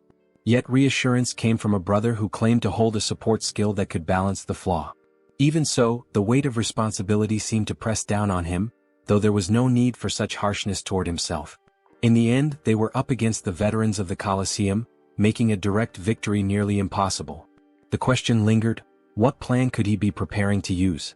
They needed to hold on to two guiding principles, explained through the example of chess. The first was to advance. The second was to fight. Back in the present, the clashes had already erupted across the arena. Iron Fist Kim clashed with the Destroyer King. Priest Kim confronted the Angel King. Magic Kim faced the Dark Demon King. Yet the fight unfolded in a messy, chaotic fashion. The struggle was brutal, filled with raw pain, resembling nothing more than dogs tearing into each other. Blows landed recklessly, even dragging at hair in desperation. Such tactics served one purpose only, to disrupt the opponent's specialty. Since every combatant was a mage, relying solely on fists left no room to unleash their special abilities. Meanwhile, Warrior Kim was engaged in battle against an airborne foe, the Wyvern King. The enemy dared to mock them with such a low tactic, showing not a shred of respect. Yet everything was unfolding according to plan. Their opponents had underestimated them, allowing their formation to break apart. The Angel King began preparing to unleash his light cannon. Fire erupted as the aerial battle revealed itself to be the Wyvern King's domain. Still, Warrior Kim carried a method of his own to counter it. He unleashed the trait Air Raid, granting him the ability to move freely through the skies, evading incoming fire and positioning himself strategically above his foe. To everyone's shock, he too could fly. Channeling Tiger King's soaring heaven, he delivered a massive slash downward at his opponent, leaving the enemy caught in a dangerous position. At Dawn's strike, the blade drove him into the arena floor, erupting in a brilliant golden explosion. The Wyvern King had fallen. Curses rang out as the realization hit. The Uncle Wyvern had been taken down. Distracted, his gaze turned elsewhere instead of the opponent before him, giving Iron Fist the chance to drive a crushing blow into the Destroyer King's stomach. The strike ended with his weapon aimed directly at the opponent. A pained grunt followed, a gasp questioning what kind of power this was. His strength was monstrous. For a complete attacker like Iron Fist Kim, an opponent such as the Destroyer King posed little challenge. He could hold his ground on his own without difficulty. The next clashes shifted to the others. One fighter, small in stature, moved with the flow of a mage despite not truly being one. Another stood unashamed before his god, even as doubts circled around him. A message had just reached him, declaring pride in his actions. Step by step, they were performing exactly as instructed, their coordination falling into place. He had forbidden the two of them from using any magic. The restriction seemed absurd. How were they supposed to fight? The command was simple: stay close to the opponent and keep brawling. In time, an opening would reveal itself, and that was when their magic would come into play. The white mage struck first, casting a burst of light that blinded even his own allies. The chaos escalated as the black mage began conjuring an immense sphere of dark energy, while the white mage lent his strength, feeding more power into the growing spell. The moment of death had arrived as the attack was unleashed straight at Mage Kim and Priest Kim. Yet Warrior Kim intervened, raising the shield he had earned to block the devastating strike. The priest was called upon to act, channeling every defensive enchantment and blessing at his disposal. The force of the assault grew heavier with each passing second, but the shield endured, holding firm against the overwhelming power. In that clash, the protagonist awakened a new trait, Wall of Shields. Laughter echoed, mocking the idea that these youngsters would do nothing more than block his attack. But then the white mage noticed something unusual. A warning rose. Dark Demon King had sensed a threatening presence. When the dust finally settled, only the protagonist remained standing with his shield, and behind him stood Mage Kim. The question lingered: should this be the end? The decision was made. Kim wielded the Mjolnir hammer, charged with the last spell he had carried, while Mage Kim stood ready with the flames of the phoenix. The time had come to finish it. Together they unleashed a combined strike, shaping a magnificent phoenix, as the protagonist's barbarian strength surged forward with everything he had. It was a victory for the Kim family team. A massive explosion erupted at the center of the arena, sending the crowd into a frenzy over what had just unfolded. The battle was over. The winner was declared to be the Warrior King's team. Cheers rose higher as the announcement followed. He had obtained the peerless trait. The condition had been to defeat 3 high-level opponents consecutively, and he had accomplished it. With this achievement, he now possessed all the necessary components for the fusion against 1,000 traits. Laughter echoed as the opponents conceded, admitting their defeat. It had been a worthy fight. The promised reward was delivered to him without delay, with the assurance that the others would also receive what was owed. At last he had obtained the statue of Mars, the artifact destined to awaken Baek-Soren along with her sword technique.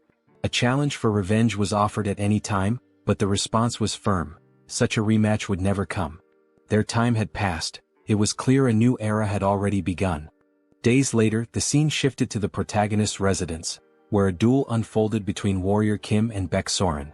The clash, however, leaned in her favor as she pressed the attack and forced him onto the defensive. Kim began to tire, sweat marking the strain of the fight. Yet his opponent showed no sign of slowing. She advanced again with unrelenting force, driving forward with the power of her charged trait. In that moment, the overwhelming might of the heaven-slaying star revealed itself. A few hours earlier. Pardon? He is giving this to me? Yes. The statue of Mars is somewhat useless to him. It is an item that only responds to her, the star that slays the heavens. No wonder that the moment she merely touched the statue, it began to shine intensely. But it gives off a strange feeling just to look at that thing. Her eyes slowly start filling with power little by little. It is all right, she does not need to resist it. She only needs to let her instincts handle the mana. The 3 main sword techniques are martial arts, but they are also techniques for cultivating mana. The reason he never taught the disciples a special mana cultivation technique was precisely because of this. At last she understood and grasped it. With her eyes glowing red, she swiftly draws her sword and unleashes a red tornado of pure mana, something tremendously brutal. This is the true power of the star that slays the heavens. The power of Mars, the god of war, and the star that slays the heavens. Using the traits, heaven-slaying star, indomitable, runaway train, sword expert, narrow escape. And now she has finally awakened the supreme trait, Mars sword technique. This is incredible, but she cannot help imagining dark thoughts in her mind. That is only natural since it is the power of the star that slays the heavens. She just needs to accept it and focus on fighting, and she will become even more extraordinary. Thank you. She does not know how to repay him for this. After she made such a mischievous face, one could imagine how she might repay it. Right then she could start paying now, says the protagonist as he draws his sword. Could it be that he is finally going to take his payment? Of course not. Warrior Kim only cares about becoming stronger. Giving and receiving. Teach him the war sword technique. Returning to the present, they continue fighting for hours. She is fast and strong. Not only that, but she is also recovering her health and mana rapidly. He keeps being pushed back by her, as the one-on-one clashes are not favorable for Warrior Kim. As expected of such a powerful sword technique. If the dance of Kali was a dazzling sword dance, then Baek-Soren's sword dance is the dance of a wild warrior. He can begin to feel it little by little. At that very moment, she realizes that something has changed. Kim's eyes have shifted and turned red. The world itself begins to appear in a blood-red hue. At last, he starts fighting on equal ground against her, no longer at a disadvantage, and the battle has only just begun.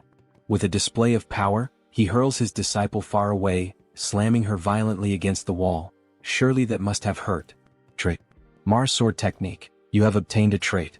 So, this is the star that slays the heavens. The red energy courses through the entire body. Our protagonist has farmed aura. However, he forgot one detail. Baek is on the ground, nearly unconscious from the last strike. Baek-Soren, are you alright? Do I look alright to you? I'm sorry. Phew. He is so close to reaching level 6 now, but still just a little short.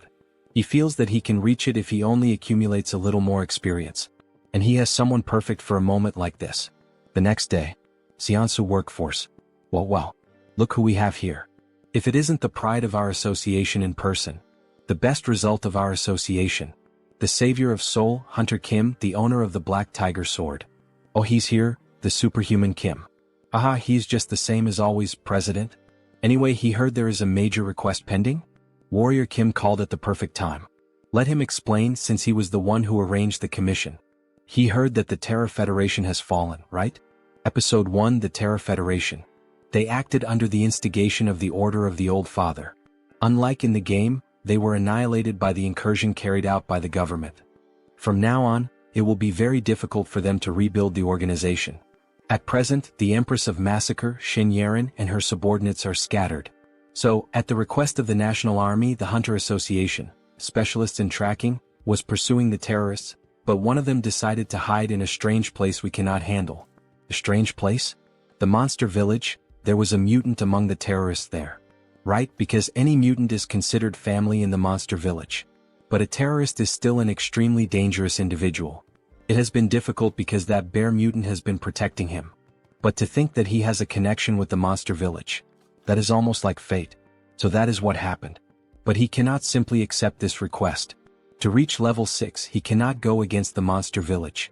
Yet refusing this request outright is a bit. Here is his photo. A chameleon mutant who hid in the Monster Village. Look at him. This guy is basically screaming that he is a terrorist. This guy is a mutant? Yes, is there a problem? That guy is not a mutant. Sub-boss of Episode 1, Mr. Chameleon. He is a bio-enhanced soldier. The terrorist deceived the bear. He will accept this request. And so, the protagonist dashes off toward the forest. As soon as he uncovers the truth, he will cooperate. He does not know if the man will listen to him, but he will have to try persuading him. As he was approaching, an explosion suddenly burst from the sky. An explosion in the Monster Village. Chameleon. He is beginning to take action. The fire starts spreading quickly through the forest. Some mutants collapse on the ground, unable to breathe as if they had been poisoned by something. But what just happened? It is a magic burst bomb. Owner of the Black Tiger Sword? Why are you here? He heard that a chameleon from the Terror Federation came to this place. It must be him. He is a criminal pretending to be a mutant. What, pretending? Chief. Skeleton Snake has disappeared. The chameleon who was with Skeleton Snake has also vanished. Skeleton Snake? This is not the time for panic. At this rate, everyone will turn into a bomb and explode. Quickly raise the barrier now. Just obey me. Okay, fine. Oh Godmother, please protect us. Then the sacred tree begins to channel energy and form a barrier around the mutant city. He is still alive and all the other mutants start breathing again. Please maintain the barrier.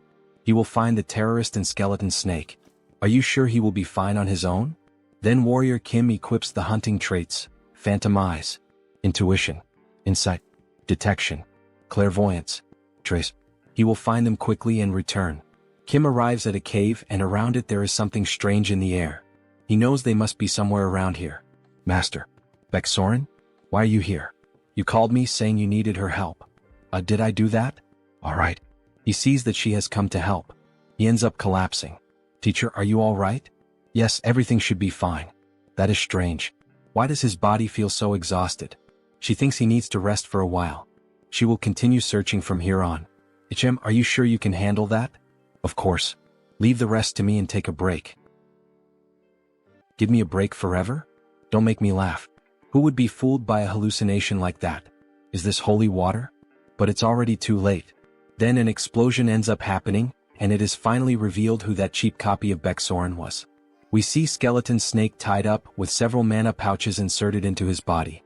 That damn chameleon, he's using mutant bodies to create bombs. Those batches of mutants were far too easy to take advantage of. Thanks to them, he managed to prepare the perfect terrorist attack. And now that he has lured that bothersome owner of the Black Tiger Sword, the Empress will be delighted. Some men appear behind him, forming an ambush for Kim. Does he by any chance think that this alone is enough to bring him down? This is a good moment to test it. He recently completed the set of Rage, Fighting Spirit, Fierce Assault, Destruction, Peerless, and Massacre. With this set, he now has the combination of the Mars Sword technique in matching against 1,000. With the union of the sword and hammer, he forms a red lightning bolt that leaves everyone in the room frightened, the same as Baeksoren did when she finally unlocked the new power. But what the hell is this power of his? They didn't tell us anything about it. All of you ended up choosing the wrong person to anger. He charges forward with everything against the poor NPCs/secondary characters. After some time fighting, we only see blood dripping from his sword. So this is the Mars Sword technique. There's almost nothing left of this place, only useless NPCs lying on the ground. Such a fearsome power now in his hands. After finishing the fight, he runs with Skeleton Snake to the mutant city. The bear tries to communicate with him, asking what the hell happened, while the other mutants watch the situation. Skeleton Snake was exposed to mana for too long. This is going to get out of control, son. Please tell the Godmother tree to help now. Okay. Oh Godmother. Please save Skeleton Snake. It's too late. There's nothing she can do now. How could this be? Then the snake herself begins to speak. Dear bear, tell my friend. Are you okay? Are you coming to your senses? Bear, please finish the job. What the hell is he saying? Is he by any chance asking to have the job finished? That might be the best option. If his mana core gets out of control, the explosion could sweep the entire monster village. He can't do that. Even if he has to die, he can't do that. He thinks he has an idea. Is that true? But the chance of failure is over 90%. And if things go wrong, he could be in danger. However, because he received a prophecy from our Godmother. She said that he was destined to give a part of my body to someone who would return her blood and flesh. That strangely made me think. Since Skeleton Snake helped me so much to get here, it's worth risking his life. He doesn't care as long as this can save Skeleton Snake. Even if it's a 1% chance. Please do something. He understands. Please prepare a bathtub. We'll bring one. And the Hunters Association should be waiting outside the forest right now. Please allow their entry. Under Kim. These are the things you asked for. Do you need anything else? President, no, every reinforced soldier here, he needs you to extract the mana cores and the lubricants from their prosthetic arms. How much do you need? Everything. He needs every last part of it. The only way to save the Skeleton Snake is to obtain a human body. Arg arg. In other words, he has to mutate the mutant. This method only appears after the episode of the nuclear war, but it's worth trying. Godmother. Let him ask for a portion of your blood to save the Skeleton Snake. It is only possible with the sacrifice of someone who has ascended to divinity. The Godmother's blood. Yes, take this. Good. Give a sip of this to Skeleton Snake. And a sip to me. Then he receives new traits. Divine power. Holy light. Radiance. Briefly combine divinity with these 3 traits and enter the space with the Godmother's permission. Kim begins to ascend. This is the Godmother's space. And the 2 beings she invited. 2 gods. His existence is far too insignificant to face the 2 of them, but their items are responding. Blessing of Thor. Blessing of Gaia. Blessing of the Godmother tree. With the help of these 3 deities, he can even pierce through this probability system and ascend to the heavens. In the middle of the forest, something strange is happening in the sky. 3 different forces in the form of lightning went directly to the bathtub with Skeleton Snake. A lightning bolt struck the Skeleton Snake. What is happening right now? Kim is radiating divine power. Until finally a huge explosion happened as if a miracle were occurring right there. Smoke is coming out of the bathtub. Kim speaks in a deeper voice as if it weren't him at the moment. Skeleton Snake. It's time to wake up. Then a human hand begins to emerge from the bathtub, and a little later we see a beautiful girl coming out of it, with very green eyes like a snake's. She finally looks up at the sky, seeing that beautiful view. No words leave her mouth. Kim approaches from behind with a piece of clothing. After all, he is a gentleman. Congratulations on acquiring a new body. Ah, thank you. This honestly feels like a dream, the sensation of the wind enveloping me, the smell of the grass and even the humidity. It's been so long since she felt any of this that it feels unreal. She really has a body now. However, she begins to feel unwell and cough a lot. Hey Snake, are you okay? Owner of the Black Tiger Sword, did something go wrong? This is very strange, he is sure it was successful. In the end, she ends up vomiting a ring. Wait, that's the treasure you receive after finishing Skeleton Snake's personal quest, the SSR Ring of the Prophet. So that's where it came from. So that was what the Godmother's prophecy was about. The prophecy? What was it again? To someone who would return her blood and flesh, she was destined to give a part of her body. That was very cute. Could it be that the protagonist will finally have a girl? The Prophet's Ring. Just as the name suggests, it is a device that provides all the game's information in advance. For example, it can show the reward inside a treasure chest or reveal the map of a randomly generated dungeon. We see illustrations of what this stolen item would look like. He did not expect this reward at all. What a lucky prize. And take this as well. This is a mana core, isn't it? Even if she is no longer a mutant, she will still need it. No, it's alright. For you to become level 6. The tree seems to be smiling as one of its leaves falls. He needs her mana core. That's what she told me. Is that so? The godmother granted us a level 6 plant. According to what is written here, you will also need mana cores from other mutants. Mana cores? He is the benefactor of our village, so this is nothing. He will give him all the mana cores he has been keeping. Yes, you can take mine as well. You can have the mana cores of our kind. Me too, me too. Take ours too. Everyone wants to help Warrior Kim, the one who from the very beginning tried to be their friend and protect them. All of these must be mementos of their masters, parents, or friends, but even so, they are giving them up so willingly. Everyone, thank you so much. After a few days, we see a huge building, and inside it, all 4 of them making funny poses with sunglasses. It is so bright, so huge. Is this building really yours, master? Yes. He bought it recently. Money is power. Now he obtains income without needing to work. With this, he can cover the necessary expenses for training. Welcome, Superhuman Kim. Oh, Director Choi. It is still early and you are already here? Of course. He is the manager of this building now.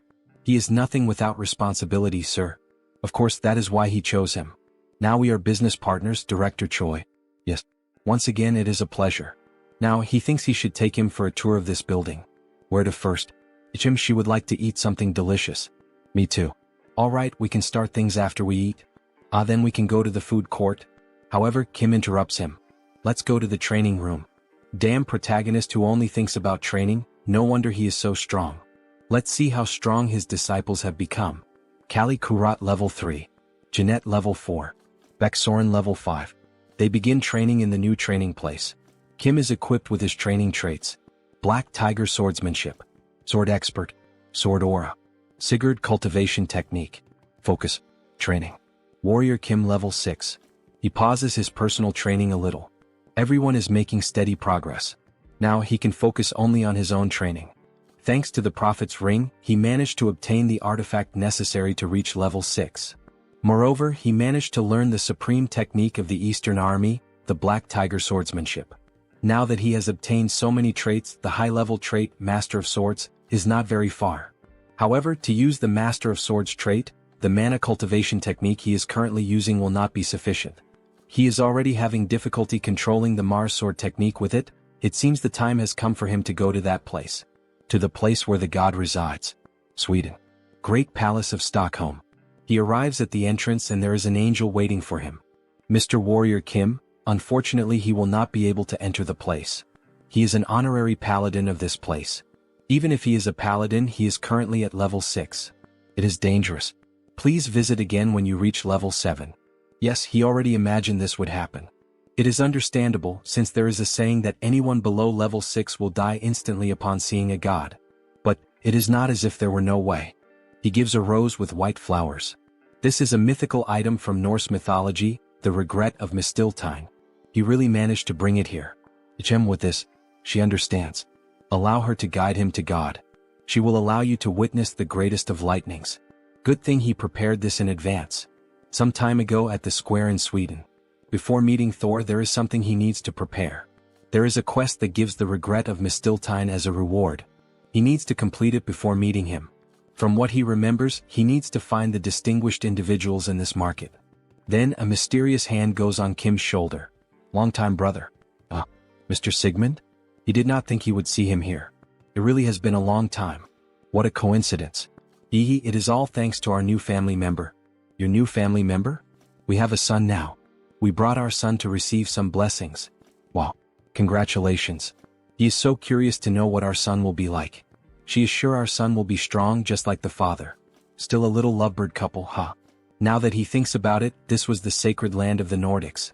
Wait, the god who blesses babies in Norse mythology is...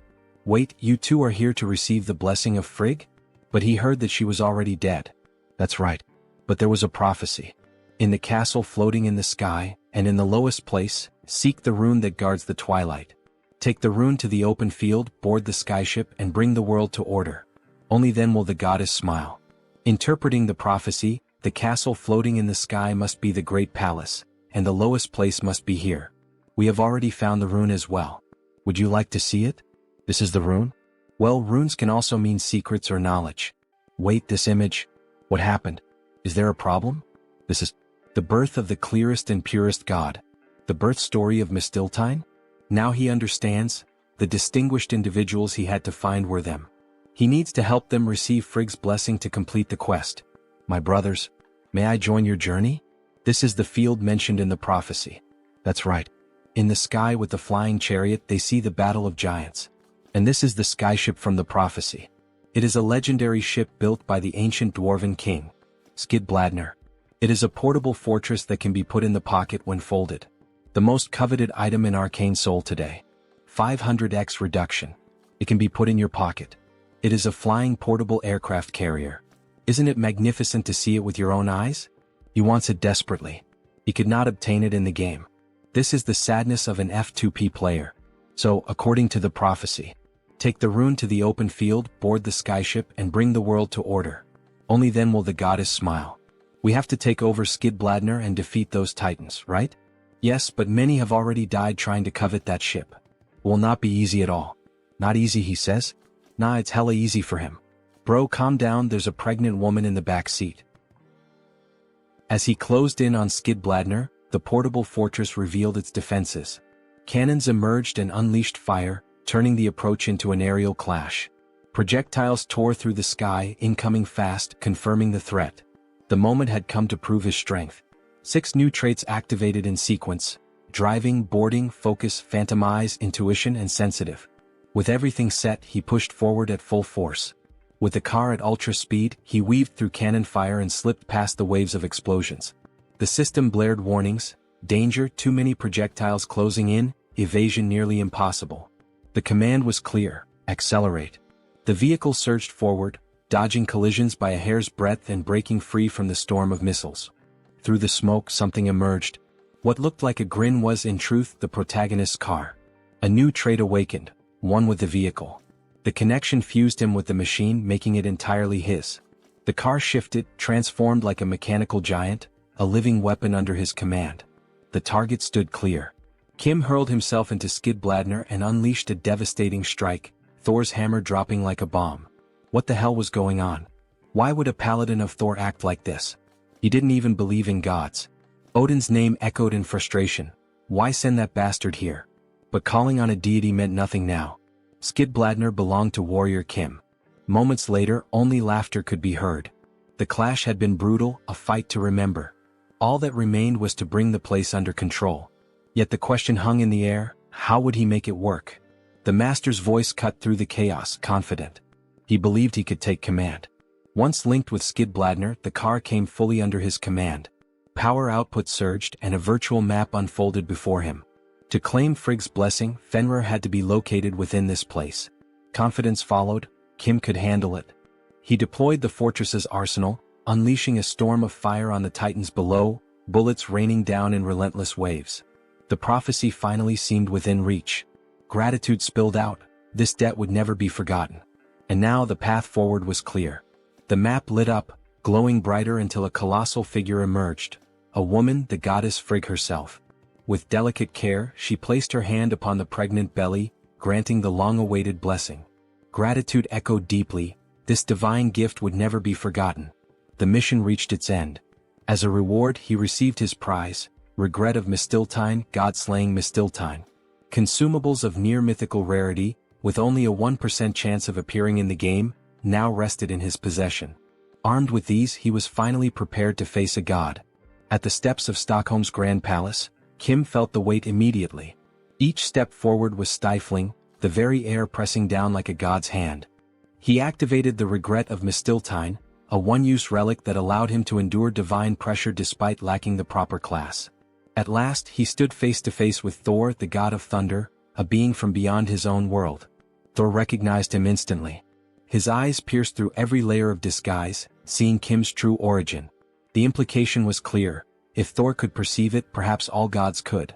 Still, Kim pressed on, asking what had brought him here and whether Thor knew who had summoned him across worlds. If there truly existed a power strong enough to drag him into another reality, surely the god of thunder might know. Thor grew serious, thoughtful for a moment, and then admitted he did not. What? Thor truly had no knowledge of who had done it, no clue, no trace. How was Kim supposed to know? Could it have been the old father who summoned him here? But that one was already dead. Probably not. If a god out there had burned that much power, Thor would have sensed it. The answer became clear: the gods weren't responsible. If not the old father, then who? His mind drifted and a flashback surfaced. His conversation with the mad saint, her cryptic words still echoing like a curse. That he should become stronger than ever, that was her decree. A vessel worthy of holding the magnificence of a great soul had to be forged, a soul destined to become the light and salvation of their order. But why him? Why try to mold him into a vessel of rebirth? Was his soul? Its rank was impossibly high. Was it because of his ability to swap traits? The power to learn anything and exchange it at will? Only an omnipotent could wield such a gift. In the East he believed they called it the Celestial Star. This was called the Celestial Star. Celestial Star, he had heard that name before. Had there ever been an omnipotent like him? Yes, one known as the Celestial Demon. The way she spoke made it sound as if he resembled her master, as if he carried eyes capable of glimpsing the future. So that's why the Blood King had said those words. In any case, he had to do his best to escape that filthy order that still followed the old father. If he managed it, he'd be named as the Blood King's Archangel. Archangel? The title hung in the air. He had no intention of dying though. The promise was clear. After death, of course, little one. To be honest, he thought reviving might not be such a bad idea. Was he serious? He had no desire to remain trapped in this ridiculous palace, sipping nectar for eternity. It made sense. Thor himself was also a god of war. He remembered the opening line of Arcane Seoul, God is dead. In the divine annihilation war, when the old father fell, every defeated god perished, while the victors were all imprisoned. After being locked away for so long, Thor had to be itching for action. Yet even so, war still felt like too much. In the end, the divine annihilation treaty had been made for humans. Still, Thor would cheer him on. What he sought was a power strong enough to break free from the old father, and that power Thor would grant. A colossal bolt struck Kim, not just any lightning but the thunder god's own. His entire body convulsed under the shock, pain tearing through him, screams ripping out despite every effort to hold them back. As always, the protagonist took the harshest, most brutal attacks this manhwa had to offer. See you in the next video. Use it well. Then our protagonist gained 2 new traits. Thor cultivation technique. Lightning. And we see Kim warrior in a badass pose, after being burned by the lightning. We're done, baby Mjolnir. Thank you, God of Thunder, you may go now, omnipotent outsider. Kim is in the city sky, looking at the buildings as if he were truly someone important. The journey was long, but it was worth it. He didn't plan this, but he obtained the God-Slayer Mistiltine, which removes invincibility traits. He even managed to get the Skidbladner. Maybe he should take a trip with his disciples. Jeanette and Callie will love it, hee. Jim, what's that siren sound for? We see a huge building engulfed in flames. But what the protagonist didn't know was that the burning building was the new one he had just acquired. In the next scene we see the entrance of a hospital. Please don't run in the hospital corridor. Director Choi. Sir, you finally arrived. The director growled, which bastard did something like this? We're currently investigating, but it's very likely it was the Terror Federation. The Terror Federation. They've gone too far. Director Choi, he's not just a business partner. He's much more than that. In the cruel and selfish society of Arcane Seoul, he was the first to show kindness. He's his right hand. Damn it. All of this happened because he asked him to manage the building. Superhuman Kim. Director Choi. He woke up. He's fine. But there's something more important here. This is his blood. Please take it. Why are you giving me this? Because he injected nanomachines into his own blood some time ago. And he spread his blood onto those terrorists. With this, he should be able to track them. Thank you for staying alive, Director Choi. We will use every medical technique available to heal you. And this time he will make sure everyone is eradicated. In the next scene we see a city that looks like a slum. Giro Stronghold. Sir, they tracked Director Choi's nanomachines. This is the result. This is where they went to hide. Their traces end right here, you say? Yes. Should we just demolish this place? Demolish, you say? Yes, most of the people who live here are either homeless or criminals. His Iron Fist gang will take care of it. That's the right choice. This time he plans to defeat the leader of the Terror Federation, the Slaughter Empress. At any cost. But the Terror Federation began as the Federation of Rights. It was an organization founded to claim the rights of the marginalized.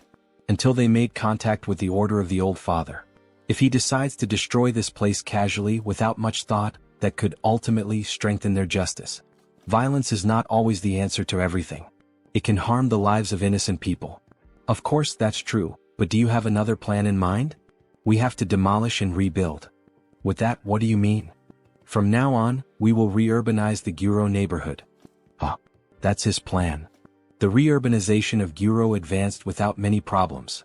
This was thanks to the president who promptly approved the revitalization of a district with public order collapsing, and to investments from several prominent figures. And he finally found the terrorists' main base on the outskirts of Daerim. We see a door with a very strong seal on it, however that seal is quickly broken. It's been unlocked, Professor.